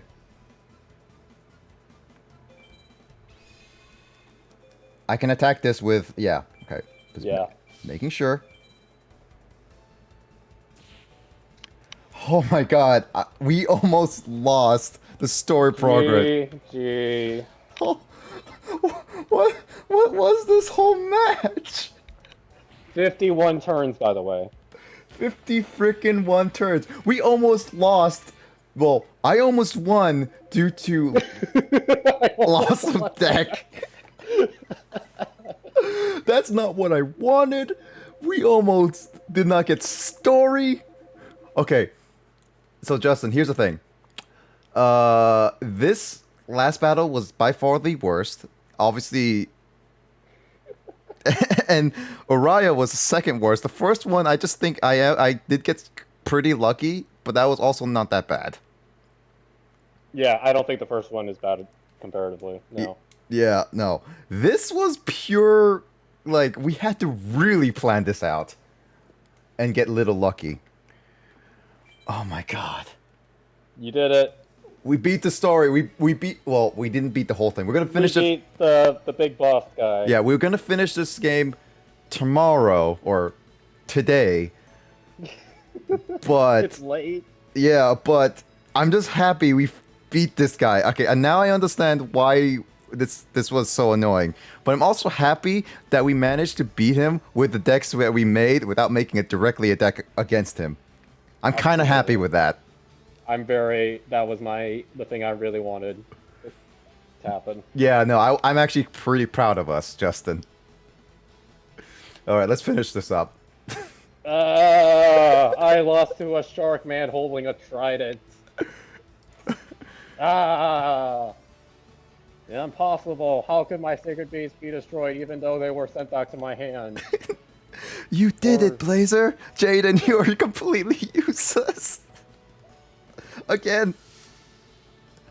Wow, he went back into the tank really fast. Put me back in my fish tank. This is well, of course it's my true form. Thank you. I just wanted to be young again. You kids with such vigor, I wanted to go back to my younger. That also, like, was bringing Sacred Beast cards were not only gonna destroy the world, cause world domination, and kill basically all dual spirits around it. Yeah. I don't think that reason justifies what you just did. Happier days.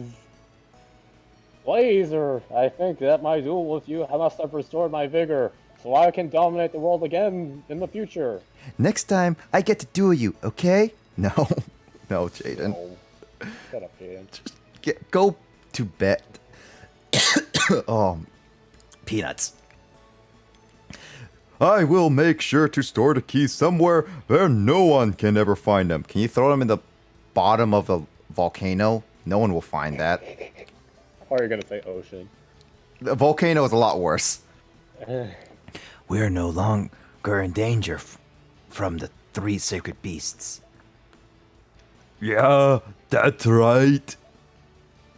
And the school is back to normal. Whatever that means. I'm glad the threat is all over. I can finally relax. Except I have a stack of papers to grade. You could just... You know you could just give everyone A's, you know that. Yeah. It would just save the world. Just saying. It's time to go dorm. Oh. No matter how like obviously this was a gauntlet because of the 3 duels, but especially because whenever there's a duel that's on high stakes and it goes up to freaking like more than 30 turns, freaking 50 turns, I'm like, I don't know how long that last duel was, but oh man, that felt so. I'm pretty sure that last duel lasted about 20 to 35 minutes. Oh my gosh. That alone, because we had to do so much of like, okay, stop, we need to talk and speak this out, like all the possibilities. Strategy meeting, go! It also didn't hurt how many times he got Dust Tornado, MST, and all the other freaking spell and trap cards. It was just like, I can't. Okay, at least the good thing is, Justin, we predicted that he was gonna use all his good cards at the beginning, so all he had was literally just monsters at the end. So it was like, we were okay, and luckily we didn't get rid of all his fiend monsters, otherwise that would have been really bad. Yeah. So I'm kinda okay with how it went, honestly. That RNG, even though it didn't feel like it, was somewhat in our favor. I would say somewhat. Okay. Overall, with that fight, Justin, that gong show is definitely not something I would consider a great boss fight. And it's not something any little kid would appreciate. No. I did like that, at least It's challenging as heck, too. Because it's like, oh, you gotta let them do their thing. Let them set up, summon their thing, and then somehow win. I like how that at this point in time, I don't know if Carl's gonna watch this. I would try to recommend it to him. The fact of the matter is, I find it funny that we managed to make Muka Muka so useful in one match, and your reasoning for Magic Mallet came back to bite him with Dimension Capsule. Yeah. Which, I mean, it didn't happen, but it still was funny. No, I honestly, overall, these last batches, it did feel like the whole final thing just happened right back to back. Like, you just dueled everyone right away and stuff. It just kind of right then and there. I don't know. I'd say the final boss would have been more interesting if he had all 3 Sacred Beast cards. In one deck. Yeah, I think it'll be... Yeah. Yeah, I'll definitely say... That would be horrible. It would be very easy to defeat, though. That's the thing. It would be very easy to defeat. Like, I can see it, and I agree. But I also don't think this gauntlet is the best way. Like, I really don't think it was. Maybe 2.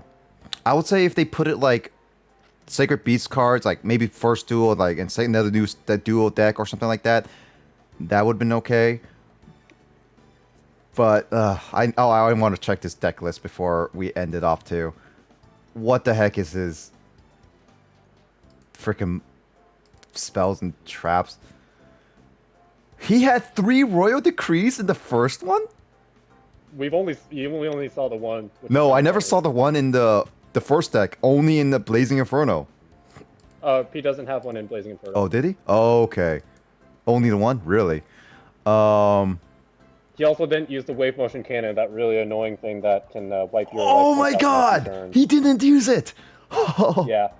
So that was lucky. Oh my god, that was so lucky. He has Marshmallon, though. He also DD Assailant and Warrior Lady in the first one. And then he has 2 Exiles in the next one. What's the last one? I gotta look at this. He has 3 giant germs. He has another DD warrior lady. I think we saw the DD warrior lady in the last one. Yeah, no, we did. It Yeah. got killed. Oh my god, he had 2 Dustinators, a Mirror Force, Ring of Destruction. I didn't even see the armor. No, he never used the armor. He used Torrential Tribute. He did use Torrential Cold... Tribute and Lightning Vortex combo is what... Yeah, I was... 2 Smashing got me. Grounds. Fiend Sanctuary. He has a Lightning Vortex and MST and Premature Burial. He has a Heavy Storm. Like, even his other decks weren't that dickish. Yeah. The last one was literally just destroy and just make you not be able to play certain things. That's it. Yeah. No, I honestly this, yeah, I will say, I mean, I'll give my final thoughts at the very end tomorrow or next stream about everything, but as a final boss, I have to say that was utter BS. But I'm just happy that we managed to beat it in a relative amount of time. Like, we only took 4 tries with Araya and 3 tries with the last one and 1 try with the first one. So it wasn't that much in that whole gauntlet. I actually was expecting a lot more. And I am actually really happy that we managed to beat it with our actual decks. I didn't even use the pure water deck. So I am happy. And I was also doubting the hero water deck, as you could tell, because I was just like, oh, it's not working out. We should try something else. Yeah. But it pulled. You stuck with your guns. Yeah, it pulled and everything. So yeah, hey, if I beat Zane, might make it to 69 hours. But with that being said, I think it's a good time to say a good night to all. Thank you so much for watching. We're finishing up Yu-Gi-Oh! Next stream at 8 p.m. Pacific time. So whoever was watching, please join in on the fun. I mean, it was crazy. Hopefully you had a good time watching. Yeah. Also, hopefully this last duel won't be so BS. And I say hopefully. Anyways, take care, everyone. And don't think you're unstoppable, because that just leads you to getting beaten by a high school kid in tutor card kid. Respect your Muka Mukas. They can and will save your behind. Yes. Or than save a Muka Muka. Anyway, good night and rest well.